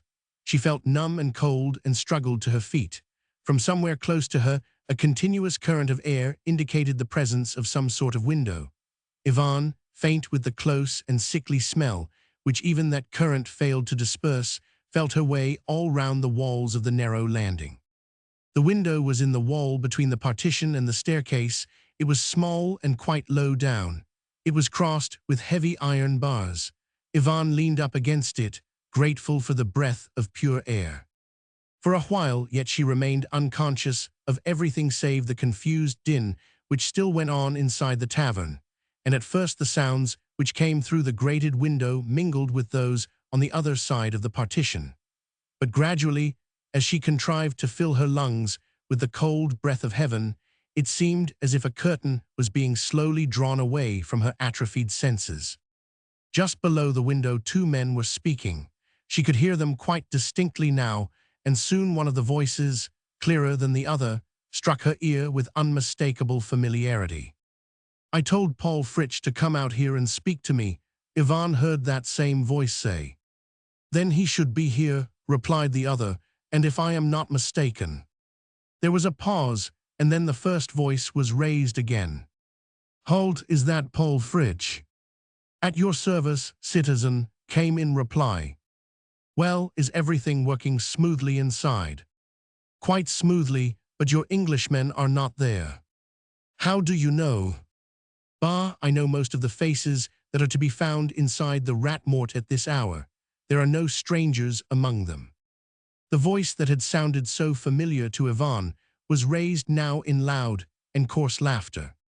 "Name of a dog, I never for a moment thought that there were any Englishmen about." Citizen Chauvelin was suffering from nightmare. "It is early yet," came in response from a gentle, bland voice. "You must have patience, citizen." "Patience, bah," ejaculated the other roughly. "As I told you before, 'tis but little I care about your English spies. 'Tis the Kernogans I am interested in. What have you done with them, citizen?" "I got that blundering fool Lemon to lock them up on the landing at the bottom of the stairs." "Is that safe?" "Absolutely. It has no egress save into the tap room and up the stairs to the rooms above. Your English spies, if they came now, would have to fly in and out of those top windows ere they could get to the aristos." "Then in Satan's name keep them there a while," urged the more gentle, insinuating voice, "until we can make sure of the English spies." "Sure, what foolery," interjected the other, who appeared to be in a towering passion. "Bring them out at 3 or 4 once, Citizen Fritsch. Bring them out, right into the middle of the rabble in the tap room. Commandant Fleury is directing the perquisition. He is taking down the names of all that cattle which he is arresting inside the premises. Let the ci-devant Duc de Kernogan and his exquisite daughter figure among the vilest cutthroats of Nantes." "Citizen, let me urge on you once more," came in earnest, persuasive accents from that gentle voice. "Nothing," broke in the other savagely. "To H.L.L. with your English spies. It is the Kernogans that I want." Ivan, half crazed with horror, had heard the whole of this abominable conversation, wherein she had not failed to recognize the voice of Martin Roget or Pierre-Adet, as she now knew him to be. Who the other 2 men were she could easily conjecture. The soft, bland voice she had heard twice during these past few days, which had been so full of misery, of terror, and of surprise. Once she had heard it on board the ship which had taken her away from England, and once again a few hours since, inside the narrow room which had been her prison. The third man who had subsequently arrived on the scene was that coarse and grimy creature who had seemed to be the moving evil spirit of that awful brawl in the tavern. What the conversation meant to her she could not fail to guess. Pierre-Adet had by what he said made the whole of his abominable intrigue against her palpably clear. Her father had been right, after all. It was Pierre-Adet who through some clever trickery had lured her to this place of evil. How it was all done she could not guess. The message, the device, her walk across the street, the silence, the mysterious guide. Which of 3 or 5 these had been the trickery, which had been concocted by her enemy, which devised by her dear Myler? Enough that the whole thing was a trap all the more hideous as she, Ivan, who would have given her heart's blood for her beloved, was obviously the bait wherewith these friends meant to capture him and his noble chief. They knew evidently of the presence of the gallant Scarlet Pimpernel and his band of heroes here in Nantes. They seemed to expect their appearance at this abominable place tonight. She, Ivan, was to be the decoy which was to lure to this hideous lair those noble eagles who were still out of reach. And if that was so, if indeed her beloved and his valiant friends had followed her hither, then some part of the message of hope must have come from them or from their chief. And Myler and his friend must even now be somewhere close by, watching their opportunity to come to her rescue, heedless of the awful danger which lay in wait for them, ignorant mayhap of the abominable trap which had been so cunningly set for them by these astute and ferocious brutes. Yvonne a prisoner in this narrow space, clinging to the bars of what was perhaps the most cruel prison in which she had yet been confined, bruised her hands and arms against those bars in a wild desire to get out. She longed with all her might to utter one long, loud and piercing cry of warning to her dear Mila not to come nigh her now, to fly, to run while there was yet time. And all the while she knew that if she did utter such a cry, he would hurry hot haste to her side. One moment she would have had him near, another she wished him 100 miles away. Roman forward. In the tap room, a more ordered medley of sounds had followed on the wild pandemonium of a while ago. Brief, peremptory words of command, steady tramping of feet, loud harsh questions and subdued answers, occasionally a moan or a few words of protest quickly suppressed, came through the partition to Yvonne's straining ears. Your name. Where do you live? Your occupation. That's enough. Silence. The next. Your name. Where do you live? Men, women, and even children were being questioned, classified, packed off, God knew whither. Sometimes a child would cry, a man utter an oath, a woman shriek. Then would come harsh orders delivered in a gruff voice, more swearing, the grounding of arms, and more often than not a dull, flat sound like a blow struck against human flesh, followed by a volley of curses or a cry of pain. Your name. George Aimed Lemon. Where do you live? In this house. Your occupation. I am the proprietor of the tavern, citizen. I am an honest man and a patriot. The Republic. That's enough. But I protest. Silence. The next. All with dreary, ceaseless monotony, and Yvonne, like a trapped bird, was bruising her wings against the bars of 3-7 her cage. Outside the window, Chauvelin and Martin Roget were still speaking in whispers. The fowlers were still watching for their prey.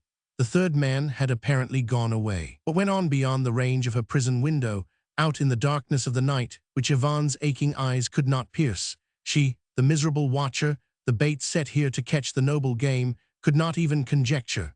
The window was small, and her vision was further obstructed by heavy bars. She could see nothing, hear nothing save those two men talking in whispers. Now and again she caught a few words. A little while longer, citizen. You lose nothing by waiting. Your Kernogans are safe enough. Paul Fritsch has assured you that the landing where they are now has no egress save through the tap room and to the floor above. Wait at least until Commandant Fleury has got the crowd together, after which he will send his Marats to search the house. It won't be too late then to lay hands on your aristos, if in the meanwhile. 'Tis futile to wait, here interrupted Martin Roget roughly, and you are a fool, citizen, if you think that those Englishmen exist elsewhere than in your imagination. Hark, broke in the gentle voice abruptly and with forceful command. And as Yvonne too, in instinctive response to that peremptory call, was further straining her every sense in order to listen, there came from somewhere, not very far away, right through the stillness of the night, a sound which caused her pulses to still their beating and her throat to choke with the cry which rose from her breast. It was only the sound of a quaint and drawly voice saying loudly and in English, "Egad, Tony, ain't you getting demmed sleepy? 308. Just for the space of 2 or 3 seconds Yvonne had remained quite still while this unexpected sound sent its dulcet echo on the wings of the northwesterly blast. The next, stumbling in the dark, she had run to the stairs even while she heard Martin Roget calling loudly and excitedly to Paul Fritsch. One reverent pause beside her dead father, one mute prayer commending his soul to the mercy of his Maker, one agonized entreaty to God to protect her beloved and his friend, and then she ran swiftly up the winding steps. At the top of the stairs, immediately in front of her, a door, slightly ajar, showed a feeble light through its aperture. Yvonne pushed the door further open and slipped into the room beyond. She did not pause to look round, but went straight to the window, and throwing open the rickety sash, she peeped out. For the moment she felt that she would gladly have bartered away 20 years of her life to know exactly whence had come that quaint and drawling voice. She leaned far out of the window trying to see. It gave on the side of the Rat Mort over against Louise Adet's house. The space below seemed to her to be swarming with men. There were hurried and whispered calls. Orders were given to stand at close attention, whilst Martin Roget had apparently been questioning Paul Fritsch, for Ivan heard the latter declare emphatically, "I am certain that it came either from inside the house or from the roof, and with your permission, citizen, I would like to make assurance doubly sure." Then one of the men must suddenly have caught sight of the vague silhouette leaning out of the window, for Martin Roget and Fritsch uttered a simultaneous cry, whilst Chauvelin said hurriedly, 309. "You are right, citizen. Something is going on inside the house." "What can we do?" queried Martin Roget excitedly. "Nothing for the moment, but wait. The Englishmen are caught sure enough like rats in their holes." "Wait," ejaculated Martin Roget with a savage oath. "Wait, always wait, while the quarry slips through one's fingers." "It shall not slip through mine," retorted Paul Fritsch. "I was a steeplejack by trade in my day. It won't be the first time that I have climbed the side of a house by the gutter pipe. A moi Jean-Pierre," he added, "and may I be drowned in the Loire if between us two we do not lay those cursed English spies low." "100 francs for each of you," called Chauvelin lustily, "if you succeed." Ivan did not think to close the window again. Vigorous shouting and laughter from below testified that that hideous creature Fritsch and his mate had put their project in immediate execution. She turned and ran down the stairs, feeling now like an animal at bay. By the time that she had reached the bottom, she heard a prolonged, hoarse cry of triumph from below and guessed that Paul Fritsch and his mate had reached the windowsill.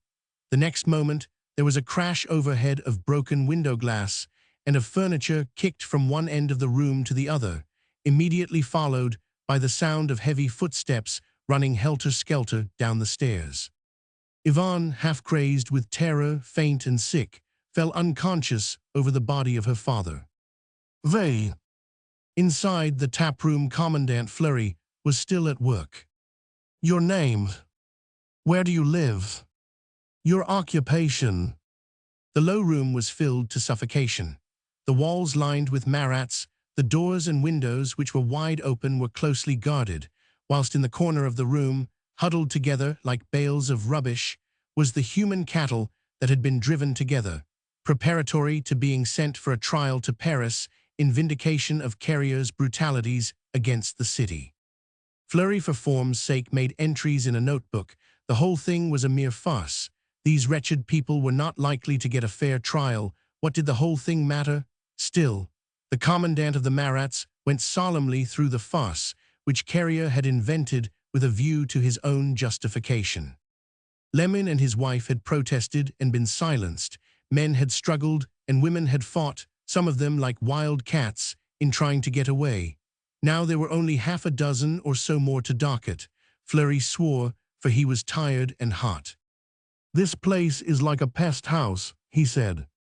Just then came the sound of that lusty cry of triumph from outside, followed by all the clatter and the breaking of window glass.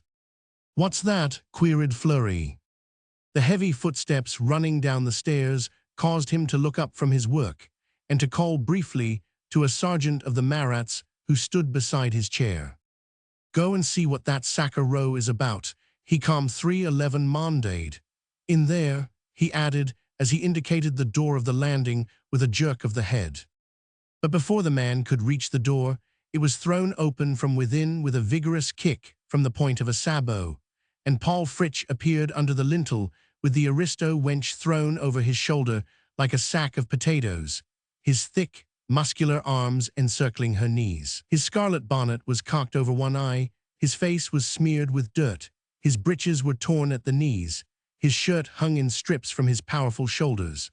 Behind him his mate, who had climbed up the gutter pipe into the house in his wake, was tottering under the load of the ci-devant Duc de Kernogan's body, which he had slung across his back and was holding on to by the wrists. Fleury jumped to his feet. The appearance of these two men, each with his burden, caused him to frown with anger and to demand peremptorily, "What is the meaning of this?" "The aristos," said Paul Fritsch curtly. "They were trying to escape." He strode into the room, carrying the unconscious form of the girl as if it were a load of feathers. He was a huge, massive-looking giant. The girl's shoulders nearly touched the low ceiling, as he swung forward facing the angry commandant. "How did you get into the house, and by whose orders?" demanded Fleury roughly. "Climbed in by the window, party," retorted the man, "and by the orders of citizen Martin Roget. A corporal of the company Marat takes orders only from me. You should know that, citizen Fritsch." "Nay," interposed the sergeant quickly, "this man is not a corporal of the company Marat.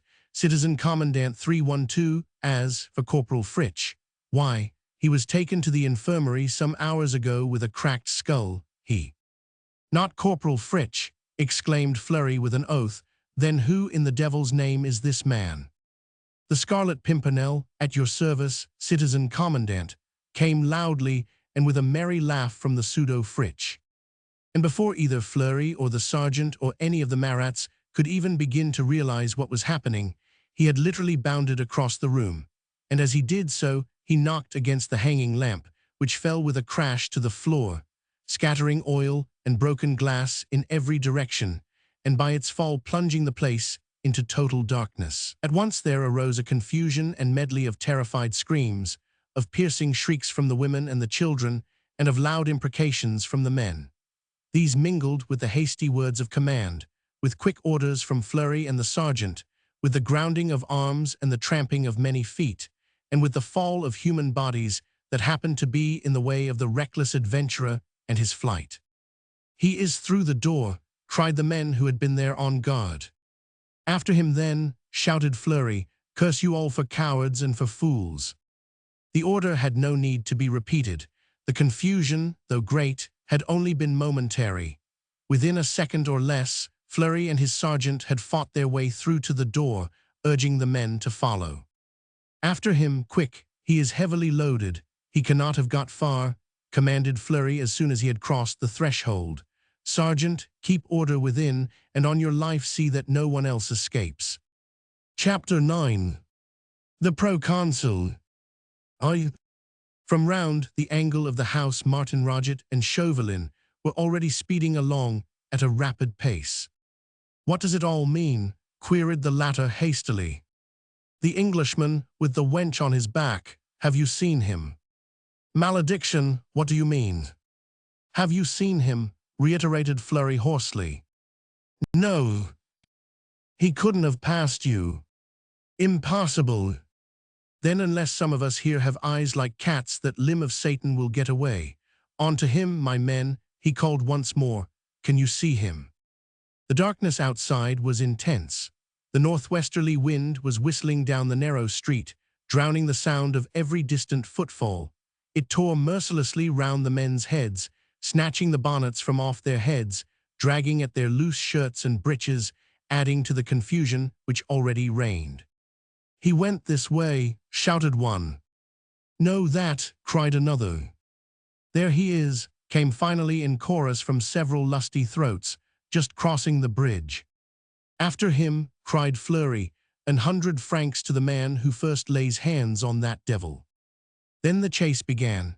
The Englishman on ahead was unmistakable with that burden on his shoulder. He had just reached the foot of the bridge, where a street lanthorn fixed on a tall bracket on the corner stone had suddenly thrown him into bold relief. He had less than 100 meters start of his pursuers, and with a wild cry of excitement, they started in his wake. He was now in the middle of the bridge, an unmistakable figure of a giant, vaguely silhouetted against the light from the lanthorns on the further end of the bridge, seeming preternaturally tall and misshapen, with that hump upon his back. From right and left, from under the doorways of the houses in the Carrefour de la Poissonnerie, the Marats who had been left on guard in the street now joined in the chase. Overhead windows were thrown open. The good burghers of Nantes, awakened from their sleep, forgetful for the nonce of all their anxieties, their squalor and their miseries, leaned out to see what this new kind of din might mean. From everywhere, it almost seemed as if some sprang out of the earth, men, either of the town guard or Marats on patrol duty, or merely idlers and night hawks who happened to be about, yielded to that primeval instinct of brutality which causes men as well as beasts to join in a pursuit against a fellow creature. Fleury was in the rear of his posse. Martin Roget and Chauvelin, walking as rapidly as they could by his side, tried to glean some information out of the commandant's breathless and scrappy narrative. What happened exactly? It was the man Paul Fritsch, with the aristo wench on his back, and another man carrying the ci-devant aristo. They were the English spies. In disguise, they knocked over the lamp and got away. Name of No use swearing, Citizen Martin Roget, retorted Fleury as hotly as his agitated movements would allow. You and Citizen Chauvelin are responsible for the affair. It was you, Citizen Chauvelin, who placed Paul Fritsch inside that tavern in observation. You told him what to do. Well, Paul Fritsch, the real Paul Fritsch, was taken to the infirmary some hours ago, with a cracked skull dealt him by your Englishman, I've no doubt. Impossible, reiterated Chauvelin with a curse. Impossible, why impossible? The man I spoke to outside Le Buffet was not Paul Fritsch. He was on guard in the place with 2 other Marats. He was not Paul Fritsch, the others were not Marats. Then the man who was inside the tavern was not Paul Fritsch, who climbed the gutter pipe. Malediction! And the chase continued, waxing hotter every minute. The hare had gained slightly on the hounds. There were more than 100 hot on the trail by now. Having crossed the bridge, he was on the Isle Fado, and without hesitating a moment, he plunged at once into the network of narrow streets which cover the island in the rear of La Petite Hollande and the Hôtel de la Villestreux, where lodged Carrier, the representative of the people. The hounds after him had lost some ground by halting, if only for a second or two, first at the head of the bridge, then 316 at the corners of the various streets, while they peered into the darkness to see which way had gone that fleet-footed hare. Down this way. No, that. There he goes. It always took a few seconds to decide, during which the man on ahead with his burden on his shoulder had time mayhap to reach the end of a street and to turn a corner and once again to plunge into darkness and out of sight. The street lanthorns were few in this squalid corner of the city, and it was only when perforce the running hare had to cross a circle of light that the hounds were able to keep hot on the trail.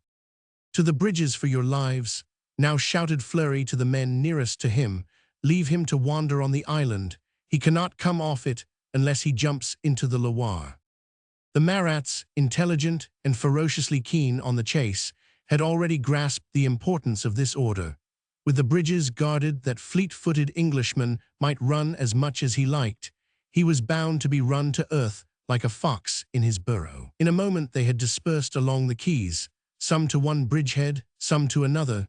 The Englishman could not double back now, and if he had already crossed to the Isle Gloriette, which was not joined to the left bank of the river by any bridge, he would be equally caught like a rat in a trap. Unless he jumps into the Loire, reiterated Fleury triumphantly. The proconsul will have more excitement than he hoped for, he added with a laugh. He was looking forward to the capture of the English spy, and in deadly terror lest 317 he escaped. But now meseems that we shall run our fox down in sight of the very gates of La Villestreux. Martin Roget's thoughts ran on Ivan and the duck. You will remember, Citizen Commandant, he contrived to say to Fleury that the ci-devant Kernogans were found inside the rat mort. Fleury uttered an exclamation of rough impatience. What did anyone care at this moment for a couple of aristos more or less, when the noblest game that had ever fallen to the bag of any terrorist was so near being run to earth? But Chauvelin said nothing. He walked on at a brisk pace, keeping close to Commandant Fleury's side in the immediate wake of the pursuit. His lips were pressed tightly together, and a hissing breath came through his wide-open nostrils. His pale eyes were fixed into the darkness, and beyond it, where the most bitter enemy of the cause which he loved was fighting his last battle against fate. Roman 2. He cannot get off the island, Fleury had said a while ago. Well, there was of a truth little or nothing now between the hunted hare and capture. The bridges were well guarded, the island swarming with hounds, the Marats at their posts, and the Loire an impassable barrier all round. And Chauvelin, the most tenacious enemy man ever had, Fleury keen on a reward, and Martin Roget with a private grudge to pay off, all within 200 yards behind him. True, for the moment the Englishman had disappeared. Burden and all, the gloom appeared to have swallowed him up. But there was nowhere he could go.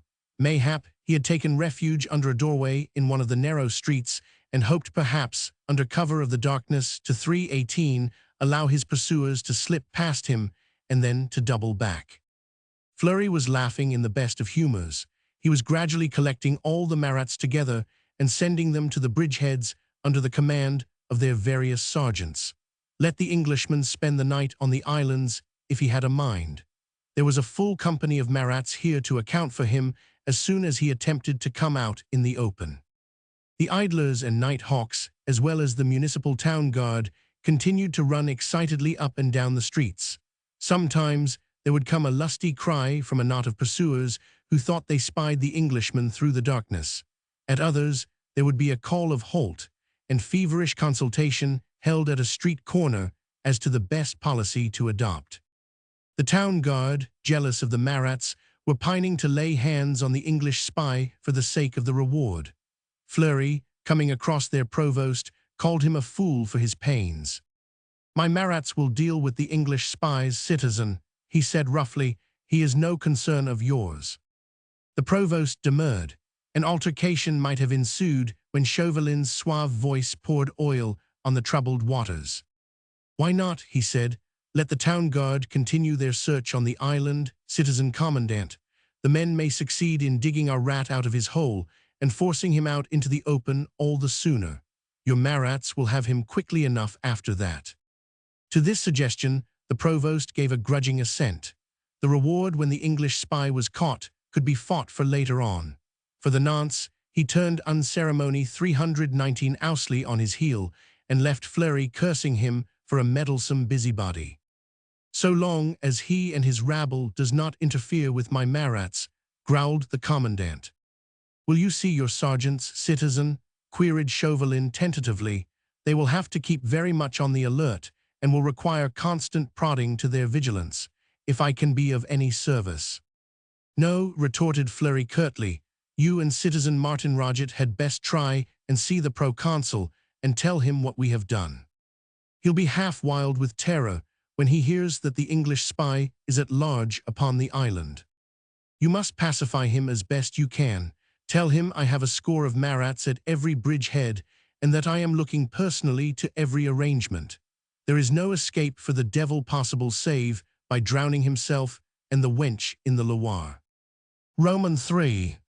Chauvelin and Martin Roget turned from the quay on to the Petite Hollande, the great open ground with its converging row of trees which ends at the very apex of the Isle of Feydeau. Opposite to them, at the further corner of the place, was the Hôtel de la Villestreux. One or two of the windows in the hotel were lighted from within. No doubt the proconsul was awake, trembling in the remotest angle of his lair, with the spectre of assassination rampant before him, aroused by the continued disturbance of the night, by the feverishness of this manhunt carried on almost at his gates. Even through the darkness, it was easy to perceive groups of people either rushing backwards and forwards on the 320 place or congregating in groups under the trees. Excitement was in the air. It could be felt and heard right through the soughing of the northwesterly wind, which caused the bare branches of the trees to groan and to crackle, and the dead leaves, which still hung on the twigs, to fly wildly through the night. In the center of the place, two small lights, gleaming like eyes in the midst of the gloom, betrayed the presence of the proconsul's coach, which stood there as always, ready to take him away to a place of safety, away from this city where he was mortally hated and dreaded, whenever the spectre of terror became more insistent than usual and drove him hence out of his stronghold. The horses were pawing the frozen ground and champing their bits. The steam from their nostrils caught the rays of the carriage lamps, which also lit up with a feeble flicker the vague outline of the coachman on his box and of the postilion rigid in his saddle. The citizens of Nantes were never tired of gaping at the carriage, a huge sea-springed barouche, at the coachman's fine caped coat of bottle-green cloth, and at the horses with their handsome harness set off with heavy brass bosses. They never tired of bandying words with the successive coachmen as they mounted their box and gathered up the reins, or with the postilions who loved to crack their whips and to appear smart and well-groomed in the midst of the squalor which reigned in the terror-stricken city. They were the guardians of the mighty proconsul. On their skill, quickness, and presence of mind might depend his precious life. Even when the shadow of death hangs over an entire community, there will be some who will stand and gape and crack jokes at an uncommon sight. 3-2-1. And now when the pall of night hung over the abode of the man-tiger and his lair, and wrapped in its embrace the hunted and the hunters, there still was a knot of people standing round the carriage, between it and the hotel, gazing with lackluster eyes on the costly appurtenances wherewith the representative of a wretched people loved to surround himself. They could only see the solid mass of the carriage and of the horses, but they could hear the coachman clicking with his tongue and the postilion cracking his whip, and these sights broke the absolute dreary monotony of their lives. It was from behind this knot of gaffers that there rose gradually a tumult, as of a man calling out in wrath and lashing himself into a fury. Chauvelin and Martin Roget were just then crossing La Petite Hollande from one bank of the river to the other. They were walking rapidly towards the hotel when they heard the tumult, which presently culminated in a hoarse cry and a volley of oaths. My coach at once! Lalloet, don't leave me! Curse you all for a set of cowardly oafs! My coach, I say!" "The proconsul," murmured Chauvelin as he hastened forward, Martin Roget following closely on his heels. By the time that they had come near enough to the coach to distinguish vaguely in the gloom what was going on, people came rushing to the same spot from end to end of the place. In a moment, there was quite a crowd round the carriage, and the two men had much ado to push their way through by a vigorous play of their elbows. "Citizen Carrier," cried Chauvelin at the top of his voice, trying to dominate the hubbub, "1 minute. I have excellent news for you, the English spy." "Curse you for a set of blundering fools," came with a 322 husky cry from out the darkness. "You have let that English devil escape. I knew it, I knew it. The assassin is at large, the murderer. My coach at once. My coach, Lalloet, do not leave me." Chauvelin had by this time succeeded in pushing his way to the forefront of the crowd. Martin Roget, tall and powerful, had effectually made a way for him. Through the dense gloom, he could see the misshapen form of the proconsul, wildly gesticulating with one arm, and with the other clinging convulsively to young Lalloet, who already had his hand on the handle of the carriage door.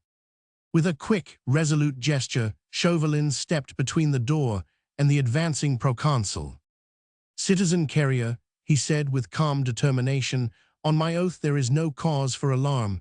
Your life is absolutely safe. I entreat you to return to your lodgings." To emphasize his words, he had stretched out a hand and firmly grasped the proconsul's coat sleeve. This gesture, however, instead of pacifying the apparently terror-stricken maniac, seemed to have the effect of further exasperating his insensate fear. With a loud oath, he tore himself free from Chauvelin's grasp. 10,000 devils, he cried hoarsely, "who is this fool who dares to interfere with me? Stand aside, man, stand aside, or—" And before Chauvelin could utter another word or Martin Roget come to his colleague's rescue, there came the sudden sharp report of a pistol. The horses reared, the crowd was scattered in every direction. Chauvelin was knocked over by a smart blow on the head, whilst a vigorous drag on his shoulder alone saved him from falling under the wheels of the coach. Whilst confusion was at its highest, the carriage door 323 was closed to with a bang, and there was a loud, commanding cry hurled through the window at the coachman on his box. "En avant, citizen coachman, drive for your life, through the Savonnet gate. The English assassins are on our heels." The postilion cracked his whip. The horses, maddened by the report, by the pushing, jostling crowd and the confused cries and screams around, plunged forward, wild with excitement. Their hoofs clattered on the hard road. Some of the crowd ran after the coach across the place, shouting lustily, "The proconsul, the proconsul."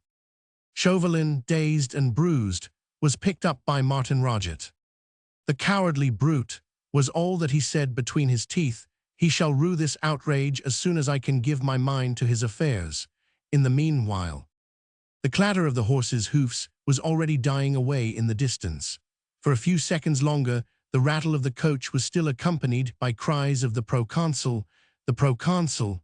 Fleury at the bridge head, seeing and hearing its approach, had only just time to order his marats to stand at attention. A salvo should have been fired when the representative of the people, the high and mighty proconsul, was abroad, but there was no time for that, and the coach clattered over the bridge at breakneck speed, whilst Carrier, with his head out of the window, was hurling anathemas and insults at Fleury for having allowed the paid spies of that cursed British government to threaten the life of a representative of the people. "I go to Savonay," he shouted just at the last, "until that assassin has been thrown in the Loire, but when I return, look to yourself, Commandant Fleury." Roman 4. Chauvelin, supported by Martin Roget, was hobbling back across the place. The crowd was still standing about, vaguely wondering why it had got so excited over the departure of the proconsul and the rattle of a coach and pair across the bridge, when on the island there was still an assassin at large, an English spy, the capture of whom would be one of the great events in the chronicles of the city of Nantes. "I think," said Martin Roget, "that we may as well go to bed now and leave the rest to Commandant Fleury. The Englishman may not be captured for some hours, and I for one am over-fatigued." "Then go to bed and you desire, Citizen Martin Roget," retorted Chauvelin dryly. "I for one will stay here until I see the Englishman in the hands of Commandant Fleury." "Hark," interposed Martin Roget abruptly. "What was that?" Chauvelin had paused even before Martin Roget's restraining hand had rested on his arm. He stood still in the middle of the place, and his knees shook under him so that he nearly fell prone to the ground. "What is it?" reiterated Martin Roget with vague puzzlement. "It sounds like young Lalouet's voice." Chauvelin said nothing. He had forgotten his bruises. He no longer hobbled. He ran across the place to the front of the hotel, whence the voice had come, which was so like that of young Lalouet. The youngster, it was undoubtedly, he was standing at 325 the angle of the hotel. Above him, a lanthorn threw a dim circle of light on his bare head with its mass of dark curls, and on a small knot of idlers, with 2 or 3 of the town guard amongst them. The first words spoken by him, which Chauvelin distinguished quite clearly, were, "You are all mad, or else drunk. The citizen proconsul is upstairs in his room. He has just sent me down to hear what news there is of the English spies." "They?" No one made reply. It seemed as if some giant and spectral hand had passed over this mass of people, and with its magic touch had stilled their turbulent passions, silenced their imprecations, and cooled their ardor, and left naught but a vague fear, a subtle sense of awe, as when something unexplainable and supernatural has manifested itself before the eyes of men. From far away, the roll of coach, wheels rapidly disappearing in the distance, alone broke the silence of the night. "Is there no one here who will explain what all this means?"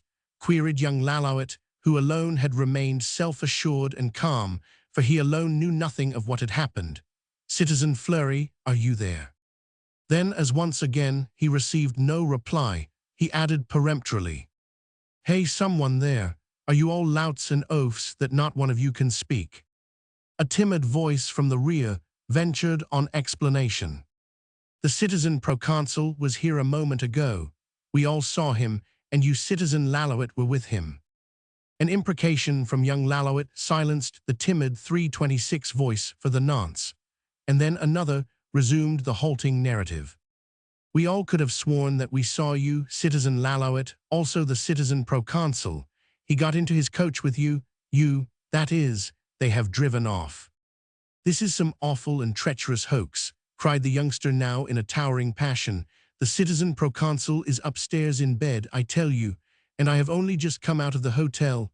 Name of a dog. Am I standing here or am I not?" Then suddenly he bethought himself of the many events of the day which had culminated in this gigantic feat of legerdemain. "Chauvelin," he exclaimed, "where in the name of H.L.L. is Citizen Chauvelin?" But Chauvelin for the moment could nowhere be found. Dazed, half unconscious, wholly distraught, he had fled from the scene of his discomfiture as fast as his trembling knees would allow. Carrier searched the city for him high and low, and for days afterwards, the soldiers of the Compagnie Marat gave aristos and rebels a rest. They were on the lookout for a small, wizened figure of a man, the man with the pale, keen eyes who had failed to recognize in the pseudo-Paul Fritsch, in the dirty, out-at-elbows, sans-culotte, the most exquisite dandy that had ever graced the salons of Bath and of London. They were searching for the man with the acute and sensitive brain who had failed to scent in the pseudo-carrier, and the pseudo-lalloet his old and arch-enemy Sir Percy Blakeney, and the charming wife of my Lord Anthony Dewhurst. Chapter 10. Lord Tony. A quarter of an hour later, Citizen Commandant Fleury was at last ushered into the presence of the proconsul, and received upon his truly innocent head the full torrent of the despot's wrath. But Martin Roget had listened to the counsels of prudence. For obvious reasons, he desired to avoid any personal contact for the moment with Carrier, whom fear of the English spies had made into a more abject and more craven tyrant than ever before. At the same time, he thought it wisest to try and pacify the brute by sending him the 10,000 francs, the bribe agreed upon for his help in the undertaking which had culminated in such a disastrous failure. At the selfsame hour, whilst Carrier, fuming and swearing, was for the 100th time uttering that furious "how," which for the 100th time had remained unanswered, two men were taking leave of one another at the small postern gate which gives on the cemetery of St. Anne.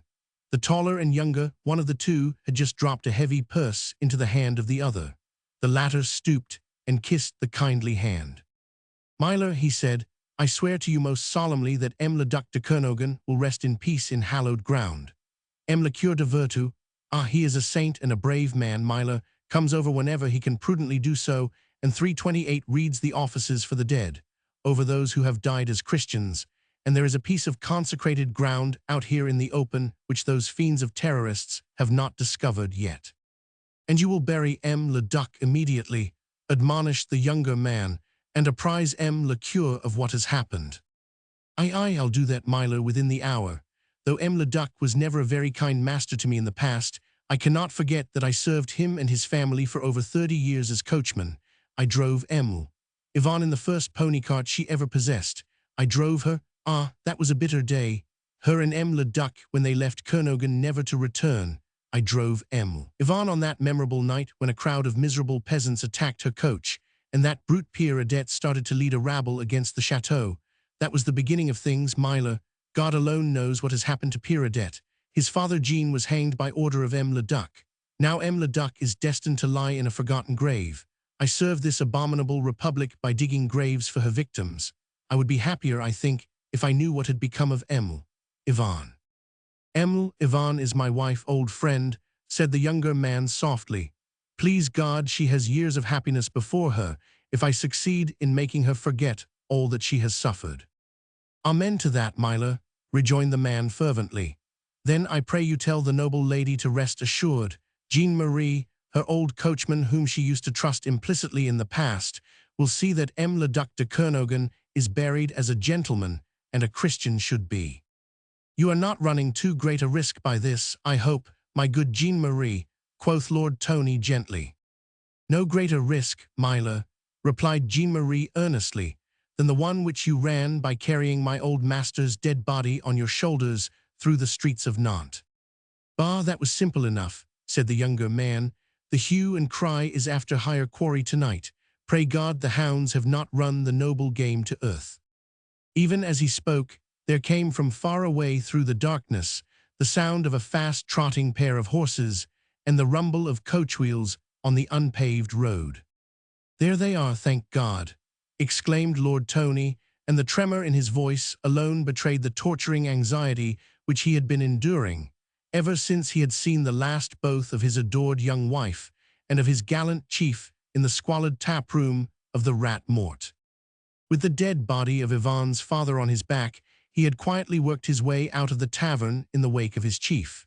He had his orders, and for the members of that gallant league of the Scarlet Pimpernel, there was no such word as disobedience and no such word as fail. Through the darkness and through the tortuous streets of Nantes, Lord Anthony Dewhurst, the young and wealthy exquisite, the hero of 100 fêtes and galas in Bath, in London, staggered under the weight of a burden imposed upon him only by his loyalty and a noble sense of self-prescribed discipline, and that burden the dead body of the man who had done him an unforgivable wrong. Without a thought of revolt, he had obeyed, and risked his life and worse in the obedience. The darkness of the night was his faithful handmaiden, and the excitement of the chase after the other quarry had 3:30 fortunately drawn every possible enemy from his track. He had set his teeth and accomplished his task, and even the deathly anxiety for the wife whom he idolized had been crushed under the iron heel of a grim resolve. Now his work was done, and from far away he heard the rattle of the coach wheels which were bringing his beloved nearer and nearer to him.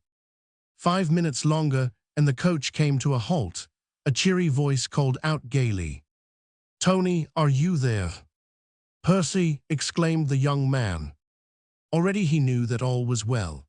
The gallant leader, the loyal and loving friend, had taxed every resource of a boundlessly fertile brain in order to win yet another wreath of immortal laurels for the league which he commanded, and the very tone of his merry voice proclaimed the triumph which had crowned his daring scheme.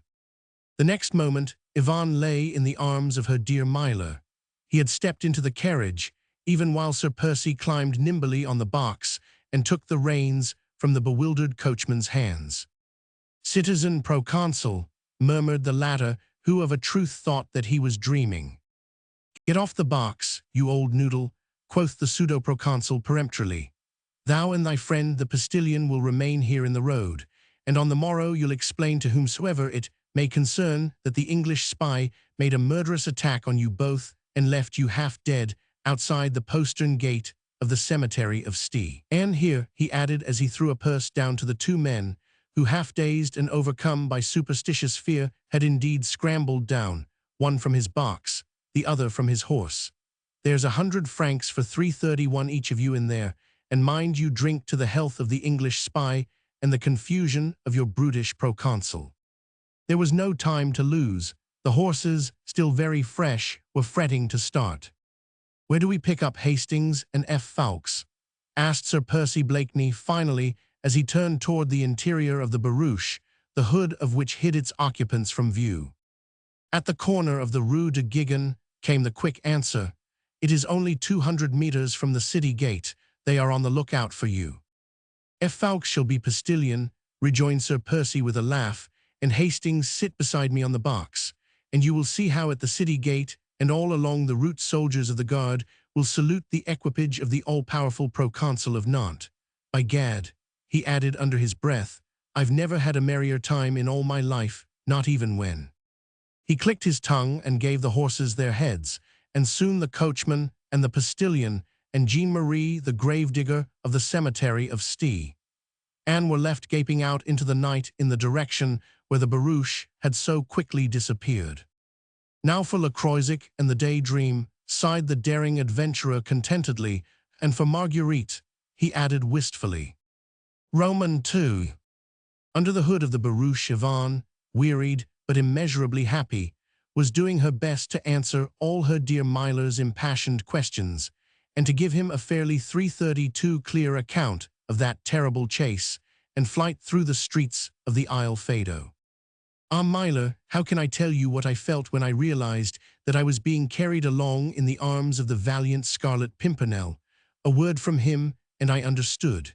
After that, I tried to be both resourceful and brave. When the chase after us was at its hottest, we slipped into a ruined and deserted house. In a room at the back, there were several bundles of what looked like old clothes. 'This is my storehouse,' Myler said to me. 'Now that we have reached it, we can just make long noses at the whole pack of bloodhounds.' He made me slip into some boy's clothes which he gave me, and whilst I donned these he disappeared. When he returned, I truly did not recognize him. He looked horrible, and his voice. After a moment or two he laughed, and then I knew him. He explained to me the role which I was to play, and I did my best to obey him in everything. But oh, I hardly lived while we once more emerged into the open street and then turned into the great place which was full, oh full, of people. I felt that at every moment we might be suspected. Figure to yourself, my dear Myler." What Yvonne Dewhurst was about to say next will never be recorded. My Lord Tony had closed her lips with a kiss.